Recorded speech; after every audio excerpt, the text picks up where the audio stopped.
Wow, hello everybody, and welcome to the Citizen Science Podcast. You know me, I'm Rebecca, and it is show 133. I have to keep glancing to make sure because I can't believe it's already that many shows. I mean, not already. We've been doing this about 2 years now, which is hard to believe. But you know what? I'm happy to be here, and I'm excited to see all my friends. We're going to talk about, clouds and planets, and I cannot wait to share with you some of the things I have found this week. The most beautiful, the most gorgeous, and a lot of beautiful skies in Asia. I've noticed consistently. I'm just like, wow. So something about Asia. Well, I can't wait to show you about that. But we're going to talk about the planets, and let's go ahead and get Sam on here and see how he is doing. Our friend in Montana, the person that discovered this binary solar system. I can't believe it. Every time I talk about it, every time I go out and take pictures, I have to remind myself it's real, that there is, clouds from another planet, right there. And that's what makes them stand out, is because they look so strange. Everything looks weird and it's not the same. This is why. So, and the weather. Well, don't get me started. Let's go ahead and get Sam on here and see what is happening with him. We've got so much to talk about. Hey, Sam. Hello, Rebecca. Hello, everybody out there.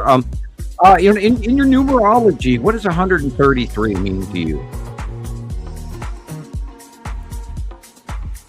I know. I've been thinking about that. I don't have a clear answer on it yet. Well, our 133rd show is going to be our most prolific, most important announcement ever of all time. I'm doing the voice on purpose to be a little bit dramatic and get people to listen. And I'm thinking of the old days of Chauncey Hall, Hollingsworth and or it's Hallworth, Hayworth. I better go look up his last name again. Pardon me, Chauncey. I do apologize. No, people, this is the biggest, most important show we are ever going to do in our entire lifetime. And I am so happy to be here, and I hope that you stick around for the show, because it's going to be. You remember that guy on the Art Bell show that's standing in the phone booth in the middle of New Mexico next to Area 51 screaming? We're going to do a more important show today than that phone call ever. This is going to be the best, most notable show in our entire 133 show repertoire. So get out your notebooks, people, because boy, by God, if you don't take notes, you're not going to remember this. Again, if you're easily shocked, please turn away. Well, it's true. I mean, I think back about how before the show, we only heard your voice, Sam, maybe like 3 times a year, maybe 4, because that's how often you would do a recording interview with Radio Wasteland usually. Right. So, we'd wait months and months and months, and we'd like, he's going to say something. And now, it's so special because it's that every week. It hasn't dulled to me at all. It's just as special. And oh boy, have I been busy. Hi, everybody out there that I couldn't get to. I have been trying to talk to as many people as I can. I've got 10 PMs going off, stacking up over the top of each other every time I turn my computer on.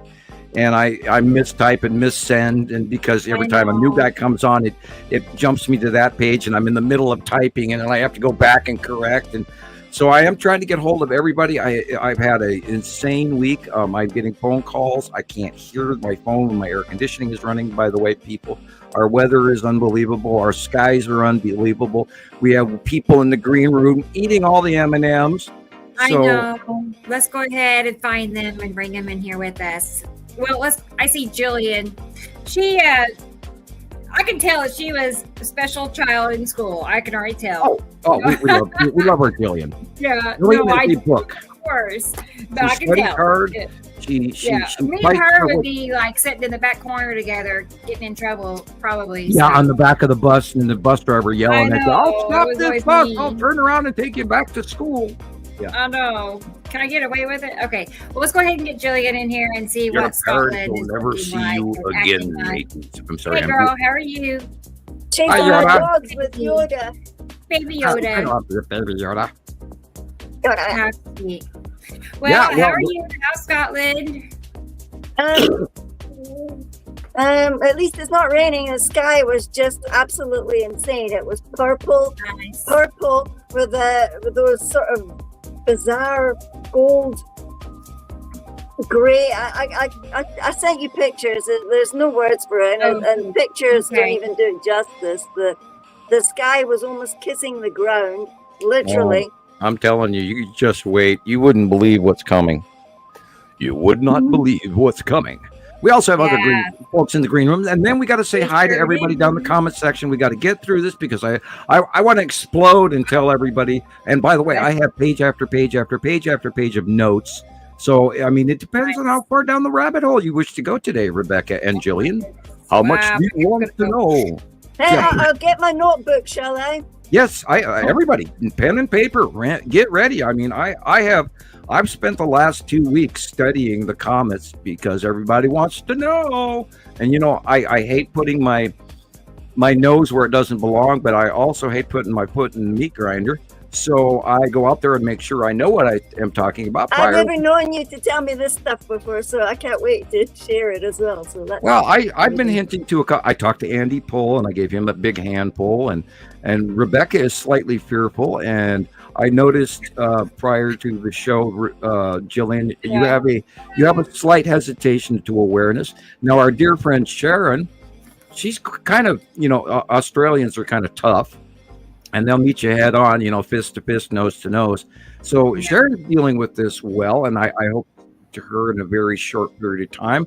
And Sharon, if you would please send me the Comet Star Trek link on my PM on Facebook, if you would, that way I can watch it. And oh my God, have we got a show for you guys tonight? And I know Jesus is hiding and waiting. Yeah, he's I think Sharon went away with her dad, so I'm not sure. Oh, okay. Has she contacted you? I'm not going to speak for Sharon because I mean she's a big girly. So I saw her in the comments earlier, but I don't know when it was. So, but cool. Yeah, right. Well, let's go ahead and get Jesus on here. He's our friend. He's in Utah. Have you told Jesus yet? I want to see Jesus' face. Hi guys, how y'all doing? How are you? How's hey. How's Jesus? How's Utah? You know, it started a little rough this week, and then it kind of just got better. So I'm good. I'm glad that the weekend is here.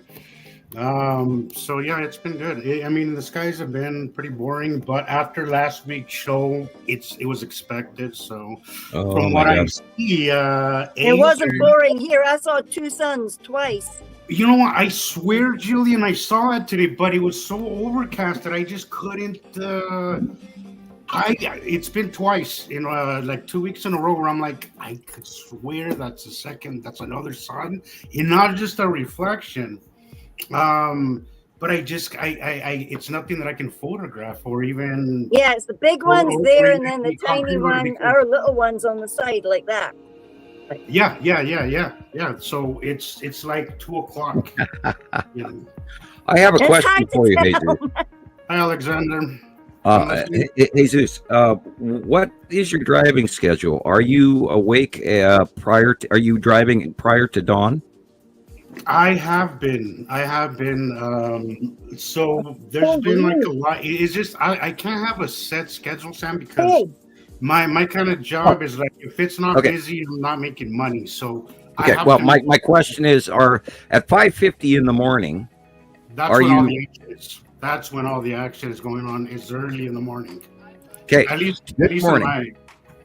I think you said that last week, and I was like, I wasn't on the show at the time, and I was like, yes, in the morning. Are you aware of the planetary alignment that we just are currently? Okay, are you aware of the Lion's Gate constellation? See, I keep hearing you mention that, and a few people mention that. I need my notebook. Is that okay, Lion's Gate, or is that okay? There's another constellation. Is that what else? There was a different name. The Lion's Gate is something special. That isn't like one of the normal constellations out in the sky. The Lion's Gate is an alignment of constellations. It's like all of a sudden, it's like a two-way street becomes a four-way by eight-way crossroads connection between all the galaxies. We're talking all of a sudden a ley line occurrence. in the stars. All right. Heard of, but in all fairness, I don't pay much attention to TV these days, so there's a lot that I miss. If I don't hear it here or from you guys, chances are I haven't heard about it. So Gillian and I have both looked up the information on the rise of our solar system through the galactic plane. We've been talking about that show after show after show lately, correct?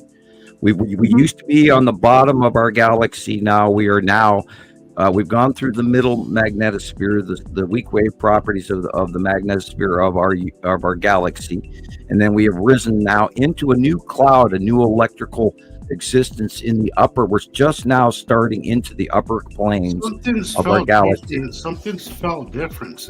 Like I was talking. Well, yeah. You wouldn't believe what's just happened. Well, I was listening to your other interview that you had recently with. We did it. We did a Mystery Mark show. And I was like, well, he's talking a little more than usual.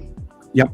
I was like, maybe there's something that he has to share with the rest of us, you know. Yes, I could speak for the next 6 weeks on this because I probably I could tell that you were just dying, that you were just dying to let it out, but you kind of contain yourself. We're Irish right now. I would be doing the jig, me lad.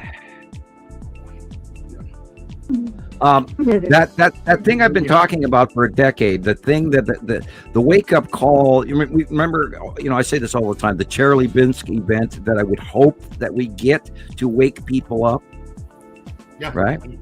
Well, guess what? This is a solar system Chelyabinsk event. We are talking about 3I Atlas and the Swan 25B and the other 5 comets that are all here right now. You wouldn't believe what has happened. You would not believe what has happened. Anyway, do we have anybody else in the other room? We need to get Chris on here before. I was just going to say. Yeah, I read you before you even reached forward. It was like, Chris is out there. We got to bring him in. Yeah. Well, you would. Here he is. Yeah, he's here. Jesus, I had a week you wouldn't believe. I can't wait. I got a download. I can't wait to see what you say, because I've been waiting since was it last night that you guys did that, or was it the night before? I don't know. It was recent. I did a show yesterday. I wonder what exactly he has in mind. I watched the rerun. I didn't watch it live, but I was like, I wonder what he's talking about. I hope he talks about it on Saturdays. So. Oh my God, dude, we're going to be talking about this for the rest of our lives. Well, something's got to give, Sam. Yeah. I mean, bring him in, right? Let's get him. Let's get Christopher in here from Las Vegas. Everybody, he's in Las Vegas. We are in the room now. Hey, everybody. Hey, what are you guys doing today? Hey, Chris. Good. Hey. Doing good. Right? Is it hot in Vegas still? Yeah, a little bit. It's nice in the morning, and then about 11 o'clock, it just gets really nasty. When does it start? It's been raining here for a couple of days, so that was nice. When does it start cooling off up there? I wasn't winter. Usually around like the last week of September, maybe between then and like into October. It'll start to get away from the 90s. It was like 99 the other day, so we're still hitting 100-degree temperatures here. I've been in the 60s. I've been in the 60s over here, just chilling. Not fair. No pun intended. Right. It's really nice, except for that day last week, last Saturday when my air conditioner went out. Oh man, did you get that taken care of? It was 83 degrees in here. I had to go outside for a while, but yeah, we got it. And it was a good learning experience. So yeah, it's horrible when you lose your air conditioner. We fixed it under $20 and a little bit of elbow grease. Last time, because we didn't know any better, the guy charged us almost $400. Oh, he didn't even do it right. Yeah, well, that's $200 to show up. Right. Yeah. But he didn't really half-ass. What he did was he kind of MacGyvered it. I don't know if you guys remember MacGyver. Yeah. He MacGyvered that thing, You Mexican MacGyvered it, and I was like, Oh, yeah, you know. And plus, I think Listen to he that replaced one of cultural the clam filters. that he himself gave. Oh, Mexican. Yeah. No, we have a thing in Mexico where we talk in New Mexico where if you're gonna rig something and do all that, we just call it a Mexican MacGyver. Here in Montana, we call that. We have Western Montana, we have Eastern Montana, so we always tease the people in Eastern Montana that they're actually Western North Dakota, and our term would be, he's a Western North Dakota tractor driver, right. And that's how we rewire. You know, rather than putting a key or fixing the ignition, they'll weld on a screwdriver. Yeah, that's exactly what I'm talking about. So what this is what he did. So there was three connections, right? Kind of like a battery, but with a third connection for the fan. So what he did, one of those burnt out, and instead of just replacing the whole thing, what he did was he just got a little one and then just rerouted that wire to the little one. So the guy must have spent like maybe $10, right? And charged like $400. So it was good to learn that way. Next time, I can do it myself, and I don't have to, You have a future in electronics. Yeah, definitely, Jesus. Yeah. You pay for knowledge, really, is what you're paying for. So. Yep. Oh my God! I'm gonna get to the comments, y'all. Right, I was just gonna say that. I know you read my mind again. By the way, that's going to happen a lot more lately, people. Oh man, I got special powers. Again, September 15th, the monthly site drawing came out, and it came actually on the 16th. But I was having a brain download epiphany day, and I learned so much that I got answers that I thought the 2010 upgrade was cool, but the 2025 September 15th upgrade was unbelievable. And I'm again, if I was Irish, I would be sitting here doing the jig, because I am in elation, insanity, and also in fearful regret, both simultaneously. But the show must go on, so bear with me through the show. And oh God, I have so much to share. Awesome. Can't wait. I was going to say, I found a picture this morning in Italy. It was this exact.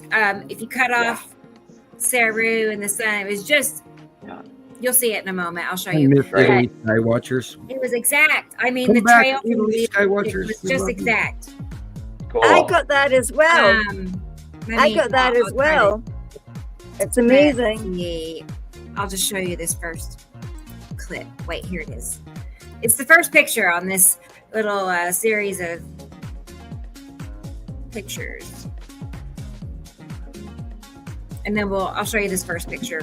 It is this one right here. Oh, wow. Yes. Awesome. Yep. Look at that. I got that. Wow, but look at the bend. I know, the detail is just so... See, this is what I've been getting this all week without the other stuff. It's just been, like, I could tell it's quick. Yes. The sun is being cut off, and then the sky is really dark blue. Really, really dark blue, and then you have a line, and then it's like lighter blue down here, like a baby blue, and then like a dark blue up here. And I'm like, how are you people not noticing this? Like, literally, it's like there's no clouds out there. It's just like, right? Why is it dark? Baby blue down here and like a dark blue up here. I'm like, dude, seriously, come on, people, come on. Brain to earth to brain. Somebody respond, but we get nothing. Right. And this is just one of like at least a dozen we've seen since Sam drew his drawing this week. It's awesome. Look at that. Did you see? Yeah, Mr. BB333. I commented on it. That comment right there makes me think that he's kind of coming around, or he's always known. He just will never. That's as close. Yeah. Actually, come on, dude, get on board. Have you noticed how there's more and more people in the comments, people I know and don't know, saying that's a planet? That's I saw this post. More and more. Yeah, it's a planet, all right. Like they're there. Like that stuff is everywhere. somebody tagged all There of you us. go. Somebody tagged us all. I don't know who it was, but somebody I, tagged us. And I everybody was commented like, on that post that he made today, and I sent the cartoon Nibiru Followers Anonymous Citizen Science podcast clip that Nice. Rebecca had posted. She made a whole bunch of new, real cool pictures this week, and Yeah, I posted one of those I on his love it. page, and a picture of his Saturn and his Saturn's yellow moon way back in 2016. The one where you can actually see the yellow moon and the full red planet. And we know what we're talking about. It's just the rest of the world that hasn't decided to listen. Hint, hint, hint, hint, hint, wink, nudge. Know what I mean? Know what I mean? I mean, holy shit. It's Vicky, eggs and Vicky. Yeah, oh, Right? God. And, they're chalking me up as spam. Spam. I'll show you one more Yeah. picture Sam, that Sam. verified or Sam. refined. This one, right? Yeah, I love that. Oh, yeah. I love that Oh, one. Oh, wait. I cannot see that. That is his Saturn anyway. and Saturn's yellow moon in front of Nibiru, and that was I smoothed it out. 2019. I meant to have the old one beside it, which the old one is kind of, I love that. bumpy looking, kind of bumpy. Anyway, it's smoothed out now. Nice. I thought it turned out nice, actually. Oh, yeah. Accurate. It didn't change it. Okay, and that white or that pinkish line just to the right of the sun, the line straight line across in front of his Saturn, that is the ion tail Wow. illuminating. Okay. Oh my God. Hey, I didn't know that. who did it? Yeah, that's Sam, the I ion tail. actually- Awesome. Last week you were saying how the ion tail has been a little bit more on the bottom of Right, because it's it, and I saw it right after that show, about a day or two after that. I saw it and I was like, holy shit, he's right. The freaking ion tail. I don't know if it's as they're moving over us or as they're rotating, but it's at the bottom, not usually. And also, as you were saying, Sam, that we're on a higher plane now of our little corkscrew behind our stars. So we're right as we do the move in from summer orbit to fall and then winter orbit. Okay. Yeah, and it's that 3D things going over your head thing where you got to reposition the planets that are moving differently than we are, but yet we're moving too, and you have to include that in your concept. Go ahead, Rebecca. There you go. I was going to point out the blue area, that's Nibiru, for those that don't know that. Right. How it's blue and Huge. It also that's notice the how planet blurry. Nibiru. Notice how blurry it is. Right. We're looking through our atmosphere. That's why I was trying to explain that to somebody last week about how it gets dark blue when something's there because it's blocking the light. So even when you don't see a planet there, the reason why it's so dark blue is because something's there. Just sometimes it's not as close to. Remember, we're looking at the dark backside of these planets at that time because they're between us and the sun, and so we don't perceive black. What we perceive is our sky blue normal. Yeah, and that's what that guy was telling me, Sam. He was like, planets wouldn't just disappear. I'm like, the hell they don't literally disappear, but it's like looking at a mountain range. The further you drive away from it, you're not going to see it. It's the same concept in space, guys. Well, there's also solar light pollution. Like, this is a great example of that. Right. And there's so much light showing that we don't actually see the sun. We see this hourglass shaped thing. Yeah. And that is because the refraction that comes between the planets, between us, it breaks out and it gets explosive like an hourglass. It expands and bends. I was trying to explain that to this guy, and Carol, I was talking to you about him. While I was talking to him, he just ignored me after that. He never responded. So whatever. But the guy was like, I made a video about the dark blue and the light blue, right? And I was trying to explain because the sun was being cut off, and you could see the shadows that it was creating. And I was like, 2017. This, and then I got that comment that planets don't just disappear. And I'm like, you're really so behind. Yeah, there's one of mine, but you're so behind all this that maybe you should listen instead of arguing with me. I said, how about you just maybe listen, leave your biases at the door, and at least listen to us. This is Yuri 2015. I assure you, if you give us a time, we can help you understand what it is that you are not understanding. But there's so much information. That's the problem. There is a lot of information, and I sent him some really good stuff. But some people are gonna listen. Some people are gonna give us a time of day somewhere. So what could we do? Oh, I tell you, I'm in loony land after learning what I learned. I'm insane by what I've learned. It's just like, you've got to be kidding me.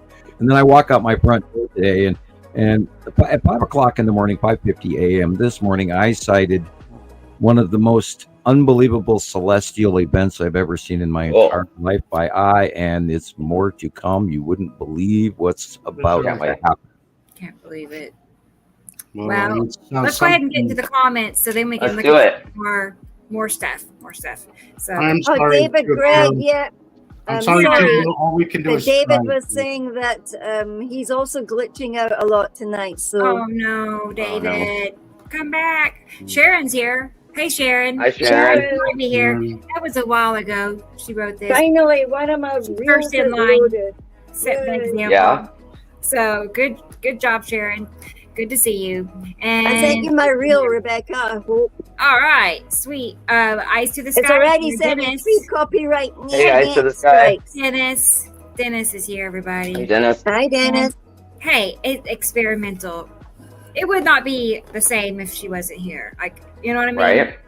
It's just, she's always here. Oh, it's awesome. I see her sometimes on other shows. Like what, every now and then I see your name watching somebody else. Is cool. I'm like, I know her. Anyway, all right. I know. Isn't that cool? And hey, Carol Ann is here, the one and only. Hey, girl. How are you? Hey. Yes. Hello, Carol Ann. Right. September, what a wonderful day. I know. Well, I'll get more into Carol Ann stuff later, but she's just a nice lady. I know you all already know that. So I just love hearing from her. Doesn't it make your day? She's loving, but she's firm when it comes to the group. She's like, there she is. Check that out. Yeah. Thank you so much. Oh, she's the perfect librarian. She really is. I agree. Right? She's the perfect librarian. But she does it in a very in a very classy way where you don't feel offended or you don't feel like she's being mean, but she does come off firm. And that is she also knows the decimal system. It's a fine balance that I have a hard time dealing with, because either I'm gonna go too far this way or too far that way when I gotta call somebody on something. So. Right. Ooh, nice what Carol Ann is pointing out, sorry, I was just going to say, Carol Ann is pointing out that our friend Matthew Eagle, he started his own new group on Excellent. Montana. The more the merrier. Right. Exclamation point. MN is from Minnesota. Awesome. I like Great that. job. Minnesota Sky Watchers. Yep, wonderful. You're welcome to the sister site group, and I will please send me a link somehow, and I will join your group, and I will try to post there as often as they let me. And keep checking your spam pile, because that's anytime I send anything to anybody, it's now marked as spam. They were trying to shut me up, but still give me my First Amendment rights, which has, by the way, been tromped on. Goodbye, Jimmy Kimmel. Anyway, oh no. Thank you, Carol Ann. Thank you. Nippin'. Yeah. Okay. Thank you to Matt too for starting this new group. That makes 10. I had to start writing them down. I'm like, used to. I can't remember them all anymore when I want to send stuff. It's like, I'm like, that's really something, Sam. We have 10 people, or besides me, I guess 9 anyway. I'm still posting about 30 different sites and talking to people around the world. I'm still translating to people regularly in French and German, where that's all they speak. And so I'm spending time talking to people around the world. Now, unfortunately, we've lost a lot of our Malaysian friends, and our Russian and Chinese friends are gone. Too bad. Too bad. We still, I saw some great material. Thank you, Petty, for being out there in Turkey, in Istanbul. And has anybody heard from Thomas this week? No, I got the feeling, the vibe that he's living his life. Probably the weather's nice right now, and he's probably like swimming in the lake and stuff. Yeah. Walking around without, and he refuses to wear shoes. And him and I we actually spent about 2 hours talking about shoes. Fun to hang out with. Yeah. Yeah. Okay. I think he got a little frustrated too that people weren't listening. Like Right, to right. him, Yeah, it's so easy He and did blatant, mention that. Yeah. and he got annoyed at the very end. He's like, "These people are stupid. They don't listen." And That's a horrible realization. Like, it is a horrible realization. That is a How part many of times all have we all this. gone through that? That is a part of all this Been that there. I will never get used to. Like, I've learned to live with it. I have learned to live with it because that's as good as it gets. But used to it, never. I will always find that almost as crazy as what's happening in the sky. Like, I really, Yeah. the fact that the entire world, it's not just here locally, like the entire world is missing this, and it's so obvious. Rough. And there's so much information out there that we've been putting out that still people, it just drives me nuts because we have put together evidence that is irrefutable. Now you know how I feel after my 2010 non-disclosure agreement, or after my 30-year non-disclosure agreement. I come out to tell you guys. Sam, I've been doing this for 8 years and I get frustrated. I can't imagine what 30 years would have done to me. You get to the point where you get tired of almost exploding, so you stop exploding. Yeah, that's what I stopped doing. You just stop reacting. Like, all right, dude, like whatever. Like, I used to argue, like, again, like the person that I was talking to today, it seemed that he was a real person and not a bot, right? So I actually tried talking to him. But I feel that, he even admitted that was a planet, but he said, well, it could, even if it's real or not. He said, first of all, he told me it's fake. My striped planet picture, which again is in and he tells me, well, that's not real. I'm like, I took this picture. This is absolutely real. You could run it through any app and you'll see that it's legit. He's like, well, even if it's real, why don't you go and take a picture of it right now and tell me the coordinates? I'm like, here we go. With the freaking coordinates. Like, dude, I know, like, and I told him, look, I know that you're used to looking at the moon and it looks like it's just parked there. I said, but it's not. He said it is tidally locked to Earth, but if you look at it through a telescope, you would have to adjust your telescope very often because it's moving just as we are. Nothing in space stays still. I said everything that you think comes from Star Wars, and that's not realistic. I said, if you want to actually learn, come over here and we'll teach you what we can help you. We're not looking. We don't charge subscription fees. I said we're not doing any of that. We are doing this just because we want to put the information out because we have a sense of responsibility to our fellow man. And it doesn't matter how you talk to somebody. I guess sometimes when they're just not susceptible, because I gave him everything on a silver platter to at least get his mind. Are you sure it wasn't a troll? Because that's how they are. Maybe Rebecca, maybe, but exactly. It was realistic enough for me to just yanking your chain. For me to actually talk to him. Usually, it's like I spot him and I'm like, okay, I'm not gonna bother with you. But this guy was actually going back and forth until he wasn't. So it might have been just a troll. It might have been. You have learned the silver platter routine because you hand this out to people on a silver platter in all sincerity and honesty, and you spend a couple of hours handing them facts and information that took you months, if not years, to learn. And because you're concerned for these people's awareness, and then they hand you this, well, this is past my education, or I don't believe you syndrome. Well, I tell you, I get the message that I'm on DRUGS, and I'm like, oh yeah, that's terrible. I have been told that many it's times. like, hey, whatever he's smoking, I'll take 2 of them, man. Anything to humiliate. My last thing is, how can you dismiss probably not even a real person. Yeah, probably not. Yeah, because honestly, if you send somebody a picture of a planet and they actually they still act like that, so it's like, okay, so it's real, but it's not real. I don't get it. Which one is it? We know. If you know, you know. Hey, Team Racing knows. Hey, T. Racy. Hey, Racy. There you go. Good segue. Wonderful. Good segue. Good to see you. She says, my friend Valentine is, oh, cool. And tonight, eager to ask Sam about these comments up there. A comment in Star Trek, which was like the board, quite similar to the cube. Yep. Oh boy, yeah. I have a stack of notes in front of me that we're going to go through tonight, and I mean we're talking full pages, not just my usual quarter sheets. Oh my gosh. Yeah, I have page after page after. I took another deep dive. I don't know if this Astrophysics related dream. to what you're talking about, Sam, but I've noticed one thing. This last year that I had action in my sky, which was, I don't know, 5 days ago maybe, I've been seeing triangles, a lot of triangles. Oh, yeah. And I saw some in a few other people's posts, and I was like, that's it. That's what I saw. That's exactly what I saw. The little white pizza slices. They're very big, right? Yeah, they're everywhere. For 20 minutes at a time, and the shape doesn't change. It will just stay there.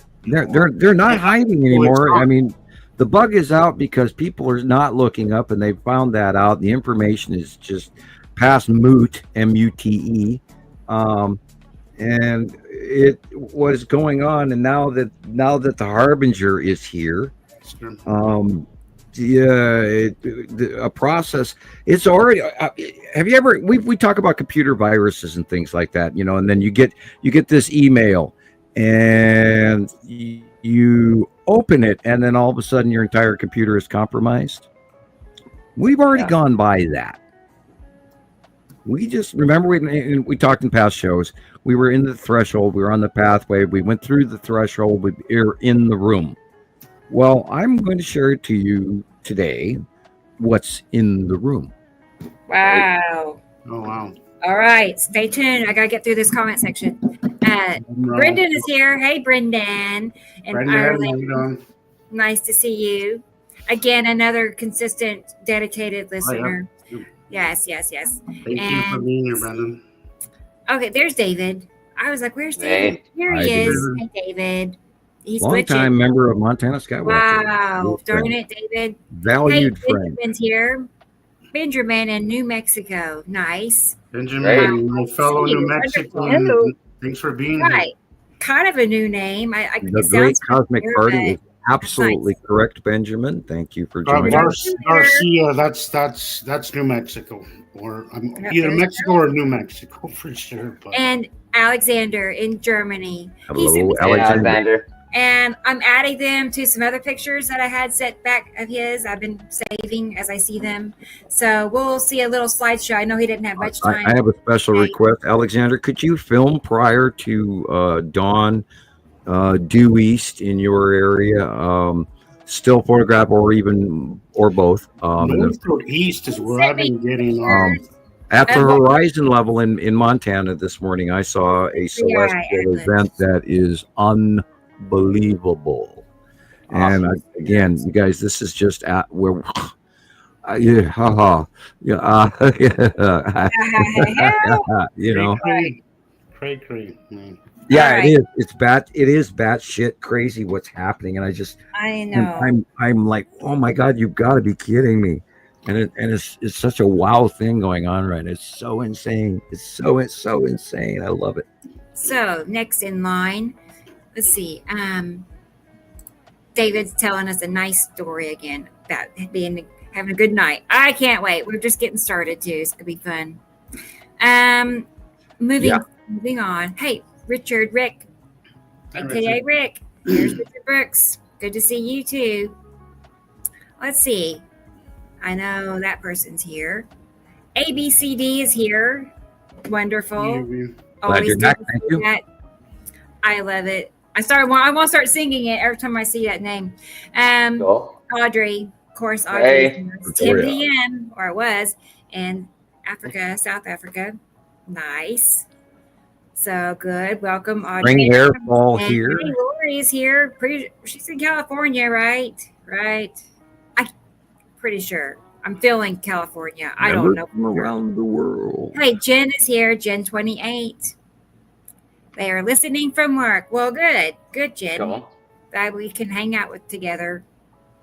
Let's Take a see. deep breath, Samuel. Okay. Who's this?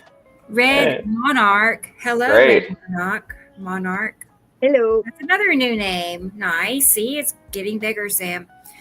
I'll come back to his question in a moment. Let's see.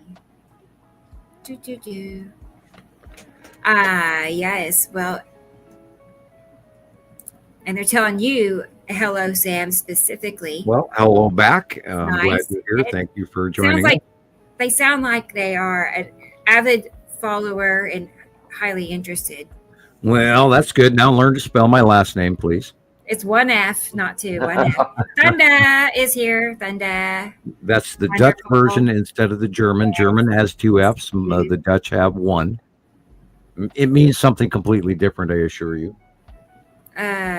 Yes. Okay. Wonderful. Let's keep scrolling. My last name has to do with vineyards and a vineyard owner rather than a farmer. Okay. Wow, Sharon. Thank you. Thank you very much. She is. We are at the precipice of right. Precipice Right, of a huge right. change.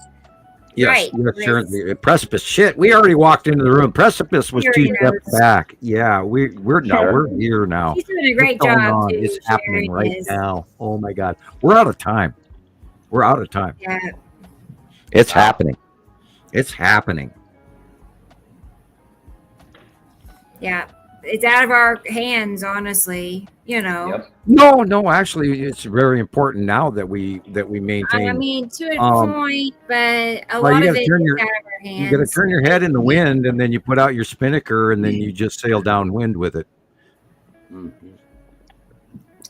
You know, Yeah. you let the trade wind take you because off we go.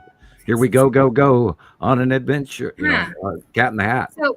So I'm curious. We'll get more into this in a moment. I'm going to mark Okay, it. We'll come okay. back. I Okay. won't go off. I promise. I'll take yes, I know. Carol Ann. I'll take a deep How breath. far down the list are we? Hey, Freezy's here. We're almost there. Freezy Peach, wonderful. Good. Always good to see Freezy. Hey, I know this name. Esri Colette, little small Hey. Sam, young Sam, or I feel silly saying small Sam or little, but he's a grown man. So, all right, but he's here. Good to see you. You could say younger, Right. I know, younger. Sam the younger. far Yeah. younger than me. You know. I have this. I'm after all so Yes. old. Anyway, Like one little bug. Okay. Does anybody else ever feel bad for like harming or hurting a fly or something? Does that ever cross your mind? yeah. I don't mess with them until they start landing in places I don't want them, and I said, okay, Right, now you depends on the bug. I feel Yeah, bad. Yeah, it but depends at on the the same bug. time, Pine okay. beetles kill the pine Michelle beetle, Fox kill is the here. pine. Good to see you, Michelle. Hey, Michelle. Away in Indiana. That's so cool. I've never been to Indiana. I've never been there. Neither. I've been there twice. Three I times. bet it's like Oklahoma. I bet it's similar enough. Hey, Amy V is here in Newfoundland. Sounds very nice. That part of the world just seems like ideal temperature wise. Like it's not too hot. But then again, you got to pay for it somehow. And you could be cold extra. It's a trade-off, but I would rather cold. Carolyn, we need our summer homes and winter homes. You know, and we might as well just be next door neighbors in both places. Hobby home. That's in my. That'd be fun, wouldn't it? Is a hobby home. Yeah. Get like a Listen, little capsule and yes, put I'm it saying like that. halfway underground, and then maybe That'd be plant cool. my vegetables on the roof. You know, that's Yeah. the plan, and then just add to it as I go. But Oh boy. Okay. Yes. I am almost there. I can feel it. It looks like we're down to the very bottom. Maryland is going to send you a link, Sam, it looks like. Okay. Sharon, I see you just messaged me something. Sam, Matthew has Ooh. already sent you a link. I would Okay. love to see that. Comments. Everyone, we appreciate your like. Yeah, Carolyn. Yes. Rah. She's our cheerleader, bookkeeper, hall monitor, whatever. What else? So nice. Okay. I am almost there. Hey, there's Esther. I heard your name earlier. And I'm Hey. like, where is she? There she is. Hello, Esther. In the Netherlands. And Indica Land is here in Tasmania. That sounds like a cool place to be. Just a cool name, right? And we're almost there. I can't wait to start the show. So much good stuff to see. I was reading what Alexander said. He said, I'm currently uploading a video to YouTube, which I filmed yesterday. I think I captured the Comet Atlas during its solar transit. Nice. It's the shadow of it. It's huge. And it was almost too large to fit within the frame of my camera lens. Wow. Okay. Hopefully you can send it to me. It's not too big. Or maybe you could load it to YouTube and then I can get it. Keep me posted. Yeah, what I saw today was insane, and if the rest of the planet doesn't see this, I strongly suggest you get up before sunrise and look due east, and what you will see should scare the holy crap out of you and wake you up that we are no longer in Kansas anymore, Toto. We are now there's a new object and it's visible, and the government is not telling you about it. And there is so much already slices of mixing truth with distance of information, and it is all the buzz on all the social media right now, people. This is that now we jump on this surfboard, people. This is the reality check that we've been waiting for a very long time. What is happening now is going to break Newtonian physics completely out of its house. As of today, if nothing ever else happens, this has already completely changed everything we know. So what's happening in a month, to be specific? It's going, well, let's go back before that, before we answer that question. Okay. What happened when it started into our solar system, when it was 6 AUs, astronomical unit AU is 93 million miles. That's the distance from the Earth to the sun. That's what it's called, an AU. Okay, when it was 6 AUs away, it started being noticed. Now, generically, when outgassing occurs on any normal comet, that is within a distance within our solar system where the solar light actually, there's a term for it, and I'm trying to find, it's sublimation. When the sunlight shines on the ice on these asteroids or these comets or space objects, including planets, it creates a solid into a gas. And this is where, of course, the trails behind the asteroids and the ion tail from Saturn's yellow moon and all of that's sublimation also. That's the science term for it. Okay. So normally in any comet, average comet, by the way, we have 7 right now in our area, which is astronomically off the charts as well. And the odds on that is just insane. But now that we've stepped into this part of the galaxy that we are in, which is why I sort of mentioned in the early part to people, is that we're in a new area. So all of a sudden there's more activity going on than what anyone is connecting the dots to, because everybody's trying to teach you that Earth is, doing the dinner plate spiral. We're in the same place, and then these comets are coming into us. But that's not what's going on. We're moving through space sideways in the electromagnetic spiral rather than the gravitational orbital.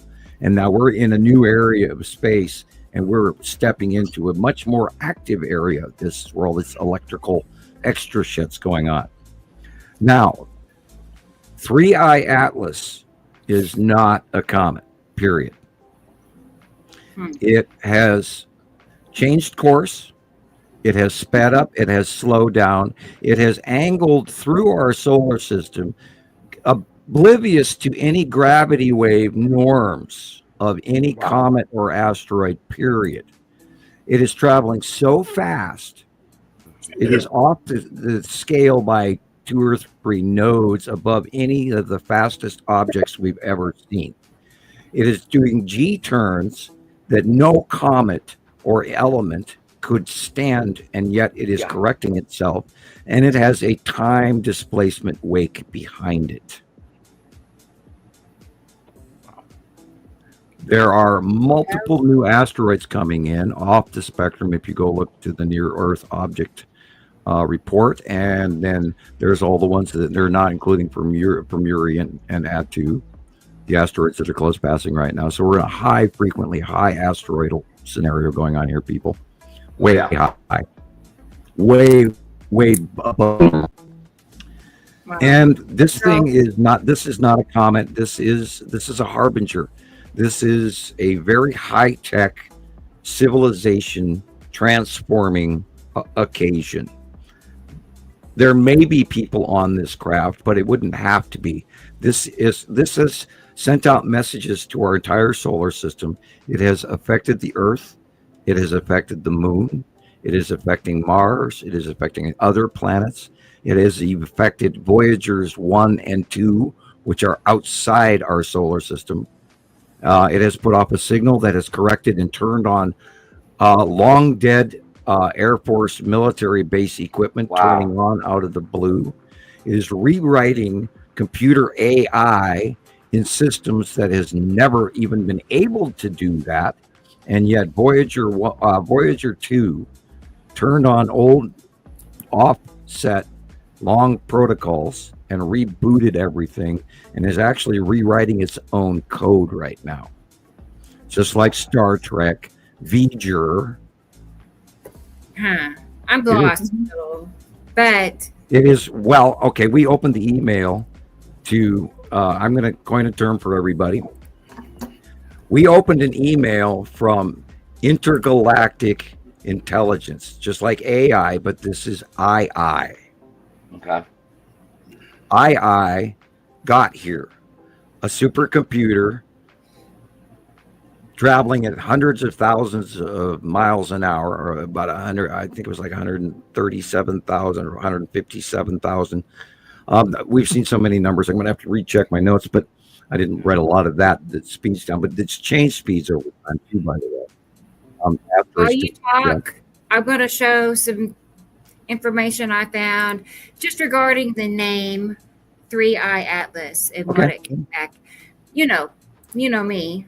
Yeah, I think we need some visual aids for people to catch up with us. I mean, just self-explanatory. This is what it said.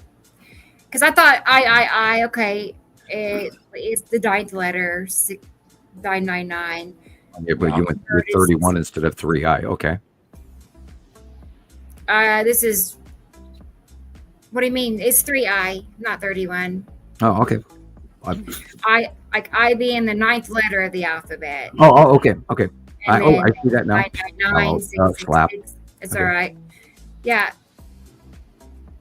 Hyper awareness, expanded perception, intelligence control. Yeah. Okay. Yeah. High-minded programming. What happened? This is the test of mankind. This thing that is flying through is, and the Earth harmonics that the Earth went through and the Moon went through, is we're being read like scanners, sensors. It's turning on long forgotten equipment in our solar system. This is connecting and rebooting our AI. It's already in WorldNet computing because we opened the email. It's already overwriting human AI right now. Wow. And that is why the government is freaking out, because they opened the freaking email. It's already too late. This is the reset button. We are in the room. AI is going to judge us whether or not we go forward or whether or not we start all over again. And this is both. It's a harbinger. Sam, are you basically saying that they took control of AI? Is that? Yeah. They're rewriting subtext to it. What do you think of that? You think that's good or bad? This pulse that came off of the 3i Atlas for the first few weeks now quit, and then it went to a stable mode, and it shut down these interactions that had an actual DNA and hyper electrical DNA structure to them. And then when they figured out and they put these things through their machines, that went into the machines, just like in Terminator, Skynet. We opened the email to an intergalactic AI, which I call II, And it has now infiltrated everything all the way out to Voyager 1 and Voyager 2. And every military Air Force base on the planet, and every home computer, and every systems, and every operating system around. It has already taken over So our Earth. it begins. I mean, officially. We are in the room. There's no turning back. It is happening now. My question is, how are you going to ride this surfboard? Are you going to get wiped out and have mankind start from the Stone Age all over again? Or are you going to be harmonically cool enough to actually evolve up? The question is, we have a realization coming here because we're about to meet an extraterrestrial presence that is smarter than we are. So how are our egos prepared to deal with that? Oh, that is not the best time now. So what you got going here is okay? Right. No, what I was saying, I don't want to go political, but with the person that we have with the nuclear codes at the moment, maybe not the best time to do something because that jackass, who knows. But I don't want to go there, so that's right. Well, okay, but wouldn't it be perfect timing for us to say want to change our system? On second thought, yeah, actually, it might. It depends on what side of the aisle you're standing. But actually, I think you're right. I think. No, I've told all of you guys for years. It might be the best time to actually. Well, good people don't have any reason to worry. It's the people who are two-faced. They need to worry. Yeah. I have said to people in a sort of a metaphoric way for many years now that there will come a time where we will have to share Earth. You've been saying You've said that to me from the very beginning. And our guests are arriving. Wow. Well, our guests, some of them have been here. It's just finally. Well, this is the maid service cleaning out the castle before the Lord comes home. Mom and Dad are home, and they have turned on the adult controls where the kid limitations were what they were, and now they've come in and they've turned on the smart TV and everything else, and Earth and our solar system has been adjusted, and we're going to see some more adjustments happening right before our very eyes. And as like I said on Mark's show, something wonderful is about to happen. Great. And that, of course, is also your point of view. Man has to realize right now, what am I going to do? And guess what? Right. You're not alone. Jesus, I really want to. I really wanted to think that the world was ready, but I don't know. Like the shit we're seeing in the past 10 years, and it just keeps getting worse and worse, and I'm like, I don't know. Like, again, I'm all for disclosure. I am, but good God, I mean, these people, most of the world is so behind. Okay, well, let's look at people are being guided to be worse, like through the music, the news, I agree. Media, DRUGS brought into I think that the people in control of the manipulation are the problem. They need to be worried about what they're doing and how they're going to answer our vibes by making our conditions so treacherous that you're always in fight or flight, and because they know they gotta hold us down and keep us at bay, or otherwise we might get too good. Okay, let's look into psychology, sociopathy. Now, if you're an alien race and you have numerous, because we're not the only one this is happening to right now. This isn't a trial error thing. This is something like many other galaxies out there that are also being turned and elevated into the Federation cosmic consciousness. We are being asked to raise our civilization to a higher realm, people. And okay, now let's talk also about the movie The Day the Earth Stood Still, 1959, the old version. That's your best example of that. That is happening right now. The ship is here right now, waking up mankind. They've already got the attention of all the scientists and every galactic telescope on the planet, including Hubble, including JPL, and James Webb. It's all now coming in the next month.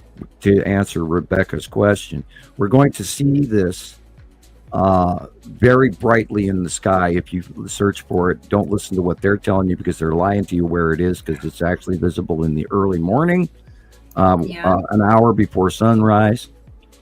How do you know that? How do you know? Because I saw it. No, but how do you know it's a month? I mean, we've never set dates. I have studied about 50 different videos giving the orbital path of where it's going to be all the way through till December.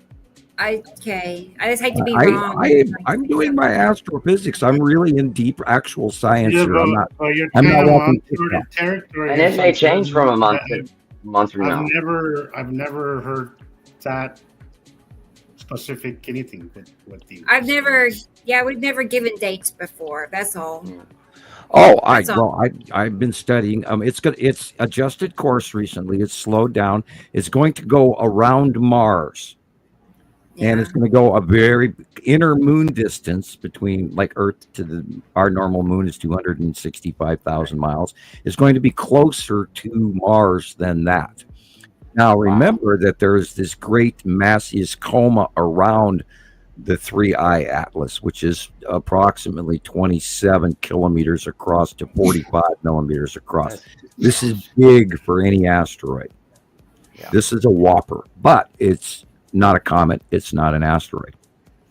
Okay. So it's predicted to go alongside Mars in a month. Yeah, it's going to go. It's corrected course to go at a close pass over Mars. Okay. That gaseous coma of CO2 could actually, in effect, now we don't have all. This is where I'm hemming and hawing, because I don't want to predict that this is going to happen, but this could happen. Okay, right. This could terraform Mars. Wow. Thank you, Crystal K. I was just wondering about that. Nice. This could. Well, we know that the planetary system turned on. There's inner workings, there's Tesla currents inside Earth ever since this thing got into, and we're talking about the Kamchatka earthquakes, etc., the solar effects of the sun and the earthquakes that are all going on, the waking up and the harmonics that are going on through all the volcanoes on the Earth right now in chains now, tubing, not individuals, but connected volcanoes in regions along the Pacific plate, the Ring of Fire. The Ring of Fire is just woke up like crazy people. So expect Mount Rainier to blow, expect Mount Adams to blow, expect a number of more volcanoes to come very soon. Wow. So is that something that a passing asteroid can do, Sam? If we're going to look at it like an electron, and by the way, this thing is putting out enough power to run our planet for the next 10 years. Wow. Because that's every second. That's every second. Wow. Because I did see an article where they were, and I think, well, I don't know if it's an article, but if I saw it, I think it might have been the Thunderbolts. Maybe, I'm not 100% here, don't quote me, but where they were saying that earthquakes, there was some kind of correlation between earthquakes and asteroids. And right. Oh yeah, there's a direct connective effect of if they can everything is connected. I would imagine that they could definitely set off. Coronal holes, of course, are far more connected from the sun. Definitely the tide wave does affect planet Earth, earthquakes, etc., tectonic plates, etc. But this thing came in here, and what happened was it caused a signal that went throughout our solar system, and it hit every planet, and Earth tone actually changed, and all of a sudden there was this seismic harmonic that went through all the volcanoes in the planet as well. Wow. It's a low frequency hum has gone through Earth. A low frequency hum has gone through the moon 10 days later.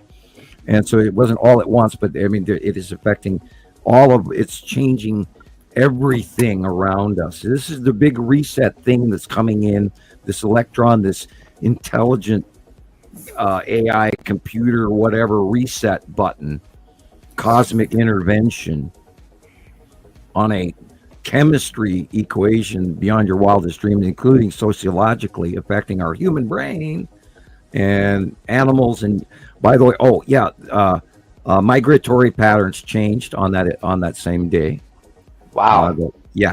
In all the planets, whales and herds, it's already documented. I mean, scientists and theoretical physicists and everybody in the entire science world is freaking out over what this is. This is the Great Reset, people. Man.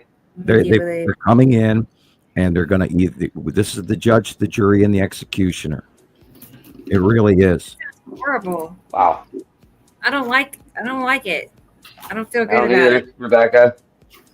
Well, we've been talking about this for 15 years. It's like we're like little ants out here, we don't really have that's much we can literally do. what we are.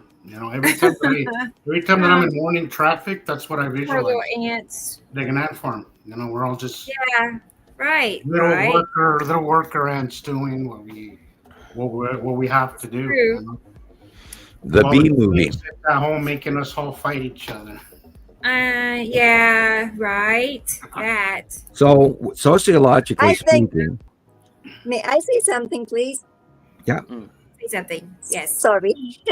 I've just also had a bit of a brainwave while you were busy talking about the shock waves going through the physical environments. It's also been going through the people in that you can see road rage more. Oh, you sure. can see we've also been talking about how everybody's somebody everybody's dropped in front of the weird dreams. Train yesterday. Remember when we all started having weird dreams? I'm not. Oh, the dreams are out of control. I'm not an angry person, but that's when the dreams started.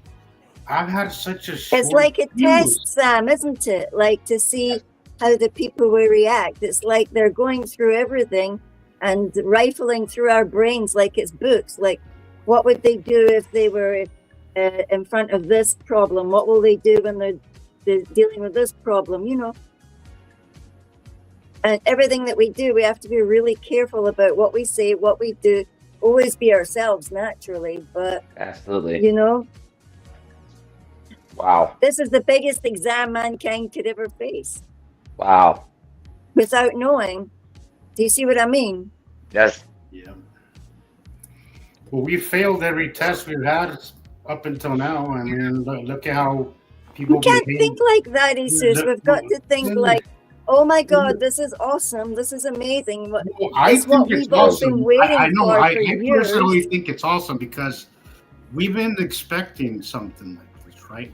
What worries me and has always worried me more than anything is how people are going to behave when shit hits a fan.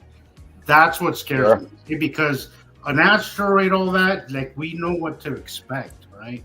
And we generally have some kind of outline. Yeah, but in the Bible, it talks about the wheat and the tares. People are unpredictable. People are panicky. What Tommy Lee Jones says on Men in Black. People are panicky. They are nuts. Because the manipulators will make them panic. But they're just look at how people behaved during COVID. People were freaking the fuck out over toilet paper. That's great. I'll never get it. Right? But people were literally fighting in stores over toilet paper, right? During COVID, which is a tiny little event compared to what's going to happen. I'm more afraid of people than I am of an actual asteroid falling. Like I am. People are nuts. As I was telling Carol, there is a lot of darkness in people, but there also are very amazing people. I deal with people on a daily basis, and I can tell you, there is a lot of good. There's more good than there is bad. But the thing is that the bad ones usually have a lot of guns and a lot of firepower, and they don't have the brains to have such, Yeah, that's right, Sharon. That's really all you can do. That's what she said. Yep. That's really all. Just worry about yourself and how what's inside you. But the whole purpose of us even doing all this is beyond us. You know, like all this that we're doing, all this shit that we put up with on a daily basis. People ridiculing us, people unfriending us, people blocking us. Family. I had to block one of my family members recently because he kept making those snarky, stupid comments, and I was like, look. If you actually wanted to learn, I would take the time, but you're just being an ass. Well, I thought I just blocked him. I was like, you know what, I'm done. I'm not going to do this anymore with you. And I just but we deal with this on a daily basis, you know, because we do want to help people, you know, and at least let people know what to expect. But I don't know. Things I guess when shit hits the fan, we're gonna have to focus on just us or whatever small circle we can help in our values. You can't lose your values yet. At the same time, you're about to step into Mad Max. Exactly. Exactly. I'm not the type to just keep my information to myself. You know, one of my new roommates, I love him. I have this new roommate. He's the one that helped us with the air conditioning. Right, and during the whole time, he tells me, you know, we were talking about the last guy who did it and how, how that all went down. And he was saying, you know, I feel because he's also Mexican, like me, so he says, this is the way I grew up. He says is that we share our knowledge, and we don't just gatekeep our knowledge, as they say on TikTok. I think. It is important to share our knowledge. That way we can just pass it forward, you know, because just like I learned, somebody taught me. He said, no, I'm going to teach you. That way next time you won't have to depend on paying somebody $400. And I think that's really the point of life is to just always pay it forward. Everything. And that's why I am sharing, you know, the moment my non-disclosure agreement, and I saw the planet in the sky, I was like, oh shit, I have to say something about this. I could have, you know, and the reason why you didn't end up at Langley, secluded and keep gatekeeping all this information, because if it wasn't for that choice, Sam, that you made then, none of us would be here.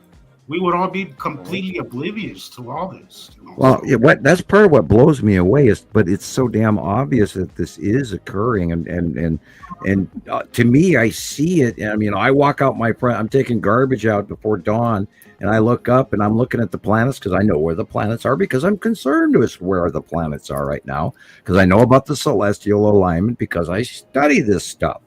So I look out, you know, I'm looking due east, and there, you know, there's Venus, there's Mercury, there's Saturn, there's Jupiter, etc. Oh, there's Orion, and there's, Perseus and Andromeda, and over there's, Ursa Major, which is the Big Dipper, blah, blah, blah. And I know I look at my friends and now, hi guys, how are you? Because I know my constellations. Meanwhile, coming up over the horizon is a very unbelievably brilliant, moving light ball with a crown illumination, literally like 7 shafts of light coming off only the upper half of it. The likes of what I've never seen in my entire lifetime before of Venus, because Venus doesn't move. Venus stays in one place. This thing is light invisibly. Lately, it's been absolutely amazing by the moon, Venus. It's been awesome. Thank you, Carol. Love you too. I agree with her. Love you too. I agree too. Goodness, we all found each other. This is what I've been saying. I've said this before. Right. We need and Sam has said this. I think we've all said this at one point, is that we have to build small communities to get through with this, because it takes a community. Sam, you made a point in one of the older shows where he said that not one person could actually grow food on his own. Like, you need help. You need a community. That's the only way we're going to grow a field of wheat. You cannot grow enough food to survive by yourself. For yourself, you will be. And that's why it wasn't up till only maybe 100 years ago was when we started actually agriculture, because back then it wasn't worth doing all that work, because it's not enough calories. You need a lot of vegetables too. Depending on which civilization you're referring to, because we're not. I guess Yeah. this civilization. Oh, I saw Beauty the other day. They were talking about like 150 BC, and then they're showing, and this is a video I watched on YouTube, and it's like, you got to be kidding me! This is an example of the never-ending dumbing down of the world, and they're showing a picture of a Neanderthal that has been drawn by AI. So they're going 150 BC, and they're showing a Neanderthal. It's like, no, in 150 I'm talking BC. about our current civilization, right? Right. As we were emerging from last cycle. Right. Sorry, agriculture wasn't a thing until we had machinery, because it just wasn't. It was too much work. It was too much for abundant agriculture. Any small community to do, because it requires more calories out than you're taking in. So once we hit the industrial era, all of a sudden, world population did change, and we did thrive. And of course, and then we were dealing with diseases still, and the Black Plague, and all of this that throughout history, and many pandemic, medical, environmental issues that has stomped on mankind all the way since going back, to roughly about 3000 BC. And then, of course, the great breakup of the Bronze Age. And then prior to that, there was other civilizations like Atlantis, etc., which is the last cycle. And then the cycle before that was the Noah's Ark thing, and in current history. And before that was other civilizations, by the way. And this is part of what the Harbinger, the 3i Atlas topic boils back down to again, whether or not if we don't, then they're going to hit the reset button. And if you think we have problems now, we don't. Or if we're allowed, and now the rumor has it from off-world information that this time we get to go forward. We actually get to evolve, and they are going to elevate our civilization into the Cosmic Federation. So now that does have to boil down to moods and egos, and how man on planet Earth deals with it prior. And we talked about ego. So what's going on is that this other race that is coming is smarter than us, and we are going to have to get used to that. And we cannot blame anything like prejudice, and I keep always warning about alien race prejudice, that we have to accept a sort of a subordinates for them to actually want to fix what we've got wrong.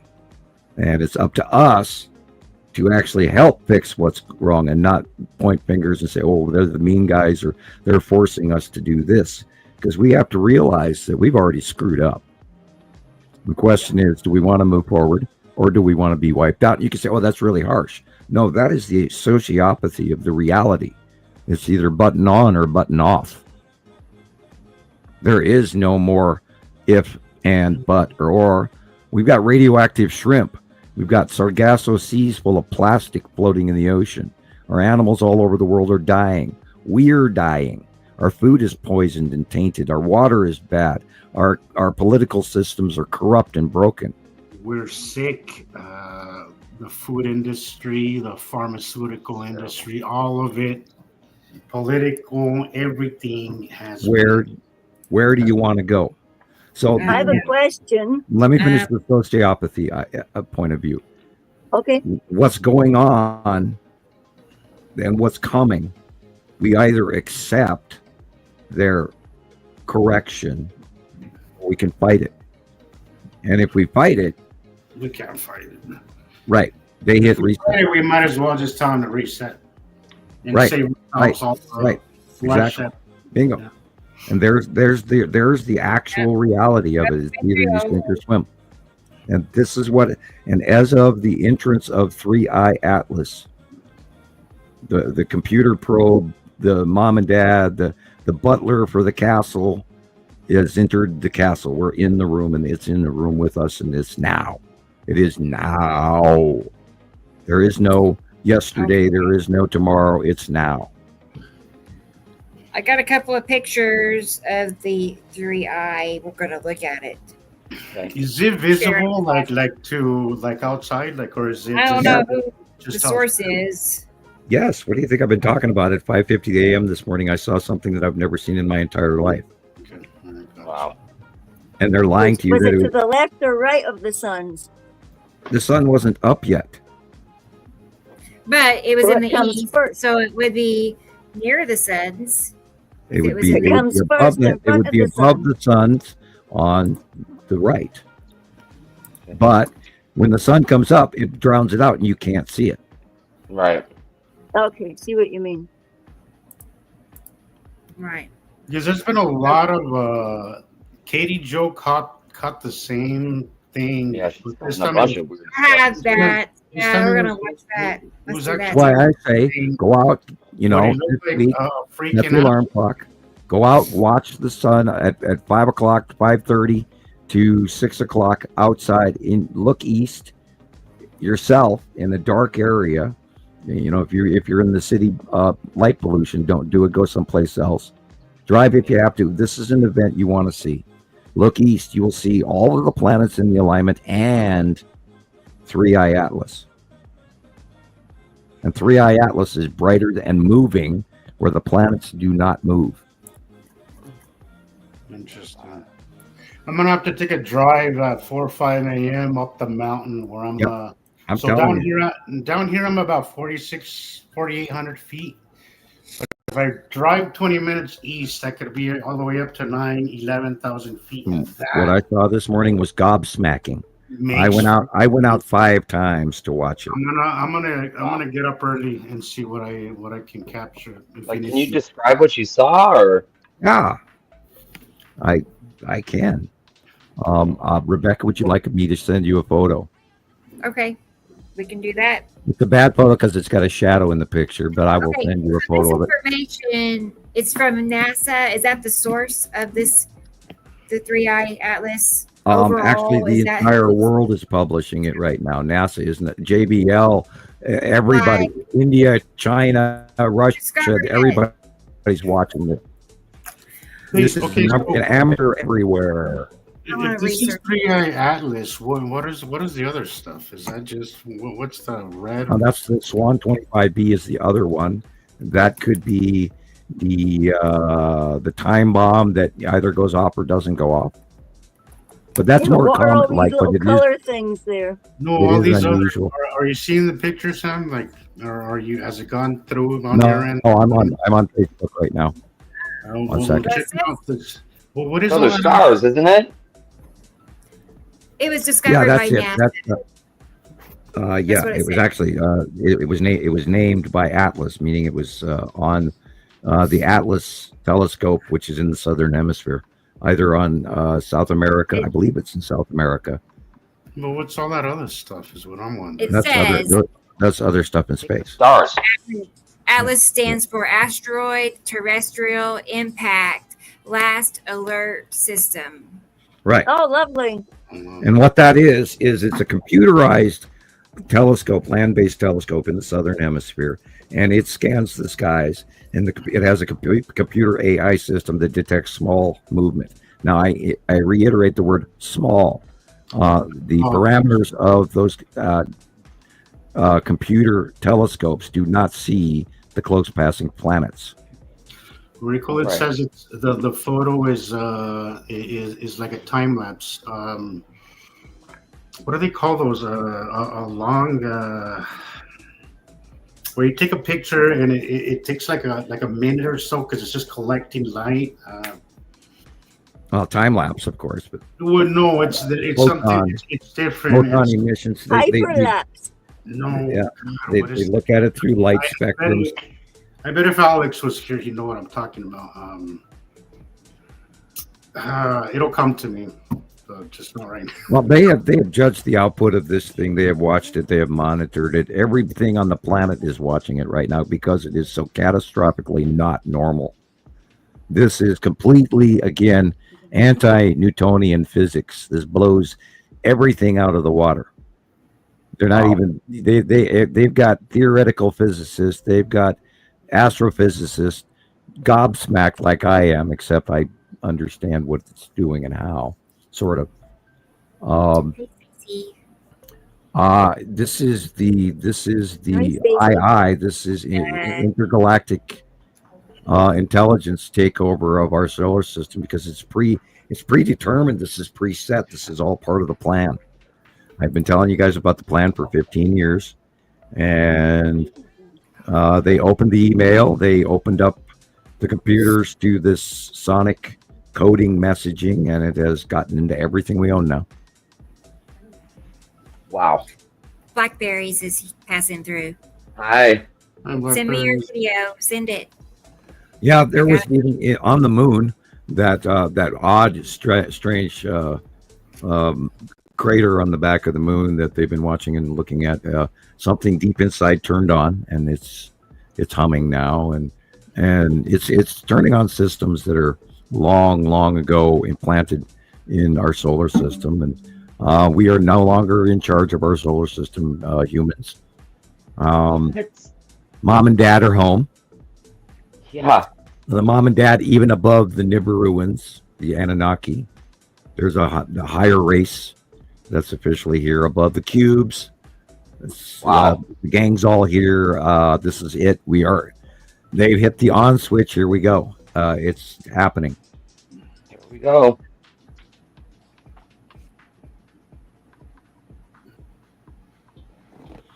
That little Question is, where are you silent. going to go? Where are you going to go up, or are you going to go down? I guess I'll believe in the best outcome possible. Wear a smile, Absolutely. wear a frown. I can't help What it. concerns me is the big CO2 cloud. Yeah. Yeah, You know, if it can potentially terraform Mars, then I mean, what's to say what could happen when it passes by us? Well, if Mars was terraformed, that would be the perfect Unbelievable. place for new Yeah, well, our it wouldn't be visitors passing to us come and then. stay. Sure. And some theories speak about that this higher tech level race will live there, and we will have them knowingly very close to us and still sort of sort of ride over us, and we should be semi-subservient, blah blah blah. And this is where I talk about that ego thing, guys. Because if you get the smartest teacher in the land staying in your living room, are you going to debate Shakespeare with them or not?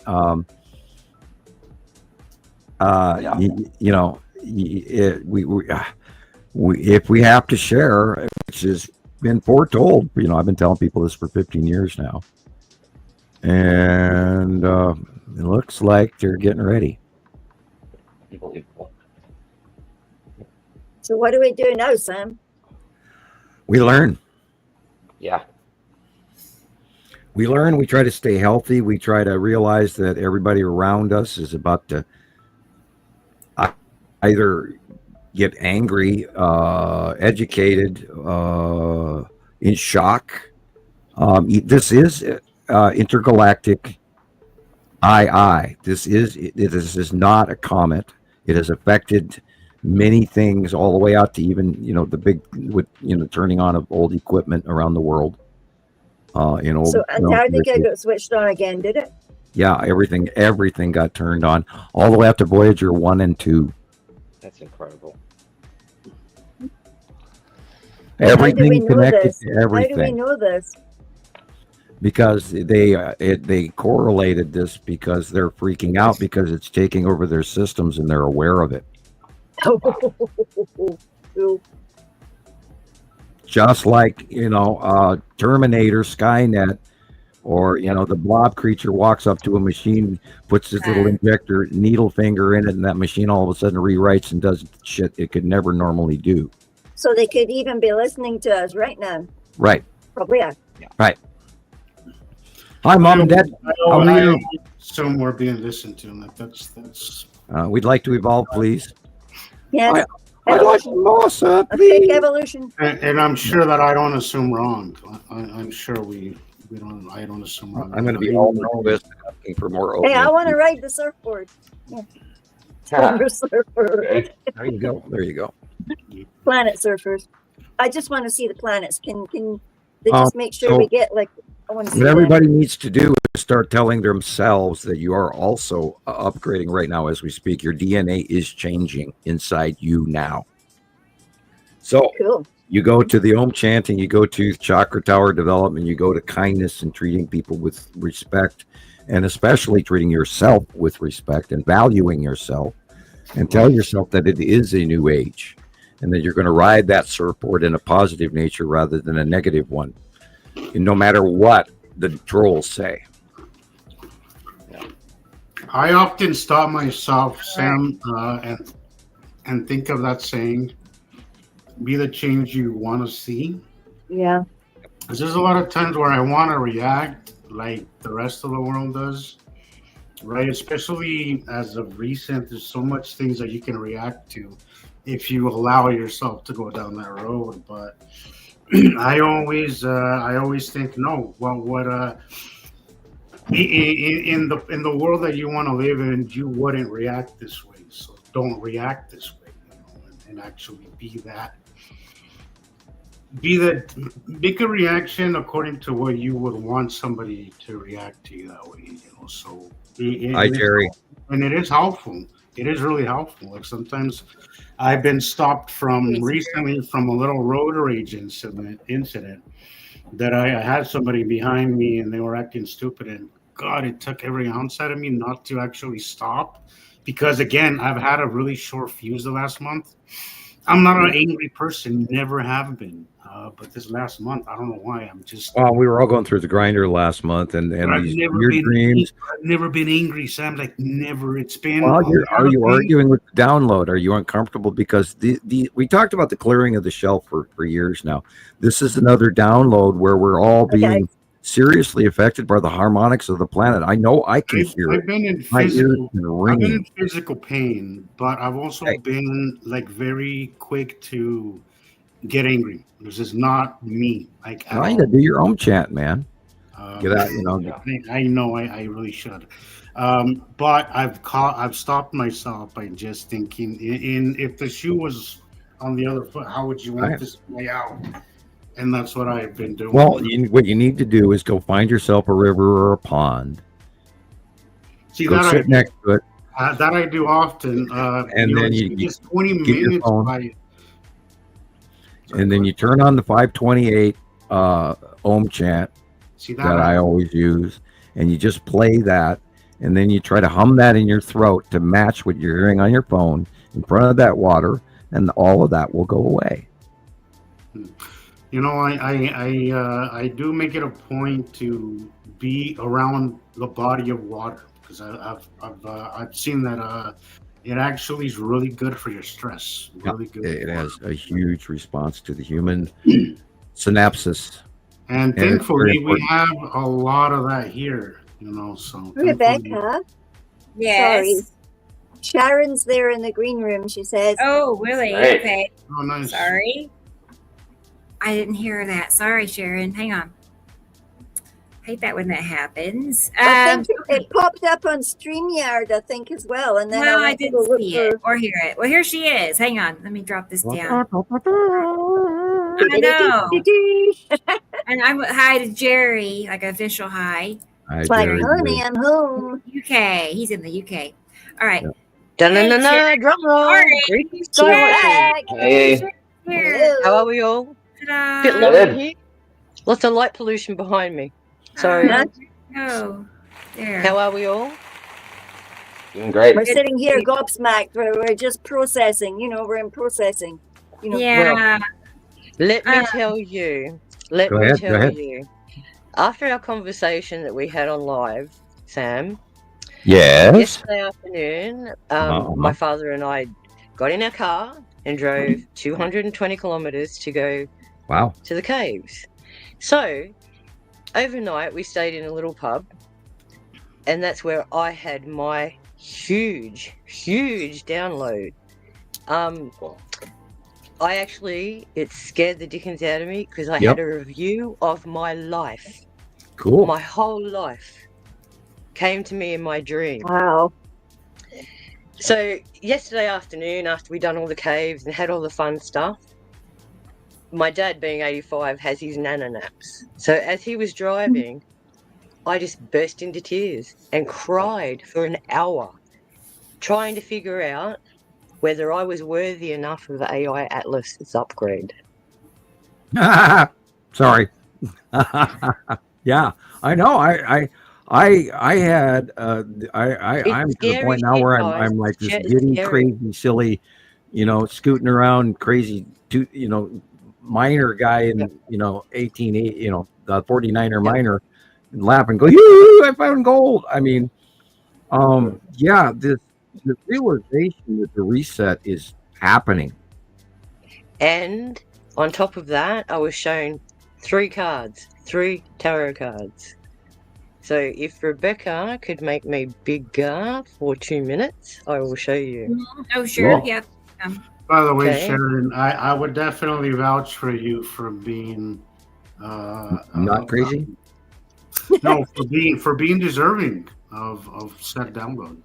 Oh, thank yeah, you. Of course, yes, you are. Yes, you are. I'm sorry, I don't mean to omit that. You're right, Jesus. Oh no! No, yeah, really Sharon. If anybody's ready for it, you are. And we kind of had that really conversation. Shows your life into sharp detail. How you've reacted with people, how you've responded in situations, how you've stepped up as a human to help others. Well, you've also got to ponder this week. We were talking on Mystery Mark's live show. Really, I just finished that earlier, and I really enjoyed that hour. It was just an hour, but I also watched it from one end to the other, and it was before I went to work, so I was like a giddy thing when I went. Oh my word! Yeah, it was interesting. It was a good one. I think Mark was a little quiet, but I think. Yeah, I was just going to say, now if we could get Mark to talk, we'd have it made. I loved it, but I think you could have just chimed in just a little bit more. He's too shy. You see, he needs to get over that hurdle. And the only way he's going to do that is by appearing on a number of shows and gets through the stage fright. And I was, he was telling me after the show, he said, "Oh, you did a great job. I was a little worried at the beginning, and then the moment we went live, he turned as red as a strawberry." and love you, Mark. You'll get over it. And we were discussing. Made him even redder. Well, I've done a couple hundred shows now, so I'm, of course, and my earlier shows, everybody seems to like even more because I had more quote unquote energy and I was more youthful. But yes, I don't think it's the energy, Sam. I think you know what it was. And I don't want to use this term because it sounds. Oh, be brutal. You can't. But I think because it's been like back then, it was a little bit more new for you, and you hadn't dealt with so many trolls and so many pushback and so much of that bullshit. I'm not gonna say you're jaded. I don't know if that's the right word. Oh, I am. Like there's some part of that, and I think we all get that way to some degree. As far as people go, like there's a part of you that's kind of like Thomas right now. I bet that's what Thomas is going through right now. The disappointment in knowing that it doesn't matter what you show somebody, they're not gonna be open to this information. That's difficult to deal with, and after you've been dealing it with so long, there is a part I agree. Of you that it does affect you in some way negatively. It does. I agree absolutely. You are 100% correct. Yeah. So I think that's what it is. I think that's what it is. When I hear you back then, that excitement is a little bit more noticeable. I know that you love this, but back then it's just I don't think you had been pounded down so much. What I have learned since the 12th of July is wow. And I'm laughing because I'm going to start laughing more as the weeks go on here watching this occur. And they've actually put a stop on people watching this as of December. But it's going to hopefully continue after December, of course, as well. And you guys said you didn't have the dates, but I have watched so much information on this through high technical level science papers all the way down to, YouTube. And I'm not getting my info from TikTok either. So I've looked into this very heavily, and I've got, as I said, I've got page after page of notes. No, Oh, echo. TikTok isn't that bad of an information source, and it's Well, I really don't do TikTok, but I do a lot of YouTube, and the thing is that you get information from different parts of the world, and that's what I like about it. It's not really the actual platform; it's people. Like I'm on TikTok, and I got good information. It depends. But my only concern is I don't trust NASA. I don't know. Oh yeah. Well, I'm not getting my info from NASA at all. How can we take some information but not other information? I'm absolutely zero of what I've looked up was coming from NASA. However, I did look into MIT. I looked into Harvard. I looked into Princeton. I looked into JPL. I looked into the India project. I looked into the Chinese information. I looked into everything that's going on around on the net. And guys, I put in easy 80 hours on this study topic. I just question it as all. I consider the source, and I feel like it's this one they're not going to be able to hide or lie about. There are so many sources. I really want to see what Sharon continues. There are so many worldwide amateurs watching this; they cannot lie about this one. And that's the thing. They're turning all the international telescopes off, and the explanation they gave is because October 31st. These things are going to move in front of the sun, and we won't be able to observe them. So they're shutting down all the major observatories. This gives every amateur astronomer with a telescope to start pointing their stuff out there. Right. They're now the truth seekers. Okay. That's when the ball game really gets big, because that's when they're closest to Earth. Correct. So the show is about to start, guys. It's rounding Mars first. Yep. It's already course correcting. It's slowed down. It's sped up. It's slowed down. It's sped up and did a course correction mid hyperspeed, which 7 times now. Yeah, in time controlled adjustment. Yep. And the trail the time controlled burst, because if you're completely avoiding the gravitational influxes in orbit model, which is impossible for a comet or an asteroid. Yeah. Correct. And think about it. It has to go through that asteroid belt too, so it's doing course corrections all the time. Yeah, it's already through the asteroid. It's already through the Kuiper belt. That's what I meant. This is why it's done all the course corrections. Is it near Mars already? It must be. It's going to be rounding Mars this week, I think. Yeah. Or the next be very close. By the 13th and 29th. Okay, Rebecca. Yeah, I was going to say I want to hear the rest of Sharon's because I want to see how that correlates with what Sam. Okay, for the revelation, the very first one is this. It's the Temperance card. Can you see what the angel is doing?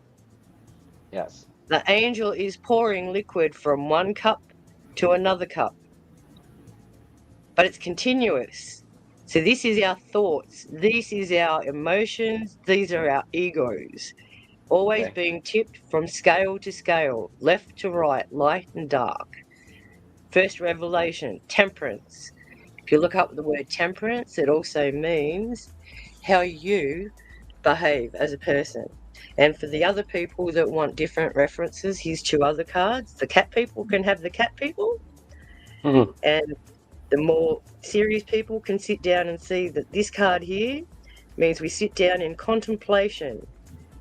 This is the review of my life. Contemplation. Where do I fit in the world? Why am I here? What is my purpose?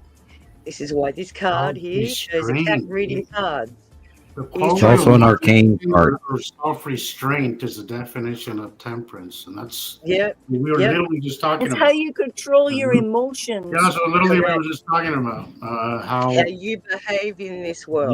Yeah. How it's been a little harder recently because anger seems to. I've kept it at bay, but anger seems to be if I allow myself. It could get pretty nasty. Like I haven't felt anger like that I think. And the next But card. other people, it's the fear and the anxiety that they have to control. But some people react in automatic anger. They don't think about speaking. They don't think about how their reaction is. I try never to react. Always think before. Always think like you're gonna feel that anger. Stop. Like just stop, and then give it a minute. Give it a little second before you react, because it's never pretty when you're acting. We have to realize how it affects the other person. Yeah. And this is where all our misunderstandings come from, because of the language we choose to use and the mode in which we deliver it.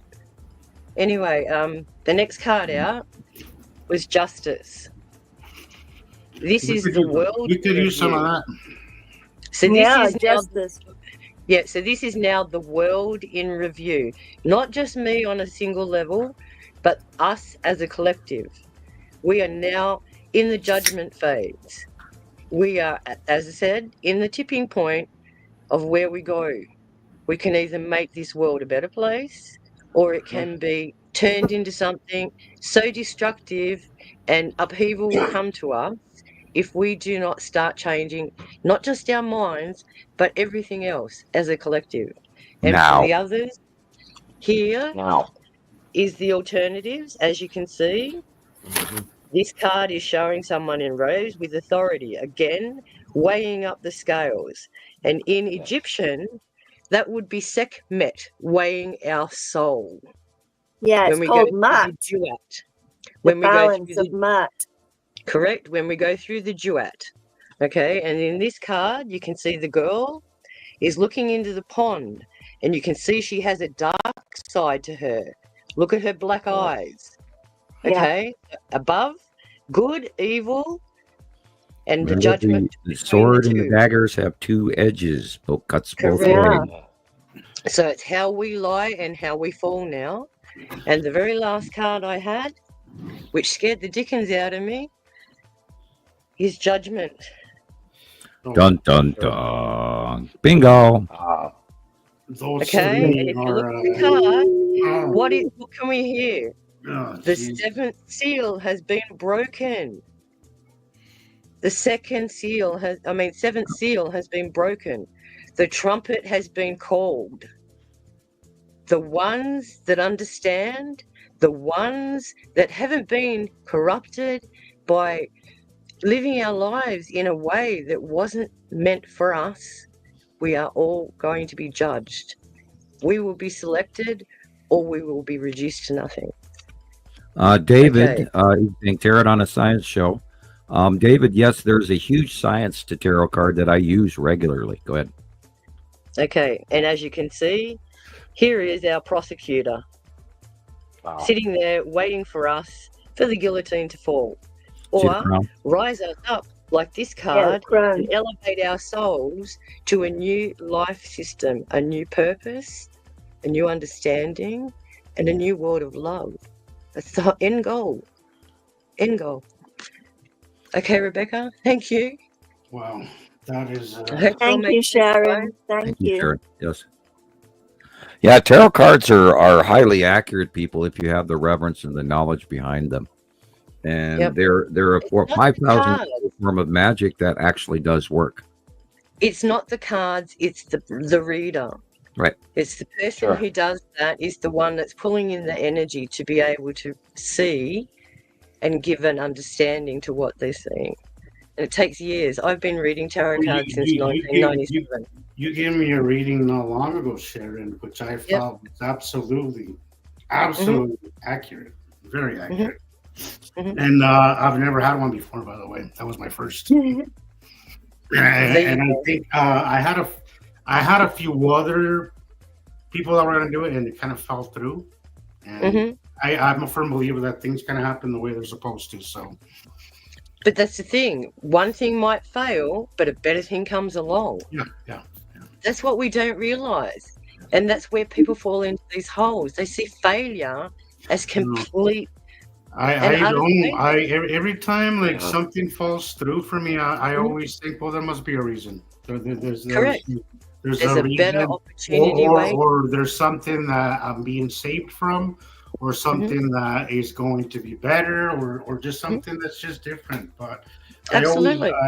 I tell people, you got to look at the glass half full, not half empty. You know, it's everything happens for a reason. You just gotta kind of let things happen the way they're supposed to happen.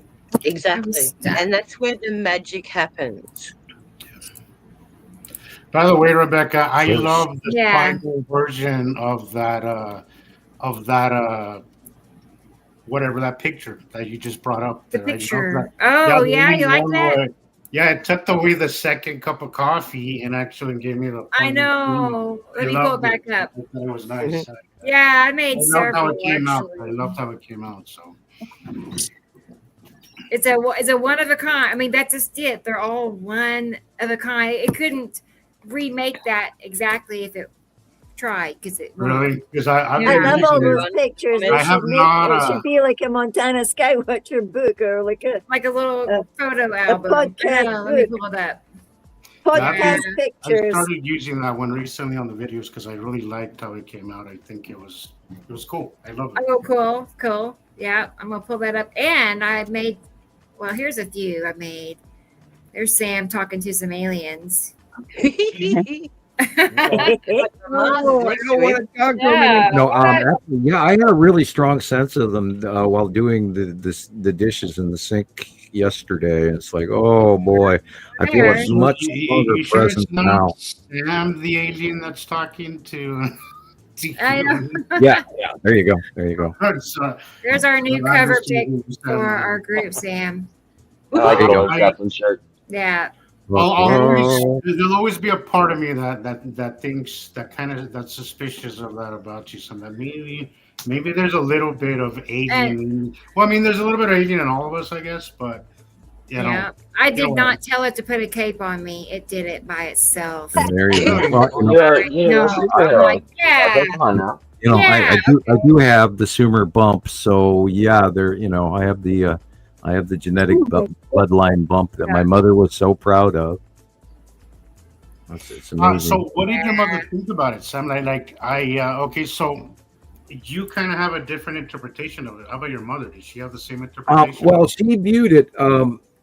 My mother had a Dutch, German / microscopic, bloodline, Jewish, and then Romanian background from Rome. Wow. The people who were the tarot cards, the gypsies, and all of that. And she was always telling me the story. Well, that's your Romanian side, because look at your nose. You have a a Roman nose, because I have the bump. I have the Roman nose, and the Sumer bump on the back of my skull. What is a Roman nose? What is it? What's its feature? What? Look at Prince William. Prince William's got the big nose. Halfway down your nose, you've got this larger lump. Okay, all right. Okay, yeah, I know. Okay, gotcha. And so in my on both sides, Sam, you got a bump in front and the back. That's interesting. Right. People go and get those bumps taken out because they want the perfect nose. Chris was correct. Yeah, right. Chris got it too. The bump on your nose, Chris. And my hate it. Oh my God. My mother would always talk about the gypsy side of her family, and this is where I started reading tarot cards when I was like 16. Which was way in the 70s, by the way, guys. Yeah, so, I think I was 23 when I started. She was very proud of that, and she also believed that she had a certain woman's intuition, and this, of course, was back in the women's movement. You know what I mean? Well, and of course, the Sumer bump is it's a pretty special thing if you go look it up. And I'm not going to brag about it, but I got a Sumer bump. Anyway, go ahead. Anyone want shirts? Send me a message. Shirts are available. Oh, we have more shirts you can order. Okay. We've got some more shirts ready. That sign up. Yep. So anybody want more shirts, please let me know. Yep. I want to get them all out before the end of the year, if I can. Yeah, we need as many as these out there getting exposure as possible. Yeah, I was gonna say that I like whatever you changed with the decal. on the second It's round. much better now, isn't it? Yeah. Yes. Awesome. Good. Upgraded. Well, see, these Why- things happen. These things What happen. did it look like? What does it look like? It's not The as new one? shiny as the other one. It's more like the Solid, ones you buy secure. commercially. Yeah. More matte, like rubbery. Yeah. It's the opposite kind of adhesive this time. So Oh, cool. Okay. yeah. Nice. Well, But then we do things through experiment and we improve as we go along. So there it is. There it is. First I love batch, it. second batch. Woohoo! Yeah. Looking good. Very Yeah, cool. there it is. I'm just super happy with it all the way around. You know, and Awesome, by the guys. way, Sharon, You too. you have not seen me wear one because I'm still a little on the thick side. But I assure Oh, you, stop. I like sent them to going you. on, like Looks going good, on, Jesus. at this Hey, pace, Nicole. I would say in about 4 months, it'll be just. I saved them for you as encouragement. It'll fit just perfectly because I'm That's already. what I meant. I knew In the you were on a new in the course. last year and a half, I've gone down 5 sizes. So Awesome Nice. job. So I'm saying like I'm down to like Nice. one size, and then I'll be able Sure. to fit. In that. Congratulations. That's a huge So- effort. Yeah. So, thank you. So Where did our pictures it go? is a great motivator too because I do want to wear it. I do want to wear both of them. So Well, we will make a whole thing of it when I'm able It's- to wear it. Where did the Yeah. pictures go? Well, No, girl, it's whenever giving you're me ready, fits use today. this. Whenever you're Really. ready. Yeah. It's really sticking today, Perfect. isn't it? Okay, nice. Yeah. So order your t-shirts. I But know. here other people Yeah, are they've complaining. been making a lot of changes. Better. Here. Well, a lot of people are I feel reporting. like playing Alexander's video. There's a lot of reports of internet interruption going on amongst everybody. Man, You the just took the internet's words been out of my mouth, terrible. Sam. Our brains are melting down. Terrible. You did it again. I was just about to say people are reporting internet issues. It has been terrible. Absolutely terrible. I had 0 yesterday. Absolutely 0. Here is a few of I updated our group information just so everybody knows. Now we have 10 groups between us. It's a lot to Yes. keep up with. So, of course, there's Sam and his Awesome. 2 groups. Yes, Montana Skywatcher 1 and 2. Thank you, Carol. They're out there. Always so uplifting. Thank you. Now That's he's my favorite. Wow. he's I love secretly this looking one. at the I video. haven't seen this one.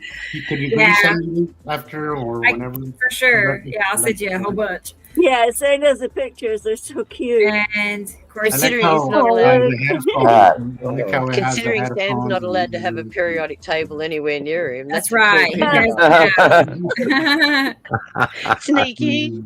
Sneaky. Look at that. It's adorable. Yeah. It looks like he's spinning a planet on his finger. Yeah, there you You go. already love I love that. Please send You it already out. love You it. really- I will. I've been wanting to change my profile picture on my YouTube channel. I'm gonna change it to that. I like that. Woo, Northern Skies. Look Yeah. at Catherine. Woohoo. Cool. Mm, There's Northern Skies. I know there's other person, but I don't have a picture of them. But I know you two, Catherine and Gillian. Mostly, And the I see unicorn. Catherine And Tracy. there. Don't And forget the Tracy, unicorn. but she's She's not very- friend. And Tracy. I need a picture of her to add her. But I like this one. It turned out cute. That's gorgeous. And Oh, wow. there is, you know who, Mr. Our New man in Las black. Vegas. Yeah. I'm a Where did he rock go? star. We was there to see him. Christopher. Yoo-hoo. I don't know. Yeah. So Nibiru System Skywatchers on Facebook, YouTube, and TikTok. Cool. Christopher. And Oh, look. Oh, here's the world's Ollie one. Wally Awesome. in Africa. How cool. Awesome. That turned out cute. Yeah. And Oh, it's gorgeous. you know Look. who, Here you Katie's. go. Katie Joe. Yeah. Woohoo. Yeah. Hope you're well, That's her Katie new Jo. look. And there's me and Tara. We're doing Nibiru Holics Anonymous. Oh, gorgeous. Oh, that's the one I keep forgetting. Yeah. Get it up, cowboy. Get it up. Where I you know. going, guys? Thanks, I know. cowboy. That hurts. There's Nicole. Hi, Nicole. The Skywatchers. Hello. Anonymous. He's in Colorado, of course. Yep. You've all And got glasses. then Matt, our friend Matt. and his Oh, new Matt friend, looks so serious. Montana Skywatchers. I like that one too. Oh, that's I love the lovely. Eagles. Yeah. I think they are art. I was having a conversation with my youngest son. I called it art, and he didn't see the seriousness side of it. And I'm like, no, really, because it doesn't just happen easily. You have to like fine tune it, and it takes many, many, many, many tries to get it Mm. right. Yeah. So How many versions does it usually put up? About 3 that or was the 4? last one. One at a time. One at a time. And then if it's right, great. If it's not, then you're like, no, change this, do that, and it's kind of painstaking. And then you get It's the time one, consuming. and I tell it, I'm like, I will tell it when it does a good one, so it knows, oh, that's good. Yes, good boy, right? So do it again. Draw me a And then they picture. mess it all up again. If you make Better one you little than me. change, then the next picture there'll be like somebody missing, or it's just pull your Some hair of out. the 2 heads. At and least 2 I've got cockies glasses now. I can see. Thank you. Yeah, exactly that. So but I was I being love- blind before that. It tries. I know. I love how they all turned out, though. It's fun. What amazing okey-doke. pictures So that we collected. I see if Alexander is here. Do y'all see him in the Yes. chat? Earlier. My Mhm. my screen is stuck. He did say that he was kind of Okay. having Internet issues. Yeah. well, yeah, but he was I'm gonna saying that he hold might not off. stick around for the whole show. He was saying that I don't know if he was not feeling well or if he was tired or Yeah, he told me that something too. or something. Yeah.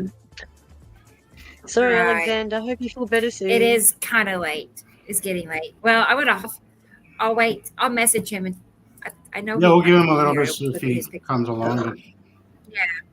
But I made a video.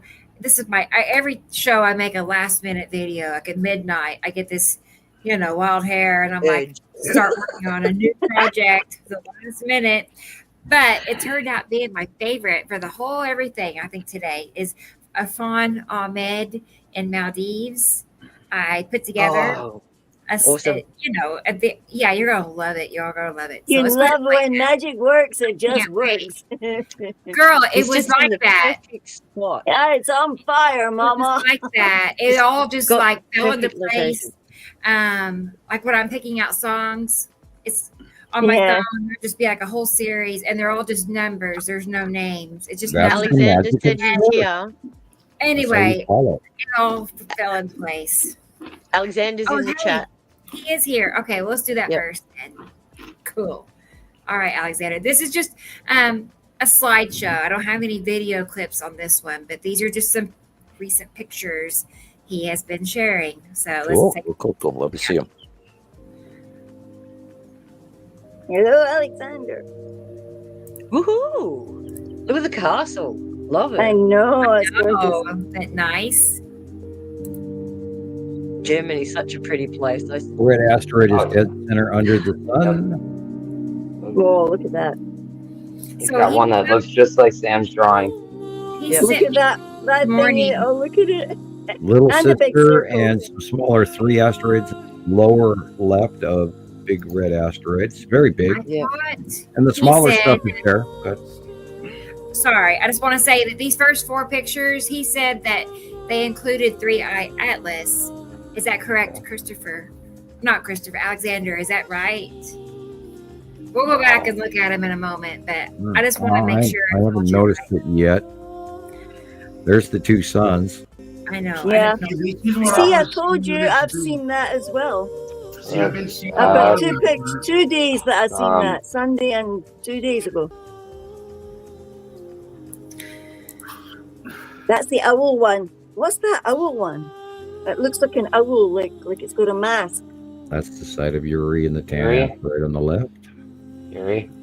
Wow. This is the spiral asteroid crossing in front of the sun. Yeah. Cool. Wow. Cool. Been doing a lot of that. Yeah. Yep.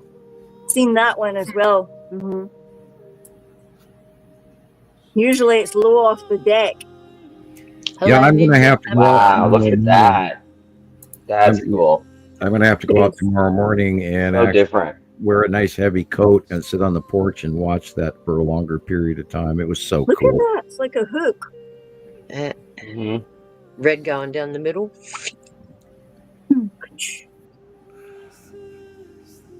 Oh, look at that. Okay.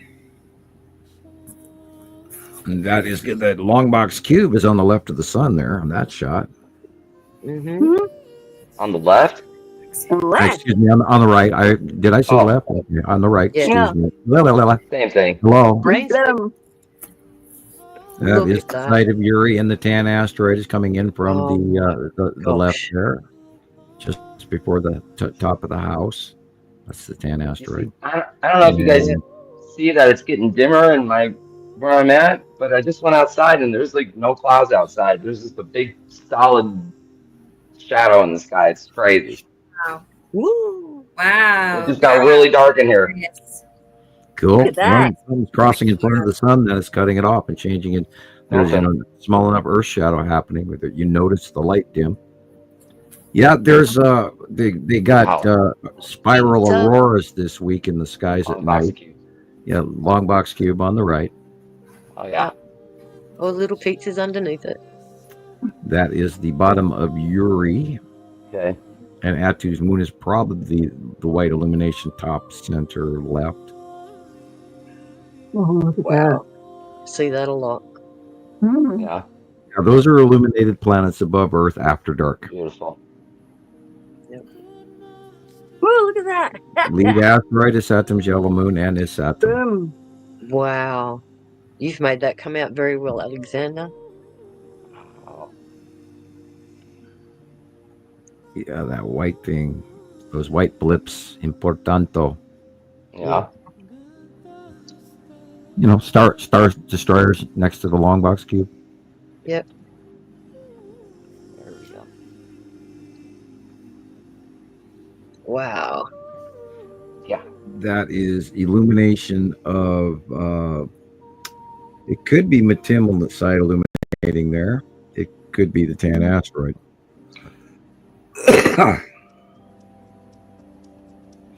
Yeah, look at the daytime illumination on the trees and on the houses. This is after and just right at sunset. And then look at the illumination going on above, and they don't match. Sublocation. Beautiful curve. That looks like the cluster with the Skull asteroid dead center. Look at the reflections. Yeah, Skull asteroid and peeking out. Dry throat. Happening. Wow, look at that. That's the edge of a planet being and the light changing, and it shines on the edge of the planet and it puts off from cold to gaseous. Now remember the gas giants have gas, and that gas changes. And the planets are cold and don't have atmosphere generically, except for Nibiru and Saru. So when you get the sun shining, that's the bottom of this the red asteroid dead center, and then that would be Atu and Atu's moon in front of Uri.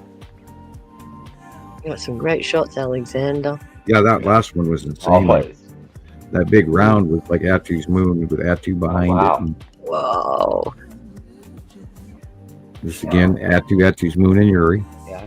Yep. Meru is on the right hand side beyond the horizon. Wow, that is cool. That is the text cube. Yeah, I've been getting those extra reflections as well. So, thank you, Alexander. Katie, there you are. We were just talking about your video. I hope you sent it to Rebecca, because it's the second time that you see the same thing. Great stuff, Alex. By the way, as always, great stuff. But Katie, Joe, I hope you sent that to. Well, I think Rebecca said she had it. Never mind. I think she had it. I think she has it. So, but it is something we want to review the time that you see it. And you captured really well. So Yeah, we should discuss that because this one seems to be hovering around what I could only think of as an asteroid. So it'd be interesting to see what the collective here thinks about that. Fair enough. The other thing I was going to mention to the members here is that I know a lot of you can't stay for the duration of the show. So what I'll be doing is I'll be taking the shows and putting in the highlights of the epic drops that Sam makes, including sky pictures. So instead of watching 11 hours and 11 minutes, I'll hopefully condense it down to an hour for us. Sorry. Cool. So it'd be like a highlight. I love that idea. That's so needed. You know, I mean, that helped me. And I am a very, very firm believer in bite-sized little tidbits. I think that's perfect. And that's what I do. We do live in that time, the TikTok era, you know. But it's really like this show. I think is great because there's only so much you can convey in a 2, 3, or even 5, 10-minute video. But this is where we can just have an entire conversation. But it is nice to be able to kind of and exactly, YouTube does that. Like YouTube lets you make these little clips. I was trying to make one the other day of Sam when he explains the binary system and how it works. But I got it, but I couldn't download it, and that kind of annoyed me. So I was like, okay, what's the point, you know? But, well, hopefully this will help so that if anybody wants to make it, that you couldn't save it. I couldn't download it, and I wanted to download the clip and make a video. The only way that I could do was clip it and then share it on YouTube or share it from YouTube. But what I wanted to do was extract just Sam's voice and add it to one of my videos of how he explains binary system. But I couldn't do it. I got annoyed. I sat there for like an hour trying to do it, and then I just got irritated. And I was like, you know what? Forget it. And I haven't tried it with me. Leave it with me, and I might be able to create a sound bite for you. There's so I'll find because there's one specifically that I really like. It's one of I think it's one of his first shows on with Johnson, Radio Wasteland. But he explains I looked at that too. That entire show was just, as far as information goes, it should be mandatory for anybody that wants to join the group to watch that, because it is so chock full of information. Like from minute one, the whole, it's a short interview. I think it's only like 40 minutes. But I mean, the whole interview is just like one thing after another. Like after watching this, it's just like a rough, it's like a rough introduction into the binary system, you know, and it'll kind of just because when me like Rebecca and to Montana Skywatchers, it was mandatory for us to go watch the Understanding the Skies. Understanding the Skies. And I found that but you wanted to watch them. You wanted to watch them. That's the first thing they had us do. The first thing they had us do before we made comments, before we asked redundant questions, they diverted us to see that, and it was incredibly helpful because it gave us an idea of what to ask, what not to ask, and then what we can learn on our own. And it just really, for me, it was super helpful, and I know for the rest of everybody it was as well. So yeah. Well, that's on the way, guys. I'll let you know, and I'll pass all my work over to. I'll pass all my work over to you, Rebecca, and then you can upload them or whatever, or come back and say this needs to be clipped. I don't like this bit or whatever. So I'll send it to you very soon. I'm excited. Look forward to it, guys. It's perfect because I'd like to share it on TikTok also. Me too. Sorry. I want to share it as well. It's important that people understand as much as possible, because we know this stuff, and I'm sure there's people out there that would be just as interested. Yeah. Wait, Katie Joe's here, right? Right. Yep, Katie Joe's. Yeah, she's there. Lagging so bad. It's glitching so badly here. Anybody else lagging? All of my reels did not download, and they're all twirling on Facebook just now. They're just going. Yeah. We're What's checking going your on? copy. Two say checking your copyright, and the other one's just spinning.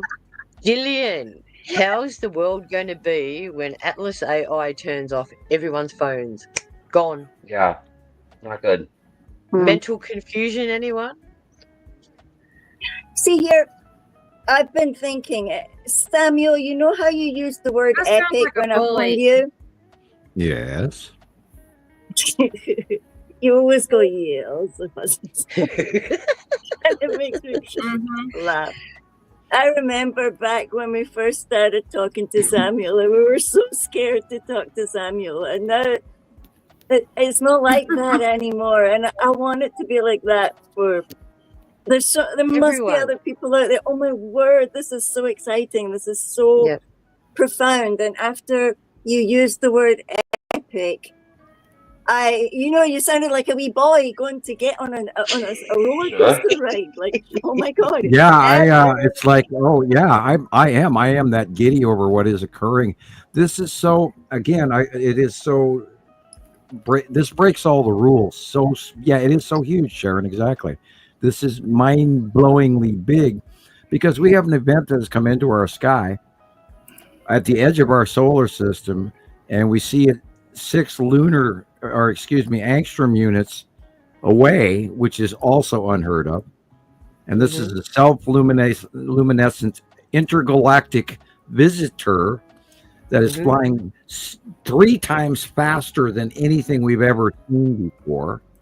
It's putting off a discharge pattern with a coma around it that is vastly huge and containing a unusual. Did you see it was the size of the sun, Sam? They were using ridiculous terminology to describe it, Jesus. So that's why they do that on purpose as well, so that people are just going, them talking again,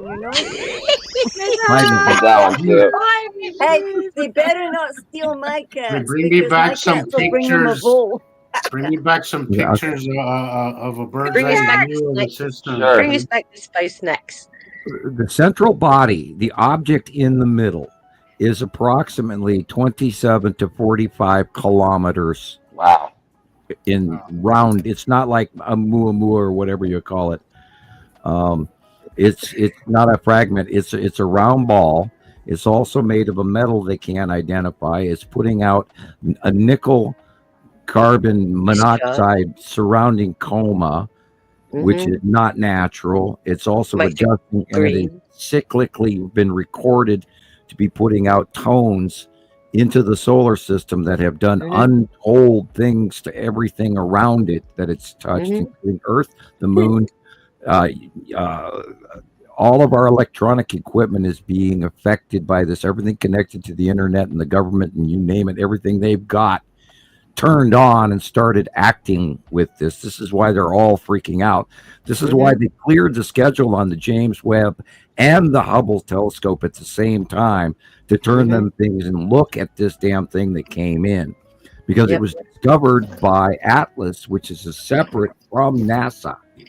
Correct. It was announced worldwide, and everybody on the net right now, every amateur sky watcher out there is fully aware that something miraculous is happening right now. This is so unusual. So if we see it in the morning, Sam, what color will it be? It'll be a big bright light with a crown on it, an effervescent, illuminated, rounded coma appearance crown on the upper half. Interesting. Okay. Have like a refracted cutoff sun. Sam, have we seen anything remotely like it? Nothing. Like an ancient depictions or anything? Have you? I was gonna mention that here just a minute ago. I was gonna remind everybody to go watch Symbols of an Alien Sky again and look for that, and go through your old pictograph and your stelae and your Egyptian lore and every book and look for this new additional. I've got a few Anunnaki tablets that I'm going to relook at, but again, we're talking about the Lionsgate constellation. We've shown that the lion, we know that Again, also, I might add, Atlas did come from underneath us, just like Nibiru did. Mm-hmm.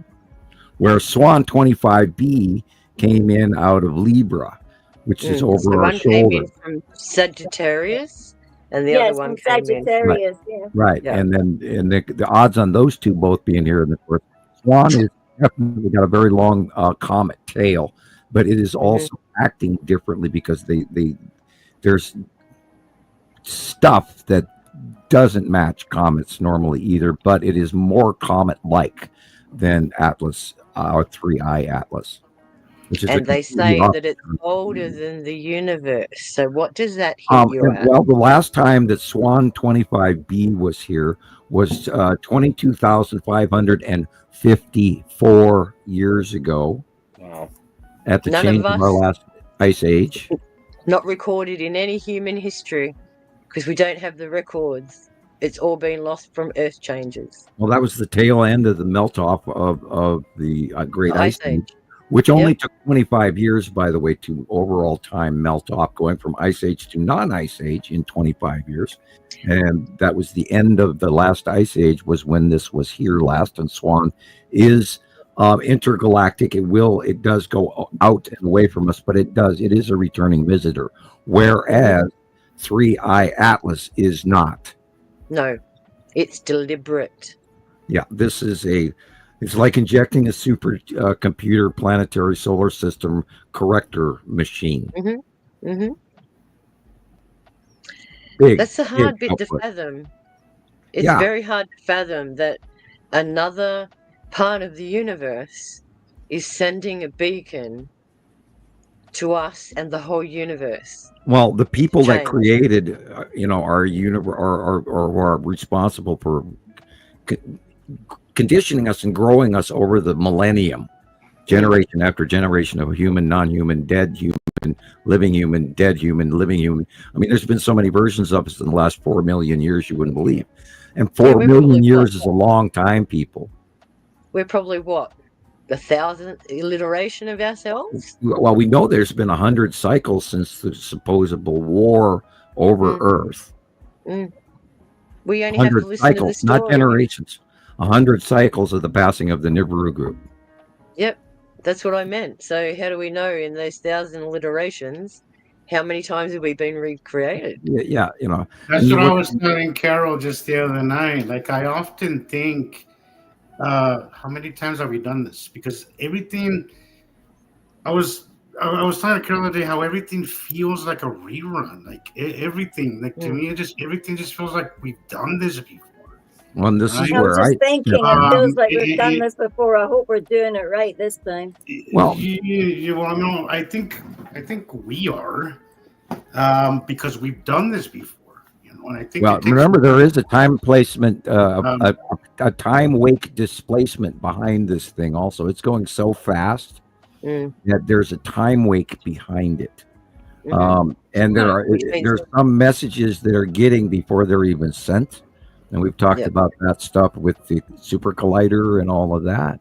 So it is directly connected to outer galaxies.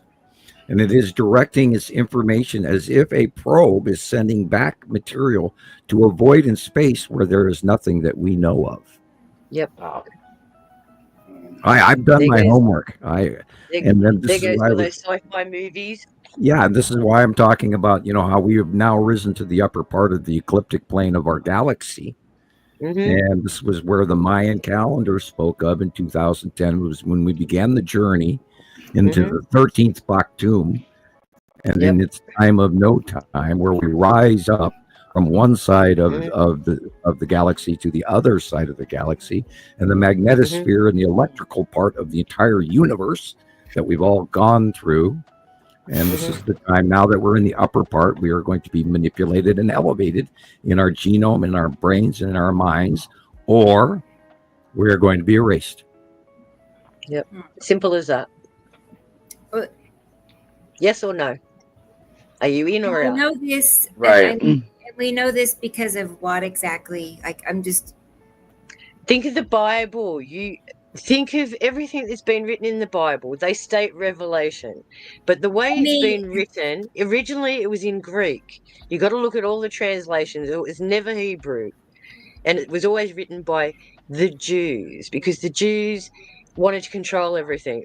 They infiltrated every culture, every religion, everything, right? So look at it from the Greek perspective of what it meant. Revelation is telling us about the things that are going to happen in the sky.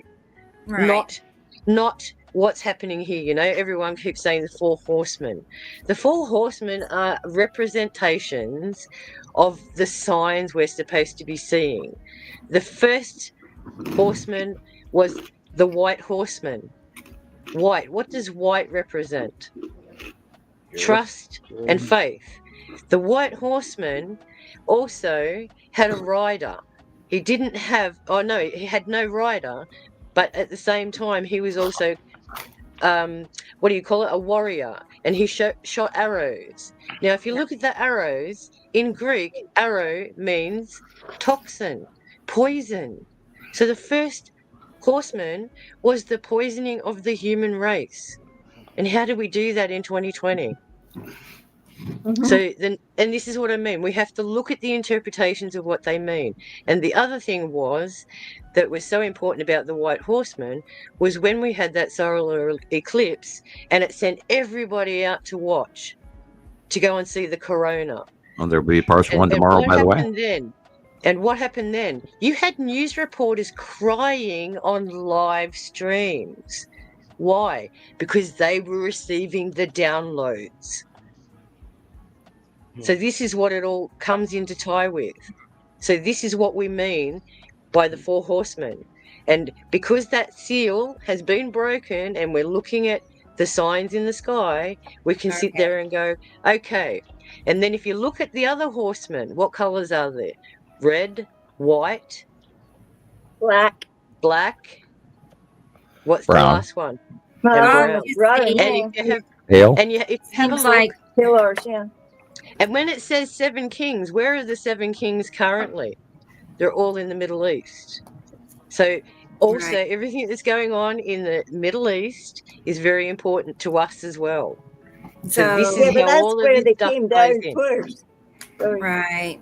So whether you believe it or not, or whether you have that faith, or whether you've interpreted it in such a way, the revelation, just the word revelation, is the knowing. That's what it means. And if you're in the club, you have the heads up. And this is exactly why Sam's here right now, giving us the heads up. Right. Yeah, no, it just seems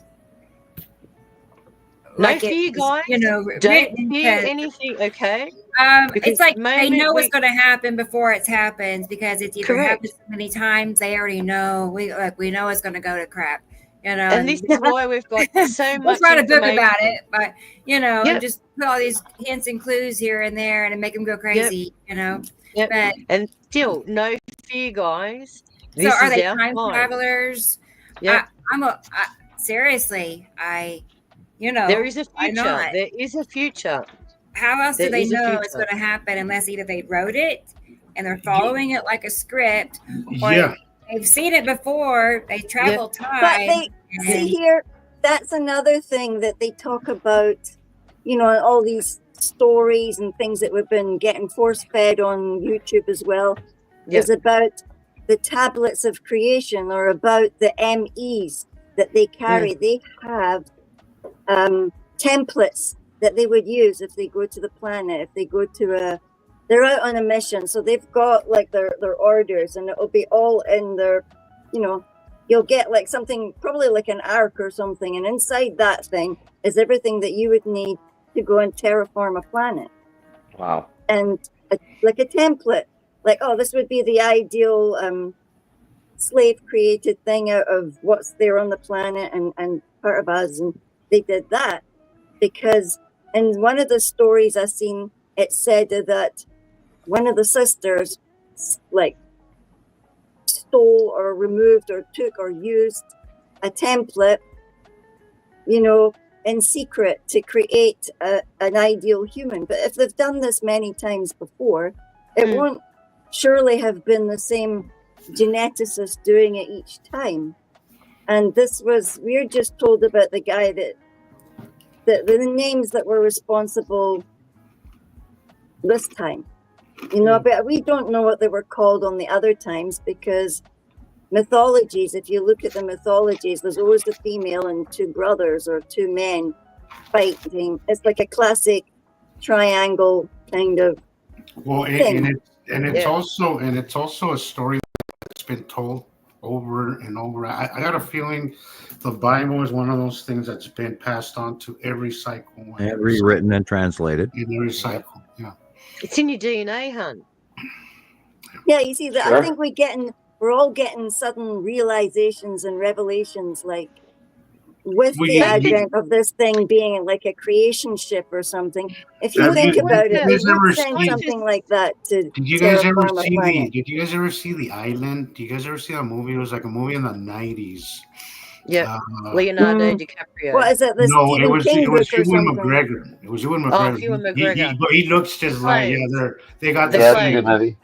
Yeah. But in that movie, when I heard Sam talk about our placement here on Earth, I couldn't help but think of that movie, because that movie, maybe details are askew, but that whole island of people that were created to help the richer people, basically, they were being spare parts. You mean, in other words?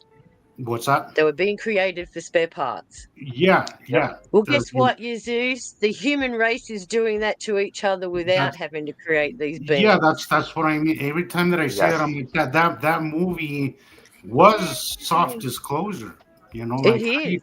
How do you come up with that? And then now we're here 20 years later. It's probably like 25 years since that movie. Or how about that movie, The Knowing? But I always think about Sam's story about how we. Okay, Rebecca. Yeah. Sorry, Rebecca. I'm saying hi to Egg. Oh. Hello, Egg. Hi, Egg. It's for you her. You were raising your hand. You were raising your hand like Julie, because you wanted to say something. You have to look at all the bad in the world. But I just thought that came to mind. I've been wanting to mention that. Nina's here. What? Nina. Our generation, we would say Logan's Run, because the island is based on Logan's Run. I watched it this week. Really? Is that the same? Really? I haven't seen Logan's Run. Hi, everybody. Yeah. You guys were talking about it last week or the week before. I remember it. Let's watch that video from Katie Jo. Her UFO video. Yes, because it's real. Aren't you, Katie? Are you here? I think she's with us. I saw her just a while ago. Check in. Let me know. Pretty sure, but it's a short clip. But you'll see, it's the real deal. And it's the second time she catches it. Crazy. Yeah, she caught it twice. Yeah. It's hanging out with her. Yes. I want to make a mention to Nicole. Actually caught something very, very similar. But really? It caught her more in midday, and I feel like it was probably the same because it was. I just had somebody, I won't say who, but they told me to let them know when I get approached. I don't know by who. I'm like, what? Let you know when I get approached. Men in Black. Yeah, from what we're seeing, it could be just around the corner. Okay, there's Katie Jo. There's Katie. You're gonna get the mind swipe. Yeah, right. Look right here. Yeah, and you don't want to do that. That's no fun because the residual will haunt you. Little pieces that you go, I know something, but I don't know why I know something, but I know something, and this doesn't jive with. Now, remember, recently there was a period of time where I lost a couple of days here, about a year ago. It was weird. Yeah. Where I actually, the kids were looking for me, and I was home, but I wasn't home. Anyway, and then we'd have weird other. Clocks, Sam? Are you going to mention the clocks? How they're gaining time? Your dead clock, my dead clock of gaining. Well, that comes from solar flaring alone. Well, what kills me is that we were talking about 3i Atlas, and it could be rewriting all kinds of things, including if they wanted to, I think because of that time wake behind them, I'm thinking like, holy shit, how powerful are they? Can they actually just send us back to the Stone Age? And I mean, wow, I there's no telling what their technological level is. I have a generic idea of who is running this, and believe me, it is not a faction that has been parked over the top of us for the last what 5, 6, 7, 8 years now. This is higher faction. I was going to say, so this is a new bunch showing up. So who's been parked over was basically the cronies, and these guys are the daddy, el jefe, as we say in Spanish. Well, you've got the Nibiruans and the Saruans, and they're the locals. And we were created by the locals, and then the Federation moved in, realizing that there was a slave race and a higher culture race controlling this system. Then they got part of the booty, the commodities, and when they interjected, and then there was higher races above them who were aware of what's going on, who are in control of their solar system, so they had to follow the rules as well as following the rules and so we're supposed to be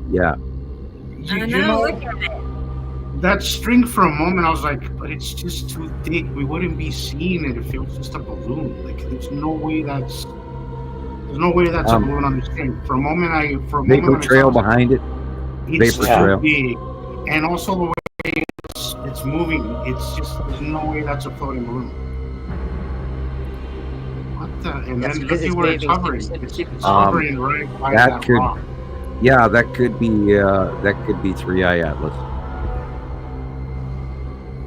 Because it is putting off the you would not see the string if it was a balloon. There's no way you would see it. Katie Joe, what time did you film this?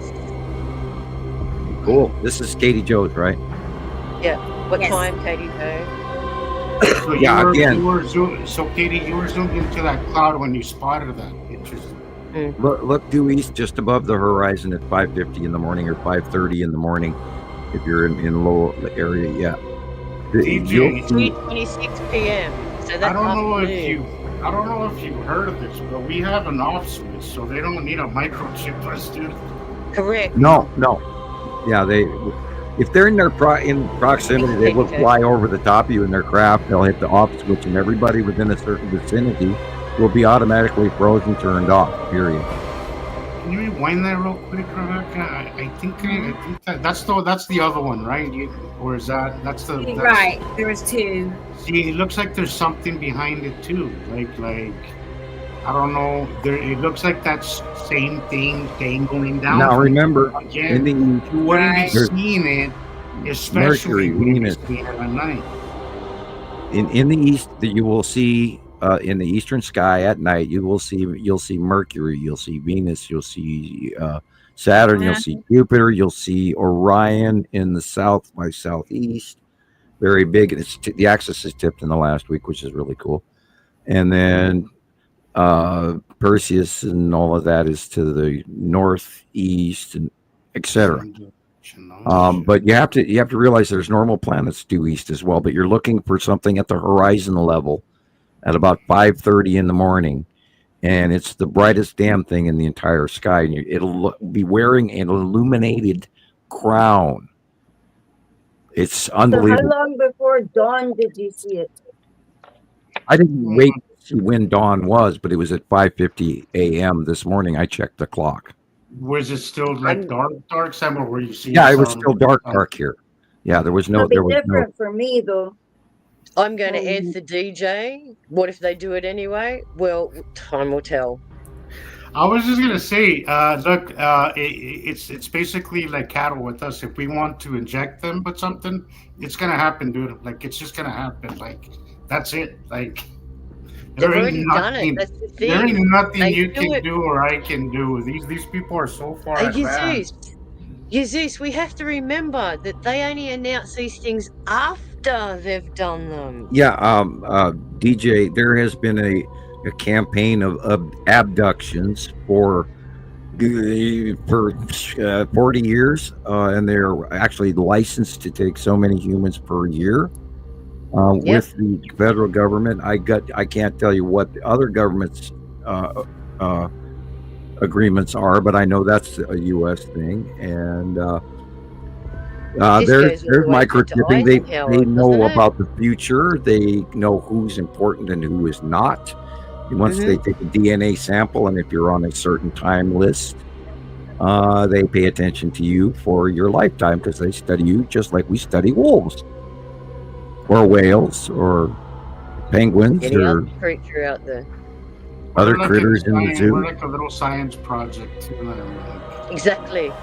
Yeah, it's a nice little science project, Earth. I am very intrigued by this. Imagine that guy that put all of those plants and things, soil plants, and stuck it in a bottle and sealed it for 75 years. Right. It was self-replicating, oxygen forming. So if that's a complete ecosystem in a bottle, then what are we? That's what we are too, yeah. Including generations of different creatures through different evolutionary periods going back millions and millions of years. You know, people forget about the one thing that I always chuckle about is, everybody goes, well, the dinosaurs died 65 million years ago, right? Okay, great. But you know how much time is between then and now? And we have caves here that have megafauna skeletons. And we have a megafauna of a wombat that died, and it is a perfect preservation. You can still see fur on it and everything. We're talking big wombats, bigger than me.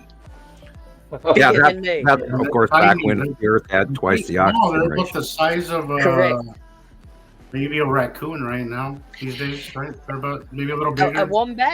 A wombat would be like a mid-sized dog. Yeah. So maybe that's how big they are. Yeah, a little bigger than a raccoon. They're tough little bastards too. Oh my god. They bury underground. Yeah. Oh, they're tough. They're tough little buggers. But again, I don't understand how anybody could think that we are the first, and that we became this far intellectually. I mean, not that we're super smart, but that we have had this ability of brain power in such a short time. Like, there's no freaking way. There's no way. Well, if we were to ask Sharon's neighbors, the Aboriginal folks, they would think that we are quite stupid. We are. And lost on our brains on those things we hold in our hands and talk to each other on. They have so many stories that just get ignored. And you got to remember, I can show you a map, and on that map, it shows you every indigenous tribe on the continent, and there's something like over 1,000 of them. And each one is unique, and each one has its custom, each one has its story. And this is why we don't have a lot of stories, because a lot of those things are verbal. They keep them traditional. And for everyone to understand, like we're conveying a message here using pictorial evidence, they use chanting, song, dance, smoke, and fire to convey their messages. Because each one of those elements is significant to the Aboriginal people, because they're in touch with the land, remember? Well, they have knowledge of the stars as well. Correct. And I was watching a program the other day, and they were talking about the early Picts and the Celts and the people in England, and they're talking about these carved circular patterns in Celtic art, in early Celtic and Pictish art, and they're these spirals, and they're going, oh, these are tribal, no, they're freaking star charts, people. And they're warning you that, these things that they're seeing in the sky, because they haven't got light pollution in their neighborhood, and they're up all night. We have a very prominent scientist here that is full. I think he might be part Aboriginal too himself. He has found so much information in regards to carved stones and star charts and what they all mean and how they relate to every indigenous tribe. So if you find one of these tribal stones, they are very important because not only did they log the star charts of the time, they also have mathematical computations in there that they're only just starting to work out now through AI what all of these computations mean. Goblia tepke. Yeah, you know, those they go, oh look, these are animals we don't recognize. No, those are constellations. Constellations. And back then they had a different language. What we may have say is a star, they may say, oh, that looks like, and give it another description. The great spirit dog, you know, our revered great spirit dog, Nogula. Yeah. Well, we call stars by scientific name, Alpha Centauri. But they might turn around and go, oh, look, dog star, bear Estrella. star. Estrella. Yep. So culturals do leave the information behind. It's how we interpret it. Right. And, you know, we've been screaming to, I mean, this has definitely changed my brain setting, knowing that this, you know, 3i Atlas is now in our solar system and rounding Mars. And I'm so insanely excited. It's actually changed my point of view. Yeah. And this is this is honey on your sandwich. It's like me yesterday, driving for an hour while my dad's over there crushed out. Just tears. I don't even know how I saw the road, to tell you the truth. It was such a dramatic moment for me. Yeah, I've come to understand the sociology of the event and why it is occurring. And I had the missing stuff because I had the human classified, and then I had the off-world information. I didn't have the stuff in between. And then realization of what this actually is, and it is occurring. I got the middle, and it was like, oh my God. Like being hit by a thunderbolt, guys. Yep. Oh yeah. Yep. And I'm gonna continue. I mean, I got, you know, parts of me wiggling thinking about it. I mean, there's a quiver in my soul over this, and not only that, you know, my ears are ringing like crazy. I can Mine feel too, for some reason. Everybody I know is sick to their stomach. The whole freaking planet is humming. All the volcanoes are acting up in connection to each other. And, you know, I mean, all this new science is going in. And by the way, that 7.8 earthquake, they're now going, oh, there was no tsunami warning past Hawaii. But they didn't talk about the fact that there was 8 tsunami markers going off around the world. And yes, there actually was a tsunami, but not a significant one, because as it fanned out, it slowed down. Yes. Distance makes it reduce in intensity. But I sat there the other day, literally watching all the tsunami reports for hours in front of the computer. Everybody was trying to talk to me at the same time. And I'm going, no, I'm doing tsunami watch. Leave me alone, you know. Yeah, I was watching the Bering Strait very carefully the other day. Well, I was very interested how far south it almost went to New Zealand. Agree. I was watching that because that is the farthest south that it actually went over the equator and south of the equator. I went, you know. How many dimensions are there, before I lose this question? Dimensions? I believe 144. I was going to say there is a lot more than 13. Okay. Yep. Well, why do you think they always say 144 souls are going to be saved? The 144 represents a lot of things. Yeah. But don't think of it that only 144,000 people are going to get saved. That's bullshit. That's another jury's bullshit. Oh, there's another story where there's 144,000 something or others in your body that make up a bridge that, I don't know. Well, there's a lot to that. I'm gonna sway the whole conversation by trying to introduce European indigos. Echo. And there are also puzzle pieces to this that go into all nations, and the people that are supposed to hear the sound of this story, that are smart enough to be here today. If you have 1 or 2 or 3 or 4 or 5 of the puzzle pieces, if you have 5, wow, I wish. If you have 4 or 3 of the puzzle pieces, you are become wise, and you start to see the correct path through logic. And part of your upgrade is learning to navigate through the bullshit and the self-centered people and the negative people and the people in society around you, to make your own decisions to come to what you would call a bodhisattva or an enlightenment. And when you achieve that enlightenment, things become easier, and you're luckier. And we talk about Source all the time. I am very, very led by Source, because Source always hands me the correct information exactly at the right time, exactly when I need it. Sometimes while I'm playing Star Wars. Also, it doesn't give you more than you can handle. Like, it gives you just the right. Oh yeah, it does. At the right. Oh yes, time. it does. Well, you're a special case, Sam. You know, you're a special case. Way more than I want, not more than I can handle. I'm kind of. Well, yeah, but I mean, it won't give you more than you can handle. You know. Okay. I've been very adamant about that, because I feel too much too soon. You have to kind of know where you're at. I for years had an argument with God, and I was rather irritated with him, for a long time. And I of course was shown the error of my ways in many different ways over the years, and including with witnesses and some of the crazy stuff that I've managed to achieve. And we all know that not everybody gets to smell meatballs during a live show. Indica Land, to answer your question, go ahead. The dimension of reflection is within.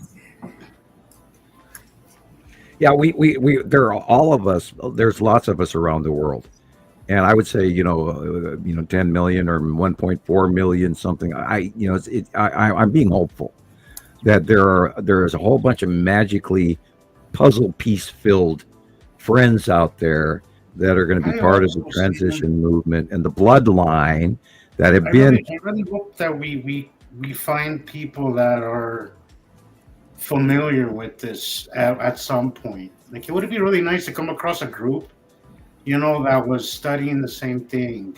Well, when you know it inside you just know it. I would just be over the moon if we would come across that. It's the people that know this stuff inside automatically. Mm-hmm. And we don't have to second guess. We don't second guess it. Jesus, it's always with us. No, this is Sharon. Now that you say that, I've always had a lot of self-doubt.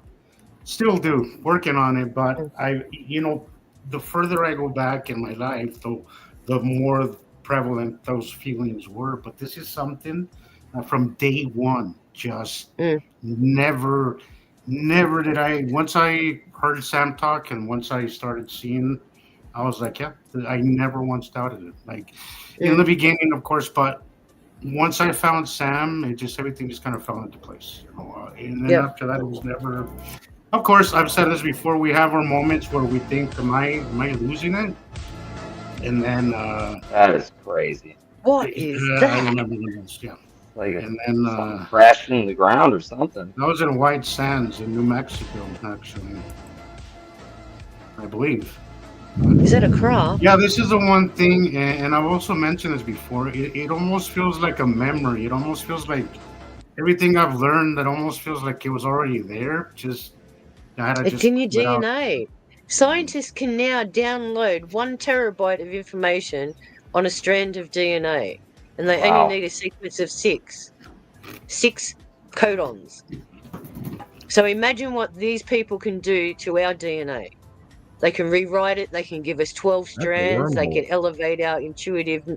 They can put our intelligence off the charts. That looks like a wormhole. Wow. Nice one. What? I don't know if that's real. It's something. It's about the video I was looking for. It's from Thomas. Thanks, Thomas. I don't know if it's real either, but that one doesn't look real, does it? That would be the formation of an opening. You find out. I mean, the only thing that I got blow my mind. It just seems very populated area. Forward.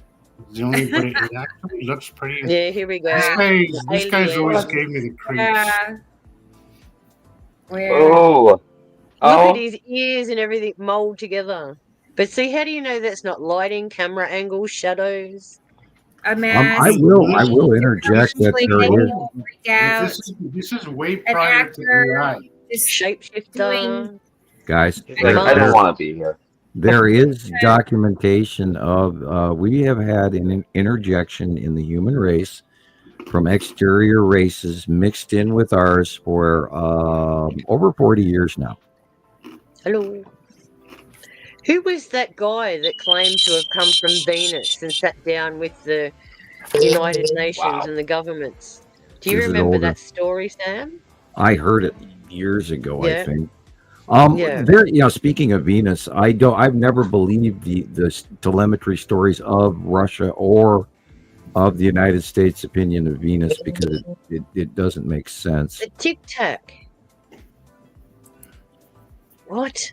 But the jury's out on that still. Yeah, I saw this is an older video, and I was the speed of it left me a little bit leery as to whether or not it was real. I'm gonna try to find my video. I have a video that has some really good captures on it. You know what I mean? Like I feel just in general, we can cover the whole thing with the blanket. People, there are so many craft here you wouldn't believe. Yep. UAP. And they came out of hiding in April of 2019. Like even if a lot of these ain't real, I would say at least half of them are. Considering what's all happening. So, there's really no telling right now. There's really no telling. There's some that are very obvious, and others not so much.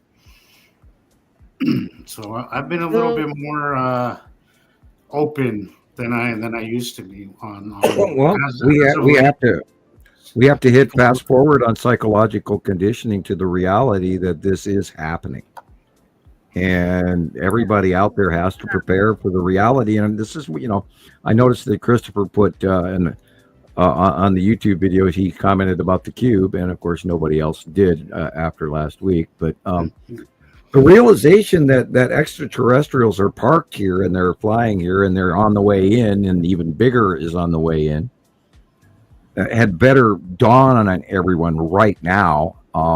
It is not a hypothetical. It's not what if, it is when, because it is now here. And ET it'll be too late when the church bells are ringing. Yeah, this is it. There are multiple factions of ET here right now, people. Mm-hmm. Okay. Make your peace now, guys. What are we supposed to do different? Change the way we think. Change the way we think. Okay. Ultimately. I did that. So good. Yeah. But this is why we're here, because we have changed the way we think. We look at life in a different perspective. We have lost a good portion of our warlike nature. Part of our genetic makeup is to kill for gold. Mm-hmm. That is part of our genetic structure for the hunt for gold. And there is definitely when they talk about gold fever, that is a reality to that statement. If you've ever found gold and watched what you do after you find gold, it's unbelievable. This would freak me out. You only have to watch some of these guys that go out there and do it, and they get a couple of specks in their pan, and it's like they're it's like they're rich. I don't know. It's probably not real, but what if? I've seen close-ups to that. I know. I don't think I would talk to it like that. Well, when there's one looking at you like, oh God, why are you walking away? Yeah, guys, come back. If you're starting at one, there's 9 of them behind you. Yeah, right. That's right. Sure. That one's getting your attention while those ones are landing. Yeah, when you're looking at one ET in the forest at night, there are 9 behind you. Yeah. What? This was in my backyard, in the sky. I've got crazy pictures. Look at these pictures. Like, what is that? Whoa. E.T. from home. What? That's my backyard. That's my dog thing right there, y'all. Like, another one for your viewing pleasure, more. And as I'm trying to videotape, I'm hearing footsteps coming towards me. Yep. Run. Wait. Huh? What, Stairway to Heaven or what? Well, they only have to think, and they can paralyze you. You're That's immovable. Have you an ever Air heard of Force plane instant dropping paralysis? flares. Yeah, those are flares. Those are Watch flares what from happens. an Like, Air Force plane.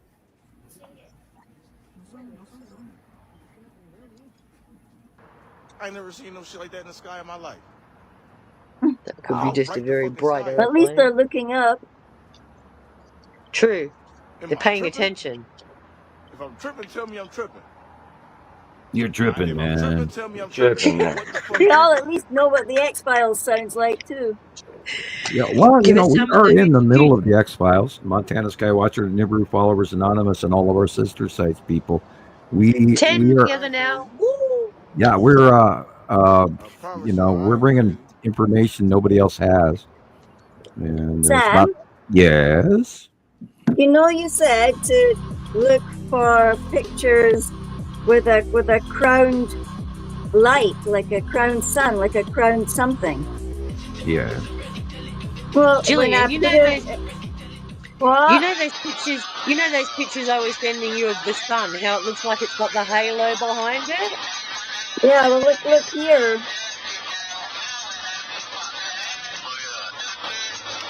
Can you send that to Rebecca Yeah, so we now can if you get spun that upside down, it'd be the other way It around. looks like an MRI, like a baby, like a baby monitor. An ultrasound. An ultrasound. Yeah, that's the Mason's symbol. It's like judgment or something. No, the Masonic symbol is all about the mathematics. That's why they've got the compass. Yeah, I do know that. I know that, yes, but this thing looks different. This thing that came up looks different. Is it Bezos? And I used to hammer my dad. I used Where's to say, that the long box cube with the side orb? Wow. I used to ask my dad all the time, what does the G stand for? And he used to just always avoid the question. So I'd ask other people, what does it stand for? God. No, it doesn't stand for God. Geometry. No, it talks about generations of knowledge. That's why they focus on the two pillars and the checkerboards. Everything is to do with science, guys. That's how they came up with because if you remember, the principle of Freemasonry was always back to the pyramids and how they didn't have a union back then. This is why they had the uprising. Because they were the master builders. Yeah, the workers should have had a union rep. Correct. And this is why they created the Masons, so that they could get together and conspire better ways of being treated, whether they protested for more food or water or whatever. And the new crap that's here. Those weird ones that we've been seeing for about a year now? What the heck? Squadron formation. Look at that. Holy shit. Yeah, exactly. See how everyone's reacting what the now? fuck is that? Fuck. See, look how they're reacting. That looks like Starlink. Yeah, it sure does. Yeah, there was somebody took pictures here and I saved it and it looked like braided colors. Really beautiful. Yeah, look at that.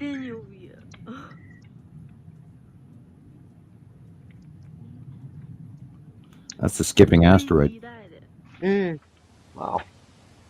Here's our booger ball. Yeah, Colorado had some sightings of that. Right. Yep. Nicole was seeing the booger ball.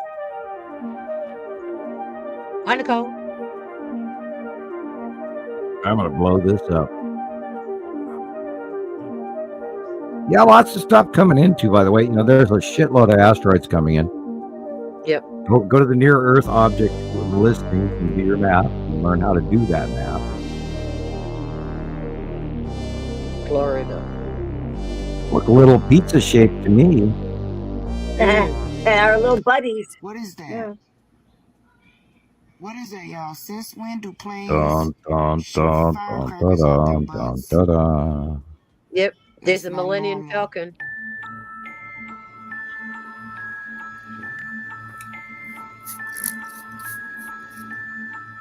But don't listen to me. I've been only drawing pictures of these things for how many years now, people?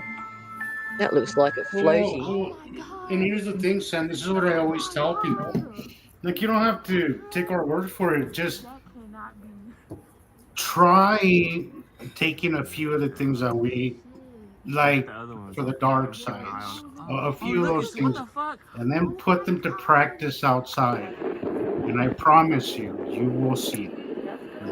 If you actually pay attention, take under advisement, the things we teach you to how to see them, and you can go see it for yourself. Anybody can. Except I got it on film, huh? They're not hiding anymore. Se viera más detalle, pero bueno, también tengo por ahí unas fotos. Porque venía corriendo y todo para llegar a grabar. Voy a ver a la punta del árbol ahorita. Can you translate, Jesus? She started seeing it. She started seeing it. He said he ran to get his phone and record it. She said that she saw it right above the tree line. Right above the tree. That's what she was saying, where she noticed it. She's got good eyes then. Wow. Shit. There's no way I would have seen that. That's what I'm saying. She's got good eyes. Maybe she got that glint that made her, forced her to look up. Yeah. That tap on the shoulder. That's all it takes. Yeah. That's all it takes. The shadow, the glint, the reflection.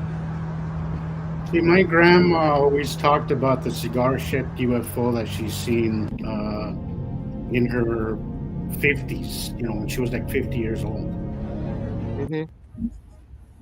And she was not somebody who ever spoke of these things, but there was always a popular, not popular, but everybody in the family knew about that story, And that's the thing. It never went beyond the family because you get locked up in the loony bin. Yeah. But it was she always stuck to that same, it just looked like a cigar. This is that viral moment, people, where we have to realize the 3A Atlas, or 3I Atlas is a slap in the face. This is extraterrestrial visitation, people, on a higher scale than what we've already been seeing, even though we've been doubting it for how many years now. People, they're everywhere. Ships are everywhere. They're freaking here. They're here. They're here. They're here. They're here. This is that viral moment where modern science cannot argue with it, and they're not going to tell you. They're already mandated that we stop watching it once they get close to Earth. Yep. Every theory of astrophysics. Every theory. Gone. They flush the toilet. Everything they know is wrong. Yep. But when are they going to listen? That's a reoccurring story, Audrey. Like, I've never seen one, but the cigar-shaped UFO is actually very common among people who've seen stuff. I personally, what I've seen is two things. I saw a golden orb. I hate using that word, but that's the only word I can think of. I saw a golden orb, and then I also saw what looks like what do you call those things? Those sewing little things that you put on your thumb, a thimble. Thimbles. Thimble, is it? Thimble with the TH? Thimble, okay, so TH. It looked like a thimble, right? So here's what happened. Airplane 747 comes very low, right? Comes across, drops a sea trail. I could almost hear it. It's that low that I could literally hear the sea trail.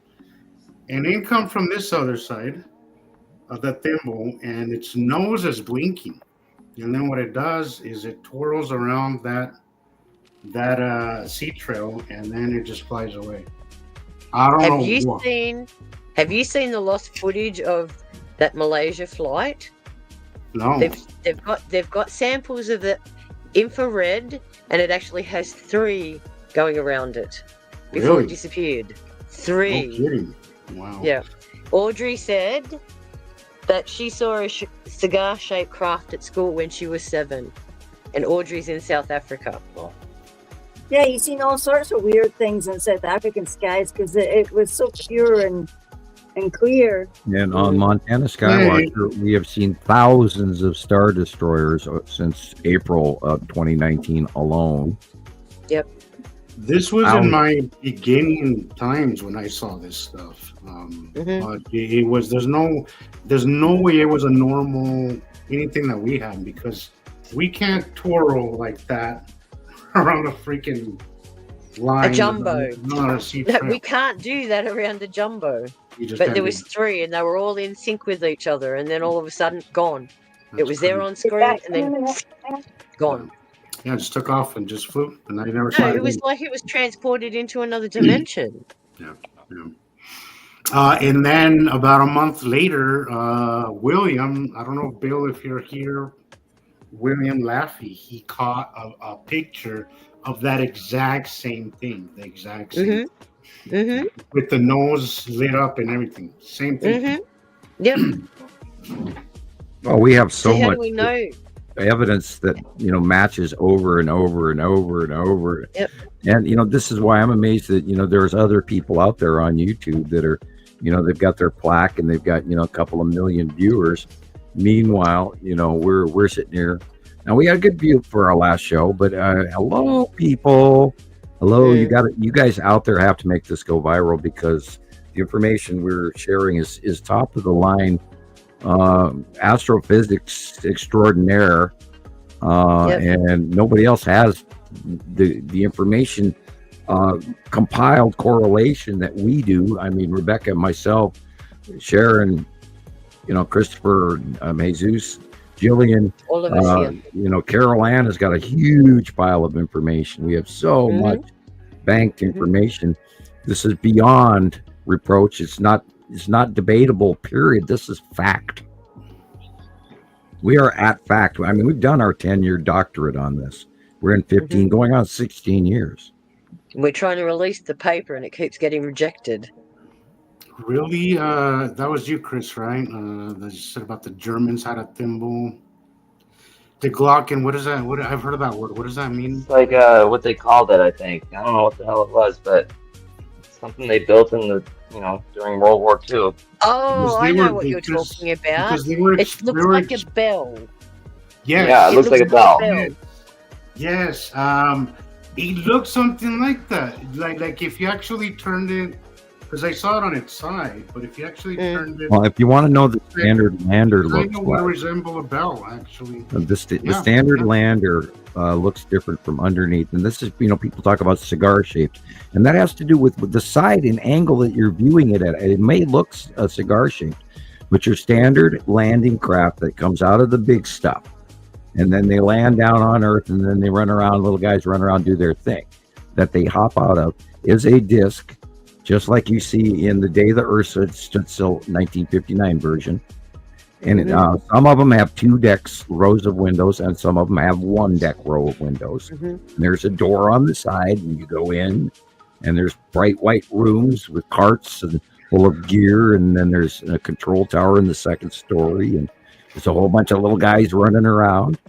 And the Greys work for the other races, many other races, and they, they're the landing party that can handle our atmosphere, whereas they'd be, the big guys, the bosses, would be less comfortable doing all the work, so they send their guys out to do the thing, collect the samples, etc. Like you throw another one out there. For Close Encounters of the Third Kind, guys. Yeah, 4th, 5th, 6th. I saw that one. That was a very well-made movie for as old as it is. What's going on is Close Encounters of the 4th Kind for our solar system right now. It has directly been switched on. The switch has been thrown. Yeah. Is your antenna receiving? Right. And it's interesting. Audrey had the same comment about the thimble, that it could have been the bell, but I never even considered that, honestly. If you look in the Sanskrit writings, they talk of vimanas. What shape were they? Exactly what you're describing now. Yeah, that's right. That's right. Absolutely. Why do you think the Germans use that And we shape? see that a lot in Indian buildings. Temples. We see a lot of those. Yeah. In the temples. Yeah. Yeah. Wow, I never considered that. Interesting.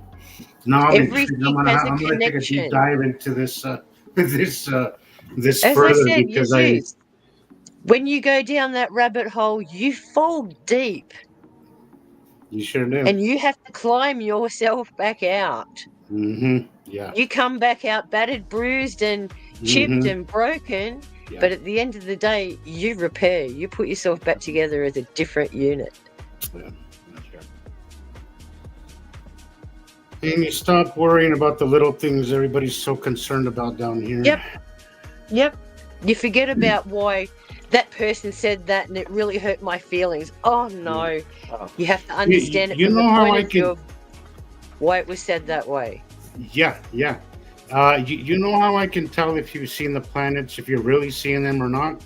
Because you kind of leave earthly things behind. You stop worrying about those little things because you realize that there's a lot bigger shit to worry about, to deal with, than the petty shit we got going on down here.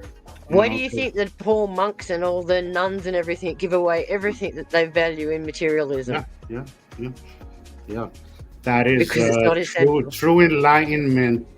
It comes after you. Well, it comes and then you drop off all that other shit because it no longer holds the value that it used to. And I think that's part of the reason they don't tell us a lot of what they don't tell us is because they would rather us just be focused on worldly shit down here than actually rise above all of it.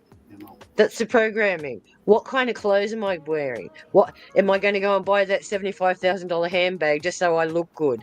Who's going to notice? And you know how I do this? I say to my nephew, "We're inside our car. What color is my car?" Exactly. And he goes, "It's white." And I went, "You only know it's white because you've seen the outside." But that's now so tell me, true. From the inside perspective, what color is this car? Yeah. People spend $500 on freaking Jordan shoes, right? But the truth is, your average person will never look at your shoes. Like your average person. And they won't realize that those pair of Jordans have been made in a sweatshop in Vietnam where that person's earning $1 a day. Well, look now. Once all the tariff things went into place, a lot of people, including myself, I buy directly from China now. Like I cut up even if I gotta wait 3 freaking weeks for it, I'll wait 3 weeks for it. Whatever. What did Trump do yesterday? It's the same quality. It's the same stuff. It doesn't have the name Jordan on it, but it's basically the same thing. Like everything. Well, I don't buy Jordans, but just shirts. What did Trump do yesterday, Jesus? He signed over that any international skilled workers coming into your country must pay $100,000 visa entry. That's stupid. Wow. I didn't know that. Well, ICE raided a Korean factory in South Carolina, and all of those workers have been repatriated back to their country. So they've already pissed off South Korea. Yep. Our regime is pissing off most countries out there, and we are being boycotted. Yep. And again, I will warn everybody: come November, our economy is going to crash. Yes. Sam, but I mean, look, again, I don't like going down the point, but this can't be just like I can't. Again, I've said this before. Like I feel like everything dealing with that has a lot to do with what's happening up there on some level. Land obsolescence, my man. You don't know what. That's the only thing I'm always wondering. Why are they doing this? Why? Because if you pay attention to what's happening there, and then you correlate what's happening in the sky, it's like crazy shit happens up there, and then crazy shit happens down here. And there's always a correlation. So I'm like, it's their distraction, but it can't all be distraction. Like there must be some reason behind all the crazy shit. Like there is method to the madness, I assure you. Somebody mentioned the other day that part of the whole ICE thing could be that they just want everybody when shit goes down, they want just this country, and then that country, because when shit goes down, what you want is just people that are in your circle, I guess, so to speak. You know, I would remind you that the bigotry that is in power on this planet is not in control. It's very important who you invite to your dinner table. They're certainly trying. Yeah. Yeah, well, but the planetary, the rulers of this planet are not in charge of what's happening. Okay, you've got the right idea. You need to have resources, seeds, all that sort of stuff. That's where the materialism falls off. You need to know the skills to get through this. That's what we're saying. We're asking everyone to put on their armor right now. Everybody was fearful of invasion, and they don't need to invade because they already own it, for one. Yep. For two, now we talk about, what happened last cycle in 1650 BC. Mm-hmm. There was a depopulation, there was a climate change, climate migration, there was famine, there was wars, there was 50 years the of tip darkness. of the planet. Yeah, and there was a lot of people that were no longer around later. And that also is part of the cyclic, because then of course you'll hone the stronger will survive. There are a heightened strain of the next bio tool race that they restart with, but this time around supposedly they're going to do that and more. So the question is, if we don't do it to ourselves, Sam, right. Did you hear the report out of India after all those major floods? Because of their not India, it was Bali. After all those major floods they had in Bali, they had so much rubbish and refuse. They're now worried about a new virus called HN15, which is not a swine flu virus, but a new generation of it. And they say this one is going to be very difficult because of the amount of damage that happened in Bali. A lot of people are going to get sick from this. Oh boy, let's hope they contain it this time. I think the World Health Organization will step up now. The United States just recently boycotted another United Nations and NATO movement, and is being just stupid. But anyway, I believe that Europe is going to actually learn to step forward in this occasion, and I know that Australia is right there along with them. So I am not majorly fearful of that, but let's be aware of it. Okay. I think in the predominant nearby future, what's coming all the way next to the turn of the year with this cycle of the Nibiru group and the comets, if you want to call them those things, or the electrons coming into our solar system from intergalactic visitors that have changed us permanently already. We have. You call it II. You called it intergalactic intelligence. I called it intellectual intelligence.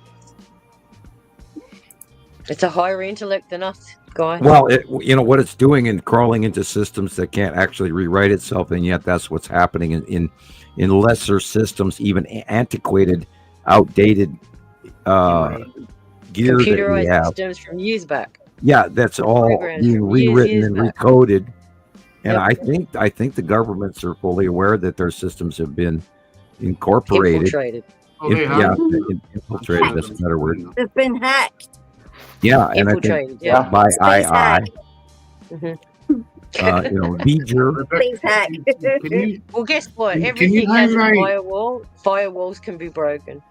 Beeger. Can you highlight Rebecca NK's comment? I think that was a good comment. She's talking about materialism. Hey, Maria. Hey, okay, cool. Hi, Maria. Good to see you. Who am I looking for? You say Katie? NK. It's a little bit up. She's talking about materialism, which I think it's the one right before that. Yes, there is materialism and materialism. Like, there is materialism for shit you don't need, and then there's materialism for shit that you're gonna need in the future. And yes, you can't eat gold and you can't eat silver because both are necessary in the diet. If you're gonna spend anything, spend on a shovel, on things that you can. Correct. stuff that you water stuff collection units, filtration yes, units, that don't need electricity that you can use when hand saws. Yeah, absolutely agree with a you. good pair of Wellington boots. Yeah, that you can actually walk in without blisters. Correct. Yeah.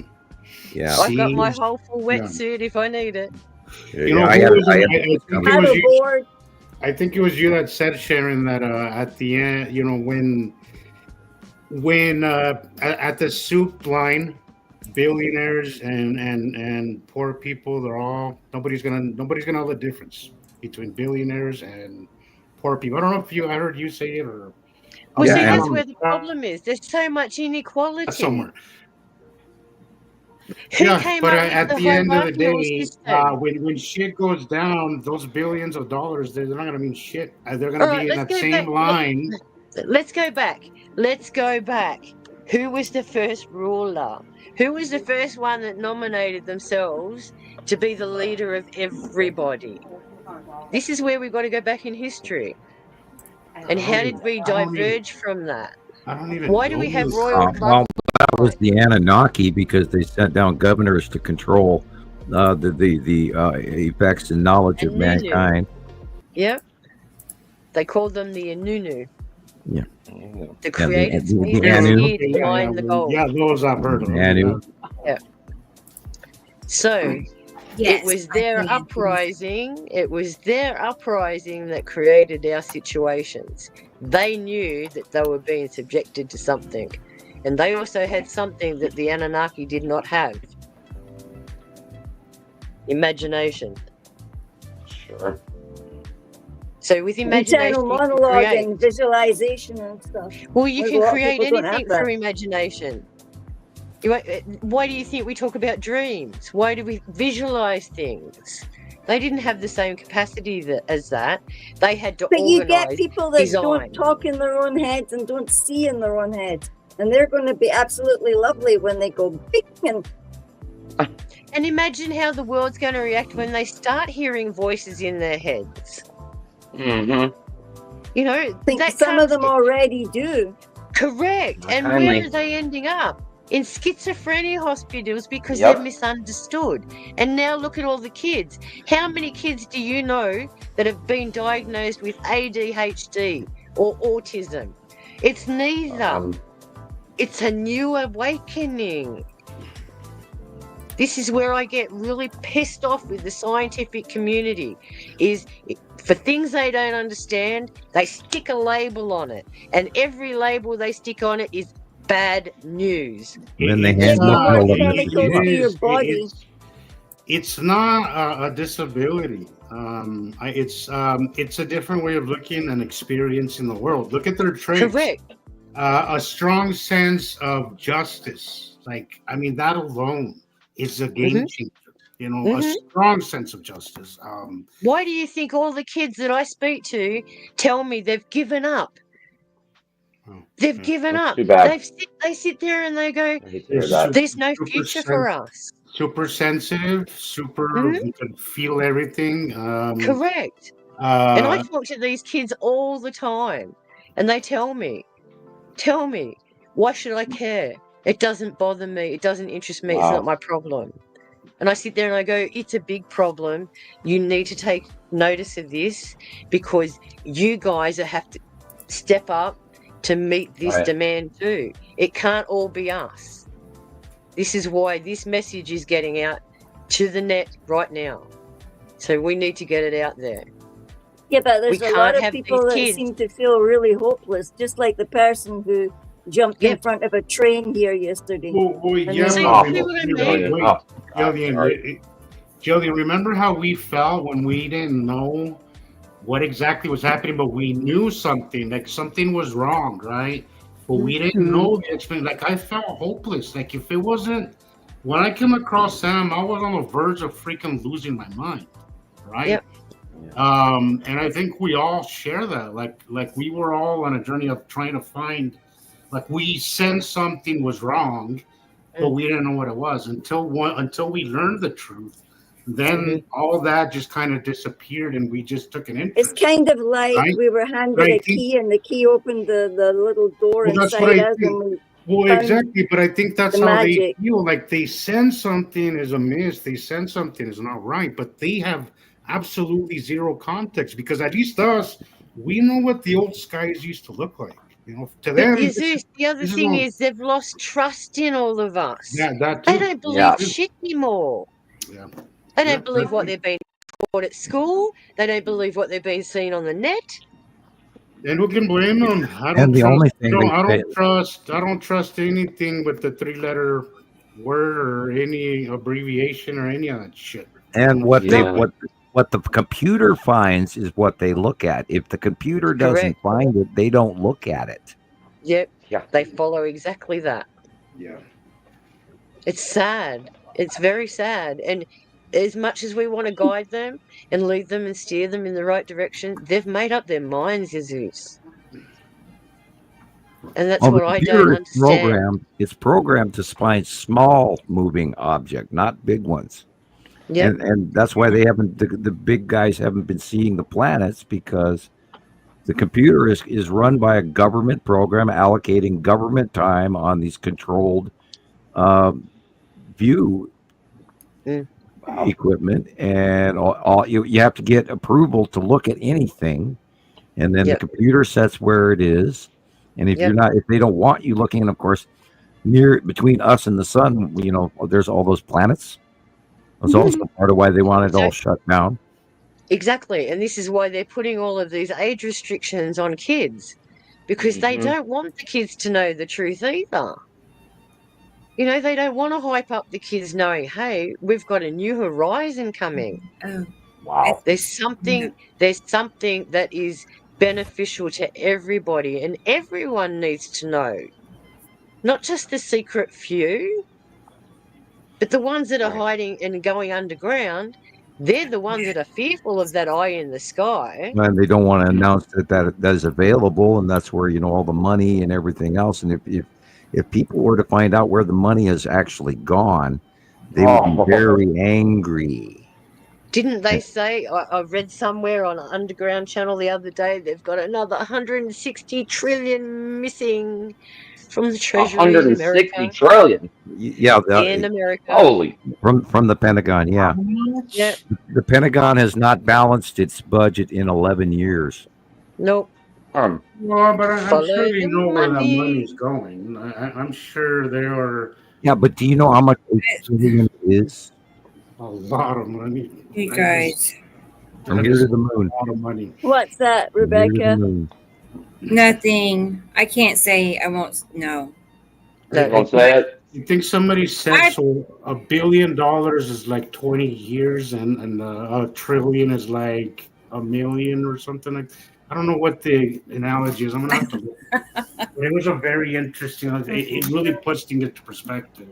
No, if We you just rob look at the if you world rob in $1 billion, you don't get any jail time. You get off scot free. Just ask Try this the again, government. Audrey. I remember when they were missing 2 trillion, or 22 trillion, but 124 trillion dollars. Oh my Yeah, God. billion, trillion, billion, jillion dollars. Yeah. It And could when be did anything. that Exactly. It'd just be like. And when did that happen, Christopher? When did Romney come out and announce that they were one? Gave 2001, right? Correct. Right The day before before 9/11. Yeah. Yeah. Mm-hmm.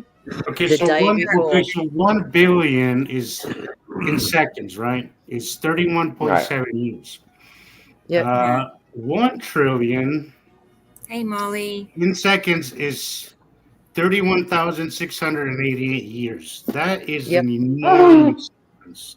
Like that really puts it into perspective. That's insane. But look By at the the way, time gold scale. has gone up It's today. exactly the same as the timing for Nibiru. Uh-huh. Think about it. It's the same Well, timing as this solar I didn't system coming even- into ours. I didn't even notice that. Wow. Holy See? Everything's connected, Jesus. You just well, gotta that's know it. what jigsaw That's piece puzzles interesting. put in. That is interesting. I didn't That's even just notice how my that. brain works. I go through my little library and I pull out my Dewey book system. Hey, your and I pattern go, recognition. That's your pattern. Yeah, your pattern recognition. Yeah.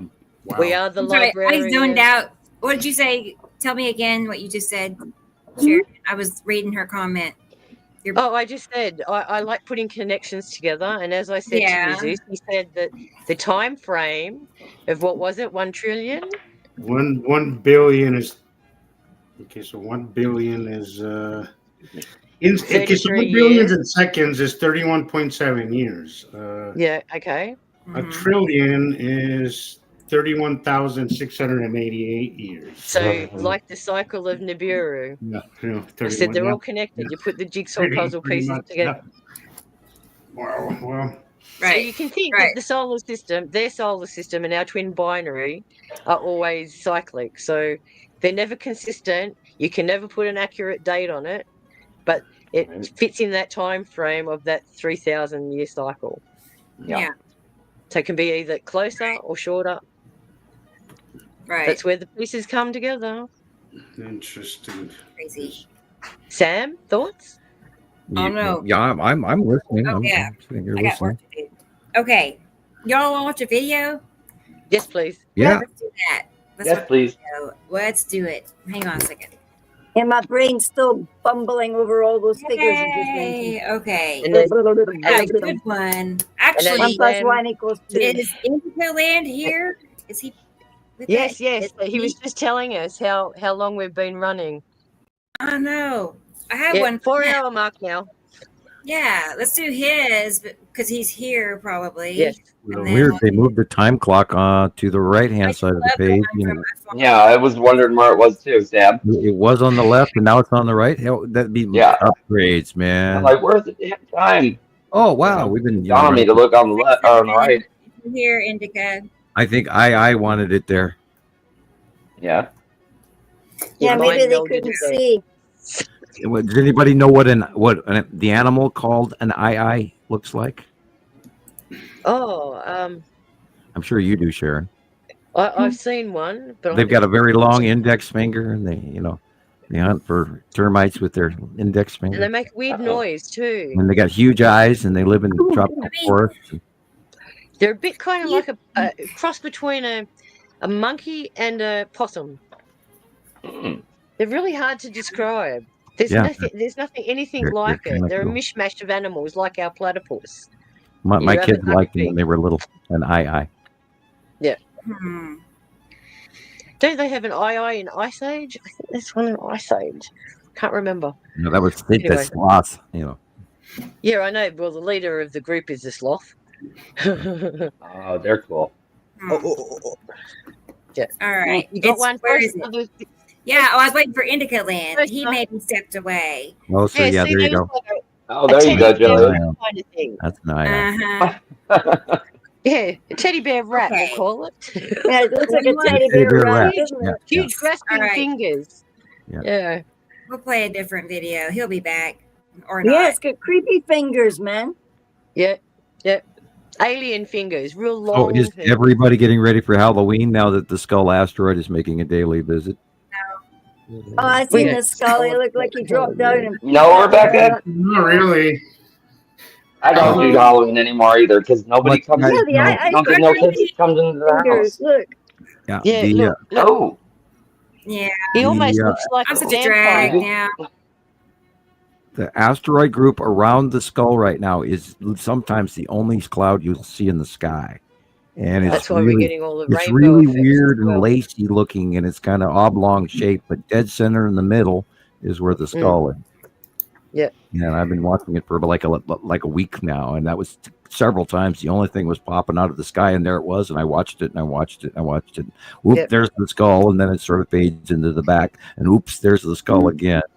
And so it's that whole cluster it's- of it asteroids rotates. around the skull is Yep. putting off a rather unusual, sometimes rainbow, but most of the time a lighter gray cloud patch. And on the left side, you can actually see one of the trailing asteroids clearly as day. And it's just this little black dot, and it's really cool. I watched that one I saw it more than I saw the skull asteroid. But Yeah, the skull asteroid is getting ready for its Halloween appearance, like last year, which was awesome. Yep. But this year it's going to be even bigger. I hope they turn the lights they actually do a news report. I'm sorry, say that again, Sharon. I hope they turn the lights on in the eyes this time. Yeah. The lights candle. I have somewhere I have some art that's like that has fire inside the skull asteroid. His eyes are glowing. Yeah, I love that. I'll find it and share it. I love it. Let's see if they put out a news report again this year. Yeah. Nothing to see last year, right? Well, for you hardcore sky watchers, I would encourage if you're going to go find the skull asteroid, wear your adult diaper because you're going to in your pants and knock your knees together. So. Yeah. We'll have a stiff drink too, a scotch. I'm going to play a Fonz, so we're going to go ahead and do his. Okay. Yeah. So. Yeah. Here we go. Yeah, I love all his. Man, I'm a fan. He's got one great photo this week. He goes back in our group like 5 years. Cool. Like a long time. He was there back when I just had one other admin. It was just us three, and then it kept growing, and so anyway. In the Maldives or the Azores or where's he at? Yeah, Maldives. Maldives, that's right. Okay, I always get him and Philippe mixed up. In the last year, got an apartment on a high rise, so he's got a balcony. Explain to everybody where that is, Rebecca. Views. Sorry. Where are the Maldives, Rebecca? Yeah, explain that to the folks where that is. Location on the Earth map. Indonesia, right? Maldives is in Indonesia. Yes. I think. I don't know. And then the Azores is in off the coast of Portugal. Gillian. I'll tell you. It's in the Indian Ocean, southwest of India and Sri Lanka. There you go. Yeah, it's a giant island. Beautiful. Ocean. He's like, why wasn't I get to be born in Maldives? I know you're in Tulsa. And look at his view from where he is. Look at where he is on the planet. Yeah, I know, right? Oh no! It's like, oh my goodness, it's so tiny. It's so tiny. Yeah. Yeah. Mm. And the equator, is it, Gillian? He's very secretive about his appearance. Like he's never posted a picture of his image, but he has me this one emoji, and this is all I have to go off of. You're getting ready to see it. Here's what he looks like. Ready. Oh, okay. How like is that? Wow. Nice. Here. Spicy.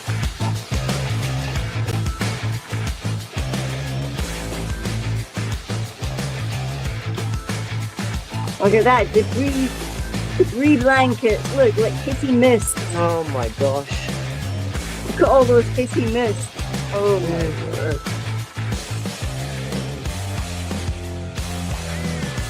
Okay, that is on the right-hand side of the sun. And that would be lead asteroid in the long box cube. It's upside down, Sam. Yeah, we're all doing the head tip. It's like we're all spinning. Here we go. Hello. Take me deep. Bottom urine. It looks like a waterfall, doesn't it? Yeah. That's the side edge of the stratum. That's the yeah, right. The waterfalls of the stratum. You saw it. The stratum waterfall. The dim is on the left-hand side of the sun, right there. You can see it. Yep. Dark shadow. Look at it. Yep.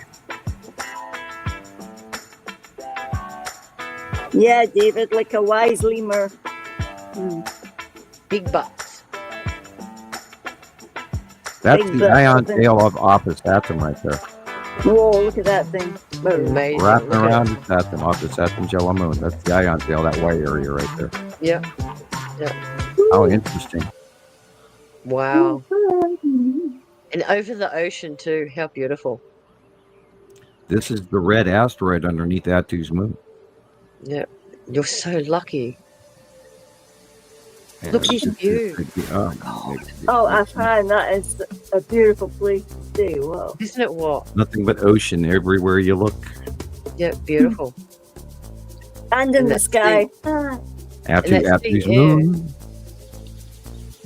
And Nibiru is back there to the middle right left. That's Nibiru behind. All that dark blue is Nibiru. Wow. It's The light blue on the horizon. Now you see Nibiru, the dark blue way back with the white line on the bottom there. That's Nibiru, but this is also Atu's moon with the red asteroid in the upper left corner. Again, the red asteroid going overhead away from you because the light is behind us. This is Atu's moon, red asteroid beyond Earth being facially illuminated. This is the right-hand side of the sun. This is the Saturn yellow moon. The cube long box is in this shot, but you can barely see it. Yeah. It's obscured by the light. Bottom of the Saturn's yellow moon. Amazing.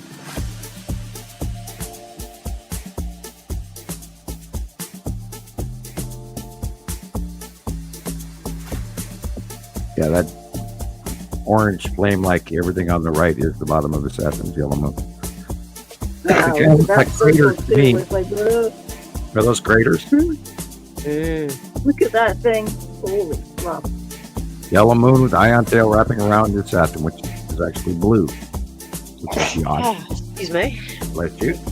Hey, why are we all sneezing tonight? Because the world is sneezing. Our immune systems are And changing we're all too. sneezing. Like, they're making us all sneeze, Sam. Everybody's got acid reflux. Everybody's going through nausea, ear ringing, headaches, dizziness, irritability. I've never had so much acid in my life, like past couple of Yeah, months. everybody we know has acid indigestion right now. Yep. Digestive problems through the roof. Bananas, like the other part of radiation sickness. Well, in the Bible, it is listed as the birthing pains. Look at those. And these planets, they're affecting our Earth, and they're affecting our animals, and they're affecting us. And now we've just added another hot element into the compound, an electron or whatever this civilization-altering, mechanical, entering 3-eye atlas is, because it's not the comet. Yes. Nowhere near this the comet. unexplainable phenomenon going to be? It's a Well, phenomenon. it's traveling at a speed that it's going so much faster than any comet ever seen before. Now, it doesn't even quack like a duck at all, period. I always had trouble with those words. Millennium. Look at that, man. That looks like I know. It looks like. Look at that. It's like, it's like looking at a baby in the womb. Look at it. It's like craters and mountains and your brain. Wow, your brain's just trying to make sense of it. It looks like all your brain. Oh yeah, that's stop me upside down. Thank you. Yeah, that's the Saturn's yellow moon after sunset. Woo! Beautiful pictures. Incredible. Wonder what camera phone he's got. With stereo in the background like going off into the distance in the green blue. Probably exactly the same as us, Gillian. Standard phone, but the location makes the difference. How close these things are kissing our planet. Look at that. Like drawing. Just about having a sip of seawater, that thing. Yep, beautiful. And this is Atu's moon in front of Atu overhead. Look at that. He's big, dark, chunky rock. Looking at it's like a point. And you sit And there the and light you and the go, outgassing and the shadowing. yep. And you sit there and you go, how on earth is it just being suspended there, huh? And you're just sitting like that going, And it moves, and it moves, and it moves. oh my word. Yep. Just like the Vogon construction fleet, hanging in the air like a brick boat. Sorry, I love all my spacey quotes.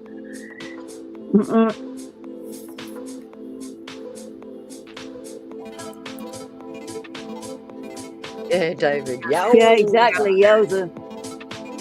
Hey, David, I tried the real to sky send is you yellow. a friend request, but I don't know if it's you, David, or another David that I've just sent a friend request to, but someone's going to think I'm a nutcase. Well, Gillian, we already do. Sea levels.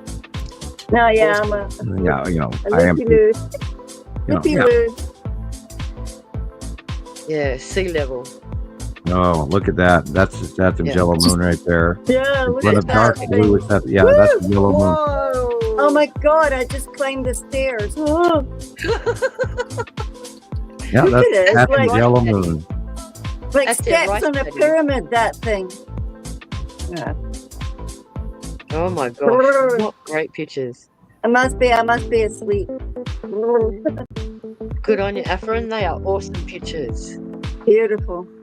Thank you for sharing. We really appreciate it. Yeah, they give you goosebumps. Yeah. Oh, look at that. These are That's the side of postcard Uri. picture perfect. That's the side of Uri. Agreed, Robbie. Beautiful. Ooh, look at the colors. The waves. Hey, you should have seen our waves the other day when that wind came up. Oh my word. It In looked the like cloud. horses riding on like gunmetal gray. Yeah. It was really swollen as well, like the water was going to come up the street. You could actually see it. Did your little shed stay in place? It didn't get blown away? Ion Oh, tail. luckily it's not in 3 bits, but it ripped a bit of roof off. Ion tail. Another bit. That's the lead asteroid dead center. See the stripes in it. Magic. This is the bottom of the Saturn yellow moon, and is Saturn is it's being cut off on the light at sunset. Yep. And again, Anybody else getting horrible pop-up adverts? Pop out. I haven't got any today. Amazingly. Yeah, or great, like the stairway to heaven, but I mean, oh my word. Ugh. I just climbed the stairs to a pyramid in that picture. Stairway to Nibiru. Could be that too, eh? Yeah. got a lead asteroid. That's yellow moon and Saru in that pic, photograph, whatever. I almost have lips. I can almost talk.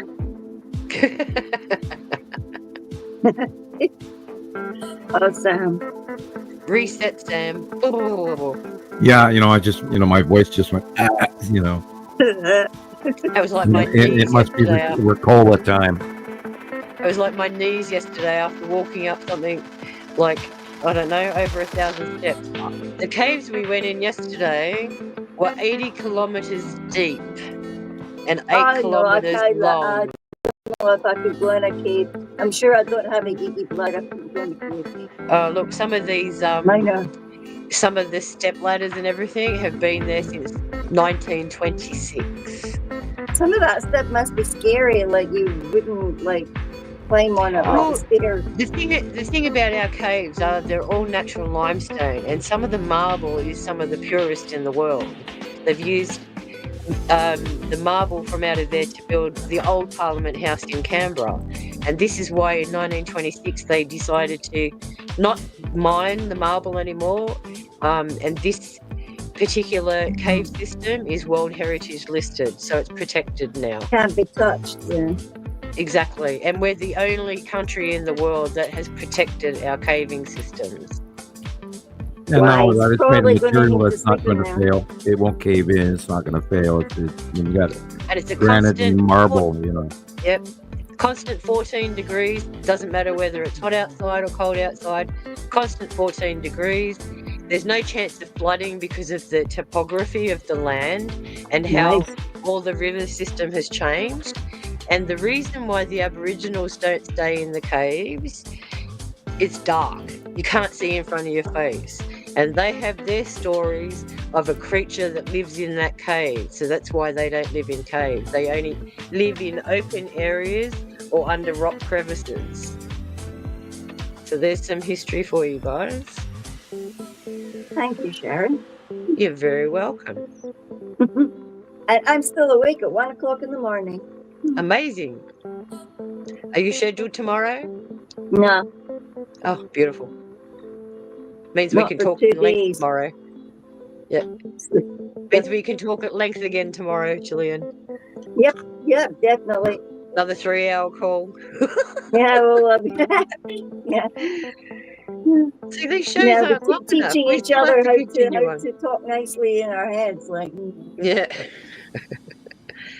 How to reprogram ourselves. After Even what I saw Diana today, Well, yeah, that would be a really good time, idea. yeah. Awesome, Carol Ann. Well, we have to realize that, you know, everything we've known over even the last decade, which, wow, it flew by so fast.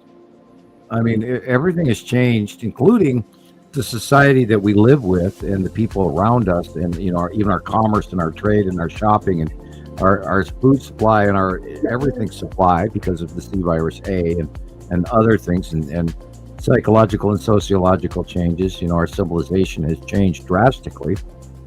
And now we're going to have to really wake up. Look at, I mean, yeah, argue. Look at that. I mean, there you go. Argue with it. I mean, yeah, like you always right. say, argue with me, I beg you.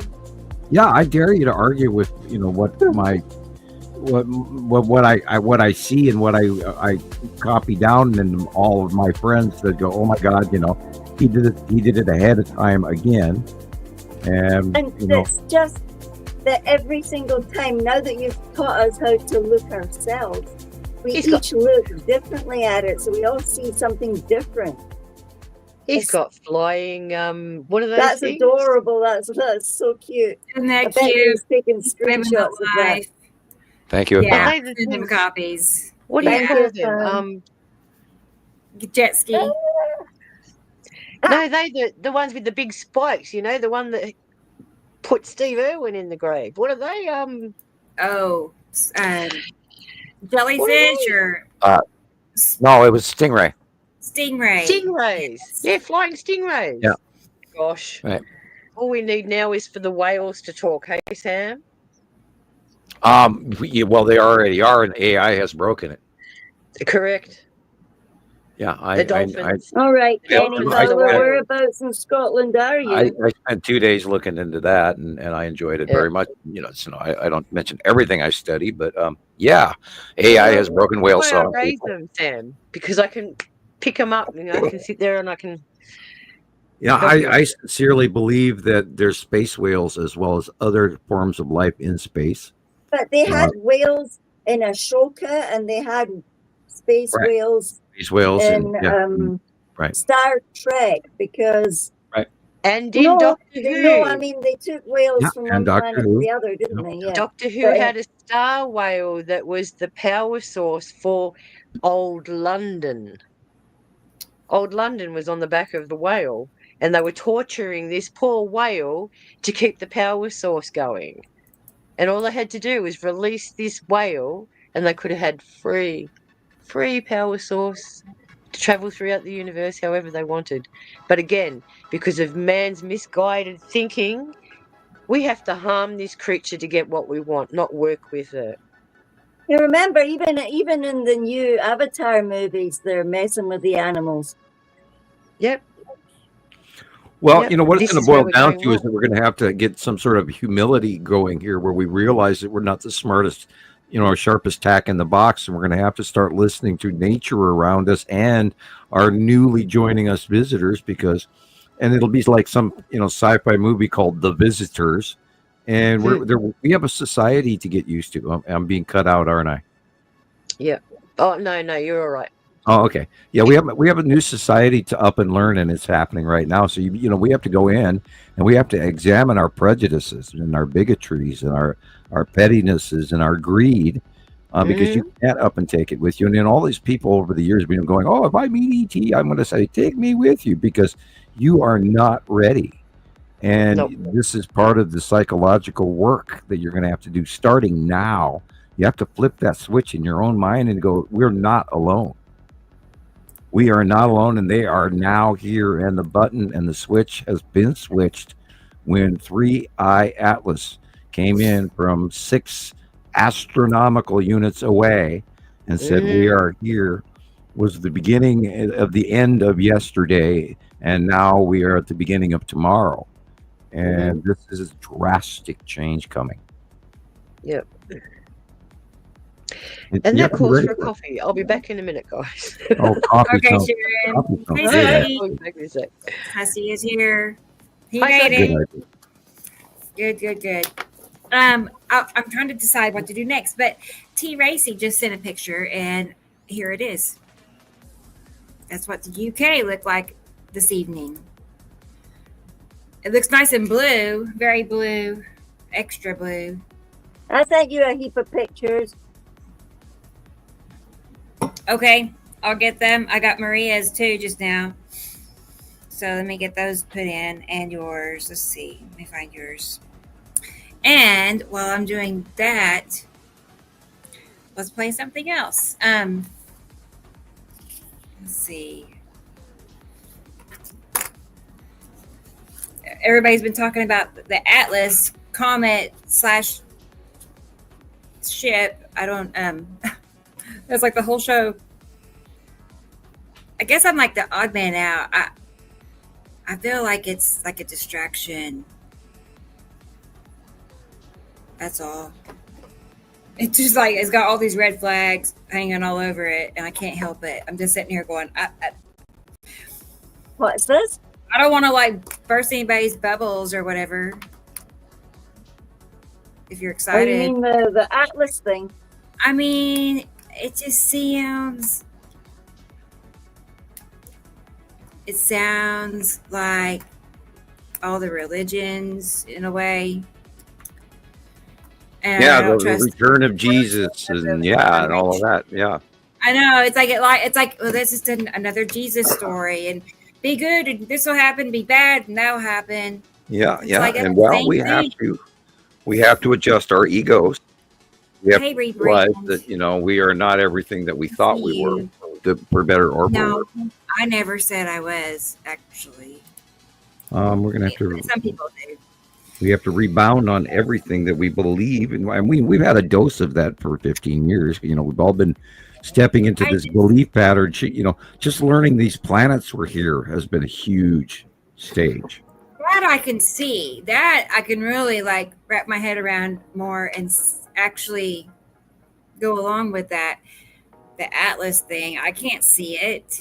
If they give me a picture, I don't trust them. I don't know, and it sounds just like the Bible story. It's like the same scenario. All right, let's have a discussion about that. Now, what happens? And this is hypothetical. And this is I believe it's still within the realm of if, not when. What if on this flyby, because it's adjusted course in the solar system, going against any gravitational norms in all modern physics, meaning it's now going where it wants to go, not where it should go in orbit. It's not an orbitary path it's taking. It's taking an intelligent path, and it's now rounding, and it's going to go right next to planet Mars. Very, very close. Like 3,500 kilometers or 1,000. I don't know exactly. I'd have to relook at that. But it's going to be very close to Mars. And what if all of a sudden, boom, they actually released the information that Mars was terraformed, or there was huge changes on the face of Mars? Would you then believe it? Would I then believe Atlas? In Atlas, is the capacity that 3i Atlas is an intelligently sent mechanical drone probe. How could they prove that? Well, if you saw that the planet was all of a sudden something if I went there, how you would prove it is by pictures of. I mean, right now we've got so many cameras on Mars, you wouldn't believe it. But no. You used to, what if then the government came out and said, okay, there's a group of people that landed on Mars? No. Well, then why? Okay, forget. No. Then I suggest you forget about the Atlas and don't worry. I know. I want to be excited with y'all, but I'm just like, man, this sounds just like that. It's the exact same. And there's God, you're good and you're bad, and heaven and hell. And it's just like, and it's all over mainstream media. That's a red flag. The I 999 flip it 666. That's interesting. It's like they had to just come up and say that. That's not by accident. Yeah, and and this is why there has been slow, soft disclosure within the the last 50 years for a reason, and they're elevating us up to be acceptant of it. And while it is shit down here, we will be far more acceptant for them to come in and fix things. Right. I want something crazy to happen. I feel like we're just like Nina's. It's like no matter what, it's a prison. It's like a prison and a prison and a prison. It's probably some crazy complex. Well, currently the prison that we're living in is pretty broken, and I mean we're living in a fit scenario where people have to work 3 jobs just to eat. Yeah. So I think I think some improvement from a far wiser extraterrestrial would be sort of welcome. You know what though? Yes and no, because they're notorious for creating the problem so then they can fix it. They create the problem and then that depends on which faction you're referring to. That you wouldn't really want it in the first place, but you'll take it because you're desperate. Like, oh please, it's so terrible. We'll do anything. Well, we were created by one faction, and now there is another current embargo of our planet from another faction. And now there is a third over higher being faction that is now coming in and hitting the reset button on their scheduled development of their civilization.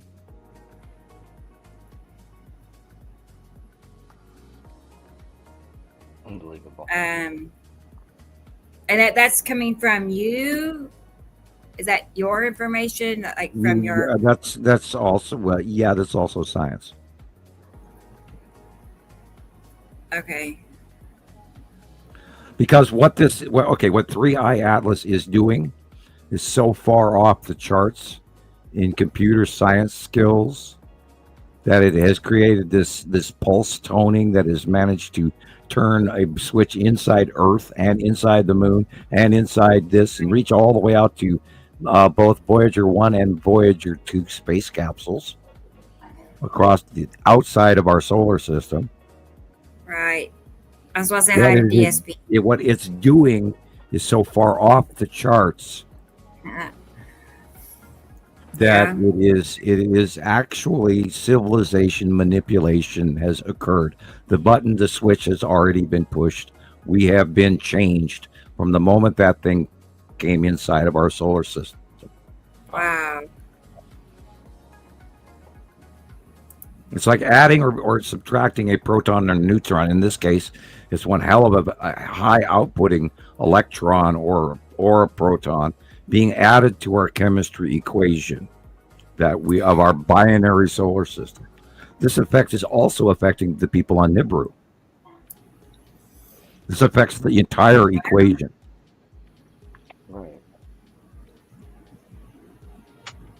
And the question I know something's out there, but I just don't know. The question is, are we a manufactured equation or are we a natural equation? Are we a created solar system or are we a bioengineered solar system?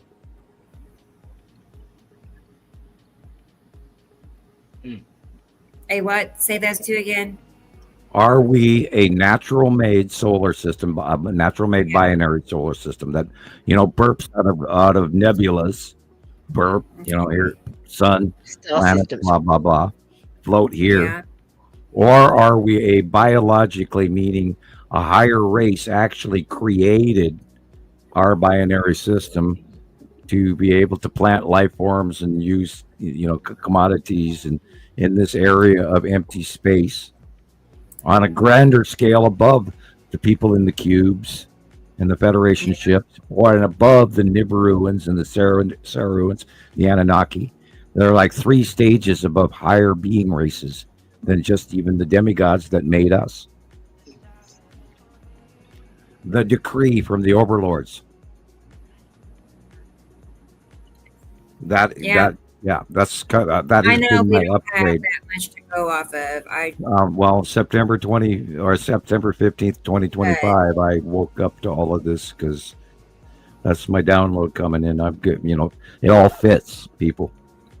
Yep. I'm not sure what that means, Esri Colette. Well, wait for the solstice on the 21st, guys. That's our seasonal change, remember? Mm-hmm. No. What does seasonal changes bring in? On the 21st, I didn't look at that versus the pathway of Three-Eye Atlas. Interesting. Mm-hmm. Yeah. On the 13th, it starts to die for perihelion in October 13th, and then perihelion starts at the 31st of October. Correct. So look those things up, people. Get your astrophysics going. Mm-hmm. Okay, what did I miss? Sorry, what do I need to do? What do I need to write down? Okay, I've got to get back to work. Well, firstly, we've been talking about the Atlas. Again. Atlas again.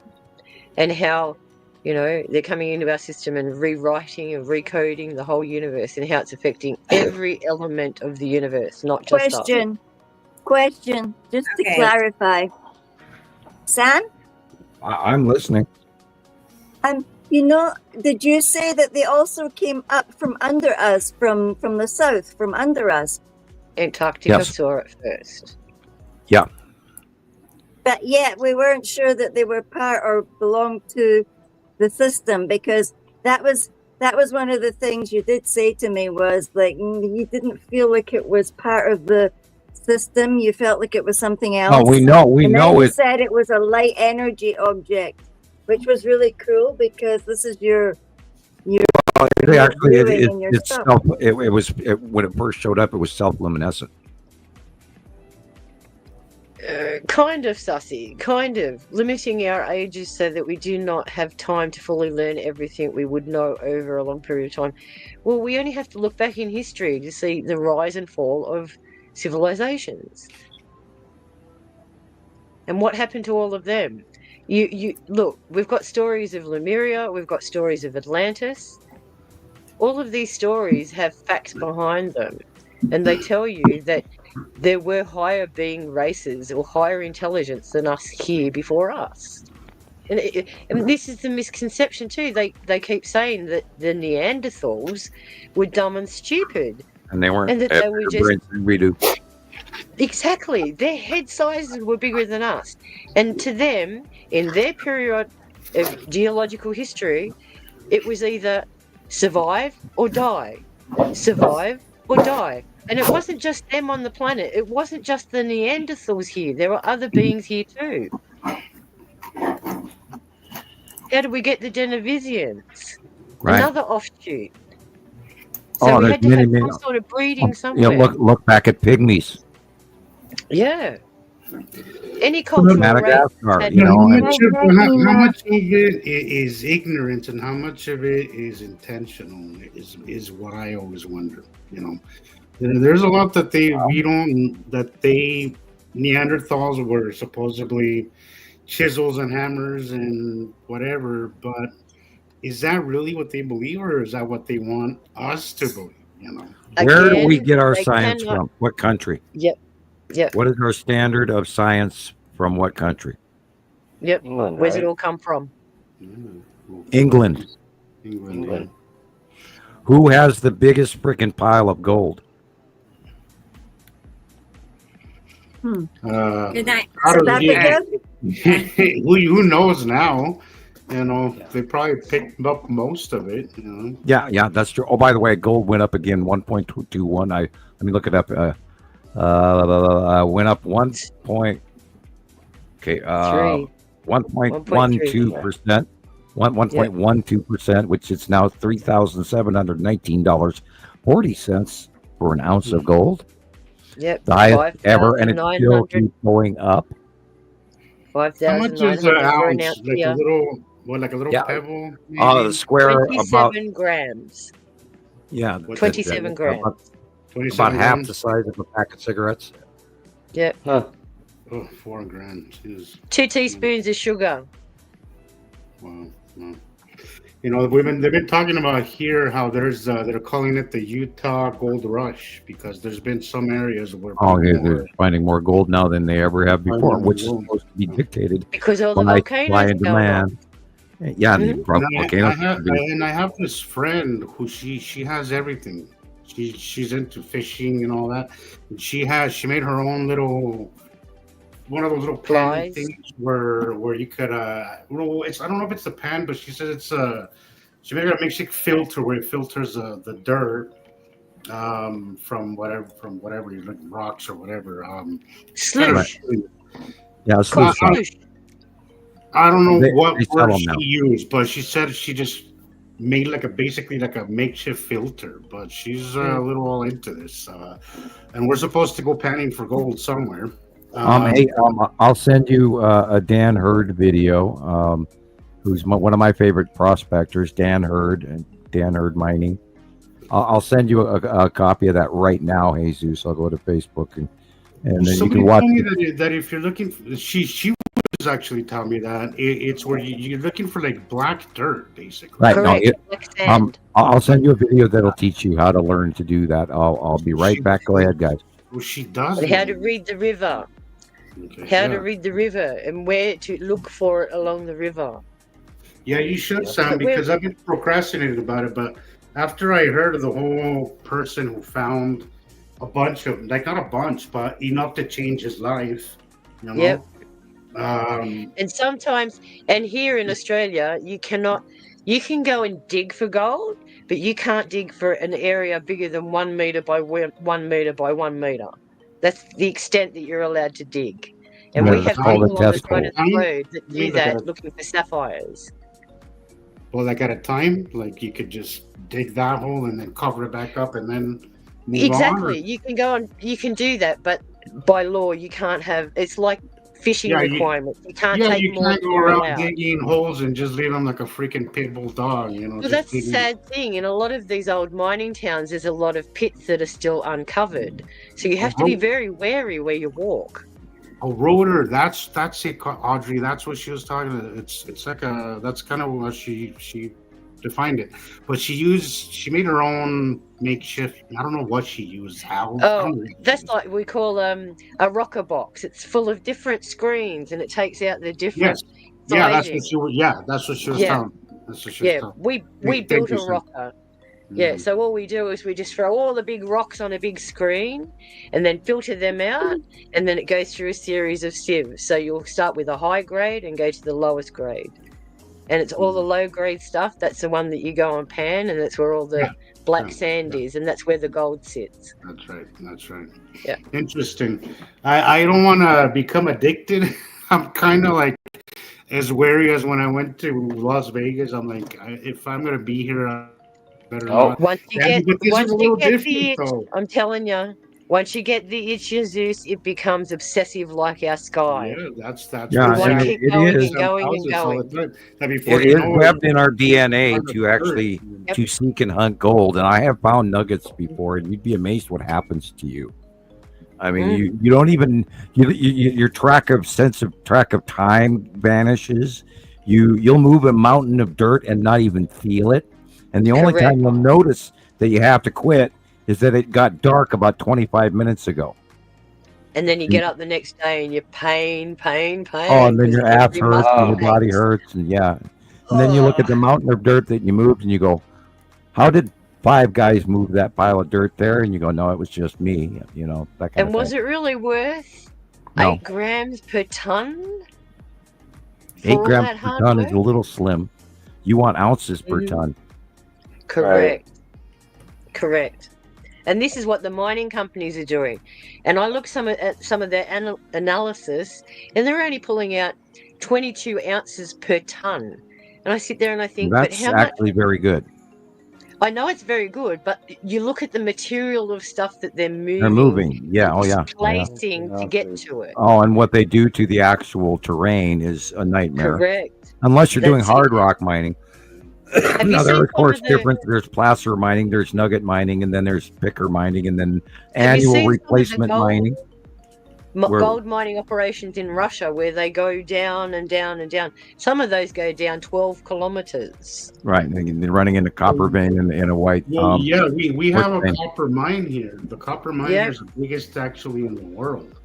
Yeah, copper and gold are similar to occasionally they find gold. Occasionally they find gold, but they say it's not like nuggets. It's just really basically specks, right? Right. Yep. Because they're mining these enormous amounts of dirt. Yeah. You know, but you got to remember, gold gets squeezed out through all the little holes. As the surrounding rock cools, the gold is already coming out. Through water pressure, I was seeing this guy who refines gold. It is a fascinating process. Because he literally he mixed it into a liquid, and I'm like, oh shit, you just ruined the gold. But did you watch Mount chemicals, and then it becomes this powder that looks almost like rust. Right? It's called amalgam. Yeah.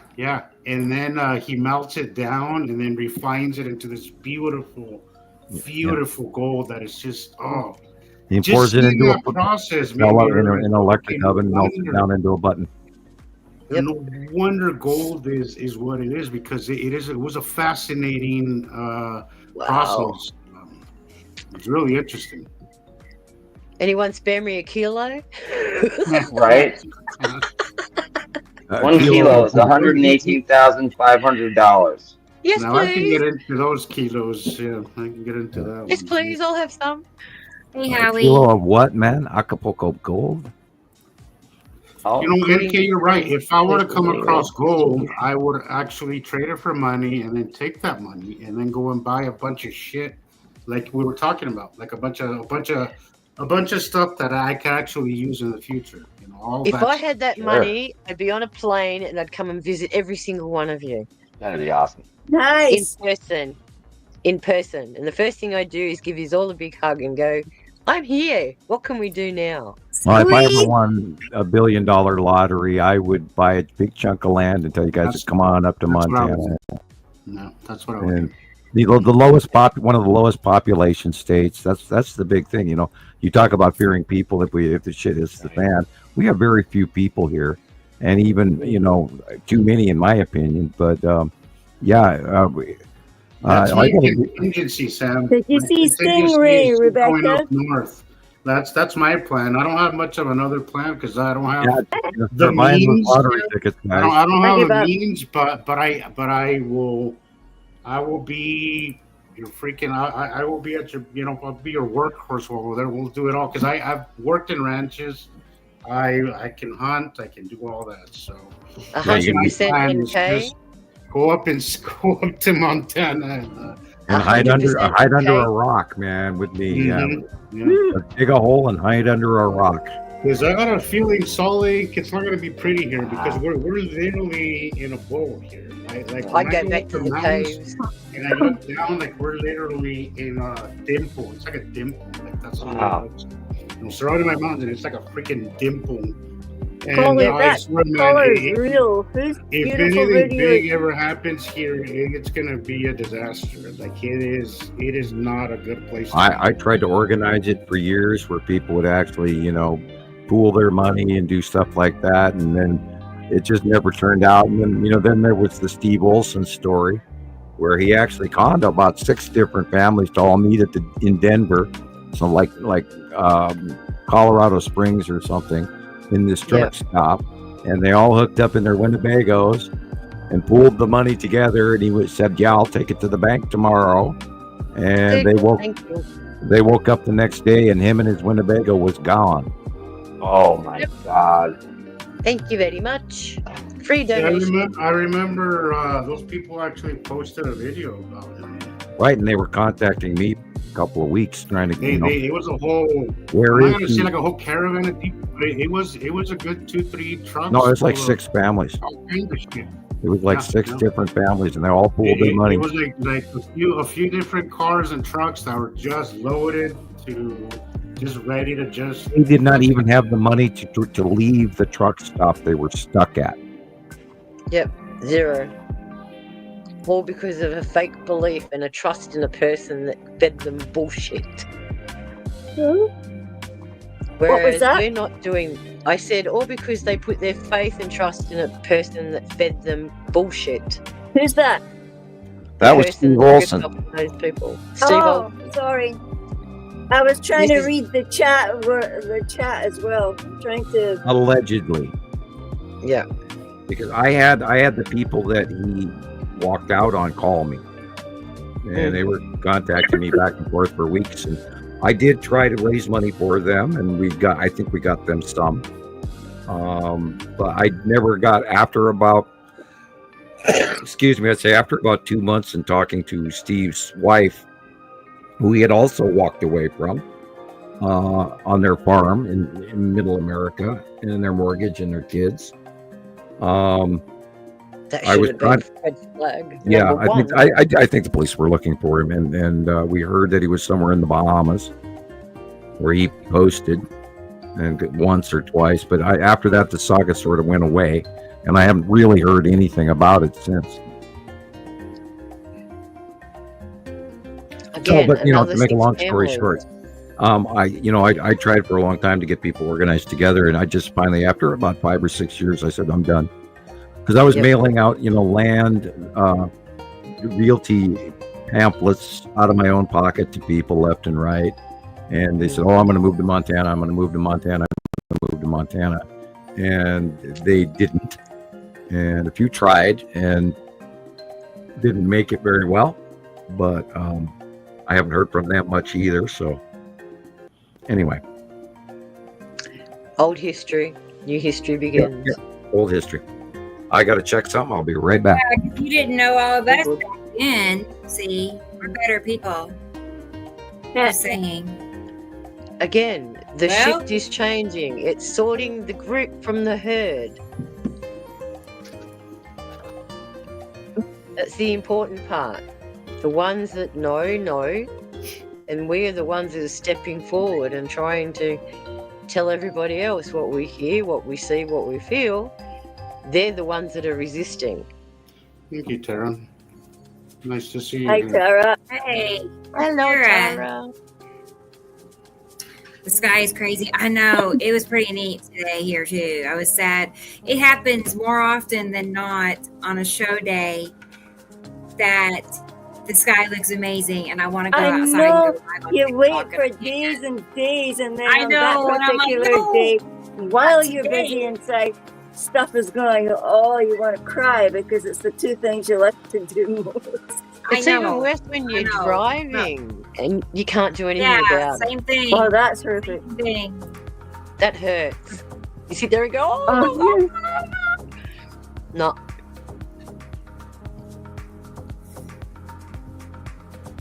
Aren't these gorgeous time-lapse videos? I found them through a person it's like they're in Taiwan. Wow, you can just see the spokes going across the sky there. Wow. You and your funny numbers, Tara. 888. I'm glad it's 888, not 666. Me too. Oh my gosh. Even 111 would be good, but Look at that big blue thing. Look at that. Beautiful. Absolutely beautiful. Oh. And look, it's like the light going around that object. First, look at the people standing on the bridge. And then the light goes over as it moves.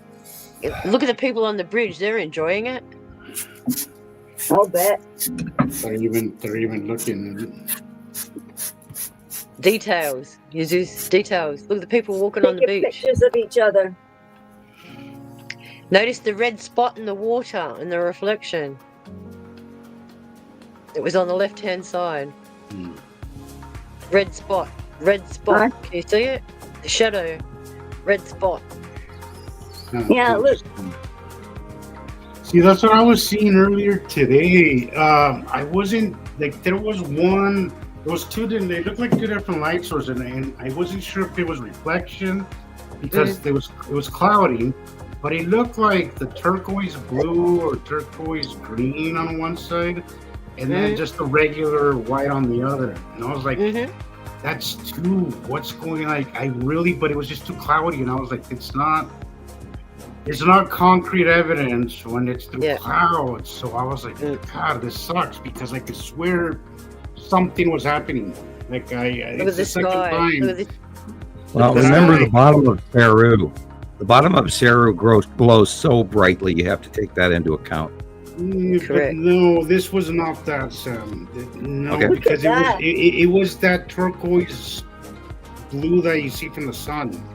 It wasn't. No, it definitely wasn't. Well, then it was cut in from either the. What I think this is saying is sometimes when the light source goes behind the clouds, it has this big, bright blue illumination that's scattering all the way around. But it was on both. It was two.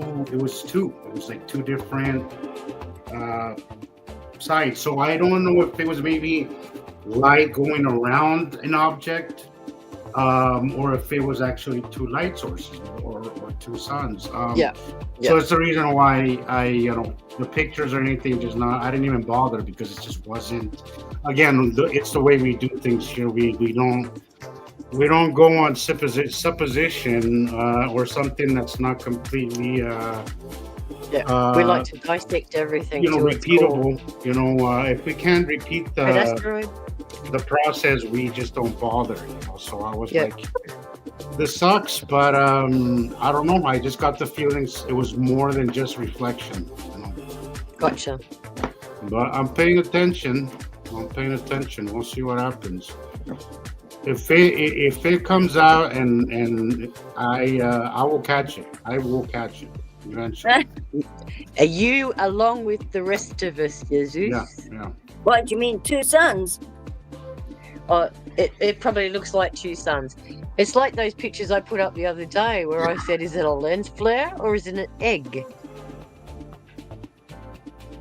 Yeah, I know I took pictures on Sunday last week and like a couple of days ago now. And what's today? Today's Saturday, Friday, Thursday, Wednesday, Thursday. I don't know. One of those days that I actually took a picture. Yeah, it was early in the morning, so you could actually see the two light sources. Yeah. Hey, Sam, here's a question from Kenny wanting to know about what makes the shadows. Thanks, Carolyn. The shadows where thank you. The shadows can be caused by cumulus nimbus that are in the way of the viewer. And the shadows can be caused by the cutoff edge of a planet in between us and the sun. The shadows can be caused by the cubes or the asteroids. Thank you, Colette. Or sometimes, sometimes the sea trails will actually reflect on the planet, the shadow on the bottom of the planet. I love the bottom of the planet too. So we've seen that many times. Oh, I can't look at words anymore. My brain's starting to boggle. Everybody's like, "Oh, it's a black sea trail." No, dude, it's a shadow of the sea trail. Have your video ready. Do you need to get some Zeds, Gillian? Probably. Yeah. I'm kind of running on fumes too, Gillian. I've been up since 3 a.m. Can toothpicks? That's funny, Sharon. You're a funny lady. Yeah, like thanks. It just comes to me, Gillian. A cup of coffee. I know. Like you, Sharon, but if I drink a cup of coffee, I won't sleep all night.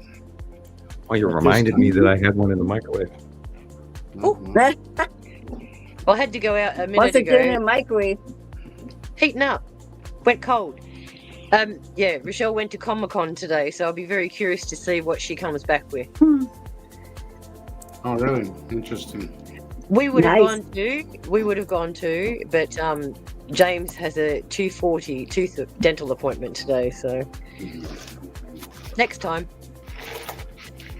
And who else wouldn't want me here? I want to be here. I can't think of any other place I'd rather be. Would, if you could do it, you would. It's just like How fast did you drive back if you're on the shoulder?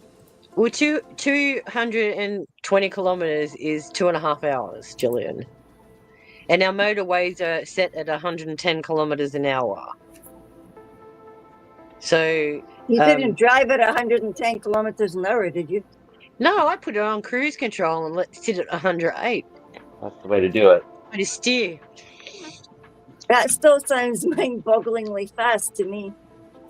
When you're driving and you're doing the speed and focusing on the road, you don't notice it. It's the passenger. This is why people get motion sickness, because they're looking out the window and everything's going so fast and blurry that it upsets their equilibrium in their brain, which sends a signal to their gut that makes them feel sick. It's exactly like being on the ocean. They say, don't look at the waves, look at the horizon, because it resets the brain. Yeah. So I don't notice going 110. And because I've been driving for nearly 40 years, it's secondary, you know, like it's like we're talking about other things too. When you get in a vehicle, you feel like you are part of that vehicle. Every touch on the accelerator, every push on the brake, everything is part of you. And that's how I see it when I drive. But the most important thing is, I don't drive for my sense of being. I drive for the comfort of my passengers. God, I wish you drove me around. No road rage there. No, well, there's a lot of people out there that I've been in vehicles where people just drive flat out. They've got their music up so loud you can't even hear yourself. And they take corners like it's the F1, you know? And I sit there and I go, holy crap, what are you trying to do? Yeah, I'm a good driver. On the road today when I was coming home. Oh my word! It was so fast. You felt like wind going past. Yeah. I'm a good driver, but I am one of those that's blaring the music when I'm in my car. When you're alone, it's okay, but when you got of course. But when I have my passengers, of course not. I'll put the radio on a very low, you know, just so they can talk amongst themselves without feeling like they're being eavesdropped on, you know. Well, I do the same. I get in my dad's car and I turn the volume right down so you can just hear it audibly. Yeah. And when we have a low spot where we're not talking, I'll start singing. And he'll go, can you hear that? And I'll go, yes, I can. And then his second remark is, can you whistle? And I go, yeah. And he goes, well, you can't bloody sing either. Nice daddy. Oh, he's a charmer, I tell you. He sounds like a character. He is. He gets me in trouble everywhere we go. But I wouldn't have it any other way, Zeus. Oh, they keep things interesting. Oh, you could see it up there. Well, that's it. You learn so much just by observing other people and how they maneuver through the world. Yeah. I'm a it also teaches you patience, and it teaches you how to not take things personal. There's always a reason behind everybody's behavior. Oh, wow. I've always been a people watcher, watching how people do things, how people discuss things. I find human behavior fascinating. Operate. I find it is very fascinating when you get into it. Yeah. And this is why when you learn these things, you become a recluse, because you learn that as humans, we are effed up. Absolutely. Chris, just go down to Fremont. Chris can tell you all about it. Go down to Fremont and holy shit, if you feel weird, go to Fremont. You know, and then you'll feel just perfectly normal. Because that is a people watching's dream. That place is just a trip. But in a good way, like in a good way, it is. I love that part of Las Vegas. It's just like one of those places where it doesn't matter how odd you feel. It's just a great place because there's just so much from so many different places all in one place that it's just like, you're like, we're all weird in our own way, you know? And we're all weird in our own way. And it's cool in a lot of ways, but we are, once you get like like a glimpse of it. You're right, Sharon. You realize that people are out there, like out there. It's like whenever my nephew used to come up to us and point his Nerf gun at us and shoot us, right? And he'd hit us deliberately in the head. And when I'd take him aside and go, "Why are you doing that?" He would come out, his remark would be, "My brain told me to." Oh, And I'd sit there and I go, "I'm sorry, that's not a good enough excuse. Don't give in to your intrusive thoughts. Do not give me the Nerf gun and let me shoot you in the head, and you can ask me why I did it." And he goes, "Okay, why did you do it?" And I went, "Well, you did it to me, so it must be okay for me to do it to you." This is human behavior. Yeah, and have you noticed that there's so many people out there that want revenge, or they feel the world owes them something? Yeah. I don't like those guys. Oh, the entitled. One of the things that when I learned that you can't control the outcome of someone's behavior, life became so much easier. You know, it just became, because that whole need that we have sometimes of convincing somebody or being right, that is not a good thing to have. Like, it's not good, because you cannot control. We're dealing with that in my family right now. My older brother got back on the wagon. My younger brother seems to be really, really affected by it. I'm like, look, you're gonna have to understand that at the end of the day, you can only love somebody and stand by them, but their behavior is their behavior. Like, it's not on you. There's nothing you can do. There's nothing that you did wrong. There's nothing that you could have done. It is just what it is, and you have not to only accept that, it, not or only you're gonna that, drive yourself crazy. not only that, you Zeus. Absolutely. What led them down that path? Did we ask that question? Oh, there's a million reasons for that one. But as he says, well, we could have gone down that path too. I said, well, we kind of did, just in different ways. We just cope with it differently. You've been single your whole life and you have trust issues. That was your wagon. Me, I spent 18 years in a bad marriage just for not wanting to be alone. Correct. We all just dealt with it. We all have our own little vice. The problem is, Zeus, we settle for less than what we're worth. Yeah, and when because you get we want to please everyone. Yeah, exactly. And once you start to want to please yourself instead of people, and start to love yourself and be a little kinder to yourself, things change. Because love starts at home. If you don't have love for yourself, you can't really spread love out. That's where that inner reflection comes in. That's where our harmonic attunements have to realign. This is why Sam is always promoting the Om chanting. Howie T, what makes it this weekend? Yeah, that's what I'm asking him right now. What makes it this weekend? Do they know something we don't? Give us the scoop. Yeah, because I'm falling asleep. I'll have to go to bed soon. No. Oh. Yeah. I was like, video ready. Hold on. It'll be ready in 4 minutes. About. I don't want to go to sleep, but my brain's going to sleep without me. I know. Sometimes I think they're already in their bunkers and they're just letting the world go wild. They're letting the world go to shit, and they're all hanging out in their bunkers. We don't see them. Yeah, that's kind of what every now and then they say one of them guys, croaks. remember what their bunkers operate on. So they'll be all getting hardwired and reset too, remember? The Bible says they're that all even farts anyway. The mountains will fall in on them. If I remember correctly. Good for them. There is no escape. Night, silly mother. I'm gonna if I find the door to where they're at, I'm gonna go lock it. I'm gonna go put a big boulder there and let them just rot in there. Not kidding. That sounds like the thing they rolled in front of Jesus' tomb. Just stick one of them up. No, here's what you do. That's exactly the thinking that they want.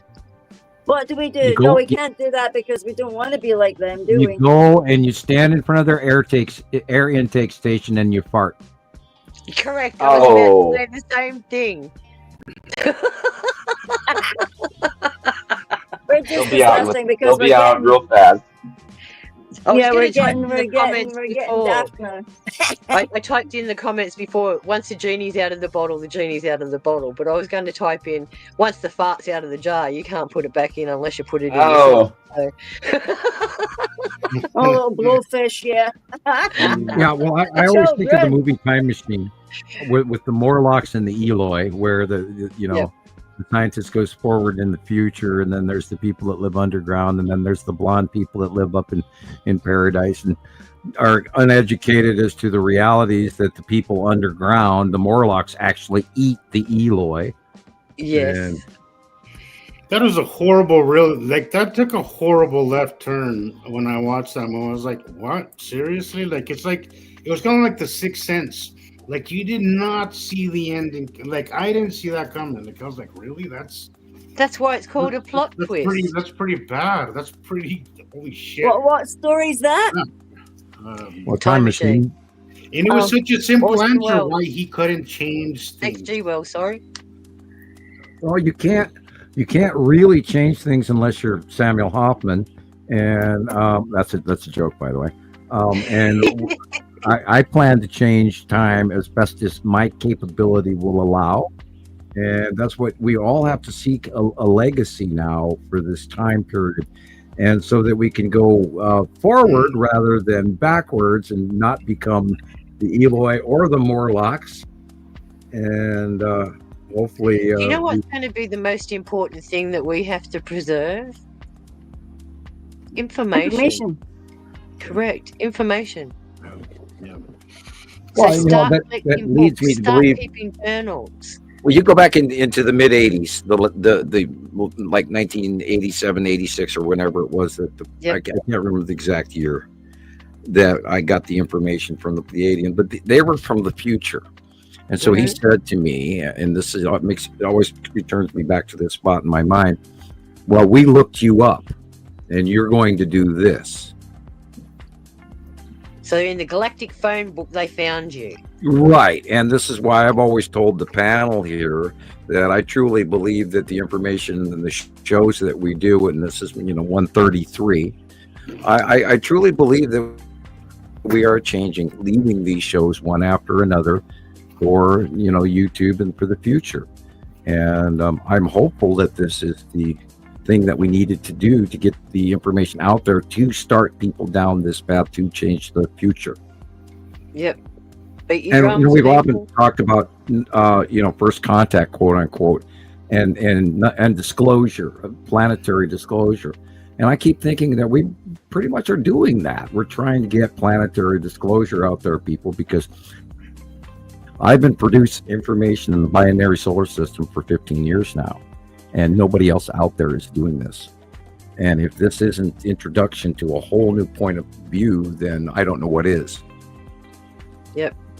And now we're in your boat with you, Sam. We're trying to row to that brand new horizon, trying to get other people to see our flag's on the boat. It's not a pirate flag at all. Well, it's not like I opened up a box, like a box of cigars and said, here, everybody have a cigar. We've actually rolled these cigars together as a group with this information development over the last 15 years. We've all proven this. This is really happening. Yep. Once unseen cannot be unseen. And I still like Rebecca. And I repeated that phrase, Sam. I noticed that Rebecca put it in one of her slides too. What's that? Good on you, Rebecca. Once unseen can never be unseen. Oh yeah, it's true. You can't unsee it. It's like our minds. Once our minds expand, they can't collapse back to what we knew before, because it's ever evolving. All right, Gillian's video up next. You're gonna love it. It's so good. Land. Gillian's holding her head up with her hand. I know. This is the thoughtful pose. Like Samuel's next to me. It's like this. There you go. Here, for Tara. He's holding you up, Gillian. Thank you, Tara, again. Pretty little baby. That's Meow, awesome. meows. I know. Which one am I this time? I'll be the hula girl. I love the one giving the flowers. Yeah. I think that's gorgeous. Cute. I know. Aren't they all cute? All of them. I'll be the wee girl going with the pinky hair. Going, pulse, And pulse, then I know Esri Colette donated again. Thank you. Yes. Thank Colette. you. Yeah, that's for you. I'll be the little DJ girl this time. I haven't seen you with disco balls yet, Rebecca. Where's your disco balls? My disco ball. Yeah, remember I sent you some Yeah, disco I know. balls. I used to have all kinds of cool stuff.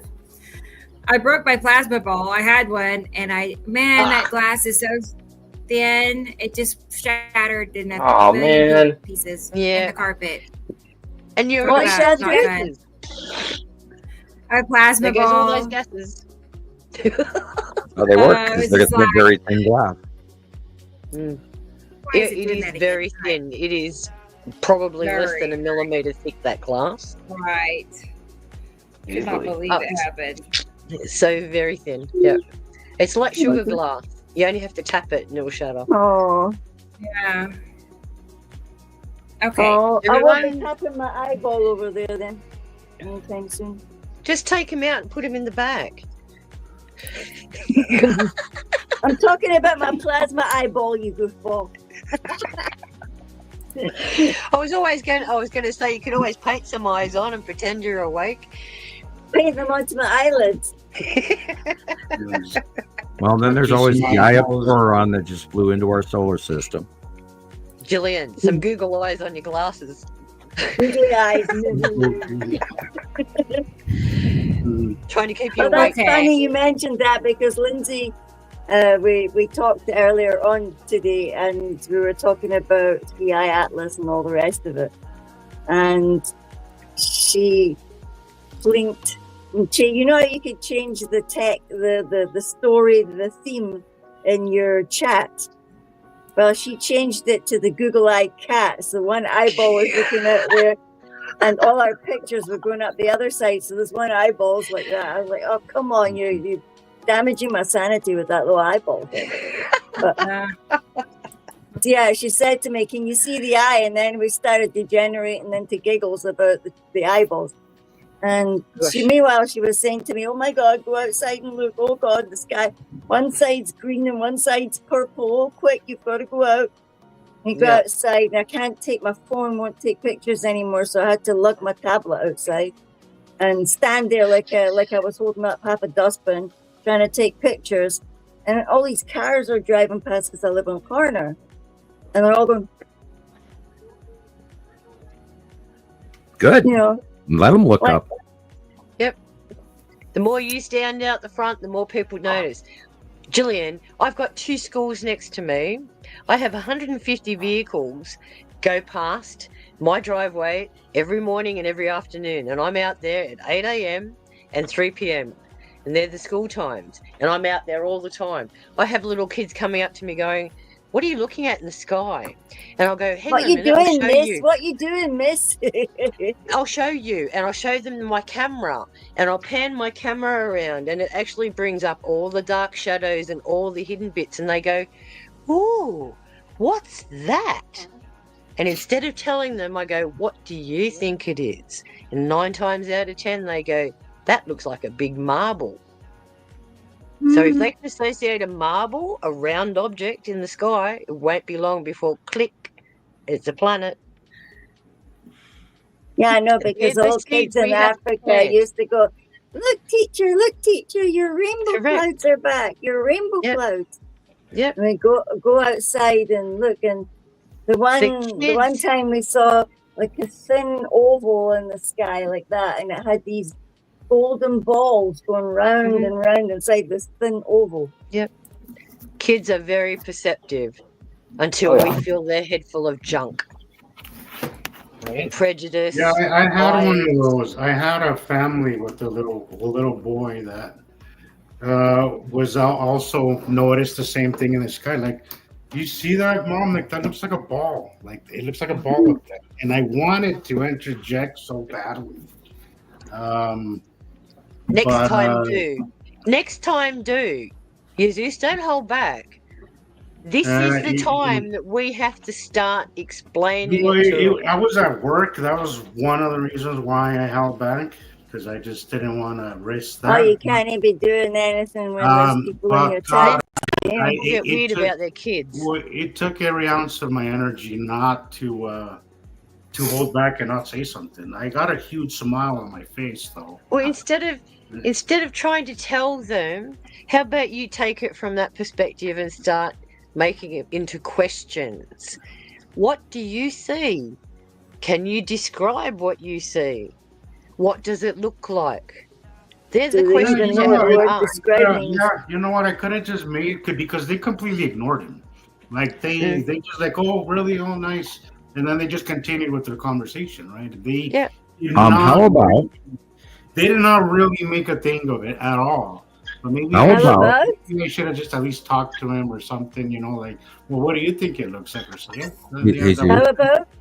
How about you get a business card printed up with that same thing, like, what do you see up there? Look at the sky, and then you give your email or your YouTube channel or Rebecca's YouTube channel, which is what I do.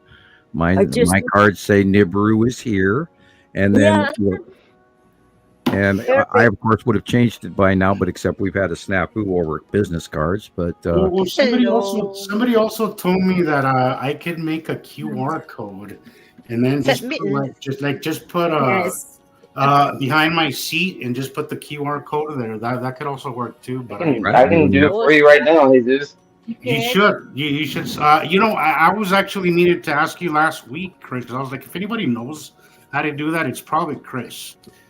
You should make one and send us all one.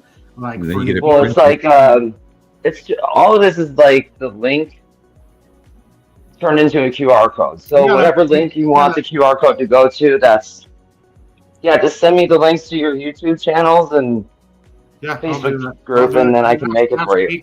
Last week I had in my head, I'm going to ask Chris, and then I ended up forgetting. I know, Michelle. Yay. Yeah, but I'll send you my link, and then Nibiru followers on the one we had to reschedule her surgery. She's over here. Oh. Yeah, we had to reschedule her surgery, so it's going to be Friday. Oh no! I know. You're going to be biting nails until then, Rebecca. Complications. I know. I was so ready. Yeah, it wasn't a good time. She wasn't feeling very good, so I wanted to wait. Right. Yeah. So, next Friday. This coming Friday. Dun, dun. Yeah. All right. I'm going to play Julian's video now. It's time, y'all. Whoop, whoop. Here's some pictures that she sent me. Gillian's fading on us.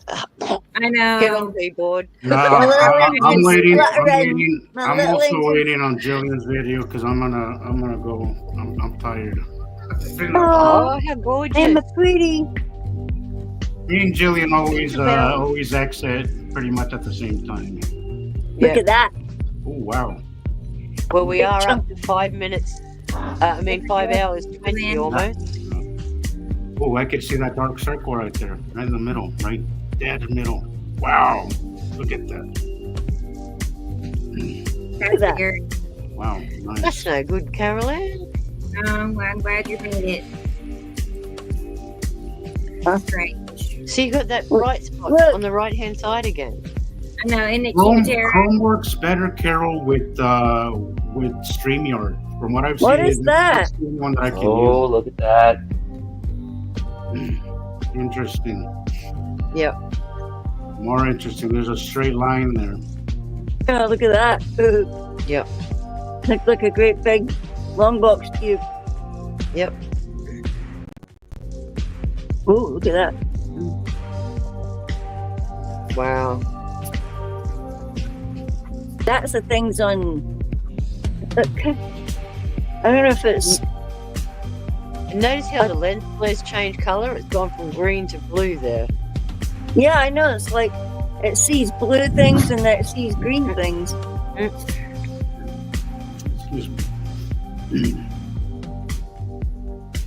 Yeah, it's definitely picking up those strange blue things. Left And look at that on the left there, that blue-green thing. Yep. And all of those. Look at the ripples coming out. I didn't even filter that. The second one went dark again. Yeah, but look at the little lights on the side. Look at the lights inside the rainbow. Amazing. Little blips. And that's got little ion drag tails on it. Mm-hmm. I really Look how thought bright that, the sun is. I really thought that people would at least get the concept of one single blue sky instead of completely different shades of it. But even with that, I seem to not be getting through to people. Look at that. It was so blue weird. thing on the side again. Yeah. There he is. Look. Yeah. Hey. looks like a skull. I know. Look. Yeah. What the heck? It's All weird. he needs to do now is stick his tongue out. Yeah, I Oh know. my God. You look at the ball behind there. Look. Yep. That's always two great of to them. hang out with you guys, Ricolette. Always great hanging out. Awesome, Gillian. Thank you, Gillian. Great stuff, Gillian. You got some really good stuff this week. Nice. Indeed. Yeah. You did good. I won't even tell you when I got them. You won't. All right. Aw, I'm making pictures. Maria one now. I sent you my one whole reel that they allowed me to make. I can't believe that they stopped my other 4 reels. Copyright. Gosh. All right. What do you mean they stopped it? Like why? 4 of them were sat there and it said we're trying to decide about copyright, something or other. You know, there's a feature that I've been using just to kind of make sure that I don't get muted, because sometimes it'll mute my video in certain areas because of the lights, even though I'm using Facebook Music. But there's a feature where you could put it where it'll scan your video for copyright, you know, like the music and stuff, and then. Well, Facebook is still scanning 3 of them for copyright, so I must have been a very bad girl. I'm still over Facebook's. Are you using like their music, the music that they offer on the app? It was the music that was on the list. Really? You know how you can go in and search and type in whatever you want? I went and I asked it, and then it gave me a whole bunch of other gobbledygook. And then it said, do you want to see something or other? But then you go in and you ask it, clunk, like, why can't you, what's wrong with my video? And then it goes into some other bullshit. I don't even begin to understand gobbledygook. What has been happening to me like the last 3 shows is that YouTube is blocking my video or live. It's telling me that it's blocking, but it's not blocking them. And I only put my own pictures in this 3rd one. It's only blocking it on my account, and it says it's because of music that's being used. Yeah, but then the music like, is the music that's on their music list. Well, yeah, what is wrong with this? I'm like, if I got why, and I'm not saying Nibiru following Rebecca's channel should get. I'm just saying like, why mine but not the other one, or why I'm it's the same music. Why is one getting tagged with copyright and not the other one? Tagged and bagged. What's the word you can use? This is the last 3 shows it's been doing that. You know? You're under the microscope, dude. I guess so, because it's just all 3 of them have been blocked. They're watching you. And I actually got a warning about that. But the bulk of the reviews come on the Nibiru Followers Anonymous, so whatever. I just post on mine, just for extra. I'm just disgruntled now because I made 4 really awesome reels, even if I say so myself. I was really enjoying myself. I thought, check it out, man. I'll just take a couple of these old pictures, and these are mine, and then there's a comparison, and then there's Sam's drawings, and then I put up the podcasting. And they would. Well, you know what happened to me the other day, Gillian, is that it was showing. Okay, it was scanning for copyright, right? Yeah, that's what it did. So I made a video in between my breakout work, right? So while I was scanning, I went back to work, right? And then what I did was I ended up it's not signing out, but I ended up closing Facebook. So what it did was it stopped the upload. My notification still didn't tell me that. It just said it was still scanning. But when I went back, I realized that it wasn't even uploading anymore. So what I did was I had to go back and actually not make the video again, but add the music to it again, and then upload it, and then it worked. But if you actually go from Facebook and just wait on another app, there's a chance that it might just drop the video. So. Well, I can't get into any of the videos. Really? I tried to press into it. They're still going like this, aren't they? Yeah, they were, and then it won't move. It's in like a bar, and it goes like that. Yeah. Rebecca, Tara said she sent you some pictures and some time lapse, and she said she'd like to see I sent you the reel that I did get published. Did you see, Rebecca? No. Gotcha, Tara. Sorry, I'm getting Maria's pics again. I disappeared. Well, guys, I'm gonna sign out. I'm very hungry. I'm gonna go make some dinner and then probably get to bed. But I will be listening, and I will be looking forward. I don't know if you're gonna show Tara's, but if you do, I won't be watching because I like her time lapses. Have been pretty Right. cool too. So Right. But, I'll look and see, Karen. Tomorrow. I'll look at. Okay. Right. Well, we'll see you guys next week. I'll be talking to you guys throughout the week as usual. Oh, night, Jesus. Always Hey, great. no, Gillian. I almost called you Hey Gillian. Get some sleep, Gillian. You look. You want us all to go to bed? So. You look tired. You look tired. Yeah, she does. Yeah. Yes. Nunca. Well, it's been a long week. I mean, I worked every single day, and they've all been long. What, you stayed up with us past 1 o'clock your time, so that's good. Yeah, I need I another. I could have done it. I need another gold card. Can I get a gold card for staying up, teacher? Can I get a gold card, please? You can get plenty of gold stars. I can show you one.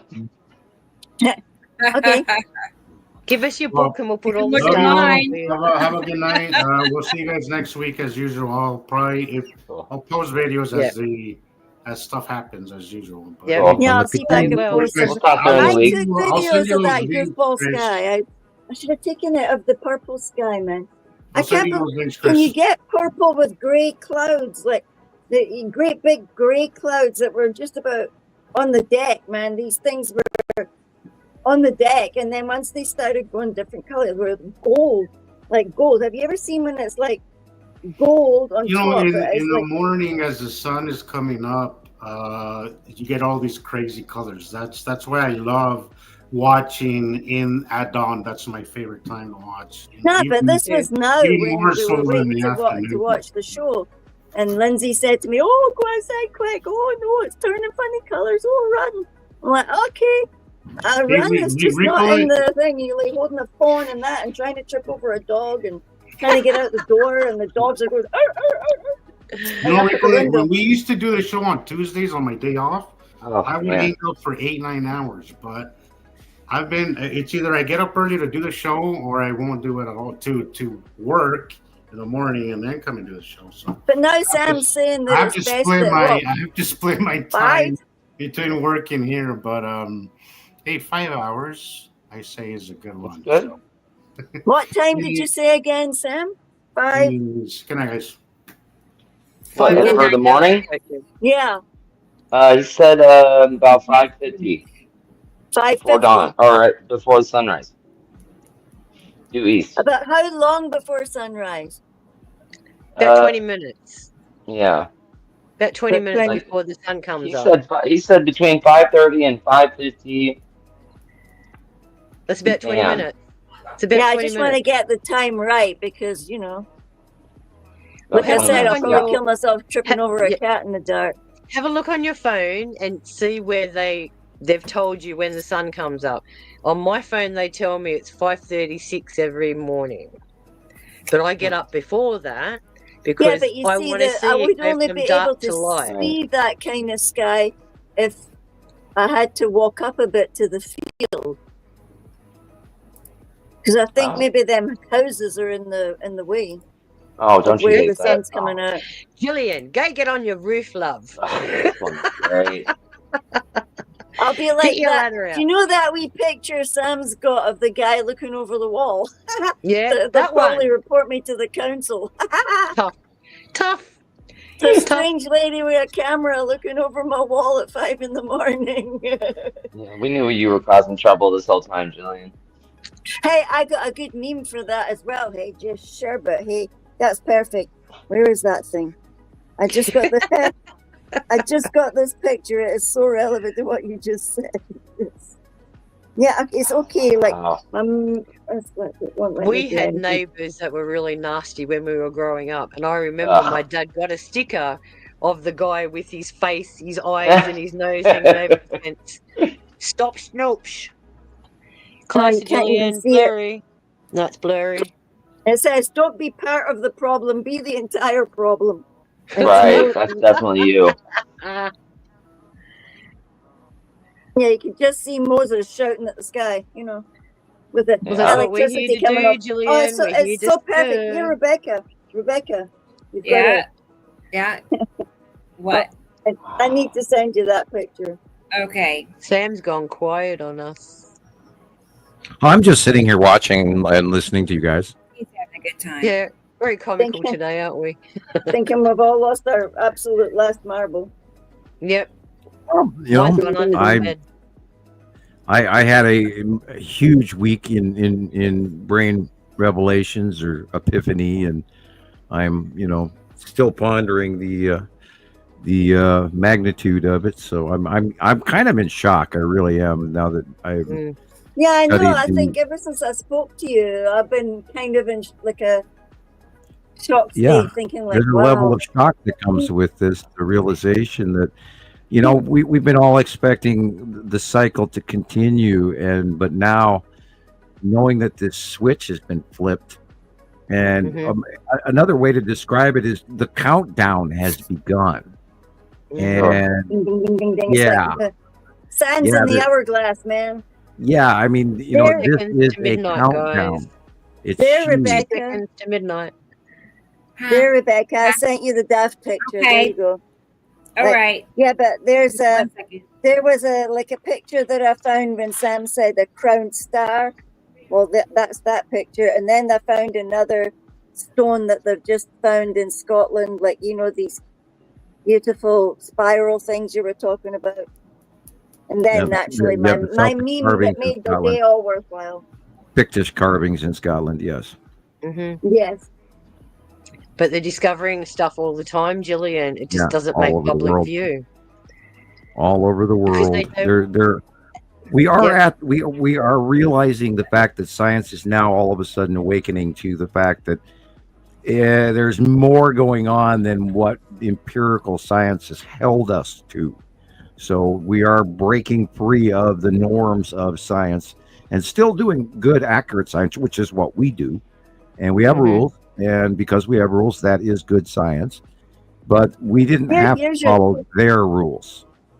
Here's your two sons in this one picture. It's called the there, it says there on the bottom. It's the Danican Pictish stone symbol stone. And it's got that it looks like, you've just got to see it. You've got to see it. It's like so why two is it sons, called man. Danican? Is Danican the person have a that look, discovered have a look, Rebecca. Jim, when you're finished with these guys. Yeah. Is Danican the person that discovered it, Gillian? It's called the Danican stone. I would imagine that's the place where it was found. Okay, a dun is actually like a mound thingy. It's like a castle something or other, fortress. Gotcha. I just wanted to know if it was a place or a person. A place. Usually a place. Gotcha. I'll stop babbling now. I spent a lot of time watching about Scotland this week on TV on YouTube, and I watched the formation of the continent of the UK and separation from North America and all the forming of the volcanoes in northern Scotland and Wales and offshore the island. Am I going to be safe up here? Well, you should. Yeah. Well, you're on Old Rock, and Old Rock is where you want to be. Yep. You can outrun most volcanoes. Got a paddle board, 2 dogs that can pull me. Well, Yeah. we have to worry about the output of volcanic ash. Are we and are we going to see a mini ice age through a nuclear winter / volcanic nuclear winter, or are we going to see? I would love to see the terraforming of Mars. I would love to see the event slap across science's face that we are not alone, because I know for a fact we aren't, because I've met extraterrestrial races going all the way back to the 70s. So the realization that all of this is now just, tick tock, a few hyper ticks within this year, and I'm hyper excited about what's coming next month alone, all the way up through December, and when the close pass of 3 Atlas to Earth, and what's going to happen then. And again, all these asteroids that are that they're warning about, and there's huge amounts of self-disclosure going on right now. People just keep looking. It's coming out like bucketfuls now. Before it was a drop at a time. Now there's lots. Yeah, you have to squeeze it out of them like a sponge. No, you can't. And if you keep in mind, that I've also been wondering, this 3 Atlas kind of almost looks like the green asteroid. And then it was also green for a while, but it has now turned red. So, it's red now. Well, latest report within the last few days. Yeah. So we'll see what next week brings, and where it is. And again, I saw it this morning, and it was unbelievable. And I knew it wasn't a planet because of how fast it was moving. It was It was real slow, but it was noticeably moving. And that is not a planet. That's an incoming asteroid. And again, it looks like it's wearing a golden crown on top of this really bright object the size of Venus. So we'll find Venus in the morning. It'll be up, an up plane. And remember that, Mercury, Venus, Saturn, and Jupiter are all visible from the planetary alignment in the eastern sky first thing in the morning. So it'll just be up, 15, 20 degrees up off your horizon. That's if you're in the northern hemisphere. And then farther southeast will be Orion. So, and it'll come up over the horizon, just over the horizon at about 5:30 in the morning, due east, east by northeast. East with a sliver of northeast of east. And it's unbelievable. It's so bright. And it shines, it changes. It bright, dim, bright, shine. So it's not a planet, and it's not a comet, and it's not a star, and it's not a plane flying by. It's insane, and I hope you get to see it, because I did this morning. It was just insane. I loved it. I went out 5 times. Yeah. Tara, to answer your question, anyone that lives in the southern hemisphere can add to my page. Anybody. Cool. So if you know anyone that lives down South America, New Zealand, send them an invite, please. Yeah, I put some spam on your thing today or yesterday. That's okay. All good. The more the I don't know merrier. if it came up as spam or what, but I got the notice that says that the admin has to check everything I send anymore. Well, But I just got I'm admin, so Right. Yeah, you'll need to get yourself some invisible admins so that you don't get locked out. I don't care. Yeah. I honestly don't care, to tell you the truth, Gillian. I'm not Huh? afraid. I'm not afraid. I don't care. I would They can stick punish with me, 1 or they can 2 ban me, admins I in don't there that you know and would trust, because if you do have like a year-long development where your page goes and all of a sudden you lose it, it's not fun. I've done that. Yeah, well, this is why we have backups. Right. But losing all your background information is not fun. No, this is why we have backups. Yeah. What else you got for us? What is that, Sam? Rebecca? What is that? I'm curious what that upside down rainbow is for. Like, what is that? Is that Well, the that would be the bottom. That would be the bottom of Matim. What? Okay, because it's so far over. I was just really. Well, yeah, but let me blow this up so I can. Is there a date on the bottom of that picture? This Could was Madsen be going over to the right now? 2 days ago. It depends He on where mentioned that this was. Massachusetts. He mentioned it was directly overhead. So. Well, yeah, that's the bottom Could of the Matin be going over to the right from our point of view here in Scotland? Yeah, that rainbow is the bottom of Matim. The atmosphere around Matim, the light shines into it. It breaks down into the gases around Matim, and then refracts it through a prism effect, so where the human eye can see it. What kind of planet's Matim? Is it like rocky? It's bright blue. We know that it has mountain ranges. We did not see any water. We have seen snow on the upper mountains, and that could be the mountain range on the right-hand side because that's where I've seen the mountain range. So it's got an atmosphere clearly with that. Some sort of atmosphere. I don't know. It's, of course, probably not an oxygen-based atmosphere, but we know it has some sort of atmosphere, and it's very bright blue. And I think in this shot also you have Mary Moon beside it to the lower left. Wow. Yeah, Moon's on the left there. Look. That circle right there. Grubby thing. Yeah, that little circle that looks like Mary Moon and a couple other. Yeah, it looks like it's got a wee thing happening on its head. Yeah. Sorry, I think I must be seeing nutty things.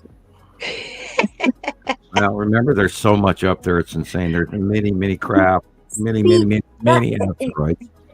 It looks like it's got something exploding out its head. That wee moon. There's a whole bunch of asteroids right there on just the left of the sun in the lower area of the sun.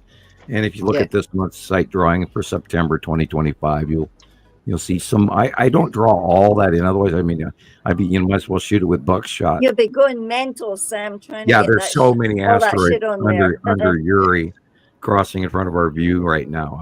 You'd be like me trying to get dust off the skirting boards. There you go. Fucking invisible dust. Well, the spots off your glasses. So you can see the dust on the skirting board. Yeah, I have that problem too. Okay. Yeah, it's because we miniaturize everything. We just see every single little teeny weeny detail of the pattern, and you have to get it all on there. See, I'm still here. Probably want me to go to bed now. SBMM is here. Hey. Oh, who's that? Hello. They are a very routine visitor. They're a regular, is what I'm basically saying. They're always passing through at least a little bit. So they always pop up sooner. I know. They love this channel. So again. Well, that is a good thing. We would love that. I know. That's why they're here. Thanks for being here. I love that you love it. Rebecca, what do you think about that meme thing I sent? Isn't that perfect?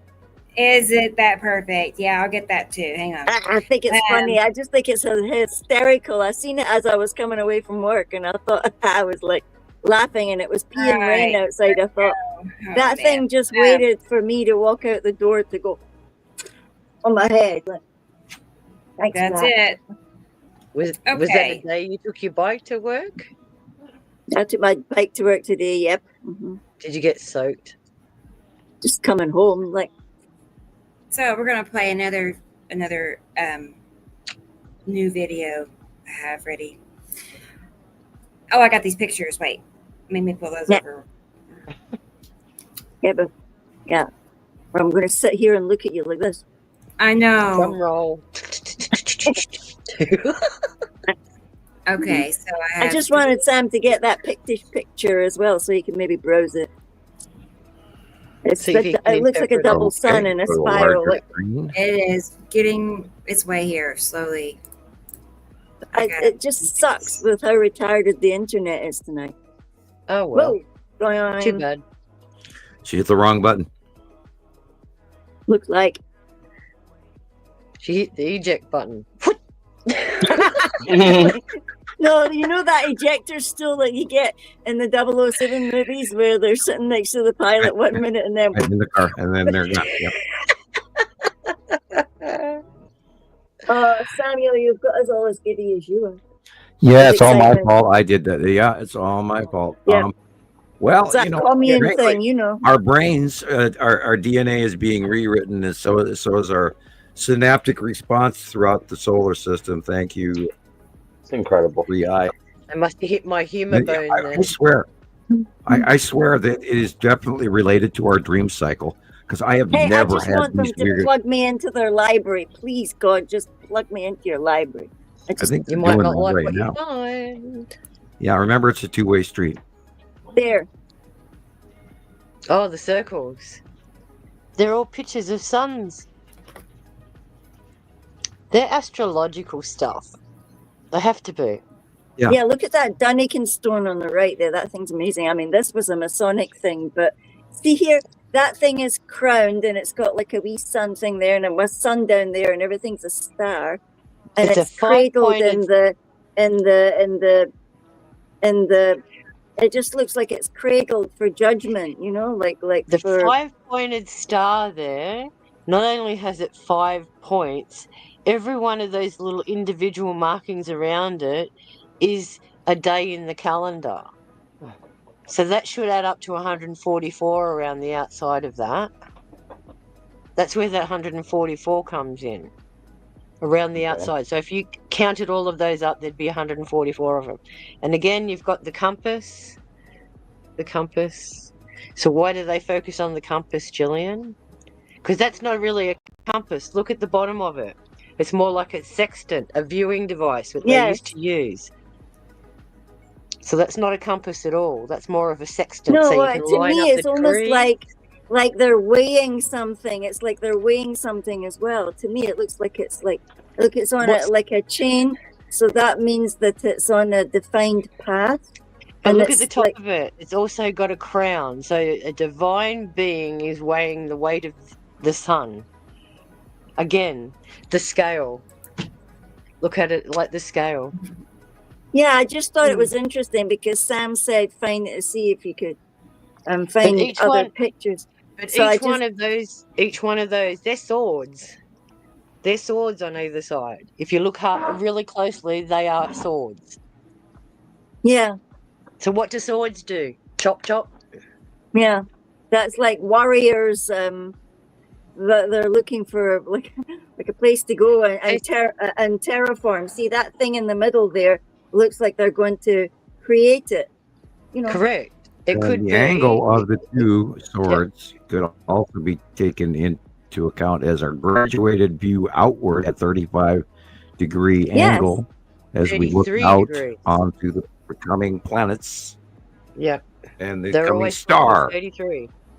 My favorite one is King David pointing at the stars. Yeah, because that was another one of the ones that came out, Sam, when I typed in the words that you said to us to go and look up.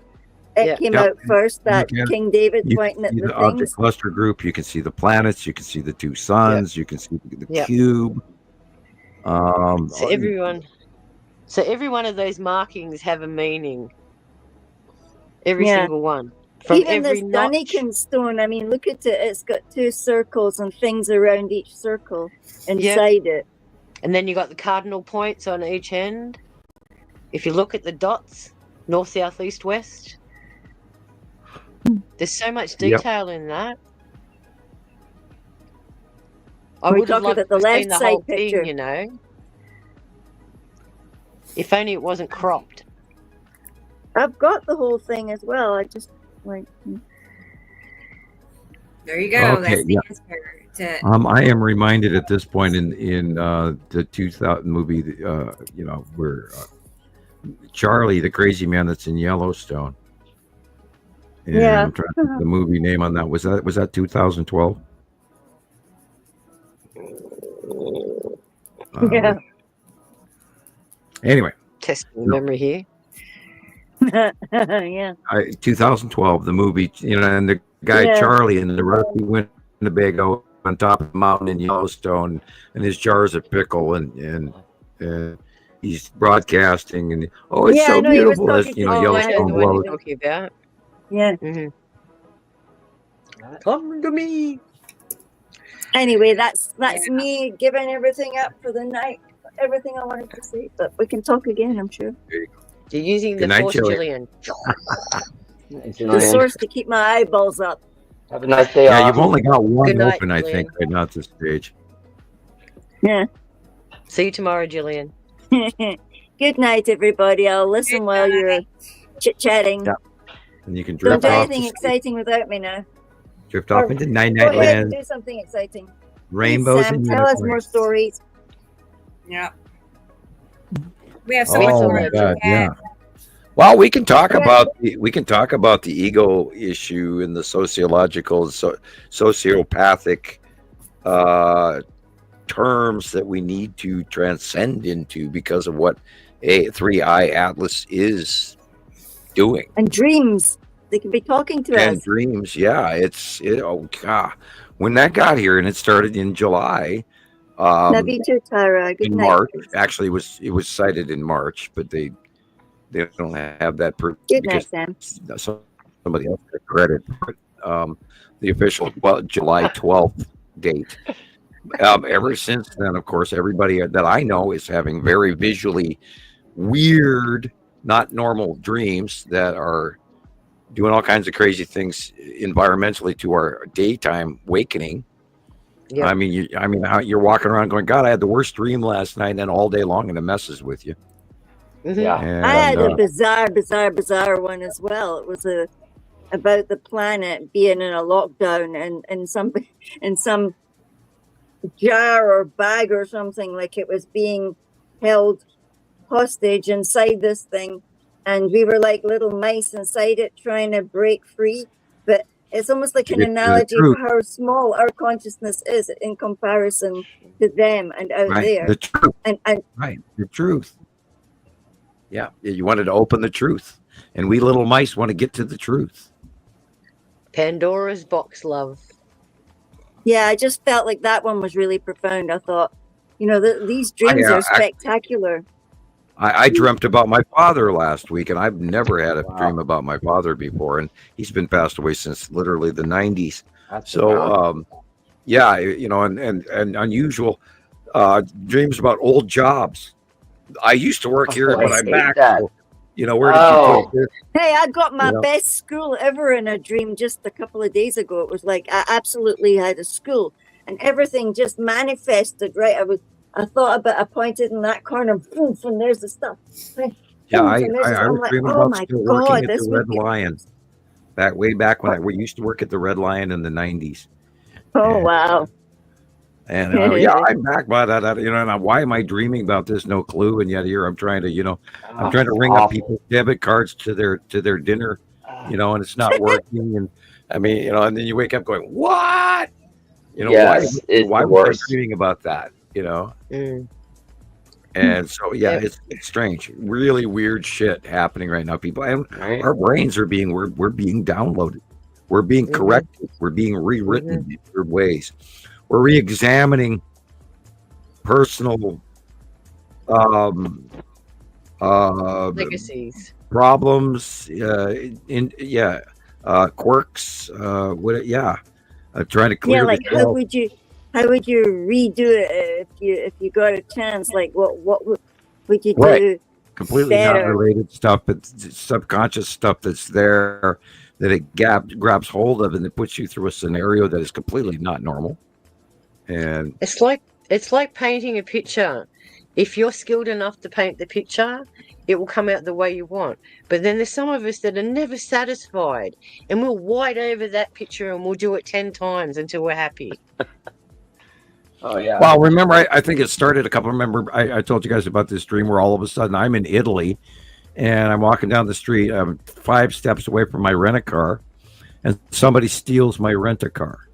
And everything is in that rent-a-car as I get up. Yeah, and then I don't know a single soul in Italy. I don't have a phone to call anyone. All my money's in the car. Language. Yeah, I don't speak the language well. Yeah, right. And where the hell did that dream come from? And that was in July. And it's all about your identity and how correct. You feel. What are you with all this stuff, this extra stuff? How do you identify yourself without all that stuff? Again, inner reflection.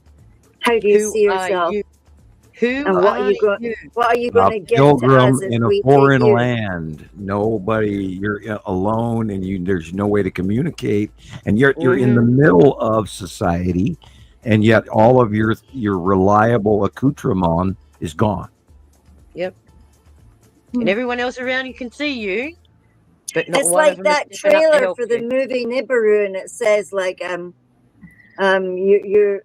your consciousness, your idea of reality is not what you think, and that how do you feel about that? And the girl says, I'm scared, and then it wraps her up in a blanket in her bed, and the next thing she's sitting like that, like a zombie, like, at a chair, and they're going, how do you feel? And she's like, scared, very scared.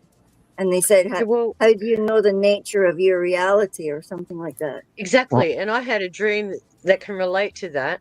I don't know if you've seen the movie Interstellar, but when they go into the black hole and their reality is split into a billion things, that's how I was the other day. I was standing in front of billions and billions of mirrors, just looking at myself, thinking, look at that. That's so distorted. Oh, look at that one. Ha, ha, ha.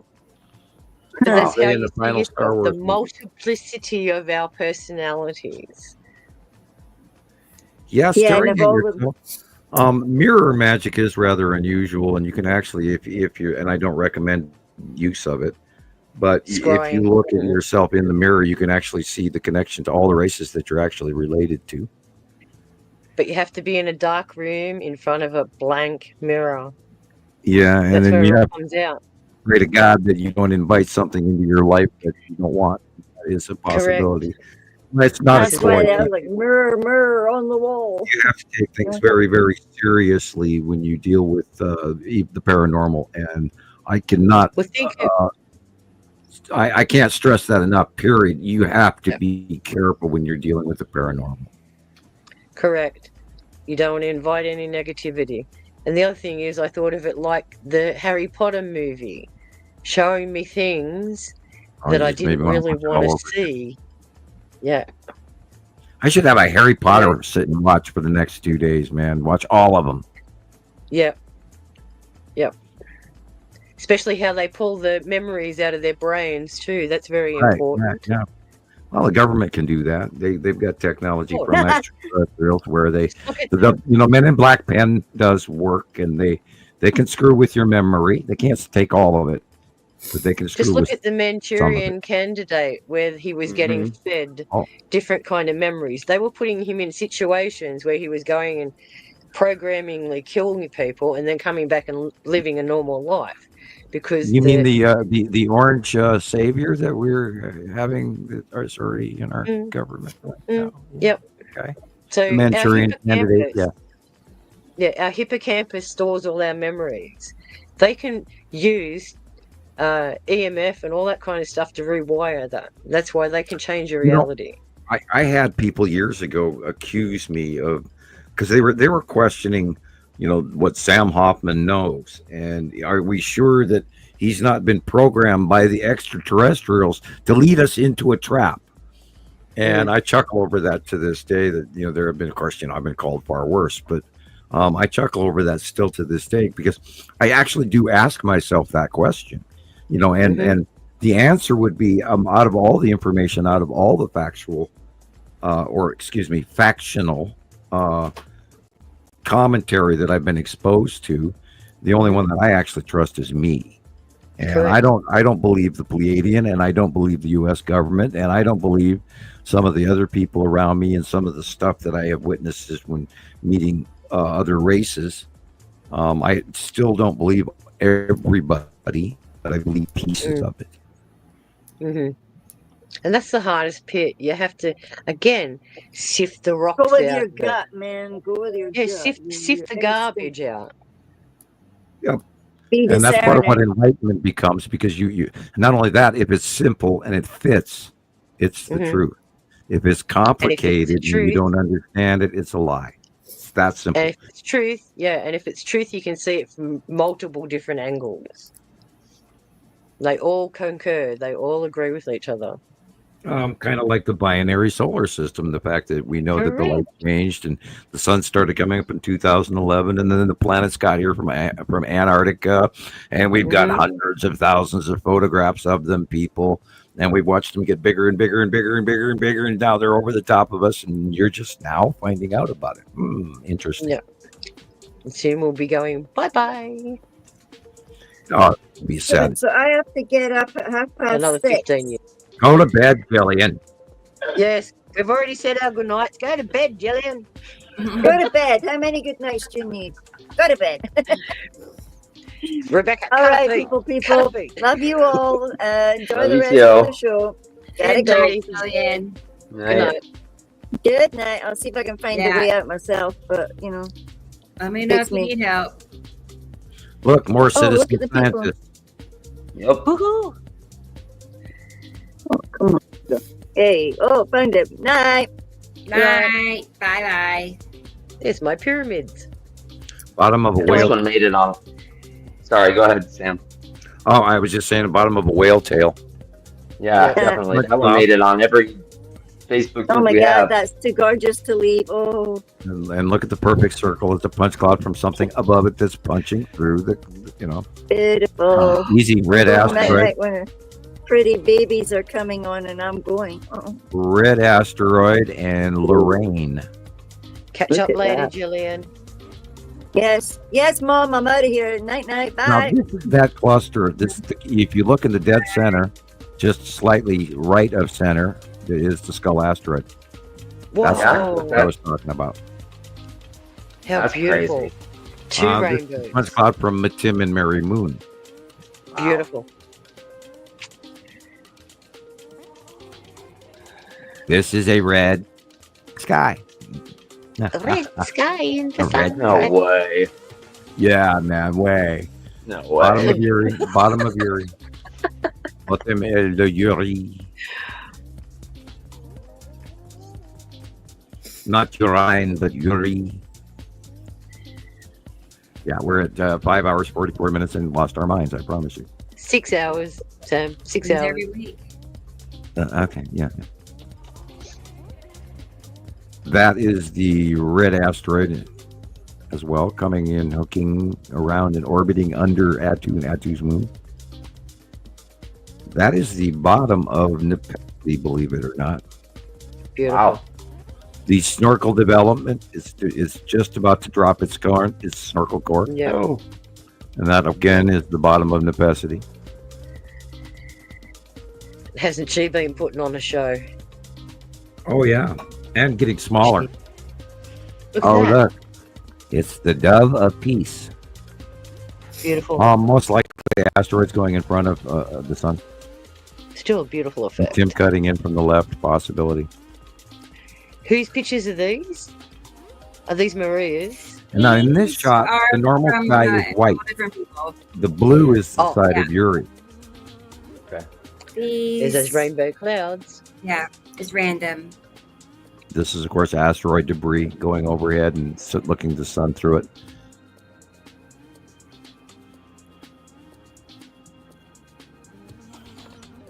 That could be the lead cloud between planets that jump from one planet to another. Oh, this is cool. See, all the Very yellow, good. white in the middle right there is illuminated because of the angle. And the white area is the Saturn's yellow moon, the white purple in the middle upper top. But this is the Saturn's yellow moon in the Saturn. Yeah.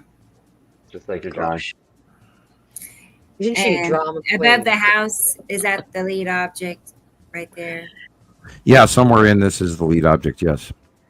It'd be right in the middle, wouldn't it? Yeah, yeah. Like I see it. Yep. I see it. Above the I can house. see it. Yeah, I can see it. Yeah. Remember the long box cube was in there too. Probably behind that is the long Yeah. box cube. Maria got the long box cube. You'll see that in a moment. Good on you. She got really good pictures. Nice.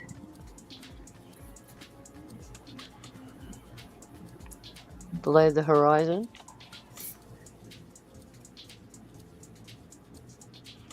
That is a close pass of Nepacity. Yeah. I Looks know. like a big jellyfish going over. Yep. Beautiful. I just now saw this, Kenny. But yeah, these are all really cool pictures. Hey, Kenny. I know Kenny's here. He made it. Done. Bottom of Yuri, I believe. I want to see that in person. Again, side of Uri. And the Tan asteroid and all of that is the circular thing in the middle left. Discharge from Nepesity. It's a single bolt. But what's it hitting halfway? One of the big 3 asteroids. Uh-huh. That in the cluster group you're talking about? Yeah, there's big 3. There's 3 asteroids that hang out just at the bottom of Nepesity. Now, they could actually be minor moons. We don't know. Yeah, we haven't figured that out yet. Haven't seen a lot of close-ups, although we've watched them for well over a decade. The big 3 are really some of the oldest, earliest ones we ever started watching. Yeah. Wow. Okay. Beautiful effects. And it's ever to attribute to them their placement is next to Nepesity because I didn't want to believe it.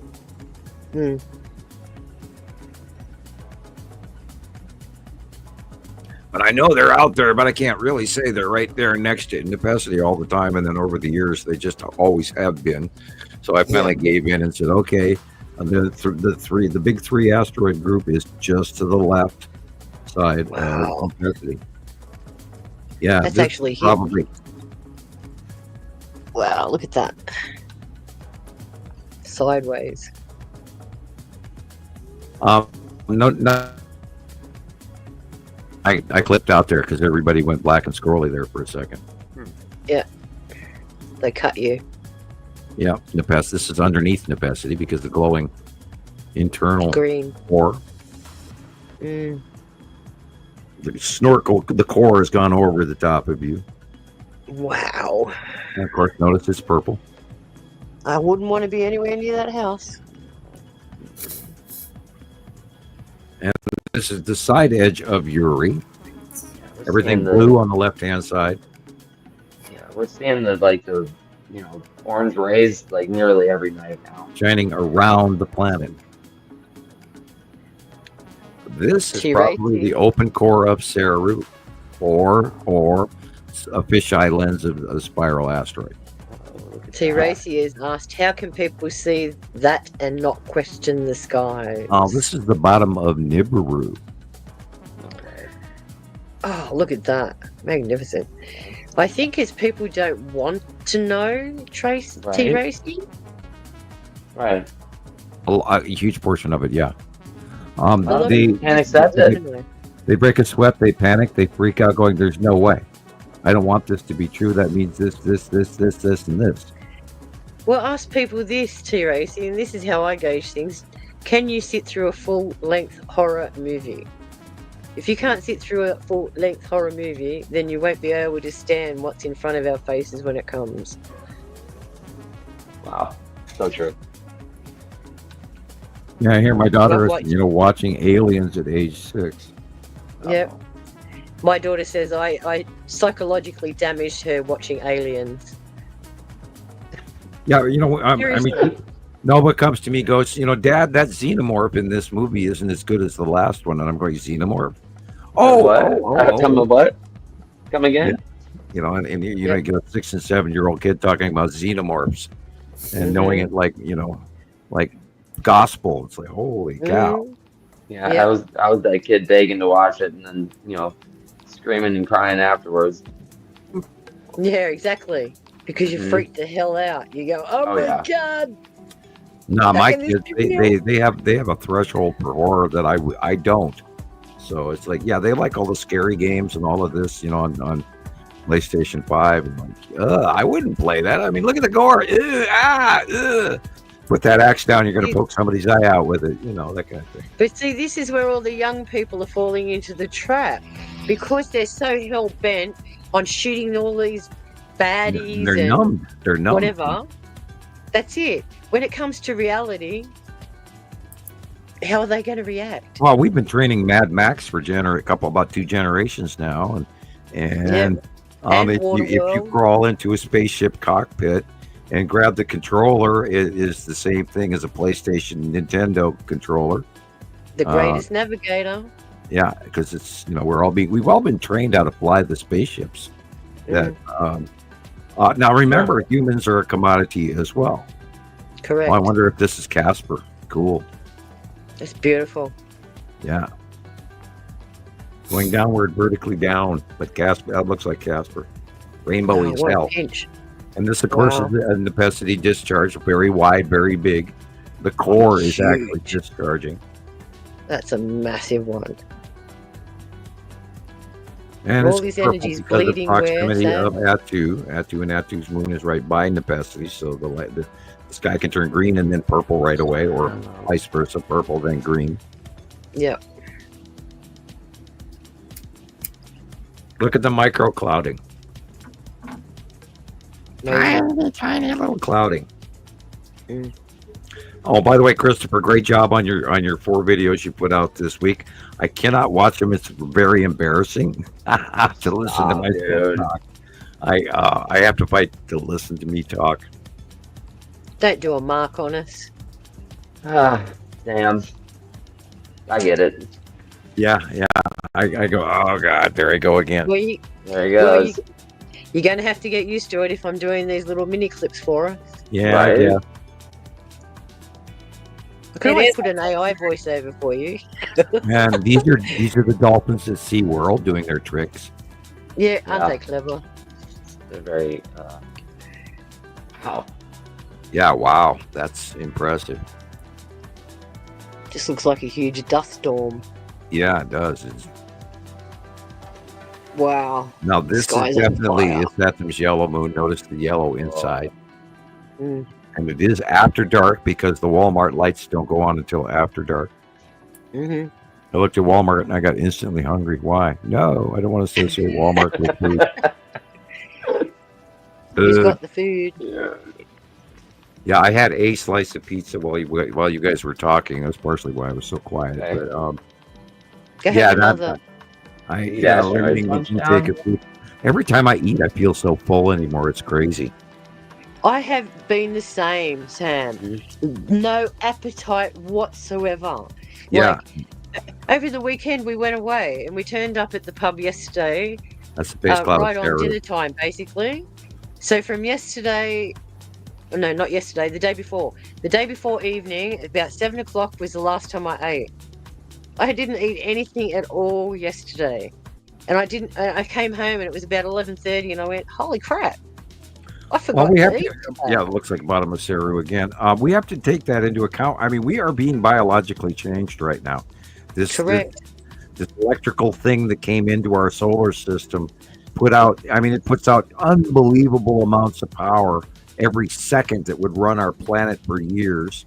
Yep. Right. And it's created this wave through our solar system that has binary code. It has genetic coding. It has subtext, routine, complex computer programming, and binary this, that, and the other thing. It has a time wake behind it. I mean, this is insane. What's here now? So yeah, I think we're all gonna, maybe we're gonna go grow a third arm and maybe a second. I'm joking. Our eye color is going to change to blue, Sam, because we've been sniffing the spice. Yeah, we'll all wake up with 3 legs and nobody will even notice because the whole world and the time-space continuum has been changed, and it's, you never know what the hell's coming. It's insane. And what really blows me away is the plasma time wake behind them. And they're talking about how this thing is maneuvering, not using gravitational standards, which means that they're piloting this thing. Correct. They're riding it as it happens. And then after the turn adjustment, it increased speed. Right. That's right. Yeah, comets don't decrease and increase speed at. We see all the comet arrays rely on the gravity pull of the planets. Those are this one is asteroids, totally independent. Right. That is the red asteroid right there, and you're underneath it. Beautiful. And it's going to be big, big, big, big, big. This is the site of Uri. Yep. Yeah, what we've been telling everybody look at that. That's beautiful. That is bottom of Atu's moon. I've never seen it like that before. Yeah, that's Atu's moon. Wow. This is the yellow moon. No way. Yep. Looks like a beautiful fan. That's that. And Wow. again, the yellow better. moon. Wow. See how the base cloud is completely different than anything we've seen. Correct. Mhm. Yep. That's the crab plate. Now this is the bottom Oh. of Saru. That's the bottom of Saru. Put Okay. this Looks like a one. mushroom People get a cloud. screen capture of this. This is the bottom of Saru. Period. I know it well. Yep. Yeah. Yeah. Wow. Yeah, Incredible. wow is exactly the word for it, people. I mean, we're sitting here in the middle of 7 planets every freaking day, and asteroids and Skull asteroid, and the lead asteroid, and the red asteroid, and the green asteroid, and the blue asteroid, and now we got 3I Atlas, the mechanical high intelligence extraterrestrial visitation in the middle, changing everything around our solar system. Oh my God, people! I mean, shit. Yep. Strap yourselves in, guys. It's Well, this gonna is be why I a said ride. 133. Yeah, this is shining underneath the planet. This is why another bottom of this looks like. Let me get the right. Okay, this is the bottom of the yellow moon again. This is why I said show 133 is going to be our greatest show, because we're talking about the biggest story in human history, in recorded human history. And you Hey, can Mr. Ross Colthard, I hope you're listening because this is important. Yeah. No kidding. as I sip off my drink here, I was going to say, and you can quote me on that. I'm pretty much.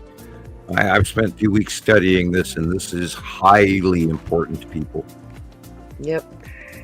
No matter what anybody else says, I'm telling you, this is huge. This is the change that we've been waiting for. And Correct. if you don't realize it, this is the bottom of necessity. See the open core and the green. Supercells are dark underneath. When they're illuminated inside, it's a planet, people. Mm-hmm. Now notice the base cloud is rising up. This is again the bottom of Atu's moon. Wow. Close pass. September, Incredible. 180 day cycle. Incredible. And then this is the bottom of Atu at night. Glad to have you here, Robbie. Yeah, it is a pleasure, isn't it? And we, this is the greatest show of all. Go right ahead. That's what we want. Comments, we want them. Questions, Yeah, God, we don't want get 'em. enough of them. We do Correct. not get enough people talking to us. We don't get enough questions. I want you guys to challenge me. Oh, look at this. This is the bottom of his Saturn's yellow moon. Yeah. Wow. The Yeah, it's bubble. going over the top of us now. Now this again is Atu and Atu's moon. Yeah. The light's coming from behind us. Mm-hmm. That's the side of Uri, sort of. Kinda. Just Like, sort of. subscribe, comment, go to YouTube. Nibiru Followers Anonymous on YouTube. Take a copy of this tomorrow. Send it to 1 or 2 of your friends. Rebecca, the banner that you always put up for I do. our post, our addresses. I would like you to make another one for me. Okay. What do you want to say? Would you write out one? I wanted to say extraterrestrials are here. Extraterrestrials are here. Extraterrestrials are here. Extraterrestrials are here. Extraterrestrials are here. Extraterrestrials are here. You want to Extraterrestrials spell are that here. out? All the Yep. beans. And I want you to start putting that at the bottom of the show and let that damn thing run nonstop if you can. Yep. We got to Flush the- sublimate subconsciously, remind everyone that extraterrestrials are here. But they've always been here. Yeah, that's true. Yep. Right. But everybody thinks Nobody we're 7 guys believes in a it. little ship. No one No one believes stops it. to That's think the that problem. we are embargoed in mass. There's 3 or 4 factions here right now, people. And I'm going this year, and I'm going for another Ricola. This is Ricola number 3. Well, I'll see you later, Sam. I'm going to head out because I've got an appointment to go to. So stay well, and I'll see you next week. All right, take care, everyone. All right, yeah. Good night, Sharon. Drive safe. We'll talk to you during the week. See you later. Yeah. Bye-bye. Bye. Take care. Boy, she's quick on that, not like Gillian. Well, right. She's good at it now. Yeah, she didn't want to go. No, well, you can tell. Sharon has a life, and she's quite busy. I meant Gillian. Right. Oh, I yeah, know. yeah. Right. Yeah, Gillian's probably still listening. Hi, Gillian. Right. Roll over, go to sleep now, Gillian. Yeah. Yeah, now this rainbow stuff, this is all debris from Uri, and these are asteroid dust and debris coming as Uri is going over the top of us, and we're looking through it. Yeah. Thanks, Tara. I'm working on your video, too. I got your pictures. Yep, never saw skies like that in our entire lives until 2012, 13, 14. Yeah, I know. Never. Oh. Yeah, here the shadowing is bouncing on the bottom of that planet. Yeah, I got a bunch of that yesterday. Just shadowing everywhere. Really cool. Which shows you that there's an atmosphere way above. This is, of course, the bottom of Nepacity. Gillian's listening to us now. Yep. I didn't know. Said roll over and go. Wow, Esri Colette. No, don't do that. Oh my God. Oh, yeah, don't do that. It's scary. Thank you. Wow. Yeah, 777. It helps so much, y'all.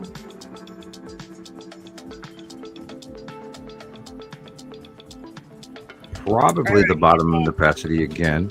Oh, wow. Looks like it's in Europe someplace. Again, Nepacity. Look, illuminated inner core. Near selling ass. To rent a car place. Bottom of Nepacity. Which is doing grand cameos for the Midwest right now. You guys are getting a lot of rain, right, Rebecca? No. You will be. No, really? Yeah, I think so. Weather. I tried to watch Ryan Hall, y'all, this week, and I didn't get much from him. They're all focusing on that failing hurricane right now. Oh, it says it's supposed to rain, right? Okay. Yeah. We got like over an inch of rain here in like 6 hours the other It's day. headed this way. I'll be here in like 30 minutes. A big old blob of rain. Okay, yeah, I figured it was raining by now, but More rain in one day than we usually get all year. Wow, neat. Yep, we got a bunch of nice rain here like a week ago, and it was very, very, very much needed. I guess my kitties are good. All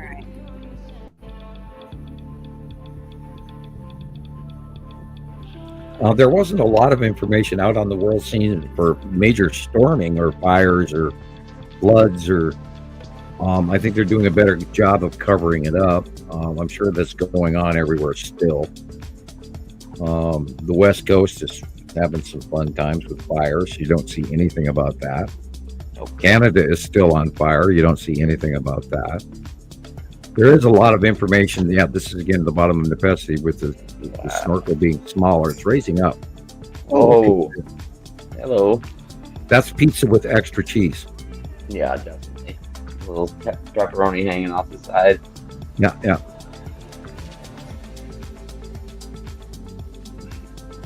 Bottom of a planet.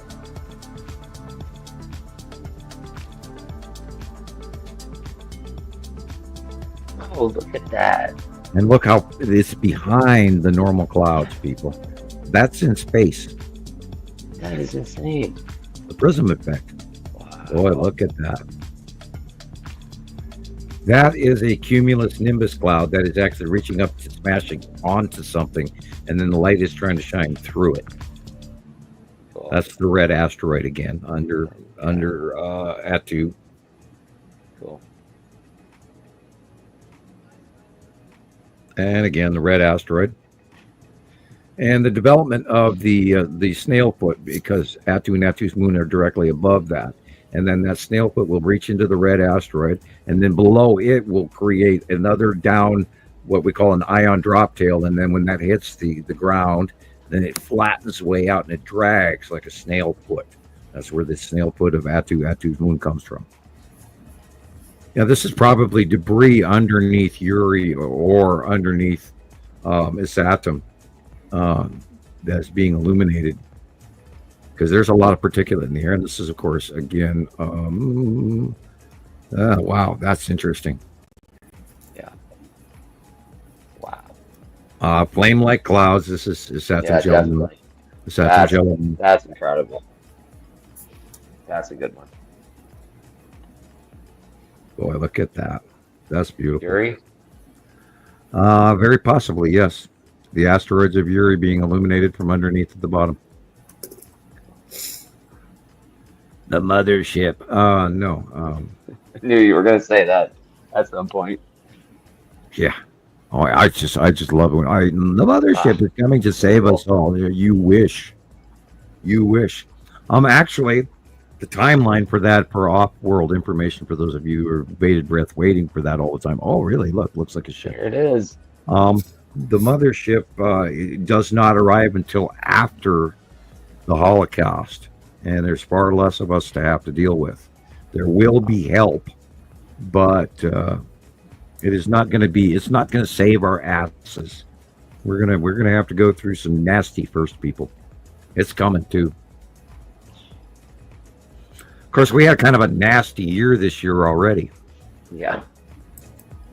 I mean, depending on who you talk to, anybody in Vietnam, anybody in China, anybody in France or Spain, or or any of the flood countries, or talk to people in Tunisia, the entire city was wiped out. They would have told you a few years ago. So you have to, because we are living in the luxury of all thinking that we're snug and safe in our little homes. I've had to repair my roof 3 times. We had a major fire blow past my house. Major lightning storms. We had it last year. We had a 100-mile-an-hour wind event go through here. It's blowing the dirt out of my nostrils. Yeah, look at that. The red asteroid and the little sister. Cool. That is spooky. Yeah. And that's Lorraine down below in the lower right. Okay.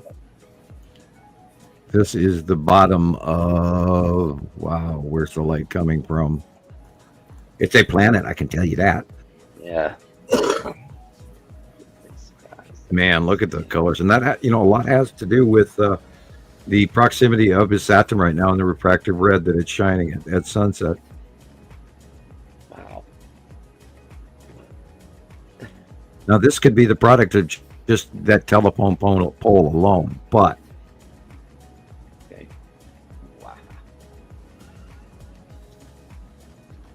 Yeah, that is yeah.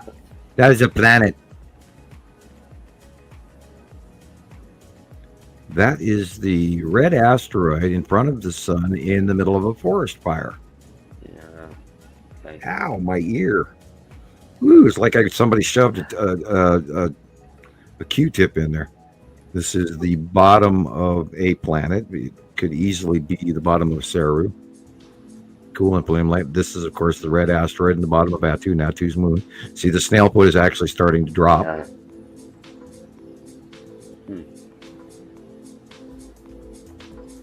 This is a white discharge, but it sure is big.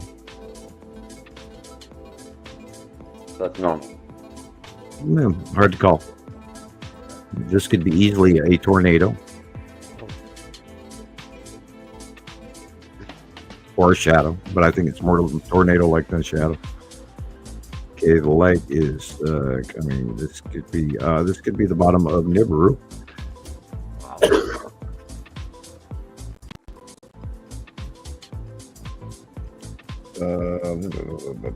I'm not going to call it.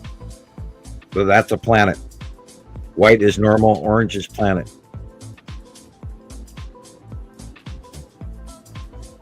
That almost looks like a skeleton side view with its teeth and everything right there. Ooh. Get ready for Halloween. It's going to be awesome this year. We're going to get the shit scared out of us, I promise you. We'll October 31st. Yeah, look at that. That's Saturn Jello Moon. Hey, Donald's here. Hey, how you doing? Good to see you. Cool. Yeah. Right when perihelion is going to be of this thing the whole world is watching, and right when they're watching, they're going to shut us off from watching. Of course, the amateurs will take over. But right about Halloween is when things are going to get really interesting, people. Slightly purple.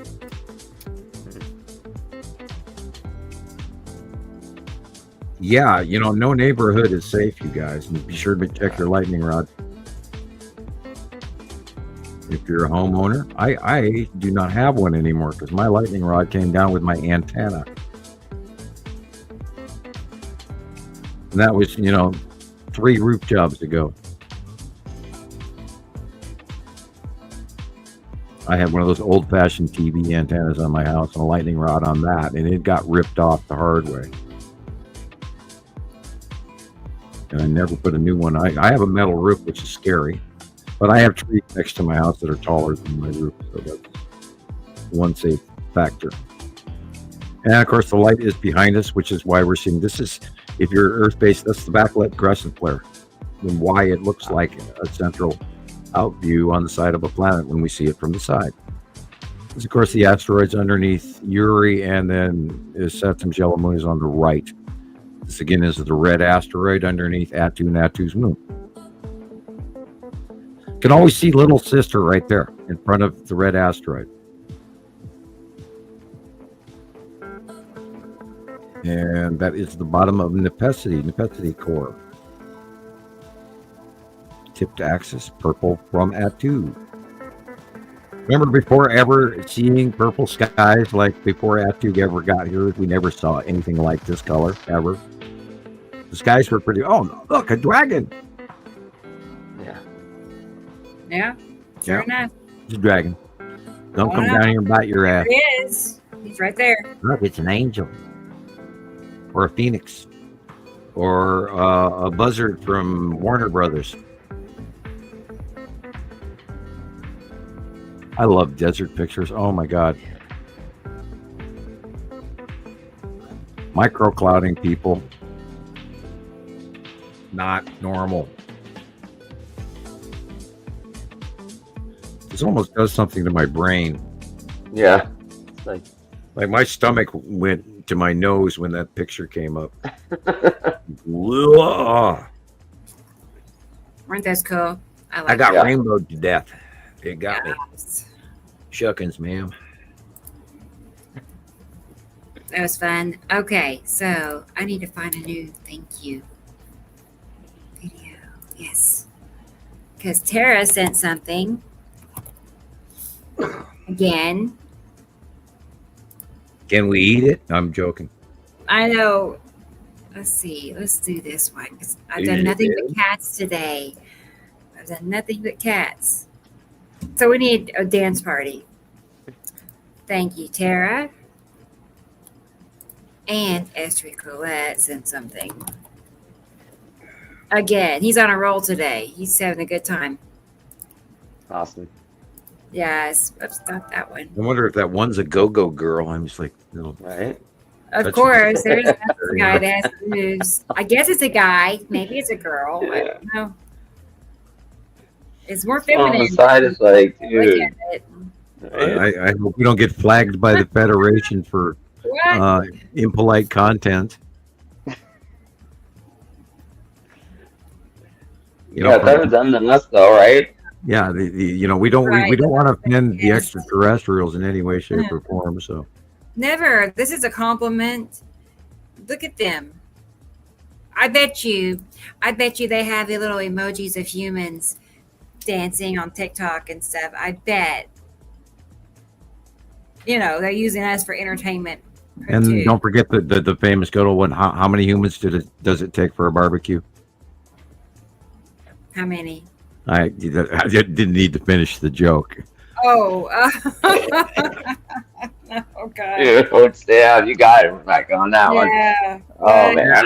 Hey, man, how many humans does it take for a barbecue? Yeah, 3. That's like the old. By the way, it's Halloween. They're advertising Halloween candy, and the old. How many licks does it take to get to the center of a Tootsie Roll Tootsie Pop? Right. And then they whip out the owl. 1, 2, 3, 3. I love. I saw that the other day. I haven't seen that in 40 years, but it's the same damn commercial when I was a little kid. But yeah, how many humans does it take for a barbecue? And by the way, most factions out there, people do not eat humans. There might be one that I don't know about, but generically, we're not on the dietary menu. However, are commodities, and we are bought and sold. That's wow. Yikes. Right. I don't know what to think about don't that. piss any aliens off, so you won't disappear and end up on the slave market. Huh? Yeah, don't piss the wrong faction up, because there's rogue factions out there, just like Star Wars. Did you watch Star Wars recently? Yeah, I was just gonna ask. How's your Star Wars coming? It's going well. It's going well. I'm on the 5th. Oh, you're getting far. I'm getting deep into it. I know. I can't remember all the names though. Attack of the Clones. Cool. That's where we left off. Right. And clones, our clipped 24th chromosome from a petri dish, and placed on this planet. We're self-replicating tools, and we have a shortened life, just like the clones. Yeah. And, they're military, bred and bought and sold by the Empire, created on after Attack of the Clones is a sad one, right? It was sad. No, the one after the one you're watching, the one you're gonna watch next. It's sad. Oh no. Yeah, get ready. Oh no. I won't say anything. I have not yet, Sharon. I'm not. No. But I have been watching people, give deeper meaning and more of a dissection about things. I've been listening to people. Good. I've been doing my homework, on the movie. Mm-hmm. Yeah, there's quite a few cartoons inside, fan-based movies and stuff, and there's all kinds of side attachments to Star Wars, and games, and you name it. And I'm still playing my PlayStation 2. Nice. Knock on wood, I'm amazed that thing's still running. I mean, I know we have a GameCube. It's like a newer style Nintendo or something, and that's the only game I have for it. It's like some Star Wars game, just something you fly the planes around and. Yep, Battlefront. Yeah, something like that. I haven't played it since I was in high school, but it's in the closet somewhere. Yeah, the PlayStation 4 had a new Battlefront, and PlayStation 3 had a new and we bought both of them, and I like my Battlefront 1 on PlayStation 2. So I've kept playing that over all these years, and I'm to the point now where I've memorized the patterns, so I can, Now, granted, they're huge generated computer patterns, but I've gotten to the point where I memorize the patterns, and I wipe out all the, the stormtroopers, which are poor defenseless clones who are just following instructions. Anyway. Oh God! Isn't that what it says? No, it doesn't say that, but I mean, okay.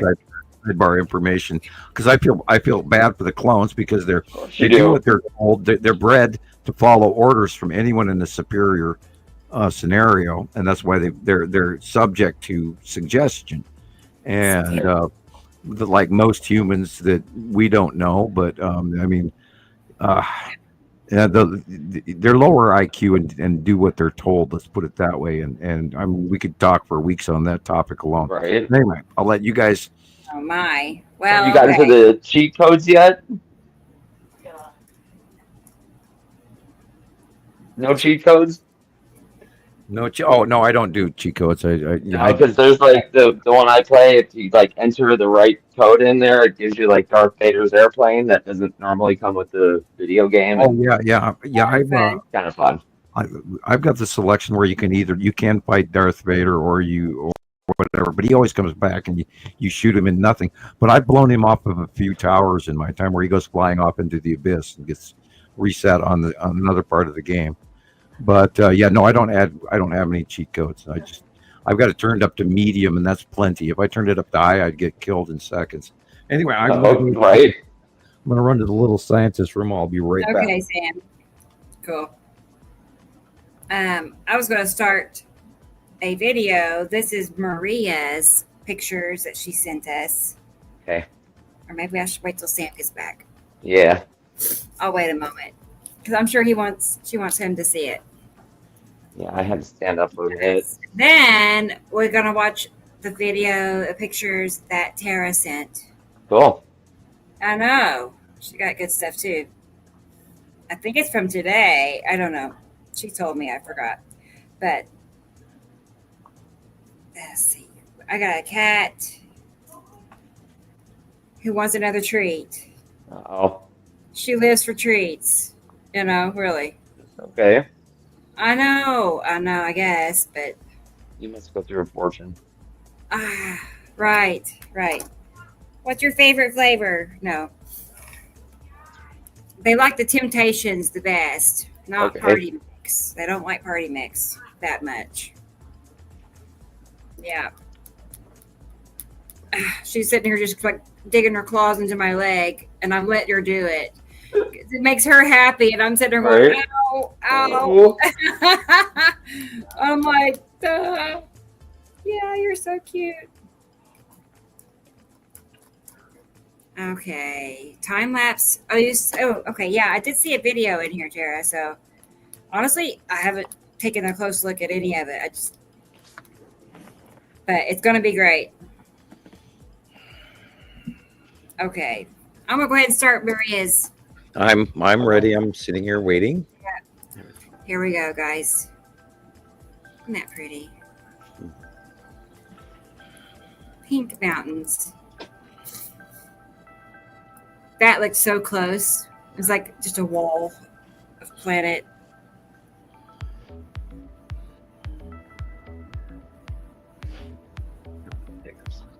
Nighttime close.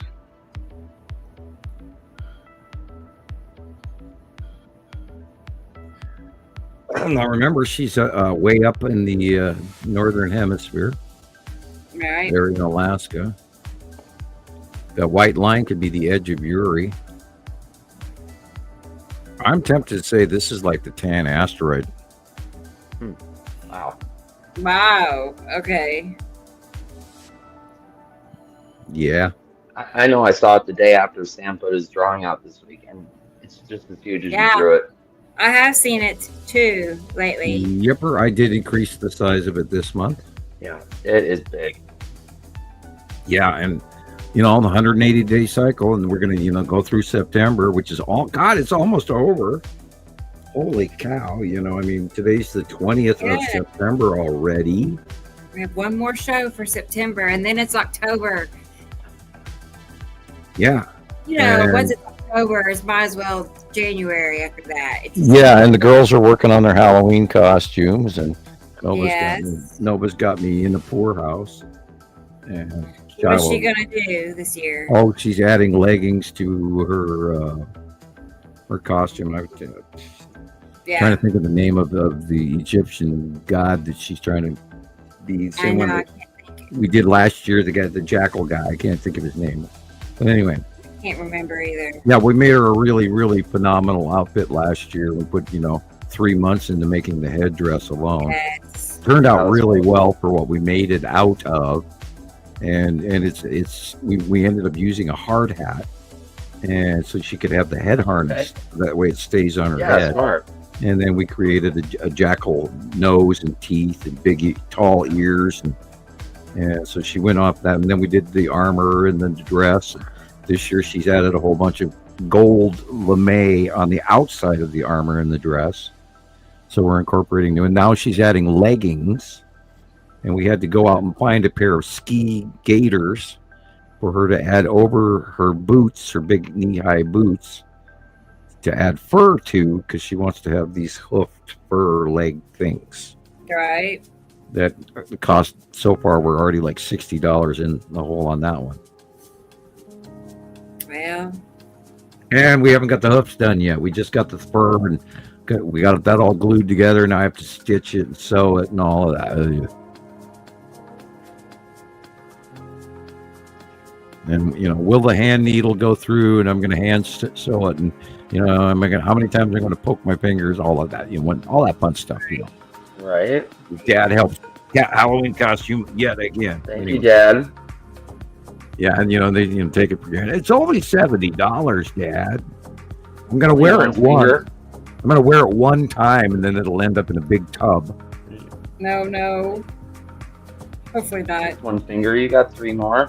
Oh God, over the years, all these Halloween costumes, these kids, and they're freaking $80. It's like, what? Yeah, we used to save for Halloween, and this year I told them we're not investing large amounts in it because they said, well, we're going to rewear our last year's costume, and I went, fine by me. Right, that's smart. Yep. But she's, of course, I want to add this, and I want to add this, and I want to add this. It's like, here, cash register is ringing as we speak, Right. Fishing on the coast of Alaska. All that broken granite. There's no limestone up there, guys. That's granite. Ow. I could not live in Alaska. No way, no how. I would have seasonal light disorder worse than I already do. And I live in Montana. I live high enough in salmon. I like smoked salmon occasionally. And please do not climb on the sculptures. That's right.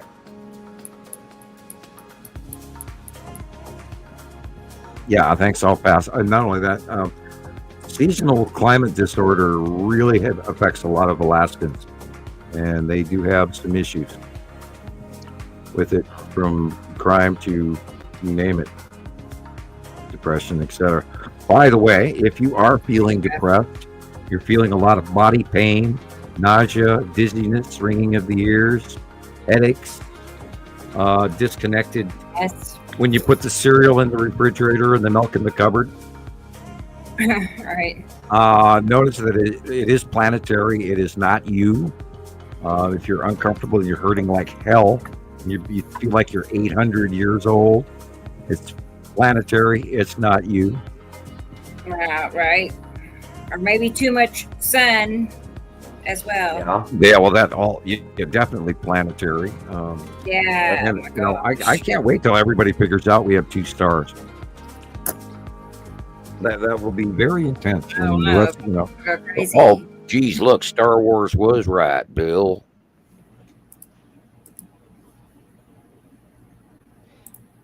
I know.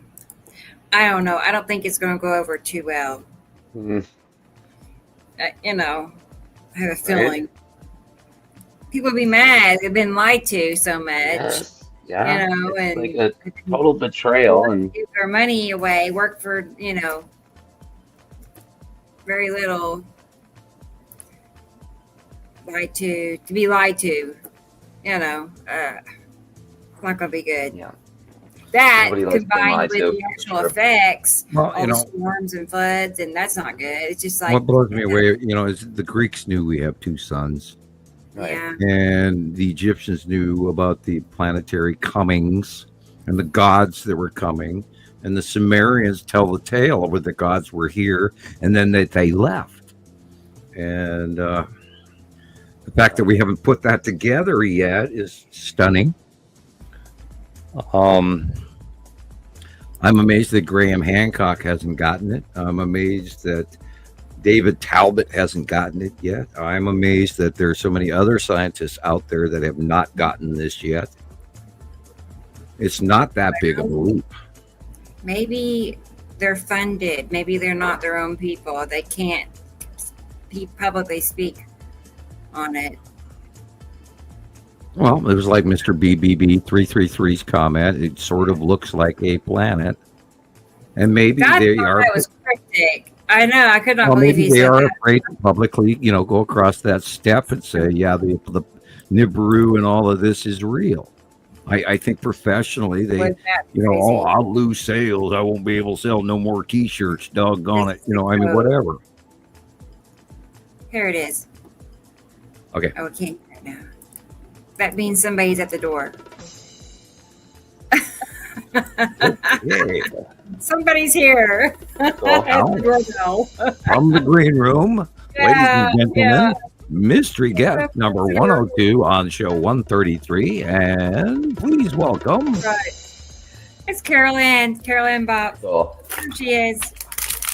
Hey. It's popcorn time. Got your popcorn? She's bringing in the anchor. We got our anchor guy in here. Sounds good. Hello. She made it. You look like you're feeling well. I'm doing okay. Yeah, frazzled, but okay. Frazzled. New headphones. Nice. I can actually hear. The microphone's on the other side. I like that. You like them? Yeah, they totally block noise. I can't hear a thing outside of them. Yeah. They totally block the noise. Nice. I've been wanting to get one like that. I like I think that'd be nice. Yeah. I mean, I've had them before. They talk to you. If you put this up, it goes microphone off. Oh, nice. Okay. Yeah, and then it has volume control under the ear. If somebody disturbs me, I push the button and it goes do not disturb. I love it. Nice. So, but technology. Yeah. So I thought, well, I did this for me. Hello, everyone. Gotta do her. So I heard you're going to put one more video on yet. So I thought this was a good. You know it. Yeah, I got Tara's here just now finished. So sit with you and watch a movie and be able to say goodnight to everybody. And then, let's see. It'll be ready in a minute. I just want to. I saw a few pictures that Christopher shared. So we're going to look at his pictures because some of them are like really neat looking. Cool. That day when you had all the, you'll see. I still have so many more I need to post. Yeah, we took a bunch yesterday and the day before. And, I'm bad about taking pictures and never posting them. Our old info is disinfo, man. Okay. No, get with that. Gotta get it out. Right? Hot off the presses. Hi, welcome to another Nibiru Systems photo from 2023. Yeah. Remember back when? Now, however, I really did when you were showing old stuff from like 2 shows ago. I really did enjoy that look back at the older planets when they were way smaller, and we need to occasionally do more of that, and give a correlation. Okay, here's add 2 in 2015, here's add 2 in 2017, here's add 2 in 2019, and we should do some of that targeting the individual planets, and so that maybe send me some photos. Well, it depends on what you want. You have time? No, what you want? Give me a subject of what you want to do, and I'll bomb you. And I'll bomb you. I have lots of photos to bomb you. No, you do. Caroline has a lot of the old pictures that I don't even have anymore. Chris met some of my posts already. Do you have a picture of that too? Yeah, here, Chris, and he gets 150. That's okay. Yeah, it works. It works. Yeah, the thing is, I don't really think that our listeners out there have any idea the volume, and Caroline, you and Rebecca, you guys being the older members here where Chris is not. I don't think people realize the amount of information that we have gathered. I can't fathom what the actual number is between all of us. It's unbelievable. Many thousand, right? Oh, and we are not guessing, and many like in the startup, Rebecca's startup, it says that we've gathered thousands of comparisons where Rebecca has done thousands of comparison pictures with my drawing excerpts and clips, and Christopher does it, and other people do it as well. Yeah. And I just share them. I don't think the new people have any clue what we've accumulated in 15 years. I mean, I look back and I can't. I mean, just on this computer alone, and this one goes back to 2018. and knock on wood, thank you, my loyal computer. And the amount of photographs that we have, and I mean, I don't save random photographs. I only save pictures with planets in them and asteroids. And, we're upwards of literally like 1 million pictures of this going on for, a decade plus, and our doctorate, study group. And if people don't get on board with this, they're silly gooses at best. And I'm in awe at the amount of information that we've all gathered and faithfully share with each other. And we've all, been elevated to a level of man on the street would look at us like we're a bunch of clowns that just got out of a clown car. I can't imagine the day when we all get together. I cannot imagine how elated that's going to feel. Probably have a heart attack on the spot. I know. Don't say that. We'll upset the time-space continuum. I think we'll in the universe for sure. It has to happen.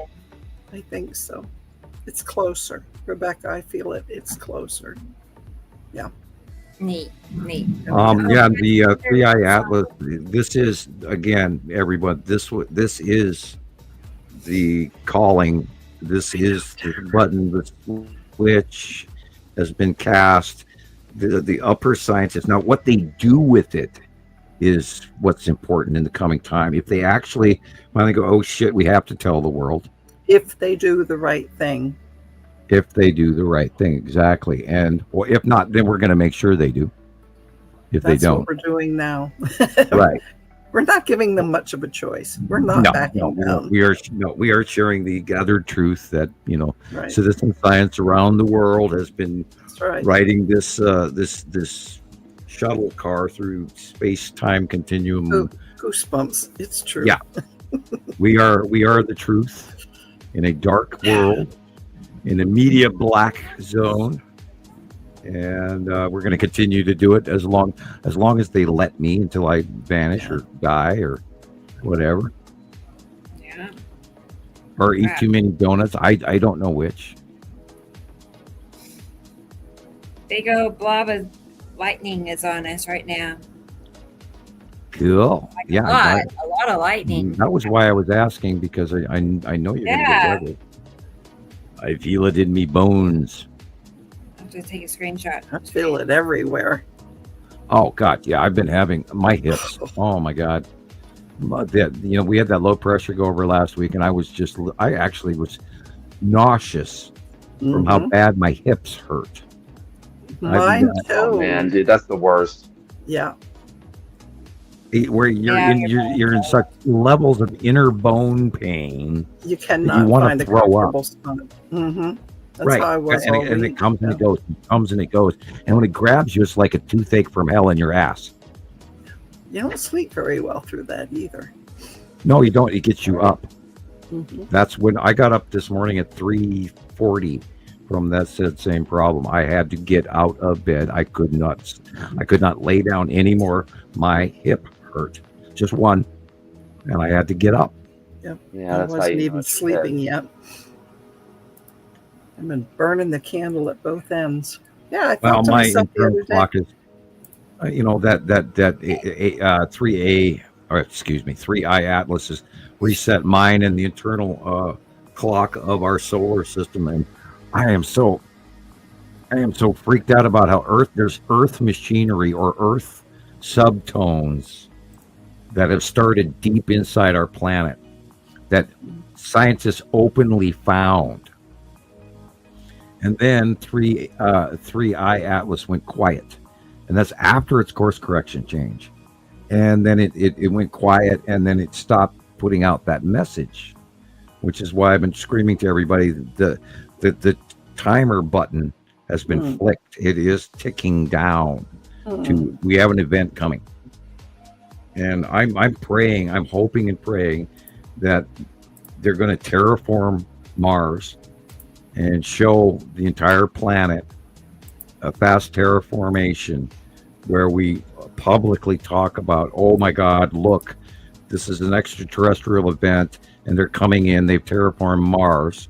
and they're landing there, and they're going to live there, and they're going to change our world. Well, wouldn't that be almost like what's happening in Africa right now? The deserts are growing. Yeah, right. Yeah, right. Yeah. Isn't that terraforming? Well, the Earth has moved. We have rolled, and our weather patterns have changed. Not only that, remember that both hemispheres, the ground air at lower altitudes is moving the same direction for the first time in human history that we know of, in recorded history. And that started in 2018 when the Gulf Stream got all weird and everything else. Yeah, the planet, when the binary system got this really close, Earth tipped. We know the moon was jumping here and there, wobble, Earth wobble, magnetosphere, Schumann resonance, tectonic plate movement, the uptick in volcanic activity. But when 3I Atlas got here, it put out a tone, it put out a signal in our solar system that did tenfold to everything. Earth started this inner weird, what they would call a Tesla cycle low vibration frequency. And then the moon 10 days later did it. It's like turning on a mechanism, a change in the machinery of the actual construct of the solar system is now something. It's like grabbing the big train handle and pushing that handle forward, and the machinery goes off, if you're into steampunk at all. Almost like a chain reaction. Yeah, this 3I Atlas has now. Wow, that's lightning strikes. That's me. I'm in the red dot in the middle. Help! Is that lightning? Yeah. It's like. Oh. I know, right now. Oh, you sizzling, girl. I know. It's crazy. Well, either that, raise your monster through the ceiling, or get out a kite. Yes. Okay. Put a key If on it. if you have your Frankenstein cat ready for, I know. I need to go make sure my. You need a tin roof. Let's see. I got one of those. Yeah, but it's insulated, so you're okay. Yeah. Okay, so here is a short. I just saw this on my group. Sorry. Anyway, I'm curious what this is because I don't know what to tell her. I'm a little turned around. Oh. So while I had you handy, homework. I thought we'd take a look at it real fast. And then I got Tara's ready. So, what's this? Yeah, I thought this was unique.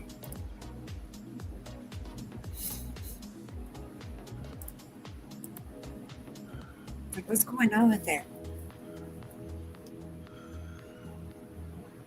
She said, can someone explain why the dark blue came up on my camera was not visible by the naked eye?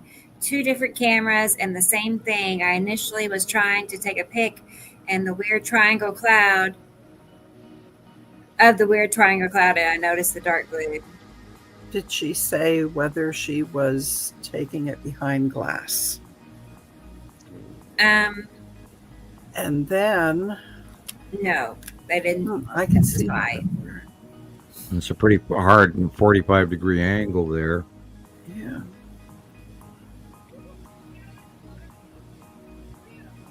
It's somebody that knows better than. I'm trying to figure out where the sun is coming from. And, right. I just like to eliminate that right away. I know. A long box cube and with that's moon.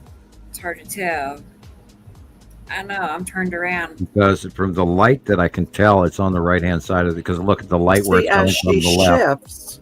Yeah, she's that's shifting, odd. And then there it goes away. Okay, it's weird. almost like the sun is causing some kind of you've got a satum. effect. The dark blue right there is the satum. Wow. That corner right there is the long box cube. Cool. Yeah. Wow, it's close. It's up close.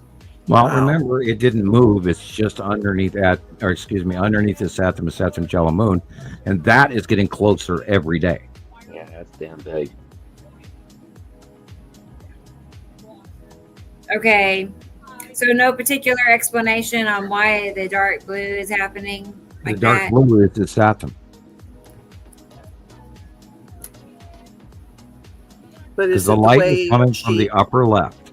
So the planet behind this square that we're looking at, that dark blue in the upper left corner, is the planet is Saturn. What? But when she turns her camera, it goes away. Because the light is rounding.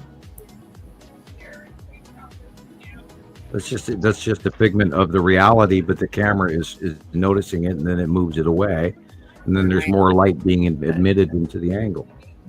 Yeah, but that's still a planet back there. That's why that dark blue is showing we know up. the planet's back there. It's That's just the planet. Kind of it's funny strange. the way it's a phenomenon. I never saw one You happen like that. I would call that a potato quality recording. I'm not trying to insult, but that's a reaction from the camera. Yeah. But it is there. It's definitely there. It's just the quality of the recording is adjusting. It goes and comes. So deal with the light changes of that shadowing. So I think it's the way the camera sees. Hold on a second. Uh-oh. I could sure use a little bit moisture here in Montana. It's so dry outside again. I'm sitting here. I have a dry throat. Yesterday or the day before, just not much, just enough. But that's the first in a couple of weeks. We are crispy. Yeah, I want to boil water in the house again. Yeah. And it is fall, so here we go. I always have moisture, extra moisture. I don't always, And then I'm hot and cold. Yep, that's Christopher. I tried my humidifier again. I have to buy another one. I run the humidifier upstairs and the dehumidifier downstairs. Yeah, they run anywhere from $55 to $300. So I'm going to shop around again. One I bought a few years ago poisoned the crap out of me. I ran it overnight, and it was pumping microscopic plastic into the air, and I woke up gagging the next morning, thinking, "Oh my God!" And I literally poisoned my lungs with the microscopic plastic that this humidifier was adding into the air, along with the water it was pumping out. Apparently, factory dust. They could have blown that microscopic dust out of the machine, because I cleaned it before use, but inside the machine there was a whole bunch of microscopic plastic dust.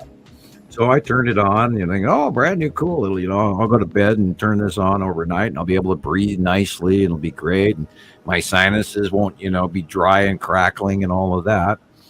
And I wake up the next morning going, that plastic, I taste plastic, I was like, oh my God. So I've been particular about buying a new one. I have to research before I slap any money down the counter again. But yeah, it's so I boil it on the stove, but then I don't want to burn out my stove doing it.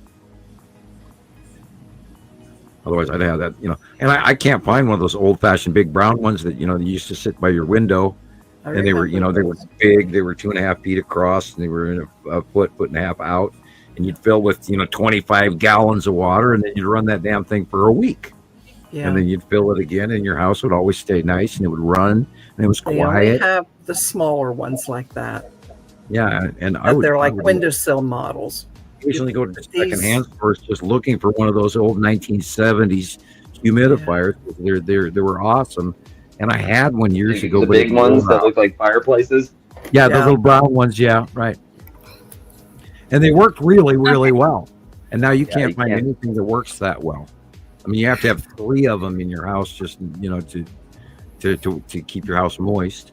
And then when you do get it running, your house moist, and your whole house pops and breaks. Hi, Nicole. She got a question for you, Sam. Coming in from our soul, is it possible that the second star has hit the Kuiper belt? No, the second star wouldn't hit the Kuiper belt. Sorry, I don't mean that in a rude way. It's knocking things this way. No. There is a whole shitload of asteroids coming in, but most of that, of course, we can attribute to Uri. But then, of course, there's also celestial. Now, remember, we are solar system. It's just now come into that new cloud, and of course, NASA isn't going to tell you that. because our solar system moved into new space, and it's got its own occupiers that we have moved into.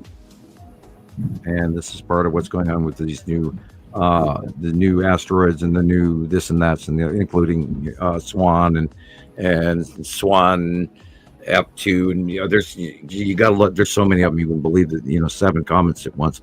I had something else to add to it. I just briefly lost it. The second star is way far away from the Kuiper Belt.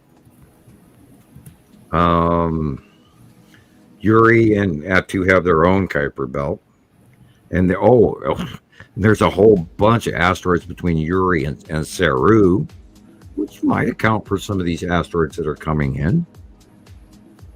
Because now that Saru is where it is, the distance between Uri and Saru and those asteroids in between should be just about over the top of us as well too. So there's a lot of incoming people, and this is also part of why I think this year, September through October through December is going to be unbelievable.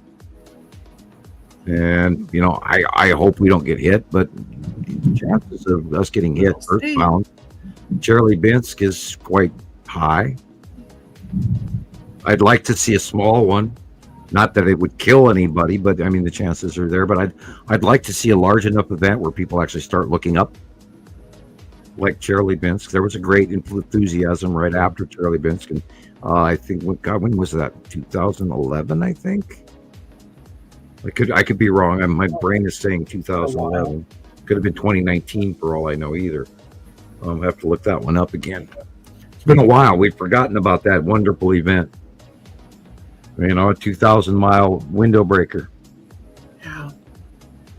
Something like, area of effect 2,000 miles. Like, Jesus, that's a boom. A lot. Rebecca, there's a remark for you on there from Eyes to the Skies. He wanted to. Is there? It's up above. Let's see. Eyes to the Sky. Waiting for the schools to teach the kids the longest word. Now there's a layer of ice and asteroids and stuff on the outside of our solar system, and then there's the Kuiper Belt, which is between Mars and Saturn. I am still waiting for the schools to teach the kids the longest word in the English word in the dictionary. You probably won't get the message. I got it. Yep, I got it. And we are seeing your messages. We are. What does that mean? I don't know what the longest word is, Dennis. Supercalifragilisticexpialidocious? Is it? I don't know. Find out. I'll find out. Hang on. Oh, okay. It's a race to find the longest word. What is the longest word? I'm gonna beat you. What? No, in the English dictionary. I got it. It says it's pneumotremicroscopisticovolcanoconiosiosis. Wow. Pneumo-ultra-microscopic volcanoconosis. Yeah, but there's another one. There's another one. Oh my God. 45 letters. Does that mean something that's microscopic erupting out of your butt? Is that what that means? It's a lung disease, actually. Here, one more time. Pneumo-ultra-microscopic cirrhosis. Cirrhosis? No. Does it say how many letters there are? Stenosis. 45 letters. This one has. And there's another one. Oh my God! There's one here that says it's 189,819 letters. Oh, there's a. It's the longest technical word. The chemical name for a protein. Yeah.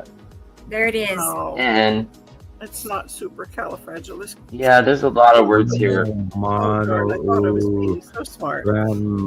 Microscopic, steli, volcanic. Oh, okay. Yeah. Pneumo. Yeah, meaning that's microscopic lung disease that has many volcanoes, where there's probably blood bursting out of those little. Oh. inflamed corpuscles within the lungs. And That must not be what he's talking about. Oh, he's Can't be. talking about COVID 19er. Mm-hmm. Yeah, that makes sense. See it? Okay. Or there's hippopotamotromospondylodilophobia. Yeah, pneumonia. Yeah. Wow. Yeah. Pneumonia. He's talking about COVID 19er. Really? Yeah. Okay. Well, you Shit. sure made me look. I sure hope we don't have another pandemic brewing. Thank you, They're East saying Asia. something else coming out. that They everybody were has to responsible for the resurgence of the COVID that is transferring. Oops, I said the word. This virus that is running around back again at the United States. Finally, it went through Australia, and then it went boom to Europe, and then went boom to here again. And people are suffering. And I'm done. Yeah, well. Yeah, I can't think about it I'm not anymore. accepting it this time. I'm not either. I am now Superman, and I will beat it every time from right. now on. Und. That's right. That is all of there's to say. Yeah, und. So we're gonna beat this shit too, and We're going to beat it the second time. well, in the fifth, and there's been like 5 strains already. Now everybody got the SARS virus on the planet, and once they stopped selling the vaccine for it, they stopped mentioning it on the news. But everyone on the planet got the SARS virus, and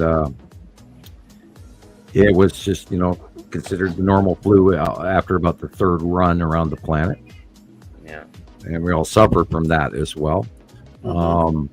Be sure not to get Zika virus or West Nile virus, which is running around, or the Black Plague, which is running around, or malaria, which is running around. Oh God, you don't want malaria. Or the resurgence of measles, No. Gosh darn it. mumps, rubella, tuberculosis. I already had chickenpox 3 times. Serious? Wow. Serious. Yeah, that sucks. I don't know how you managed I that. worked in a school district. I Let's had talk about everything. everybody. Let's talk about everybody's favorite, shingles. I had that too. That's painful. Oh yes, Yeah, I did very. too. I had shingles when in my 30s. Oh Oh. my God. Yeah. That's not normal, right? Yeah, I had it. It was on the front of my chest, under my armpit, to the middle of my back. Oh, For mine went this way and this way and this is on your stopped. head. Yeah. Oh, Oh, oh, my neck. that means no laying down at night, doesn't it? Yeah, it means a lot of different things. Yeah. Yeah. And then I'm freezing all the time. I never get warm. Yeah, I have that too. I don't get Yeah. warm. I have How long did that last? warm. A long time because I Yeah. had so many other. It can last like 6 Probably weeks. months. Yeah. It'll last 6 weeks. A long time. Yeah, and you cannot even touch it. It hurts. Even to this day, I can touch here. It just feels like there's a rock under my skin. So. And Yeah. if you have any clothing on it whatsoever, it's excruciating.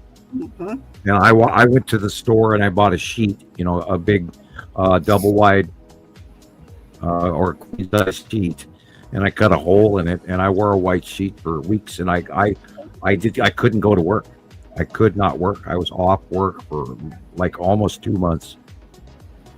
Yeah. Yeah. Yeah, it's blistered. It feels like you have a porcupine. It was not comfortable. And then it was in the dead of summer. Oh boy, that's even worse. Because then that's when I had it too, was summer. Yeah. And you're sweating, and that's why I wore the sheet. And I had guests at my home, and I just walked around in a big bed sheet. I don't blame you though. Said, I'm because not wearing clothes. You can't make me. There's no way I'm going to put on a shirt. You No can't way. imagine how a little tiny bump makes your body hurt. Oh, and you want to scream? I at hope people. not. They grow off the nerve endings, right? Like, It's horrible. that's why you get it traveling on your skin. It's like it literally it moves. will show your nerves. Yeah, get it on the back. Very painful. Yeah. So Right. yeah, Yeah, Tara, you can't lay down. You can't sleep. You can't put your arm down. It's excruciating. Yeah. Anyway. Let's go back to some other nice topics. Well, it is sort of Kidney stones, those are fun. Sort of scientific, but yes, eyes to the skies. We see your remarks. You're okay. Yeah, we go off on some pretty weird tangents sometimes. Yeah, we do. We get sidetracked on. Yeah, I want to see dental a floss. T-shirt. He gets that printed on. I walked through TJ Maxx this week. Not TJ Maxx, excuse me. Now I can't think of the stupid Hobby Lobby. Mm-hmm. They got Christmas trees out already, guys. It's just it's scary. Yeah, we went looking. We had to go to Hobby Lobby for fake fur. Best part.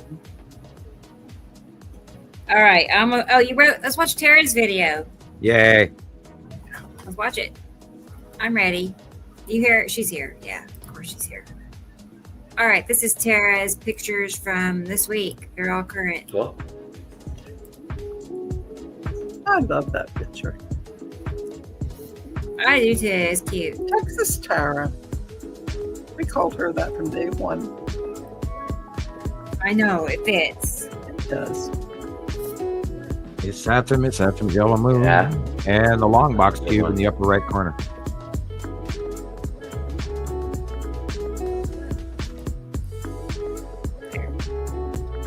The sun has gone down. That is the shine on the bottom of Saru.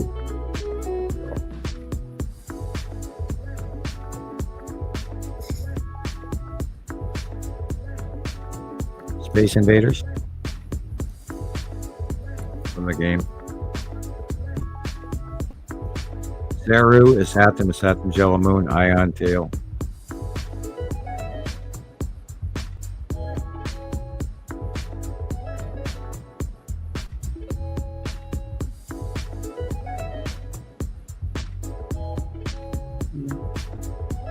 It's calming down outside now. It got kind of blustery. It was like, well, windy and, just out of nowhere, boom, storm. Yeah, I knew you were going to have a storm, Yeah. Well, I asked if, it's raining at your house, isn't it? No. And then, bam, it's raining. What? Yeah. Let's find out. It's supposed to be pretty nasty all the way up to literally, reaching your area there, Carol Ann, like tomorrow. It's supposed to have a little bit of rain on Sunday. Yeah, Midwest, and then it's going to work its way, northeast. Again, it's Saturn's Yellow Moon. Saru. God, I had a sip of coffee, now I have the hiccups. Whee! Yeah. Why does it do that? One tiny little sip of coffee, and then all of a sudden you get the hiccups. That is the edge of Uri there rolling around, but you can see it move.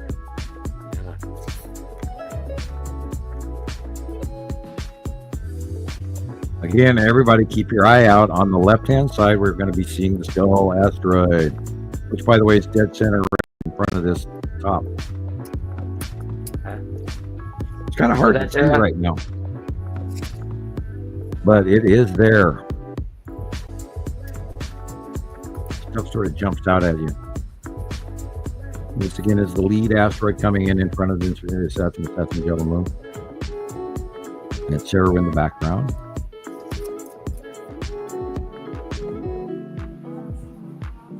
I'm going to blow this up. I want to see the sun. See, you've got the double sun showing here. Wow. Tara's asking, Tara wants to know, she says, what are those flame feather stripes? Where at, Tara? Which ones? What?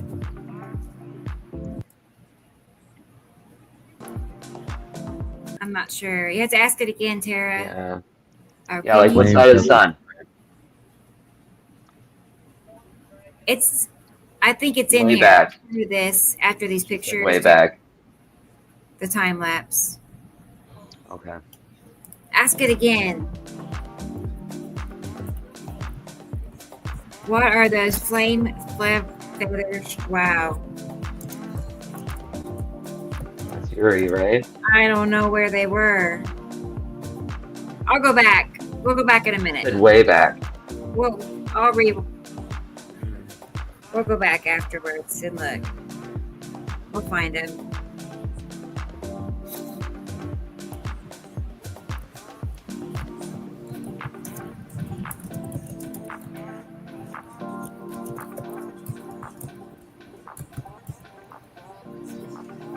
It's okay. All right. Indica Land, do not say that publicly.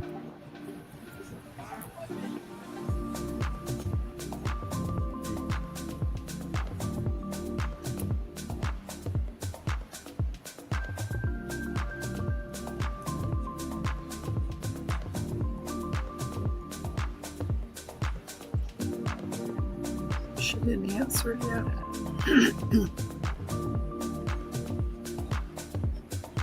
All right, there's that. Oh, and then there's a short video for Chris.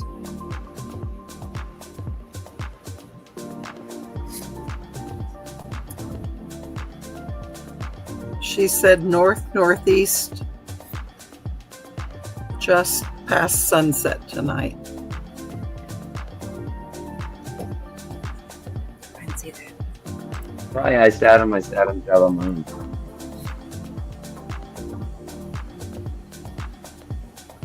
Yeah.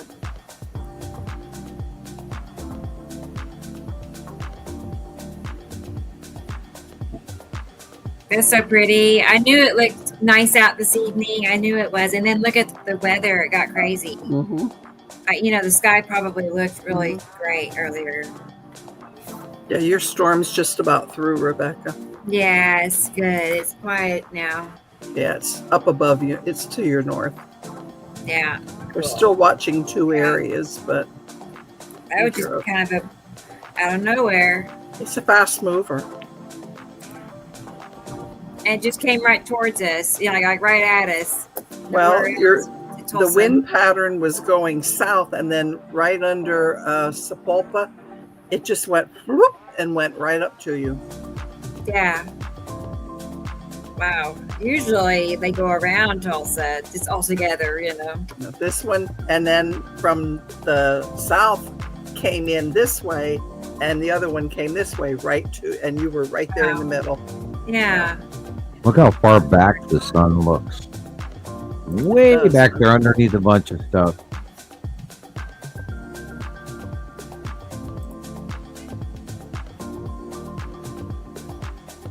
They have such wide open skies. It's amazing. Yeah, I can't even imagine the view in flat areas right now. I like them, but I don't like flat. I like mountains. Thank you.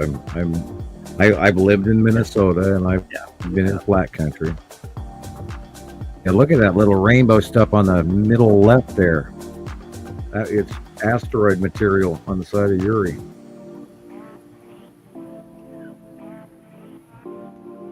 That's pretty.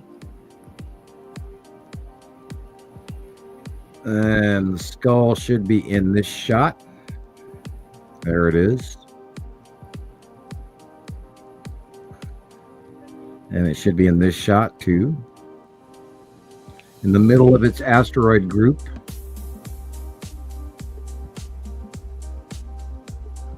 And it's sort of half cropped off in this shot, but it's in there in front of Uri and in between Uri and Atu now.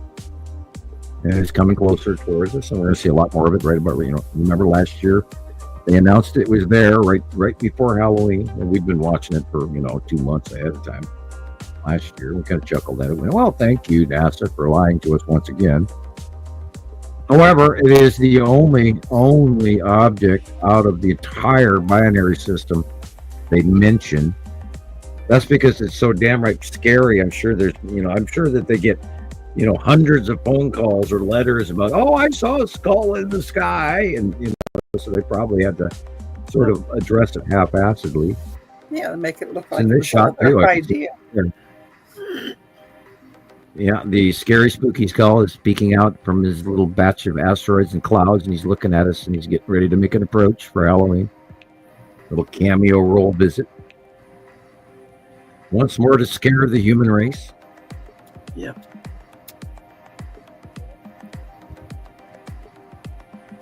On All Hallows Eve.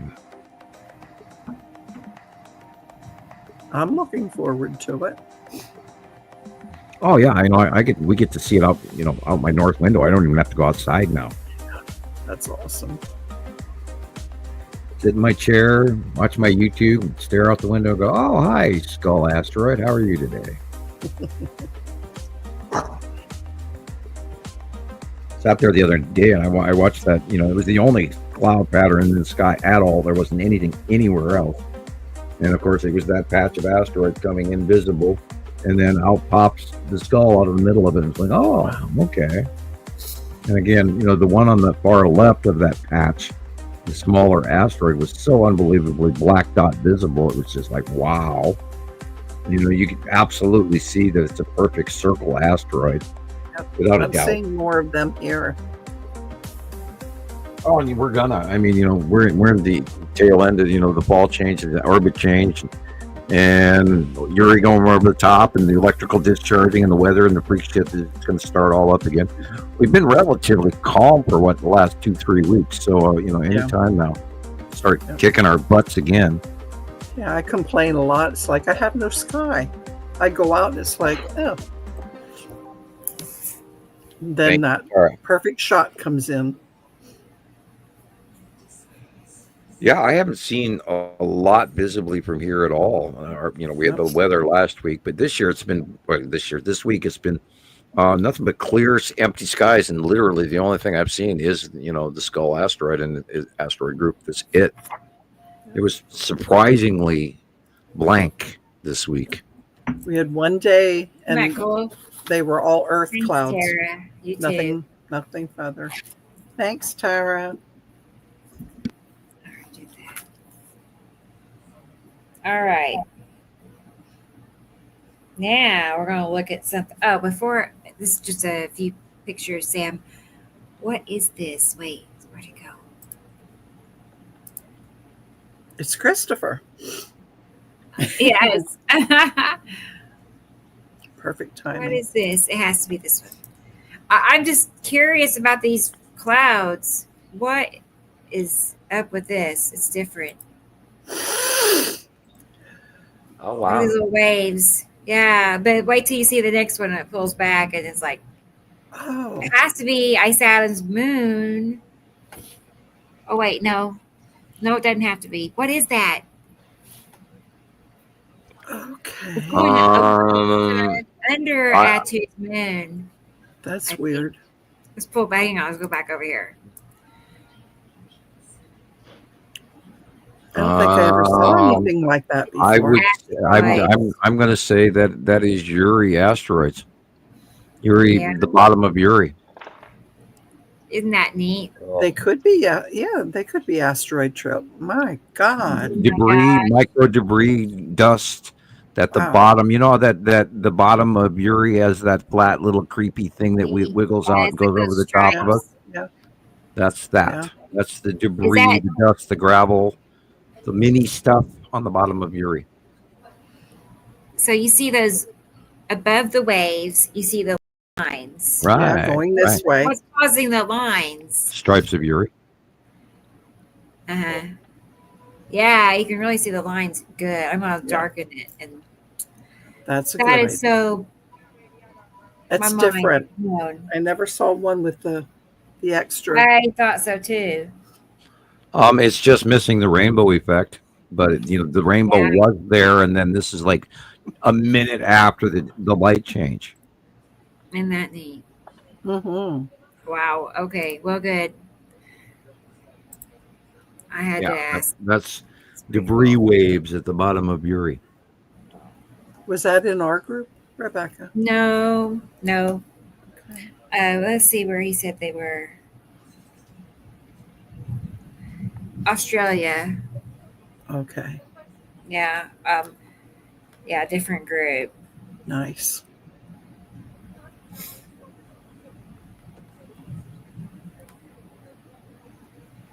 Okay. So I saw I posted something in Mr. MBB's I posted a comparison in there, and actually, I've had more receptive, like, positive feedback than negative. Good. From total strangers, just total strangers. And I most posted people on were like, that one of his today too, and I yeah. even took up a picture, He's gonna two go, what the pictures, one of hell? the Stop assassin. it. No, the other day, you and Katie Joe really had some dude was in there and he was not happy. I know. She sent me something from somebody who took a picture of me, took one of my pictures and posted it to his own personal page, saying I look like a maniac or something. Oh my gosh. That's like a stalker, Oh my It's gosh. weird. Some people just aren't happy about this. Wow. No, Hey, I how many know. times have we had, we've had pictures of us with poop hats, Yes, we have. and where they, for back when the old photoshopping where it actually took effort rather than having AI do it for you. And, we're all used to it now. I mean, there's nothing they can do that'll upset us anymore. I mean, we're way past that. Oh, and it's hilarious too, because they get what blows me away is how angry some of these people really get. Oh my God. I know. Like all of those really freaky gifts that I get every Christmas. Mm-hmm. The postage alone. Right. But there's it's like there's no balance in that. You're so mad at me that you're mailing me. Your $30 postage alone. It's like, thank you. It's like, oh my gosh. Merry Christmas. Yeah. Wow. Okay, I'm gonna play this next clip. Yeah, These you think you're dealing with somebody from a truck stop that's got a really odd mentality too. So much worse. These are some pictures from Chris. I didn't find. Well, this is what I found. Yeah, Tara was asking. There's one that There she might be has. more. I don't know. Is there another? Okay. Yeah, it might be in your thing by now. Yeah, he's getting cubes visiting him. So cool, Christopher. So cool.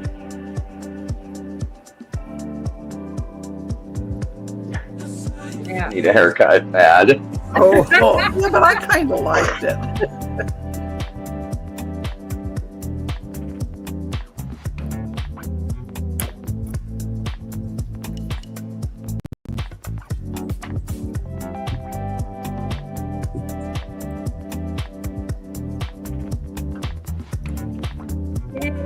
He's still here. Yeah, I think you got to have to win in front of Nibiru on that first one. Yeah, that's southeast at sunset. That's Yuri, of course. And Yuri Atu.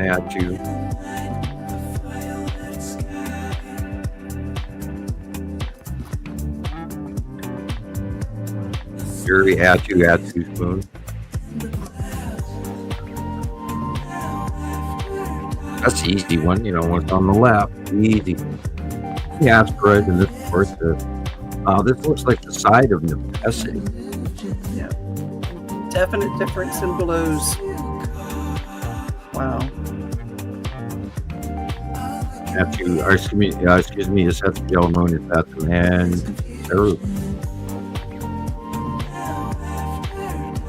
I see Atu's moon plane is day. In the upper, where the two reaches are going to, and Atu behind it as well. Here it is again. You can see Atu's moon is the circle top center left. I can almost talk. Ugly towers. Almost. Yeah.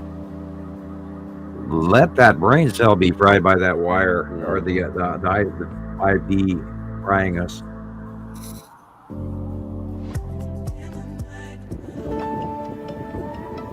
Cool. Good job, buddy.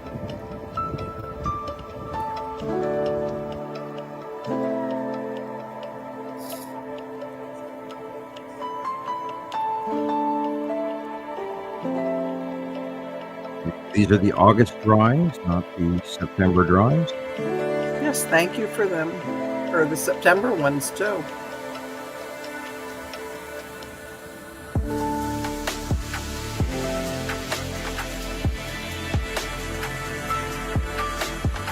Oh my.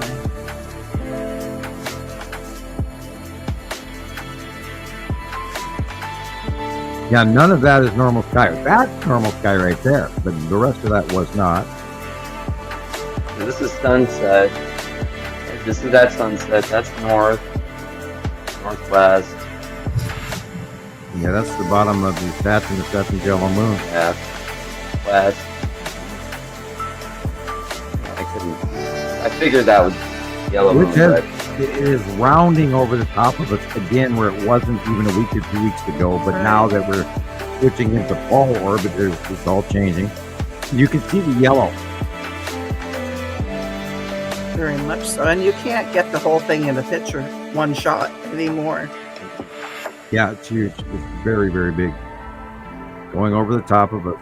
It goes by us and then over us, right at sunset. Now, wait for the. Look at this. This is crazy. This was in the southeast. So I didn't know what that was. Dark.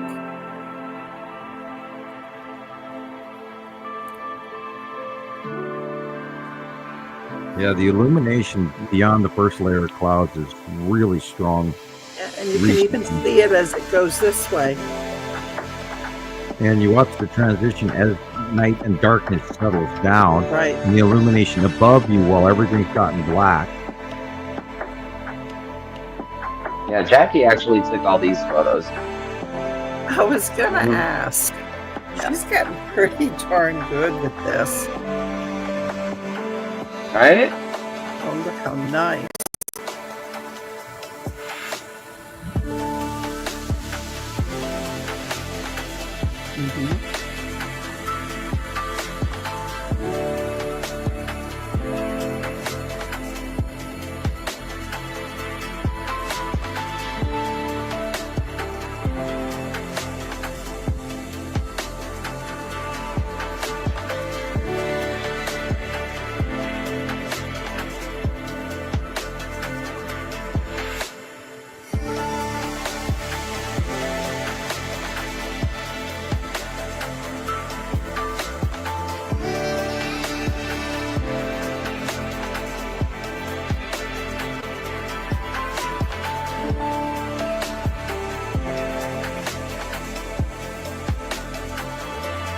And Jason said it's like looking out someone else's window, and I always say it's like looking through your eyes. Sure. I'm so jelly. I want to be in everybody else's town. That's wonderful. Thanks so Those are much. good, Jackie. You did good. Yes, Jackie. Good job, Yes. girlfriend. Good job. All right. How do I close that down there? That was good. Proud of her. So proud of her.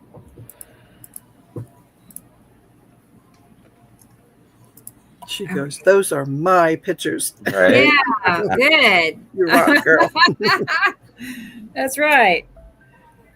Let's see. From Yellow Moon. I'm telling Tara something. Anyway, we're dissecting pictures over there too. Cool. But science never stops. It just never stops. It's like, what question do they have? What are we going to talk about? Which cloud is this? You know, it's just, we're all like that. Yeah. Isn't that We funny? need to watch It's what's going on. nobody does that. Nobody's, I don't think regular people out there are talking about.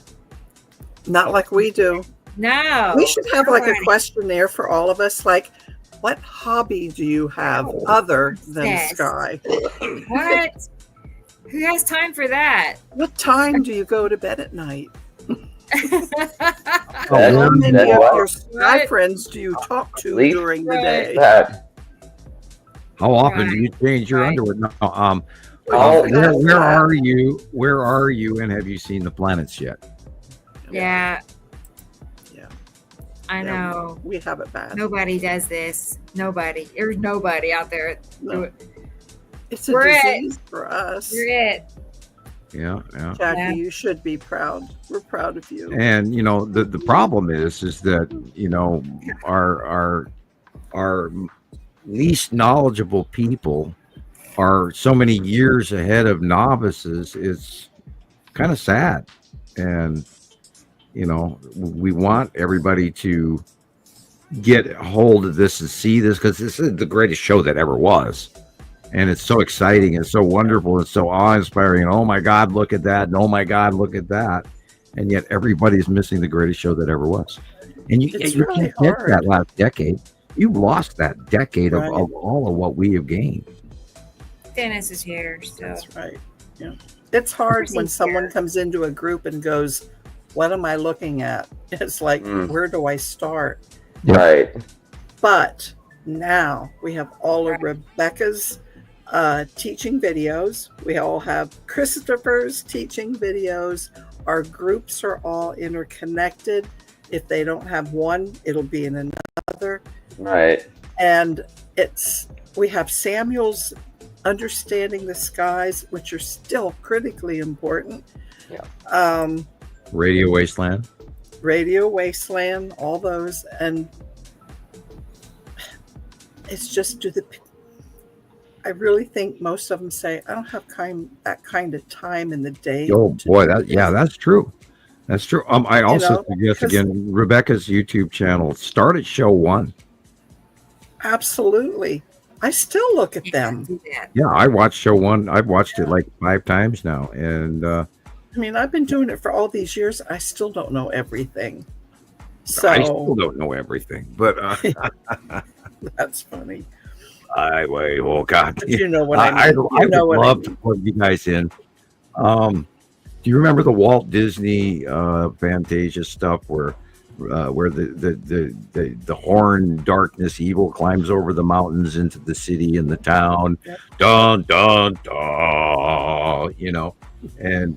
And at the time, way back when this, that was put out in like the 60s, it was like, oh my God, Walt Disney's breaking the rules. He's putting out evil, demonic, scary shit.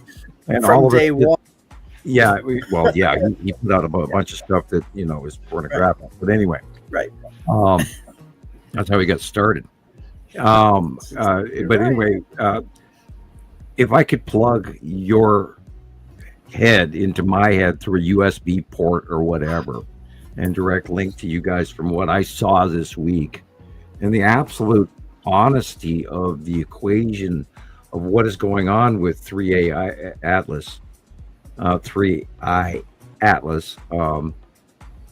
and the realization of that it fits so perfectly with the elevation process of the civilization. And I didn't know how it was going to happen, but it's the perfect answer for it. I actually taking over and teaching mankind and man's science a slap across the face going, look, you don't know shit. And here we're telling you the hard way. And they're going to have to wake up and take notice, which is why all the resources are focusing on this, and why there's 800 videos online right now about it. And some of them are really credible, and there's a bunch of junk out there too. Right. I saw a lot of junk this week. A lot of junk. And if it starts to not make sense, then turn it off and don't get these guys the like or the watch or the views or the money. No, my problem is I forget where I am and I start typing. It's like, oh shoot, I can't put it here. Yeah. Yeah. Oh Christ, this is so huge. What this is an absolutely intervention. When this object came in, it changed course and changed speed. People, no matter what else. I mean, that's just the basis of that alone. This is being driven. And the output of power. Oh my God. And how fast it's coming. Oh my God. This thing is it's the fastest thing we've ever seen. Ever. And it's going to be here for quite a while. And it came up from underneath us, just like the planets did. And it's sort of like, wow. Still remains to be seen what will happen and when. We don't know when, but we can speculate. What it's already done is rewrite history, because I'm sure that the government is aware that there's a bug inside of everything we own now. This is computer subtext rewriting going on. And they're aware of that. They know this is happening. Scary. That's scary. Well, whether that alone is going to change the course of everything we do from now on. And the question is, can we trust it? And say that because you know how our GOVT is. They play dirty. So we'll see. We'll just I don't think, frankly, they're going to take the greedy people into account at all, because that is the opposite of what the reality is. They might just chalk them up to, the term "burn in hell." But I'm very excited. I'm also leery. I am. This is amazing, but it's also fearful. Yeah. I mean, this puts the Skull asteroid into a whole tiny little, chocolate Easter bunny category versus, full-on stand-up werewolf, 8 foot tall, lycanthrope walking through the forest. But wow. We shall see how this runs out. And it responded. Hell, it didn't respond. It sent. It's sent to us. It was a response, yeah. Well, and then everything else, and then it shut off afterwards, and then stalled, and then they all of a sudden, it's like it vanished, but yet it was still there, and all of that. And it depends on who you listen to, but it is rewritten and kicked on systems in, again, Voyager 1 and 2, which is at the extreme outside of our atmosphere, and it takes like an hour and a half, 2 hours, 3 hours to get the signal straight through. Or even farther, I don't know. I haven't looked. I was told that a few months ago, but I don't remember the exact time it takes to actually get back to Earth. But it's outside it's way outside our solar system now, and now it's changed and turned on and done all kinds of weird shit. Go ahead. No, eyes to the skies. He says he sees everything but can't work out what it is. Don't get hung up on that.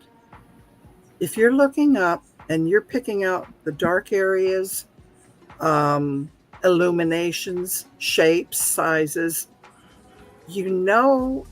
by looking at Samuel's drawing and through everything that Rebecca and Chris and the whole gang are giving you, the generalization of that's a planet, or they're smaller, that's probably an asteroid. Don't get hung up on names and things like that. That'll come eventually. The patterns will just get logged in there. Just looking up and knowing that something is there. Yeah, and spend time when the new site drawing comes out, actually study what's on there. And Rebecca goes, God, I didn't see you drew that in there. And sometimes I have to point things out. There's one changes. I go through that map with a magnifying glass. I gotta show you something. Looking at what you had to show. I know there's a new drawing that appeared in my messenger. Oh yeah. I'm like, what is that? Okay, that sounds like a setup to me. I know. Did you I know you too. It's a bad photograph, is what it is. Out of nowhere, it just appeared. Oh no! I'm like, that's a setup. I feel like I'm the first one that got to see it. I don't know. You might be the first one. Yeah. No, I didn't send it to anybody else. Yeah, I figured. It's loading. Hold on. Okay. I know it's suspenseful. I know. And there is no colored pencil. It's a black and white, which is rare. Yeah. Let's see. And I have another one of the universe I'm working on. I need to put the words on it and tell people why I drew it. Yeah. I was still loading. Well, I've talked about us traversing. Oh, look. Oh. Oops. That is what you're looking for at 5:50 a.m. before the sun comes up. Okay. Where did I see that just recently? Did you post that? I saw it already. I drew this morning. I drew that this morning right after I saw it. Yeah, but you didn't post it, did you? No, this is the only person I've ever sent it to is Rebecca. And Rebecca didn't show me, but I saw this. I saw this drawing. Wow. Oh, my I word. mean, up here, I saw this drawing. Yeah. That's crazy. Ow. And this is the crown I'm talking about. It wears a crown. You rock. And it shines, and it shines. Oh, it is so bright. It's brighter than Venus. And it glitters. It moves and shines and glistens and sparkles. Is it fast moving? No, it's actually really slow moving, but you can see that it's moving, which you can't on the planets. If you watch the planets, they don't move, but over time they do. You can actually watch this slowly rising up off the horizon. Okay. This is big. This is freaking unbelievably big. This sucker is going to, when it comes in front of Earth by the end of October, I mean, we're going to probably be able to watch it every day from now until then, but we don't even know what it's going to do at the end of October, December. I mean, this could be a bright, brilliant, unbelievable thing right in the middle of our faces all night long. I don't know. I know this thing is brilliant and it pulses, and there's that crown of light. And Venus doesn't do that. I saved it. So it's going to glow like a star. Is that what it's looking like? It's glowing. It's glowing like it's an object. It's a glowing with a crown of light, and they believe that it's self-luminescent. Okay. I'm just freaked out right now. Yeah. This is I big. saw. This is a visitor that is nothing that we know what it is, and it's actually it's being driven, guided, driven, guided, steered on purpose by either people on board or it's a computer controlled planet. It's a computer solar system adjuster. It's contacted the Earth. It's contacted everything that we own. As far as computer works, it has embedded itself in old technology around the planet that turned on out of the blue by itself. Stuff that had been turned off for decades turned on by itself. It has a mission. So whatever this, I saw it, so I drew it this morning.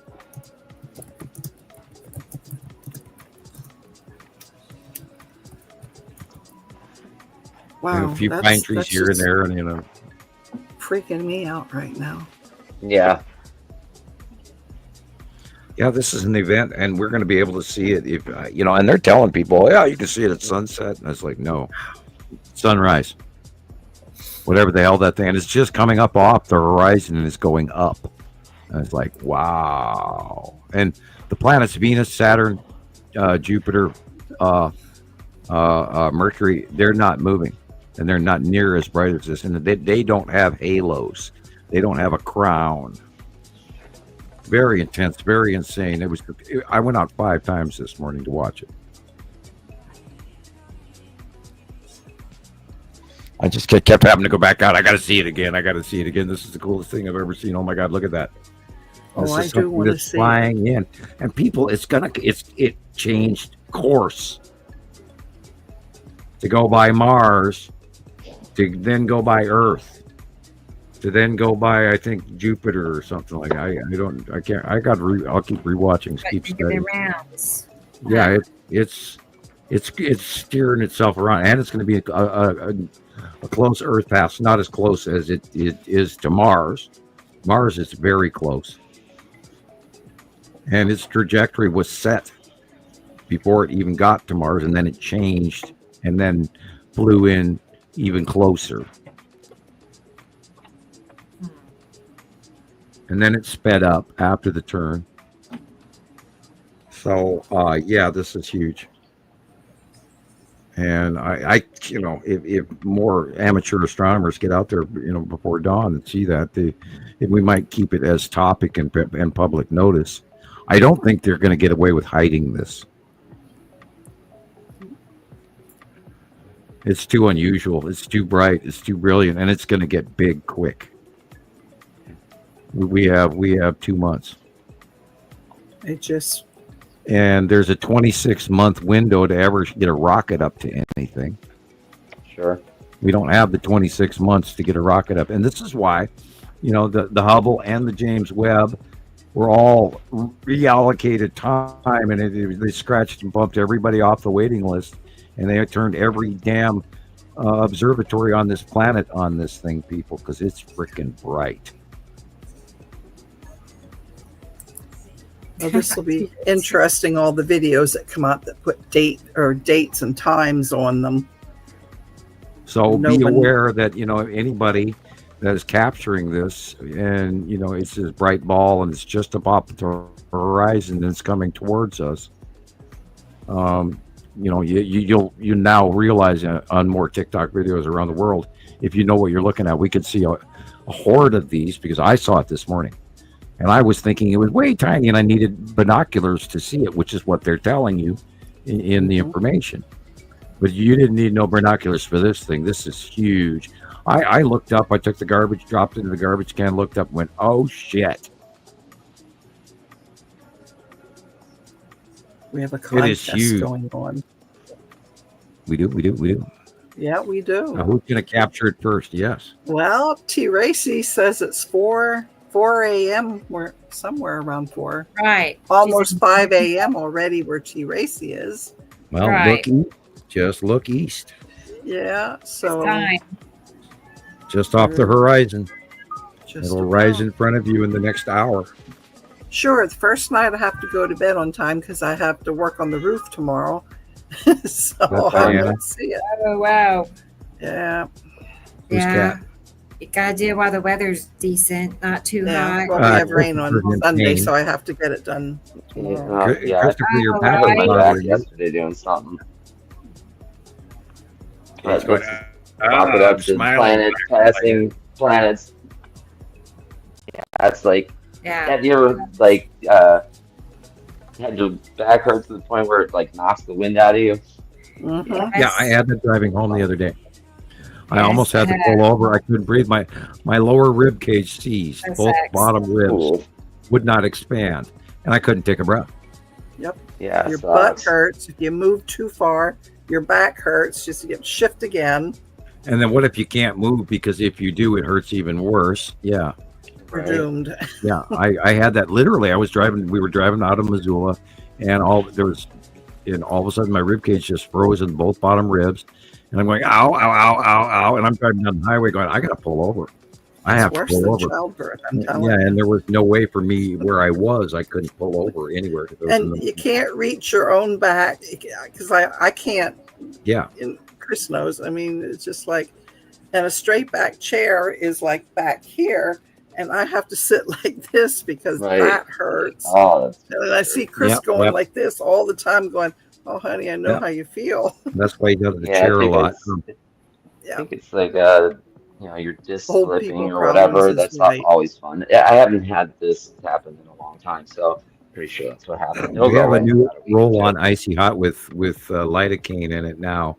It doesn't smell like icy hot, but it actually lasts for a long time. To reach around to put it on. You have to have somebody put it on for you. Wow. But there is a brand new roll-on lidocaine icy hot. It doesn't smell like icy hot at all, and it lasts for a long time.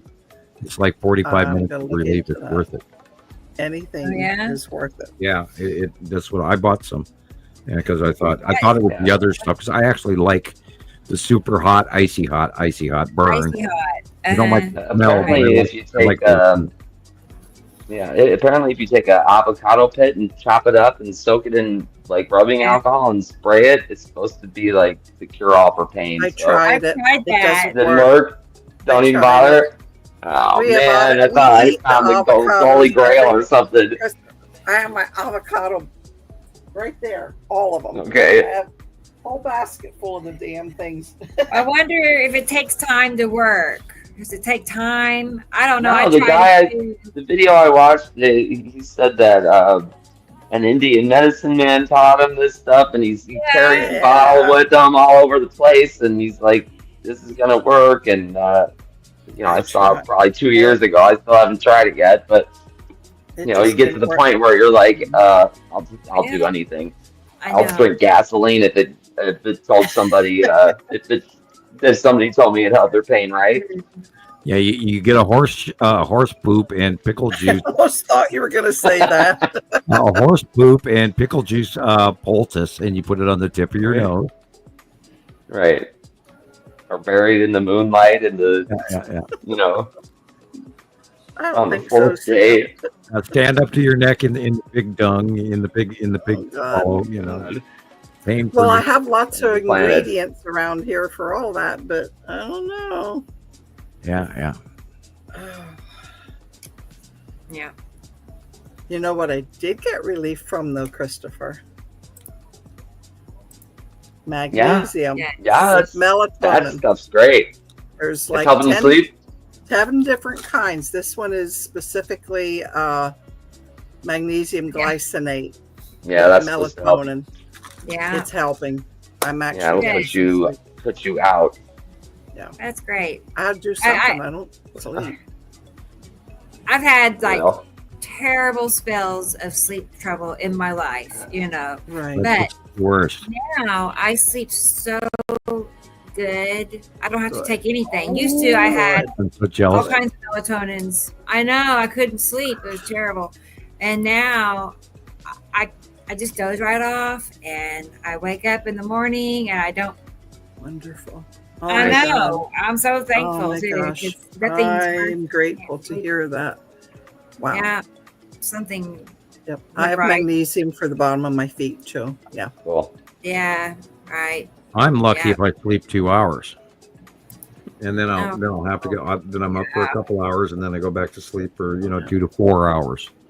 Right. And Well, yeah, I'll that's admit it. I take a nap, so Yeah, well, all of this planetary crap has Yeah. messed with our internal clock. And there was a reported group of people around the world that are early risers like me that used to get up at 5, and now everybody's getting up at 3 o'clock in the morning, and they don't know why. Yeah. And again, time weight displacement people. God, we better hope to God that thing doesn't reset our clocks. Wouldn't that be freaky if our civilization was sent back to 1800 BC or something strange, weird, freaky, sci-fi novel, crazy shit? I'm sure that won't happen, but I mean, when you add time travel to anything, and it's like, whoa, And I especially like any movie with a time loop in it. is it Yeah, possible? I don't know. Is it probable? yeah. It could be. Oh well, I was shown time travel by the Pleiadian on the deck of the upper secondary, and he showed me how they do it. I don't fully understand it, but they basically select a point out of time, they step out of time, and then they travel beside it, and then insert themselves back in. God, Samuel, what's going on? I saw that in my head before.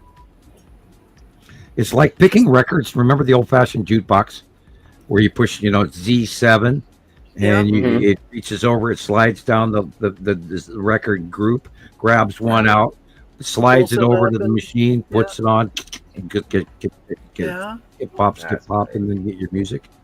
That was literally how it was related and shown in front of me on the screen. It's they step out of time, they travel behind it, and then they insert themselves back into this time period. So the Pleiadians are from the future. So this is how the alien was able to go up and look up my future, because to him it was the past. Yeah. And this is where the information, and this is where he sat and told me that I would be doing this, and I was going to be the only, and I'm not trying to brag here by saying this, but that's what I was told. I was the only one that was going to be able to do this. And I was going, this is where, and I, for the 100th time or 1000th time, this is where I started arguing with him, going, well, how, simple, little, stupid, silly me, am I going to, do that? And why would people even want to listen to me? And how am I supposed to change, physics or whatever you're saying I'm going to do? And then I got so much more other information that has come true. And then I got to a point where some of the information he was telling me was rather uncomfortable and I didn't want to hear it. And I actually had to ask him to stop. And I didn't want to hear anymore. And a lot of that had to do with my relationships and things like that, and going to where I have just recently gotten to. And it has come true. And I'm like, oh my God, and there's no way for me to relate that to you guys. Because, when people tell me, yeah, I met aliens, I don't believe them. I have a really hard, I should, but I have a really hard time believing anyone that tells me that they met an alien.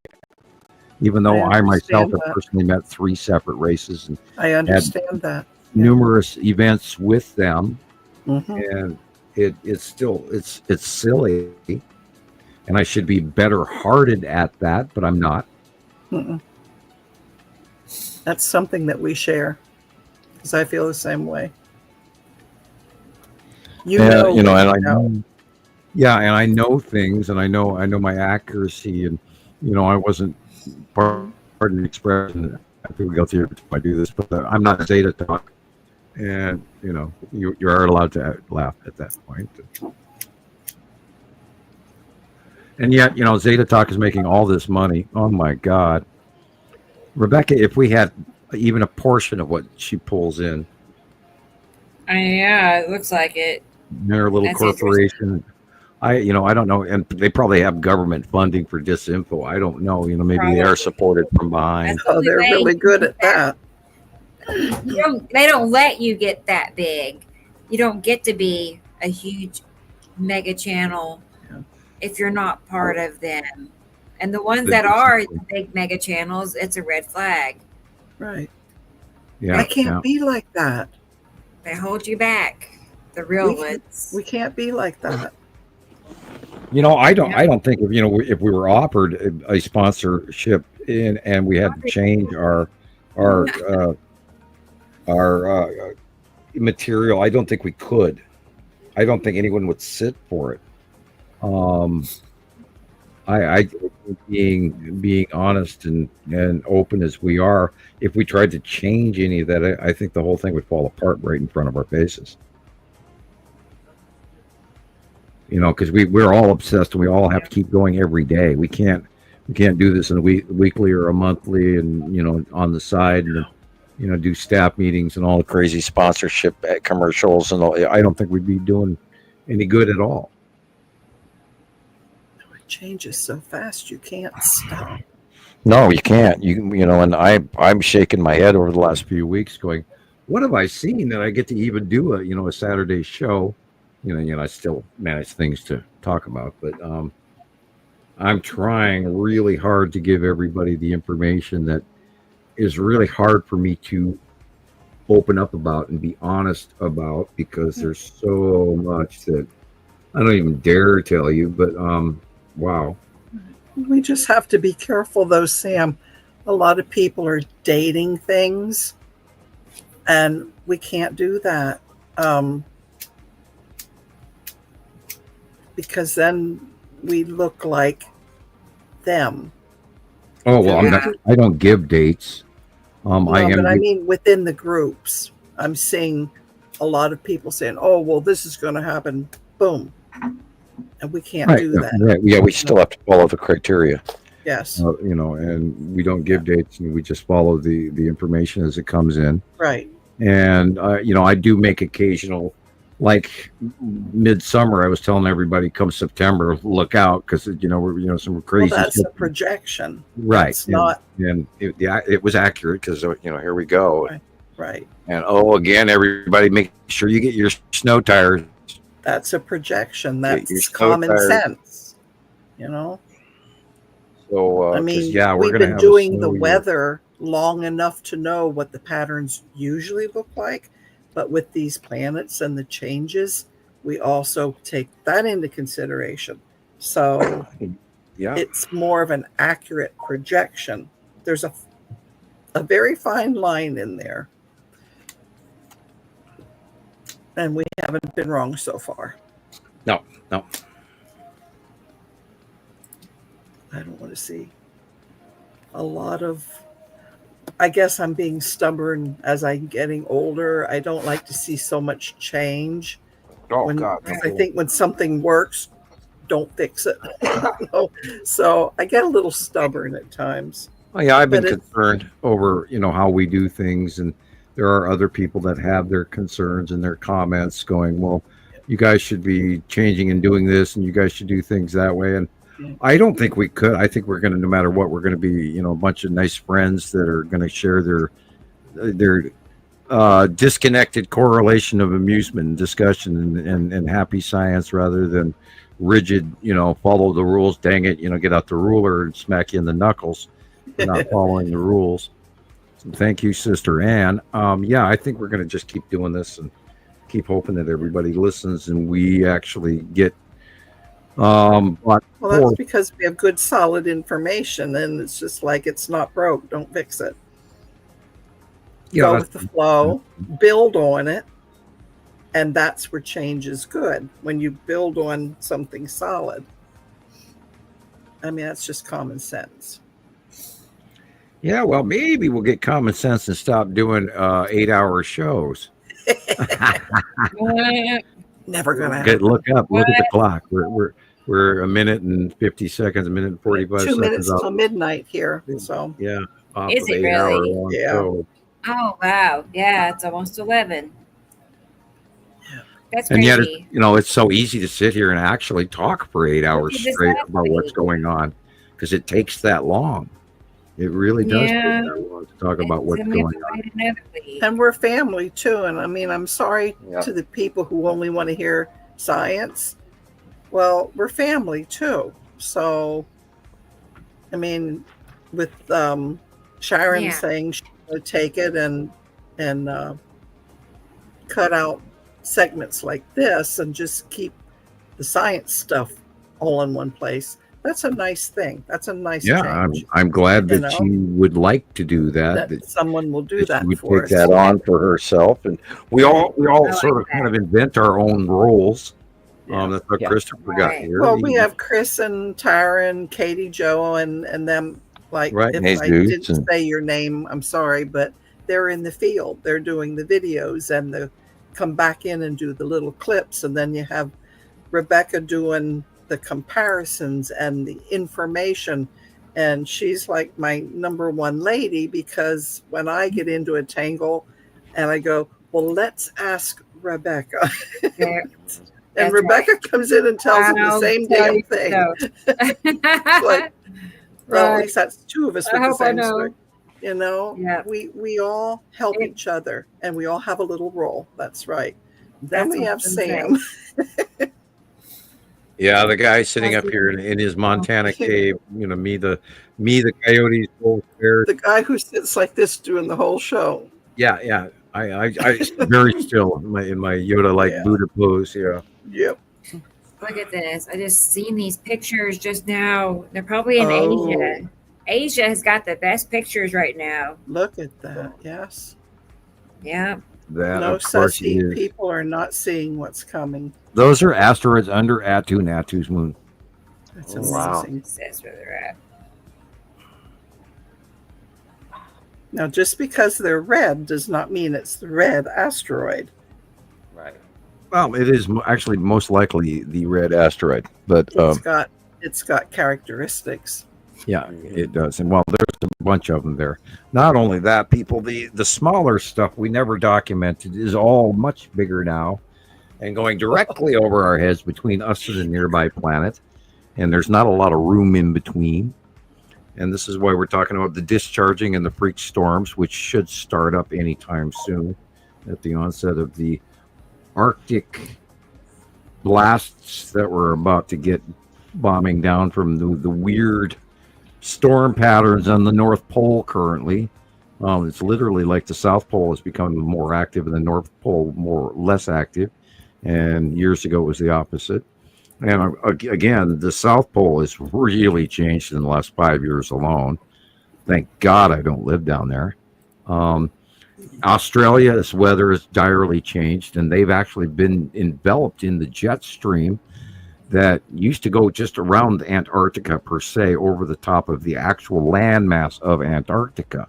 But now that is expanded into literally like 3 separate jet streams. I saw that on the southern, part of the planet here, people. Yep. And that is like maxi not normal. And we watched it, and everybody, yeah, okay, they don't listen to, we tell them, and people blow it off and don't pay attention. But the South Pole has completely changed in the last 5 years alone. Yep. And going back 10.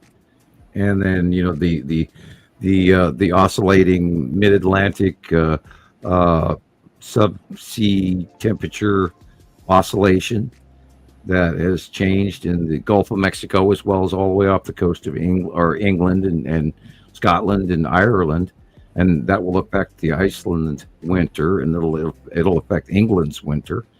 They're going to have far more snow this year than they've ever had before, so be ready for that, people in England and Europe.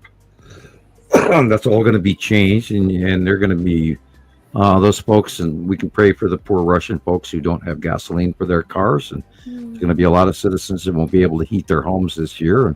And again, every day of every month of the year, we need to pray for the Siberians, people who live in Siberia, because they are a subservient subclass of folks that are giving all of their resources to Russia, and they get nothing in return.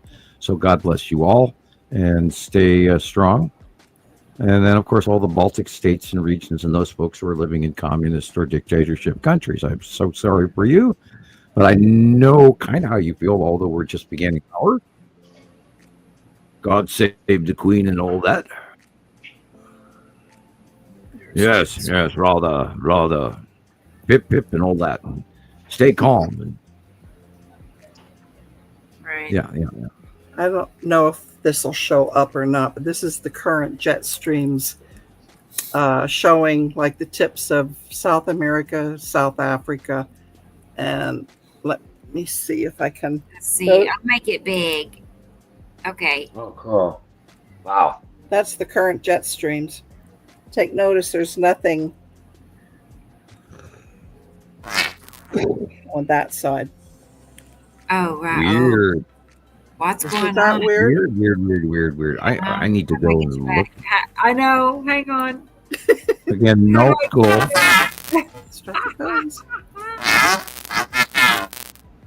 What's that? We got aliens. Is it Christopher? Sounds like a duck. What is that? I don't know. I know. I don't know how to get you back small. I don't either. How about if I go out and come back in? No. Wait. There. There we go. If you go to nullschool.net, earthnullschool.net, you can see it also. Yeah, God, holy cow.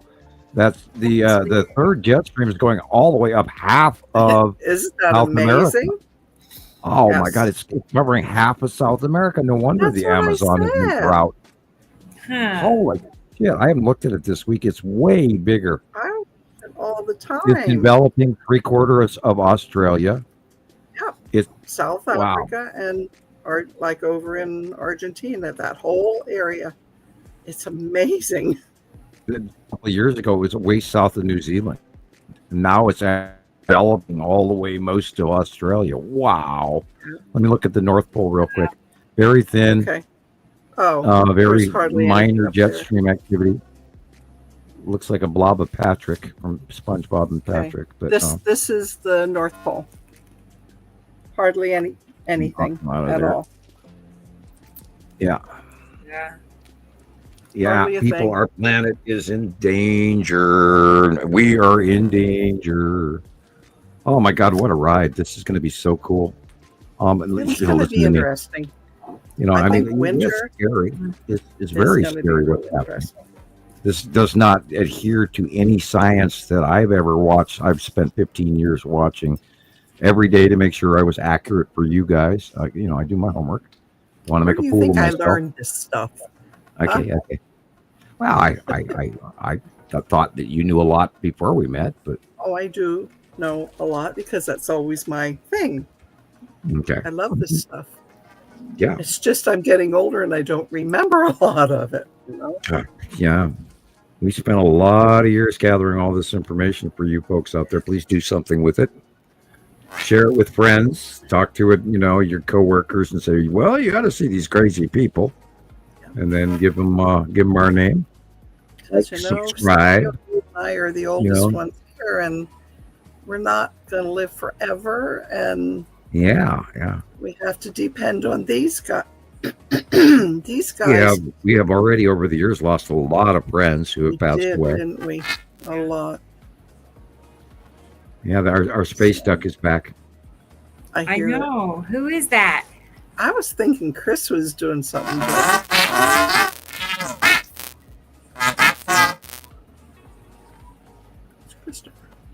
His mic or something. Yeah, the aliens are trying to talk to us. Is it Chris? Chris, were you just trying to... You're laughing, but... Say something. I told you it was him. Christopher, you sound like Donald Duck. Oh my gosh. Yes, you. I love you, buddy. I'm sorry. I'm not making fun of you. I'm just laughing. I think his battery's dying. Oh, stop. Stop. Oh my God. Stop. I have to see. I'm sorry.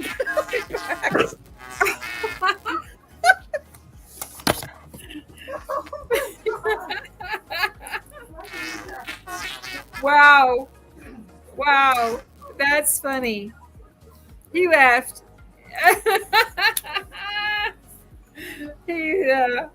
Yeah, I think it's an interaction from space. They're turning his voice into the alien voice so we can get used to what's coming. Hey, Blackberries, we're still here. 8 hours, 8 minutes. Wow. Yeah, God help us. That was odd. Right. Air bubble incident. Okay. I don't know. Maybe. Well, that just came out of nowhere. I was, you never know. You never know what's going to happen. Poor Carol Ann, she can't, get a hold of herself.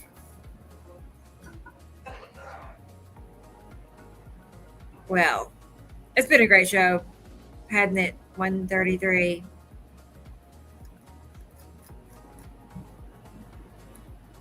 Now Sam went quiet. This is funny. What a weird ending. Where'd everybody go? Oh, I'm here. I just ran in. Yeah. I just ran in and looked out the window real quick. You're good. Yeah, I jumped out of the chair when Carol Ann did because she was laughing herself to death. Right. That was pretty funny. It was funny.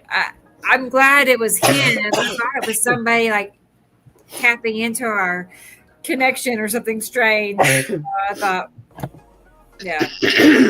So at least he belonged here. But if it's going to happen to somebody, it fits with Chris. He has all the weird fluky. Yeah, the pop-up bubbles and the Yeah, the Abe Lincoln and the now he's Donald Duck, right? I just laughed too hard. I'm sorry. That was so funny. Oh my God, that was funny. I know, Tara. I scared me a little. It sounded like Donald Duck. Yeah, I thought, how you used to get like your phone lines crossed and you'd hear somebody else talking, like what? Yep. Years ago when you had the party line. Right. Yeah. I'm just glad I'm not the only one that heard it.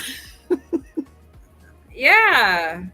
If you were the only one that was hearing that might be an out of body That moment that you may never recover from. Right. Well, Yes, I'm hearing voices. I have to go. Oh, they're coming to get me. Oh no. Yeah, I have to go, guys. So, Yeah. early day tomorrow. Oh, we might. You're going to build a roof. Yeah, we're gonna cover it. It's like a plastic kind of stuff.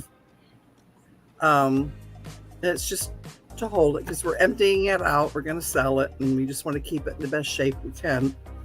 So yeah, there you has go. to be done before winter comes. Yeah, So, it is about that time again. I'm going to have to disconnect the hose and drain it and all that, put everything away, and cover up the lawnmower because it's new whole this routine. year. Yeah. So I'm going to say good night. I know, girl. Okay. It's that time, everybody. I was just thinking, it's like we kind of it feels like we just started the show and now it's already over. Yeah. But 8 hours have gone by at the same time. I know. It's like, boy, that flew by. It did for 8 hours, I think. I like that one. And Sam said show 133 is going to be historic. It's going to Tara be says, wouldn't it be cool if someone cut in and gave us a live alien message? I'm kind of doing that. I'm sharing a live alien message in my 133rd show here tonight, people. I don't want to burst anybody's bubble, but we are alien. Yeah, all of us are, We actually. carry the DNA. Yeah, we're a combination of 12 races that were genetically reconstructed in a splicing CRISPR technology genome sequence added to human apes from many donors of the galaxy. And this is why we're all aliens. We're connected. We're still connected to those other races, by the way. They did not cut that part out, and that was part of their surprise. And the fact that we have a soul was also a surprise to them. But we've been running around as a commodity for so many hundreds of thousands of years that some people might be partially immune to that concept. So, yeah, we are all a lot bigger than we know. Okay, so I'm not going to do a Jillian. I'm saying goodnight and I'm leaving. So I love you all, and I'll see you soon. Love you Thank too, you for Gillian. letting me come on for a while. Yeah, of course. Okay, catch y'all later. Oh, bye. Okay, bye-bye. now. Cool. All right, Sam. Yeah. Wow, that was fun. Yeah, it was nice. And Again, this is a really important show. And I want to look back at this show a year from now and see how accurate we are with this event with the 3-eye atlas. I cannot imagine. I hear what you're saying, and I'm like, that just can't be. I would love for Mars to be terraformed. If we could see the celestial event of a terraforming, just like in Total Recall, the movie, where we could watch the terraforming of Mars, that would show us that there absolutely is an extraterrestrial presence that has come in and actually created something that is so beyond our technology that it is absolutely undeniable that they are here. Aw, Dennis. Thank you. I feel the same way. I'm like, I learn new stuff every week, so. And I would hate to see a government cover up, but every amateur scientist is on this. It's plastered all over the media right now. Right. I feel like that's concerning. That it's everywhere. Well, I am very happy for this. I mean, this is a major event. Us, it can't be everywhere. They don't let that happen, but. The fact that this is being mechanically driven, steered, sped up, change of speed, it does not behave like a comet in any way, shape, or form, including its output, the power output alone, including the nickel without iron. There's no moisture coming off this, so it's not even in a comet spectrum. Right. No liquid water or and then it turned off its signal. And if it had a signal, it went through the universe and with the same thing, static noise all the time would be one thing. But to have static noise when it first gets here, which creates this whole host of events, and then suddenly turns off, slows down, turns a corner, resets, and then starts up his shit again and changes a different color. Yes. There's so much more going on here, people. This is huge. I'm like Tara. I'm like trying to be nice. I don't know what to think or believe. I know. Well, I'm going to keep watching it. I feel funny about it. I feel funny. I am not done watching it. I'm going to keep watching it. So Yes. until next week, and then I'll give you a report then. We can come I back know. I can't wait to same see bat how. time, same bat channel. Because it's going to be a few more And, weeks, you said, right? It's going to be her hanging Oh around. yeah, we're going to be watching. It's going to all the way through December and beyond. And Okay. they're going to stop the public. It's all the science. MIT, Harvard, JPL. All the people around the world, Swan, Atlas, all the telescopes, NASA, and all these people around the world are going to be watching this all the way up until October 31st, and then they're mandated to stop. But we know that your scientists are not going to listen to that. That's weird, isn't And it? neither will I. So, we're going to be doing this till the end of the year. Right. Interesting. And then, the Lionsgate constellations, the planetary alignment, 8 out of 8 planets are aligned right now. Yeah. I did not know that. Yeah. Wow. I talked about it for the last 2 months. Yeah, we are now 8 out of 8 planets are aligned. If you go out and you look out the east before dawn, you will see 5 of them by eye. Due east. Okay. Earth is the 6th, and the 7th and the 8th, I think, are behind it. We're in a straight line alignment of 8 out of 8 planets are aligned, and the Lionsgate constellation. Yeah. We're all aligned. The binaries, everything is lined up. Big doings. I know. I'm just thinking. It's like, because it always seemed like event. It's like clockwork, and all these, gears are grinding. Click, click, click. And then don't forget, tomorrow. Something's going to happen. Tomorrow we're having a partial eclipse. Oh, yeah? I sent you that information before the show. I have it. Let me show it real quick. Or no? I can. Yeah, I sent it over to the video. Let's see. From Sam. Here it is. So that's the first thing you sent. Oh yeah, we have a new moon. And I'm not sure if this is the old new moon or the new moon, or if they're just re-releasing the information about the old new moon. But it's PM7. Okay. It is a quasi-satellite of Earth, meaning we have shit moving in on us, folks, that, there's so much stuff flying up there that you guys are not publicly aware of, that, as scientists, we watch. That's what Mr. BBB 333 captured. That was part of why I sent that to you. Oh, okay. And something he shared. Yeah, with the picture before that. And, that, of course. I threw this one in because I like that, too. Yeah, that's the Saturn yellow moon sitting in front of Nibiru in 2019. One of my favorite pictures to this day. It is. It's really special.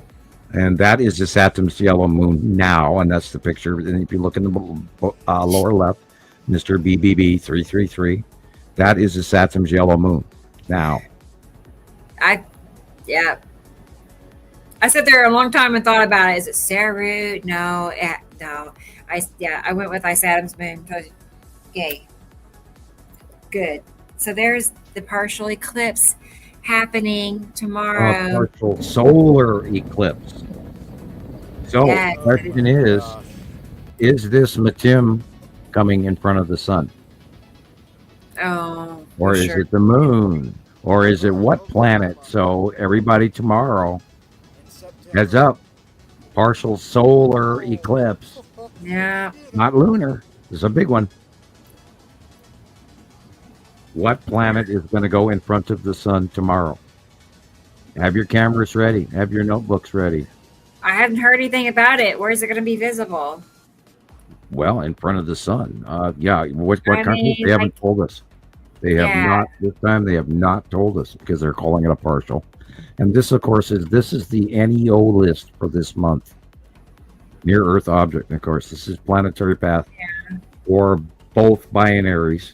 And if you notice the rosation of that overall mix of orbit pattern, that is in our history in many designs around the world.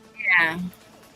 And like this is the coronal hole, or not the coronal hole. This is the CME report for this week, 4 hours ago, which was this morning. So we have a whole bunch of, we have 2 rows of filaments. So be watching for more space solar activity. Tara. Right. Wait, Sam. Oh, what? Okay. There's like a 2-minute time lapse. I can still talk barely. I know. Hang I'm on. still here. I'm still awake. I'm fine. You know me. I can talk for almost forever. I got sidetracked. I did get sidetracked. Here it is. Yes, we do. I think that's It's so pretty too. I can't. Have we seen this before, Tara, or is this a new one?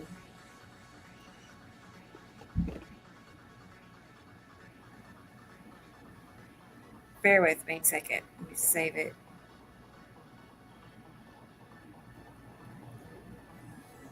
I don't know. It looks familiar to me. Yay! Esri Colette. Thank you. When do I think the shit will hit the fan? I think the shit has already hit the fan, and it's only going to continue to get worse. We're in trouble. I mean, look, if you ask that people in China, they would say 3 years ago. If you ask people in the desert region, they are shocked because you know how many swimming camels there have been recently. Yeah, I still talk. I keep talking even though when I can't. We are past the point of no return. We are past the threshold. We are in the room. This is, little ET guys in the left corner and the right corner.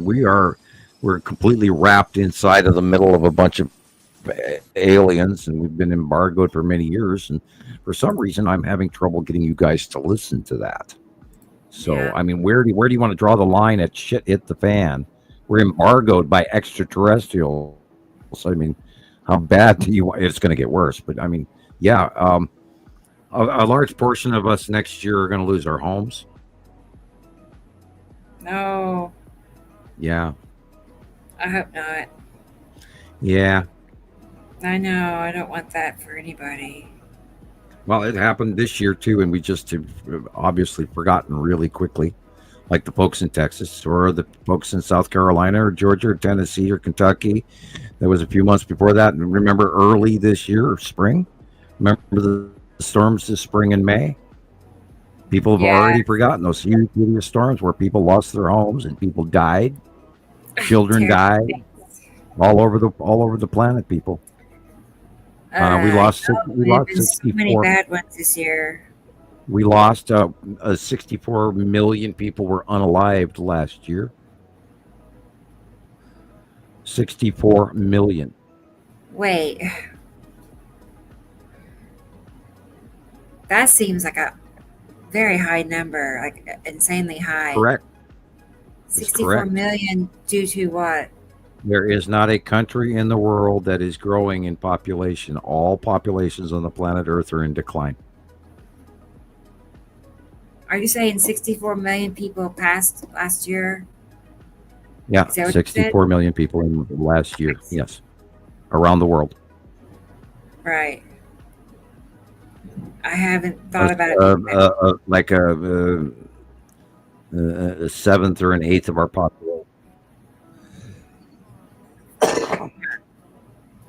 And if you look at the genocide that's going on in Palestine, need I say more? Or Yemen, or Syria, or North, or I can keep going. Or God, I mean, let's talk about the poor folks in Africa. Africa's always forgotten, and those poor civil wars and all the people. God bless African people who are not involved in the war that have to suffer the wars that are going on there. Anyway. Thanks. Yeah. Tara. I know there's so many places that are having such terrible times right now. Whether it's we have to. We really, and I don't see myself as this, this cardinal in a large church anywhere going, I'm so freaking holy or anything like that. But I take a great deal of time to study the sufferings of the entire world so that I'm aware that I can share with an honest value and understanding and not be disconnected from my fellow man. And unfortunately, people with money are. Greed separates you from other people. And I feel sad for those horrible, horrible individuals. May they rot in hell, but I feel bad that they're rotting in hell. After they get there, but they get to go there first. That's a bad joke. But Is that, I don't know. I always remember when someone passes that you say they don't go anywhere anytime soon. yeah, it takes a little while to get where you're going. Yeah. Yeah, Right. they're probably going to hang around a while. Well, 200 some of them, I years. hope they get there really quickly. May I the keepers keep you. Yeah. Wow. Yeah. I hate to. I love BlackBerry. Did Sam get my card? I got one a couple of months ago. Did you send another one? Because I did send a reply for, I mailed you a thank you note after your last card that I got. If you're sending me another one, you will get a letter back from me. Okay, I have the time lapse. It's beautiful. Okay. This is I'm ready. recent. Let's see. I know. I love time lapse. Okay, don't not be there. There it is.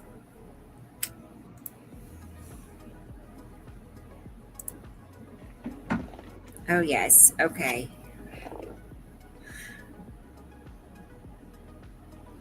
How long did this run for, Tara? Like how many minutes or hours?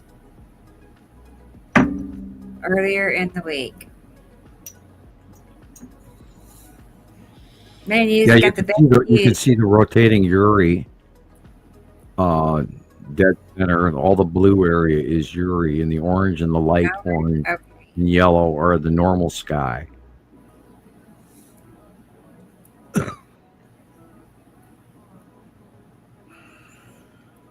And that white blob there is not necessarily a star. That looked like a star destroyer to me. Because notice there was no stars at that night scene, because the planet was still in the way.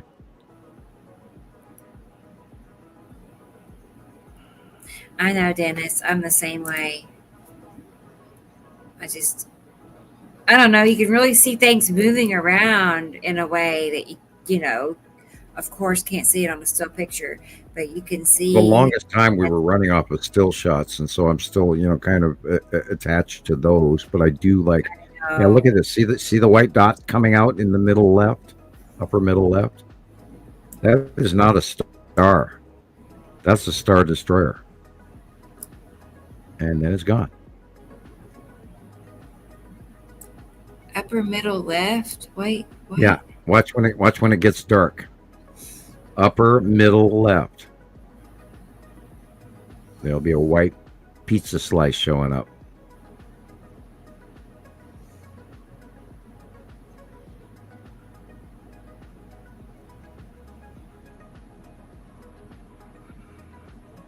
That was a phantom. That was a phantom person right there. Do you see it now? Kinda, yeah. It's a little darker. It's little piece of lights. A little just started out there. That's pretty neat, Tara. I love it. You can tell something's moving right directly above too. And that's Uri rotating right there and moving. Okay. Yeah, and then the light changes and you don't get to see it much anymore. And you've got mostly bottom-based, normal human Earth clouds for the most part here. But notice when it does get dark that there are no stars. No. That's true too. It's cool. I mean, they're just like making a mild impression, on our sky. Like right there.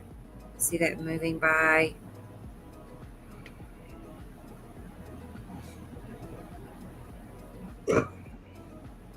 And Yuri moves a little bit more to the left, and then on the right-hand side, in comes Saru to change the color of the sky and fill in our out view. But everything basically from the light pole where you see the lamp on the light pole, everything below that is real sky. Everything above that is planet.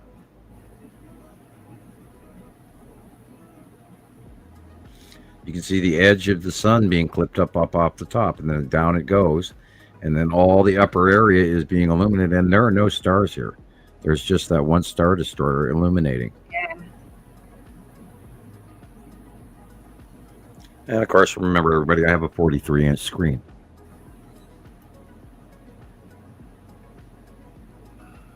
That is awesome. Wow. And Matthew's moon is right there above, right there in the white area going over the top of us.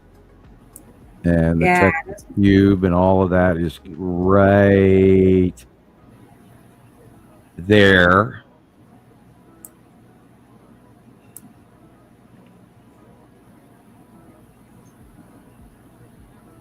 Yeah.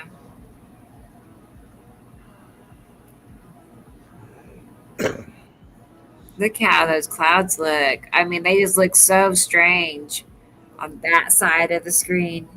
Yeah, and that's the upper separate. Now, the Earth clouds are gray, and the sky clouds around Natu's moon are white in this shot because the sun is going down, and the normal clouds around Earth are dark and become gray.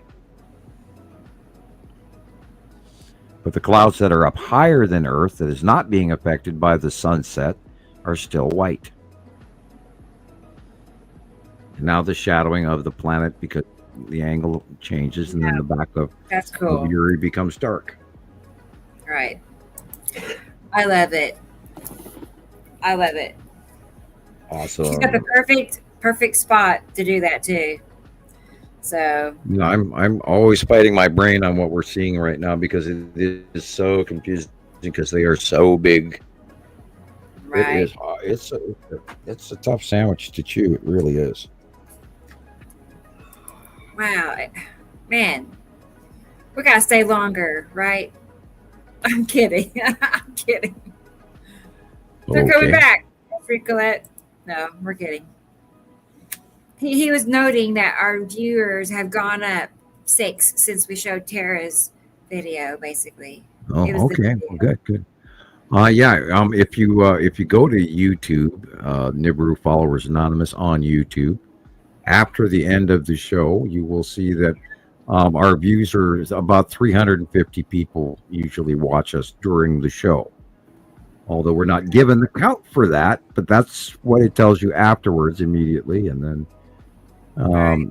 another 300 people watch the show during a week. And then within a year, there's 1,000 to 2,000 views.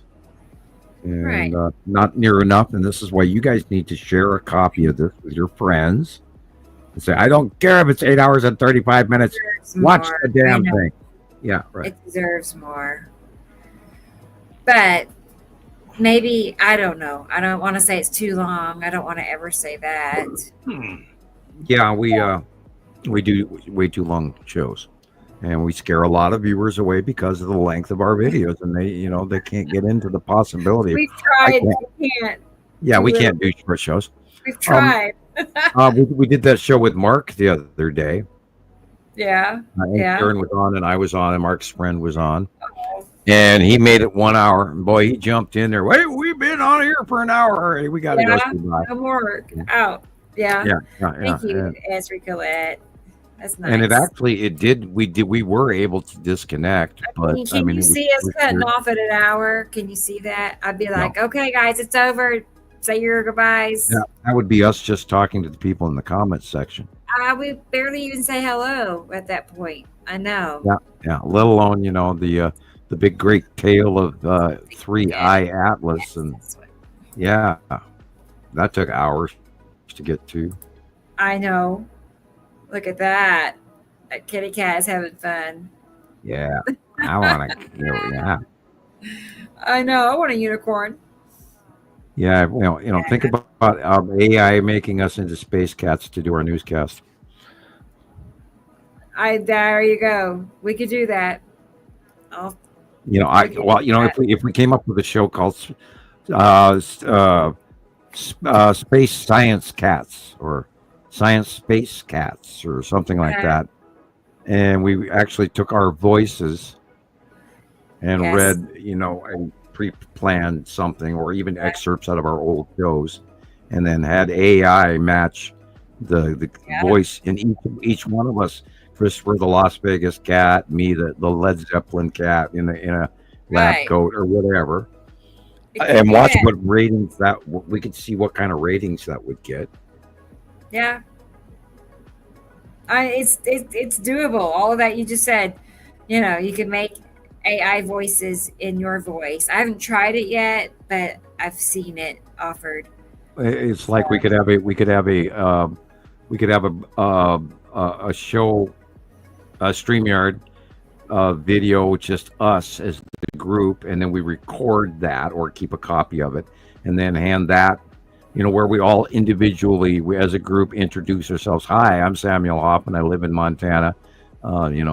I brought you the binary solar system, blah, blah, blah, for a short speech for, a 2-minute speech from each of us. And then lay over cats in our little lab coats and our little spots in Oklahoma and in Colorado, in Utah, in Montana, in the UK, and see where that goes. And a lot of people said, well, make a coloring book, make a cartoon book, make a comic strip of you guys doing this and pick out characters. And I thought, Space Science Cats or Science Space Cats, or some catchy little cat thing. Because everybody loves cats and they get higher ratings. And unless we wanted to talk about evacuating people's acne, which gets really high ratings, but anyway. I'll try to get I've lost my mind. Yeah, I have an idea. I mean, you know me. I'll work on it. By next week, I'll try to have. No pressure, no hype. I mean, I don't want you what to. we look like as a work cat yourself too hard sometimes. So, no pressure. in our current appearance. That'd be something fun. That'd be fun. I just thought it would be hilarious. I noticed you didn't put the startup this week of the AI story, and I did kind of miss that. Okay.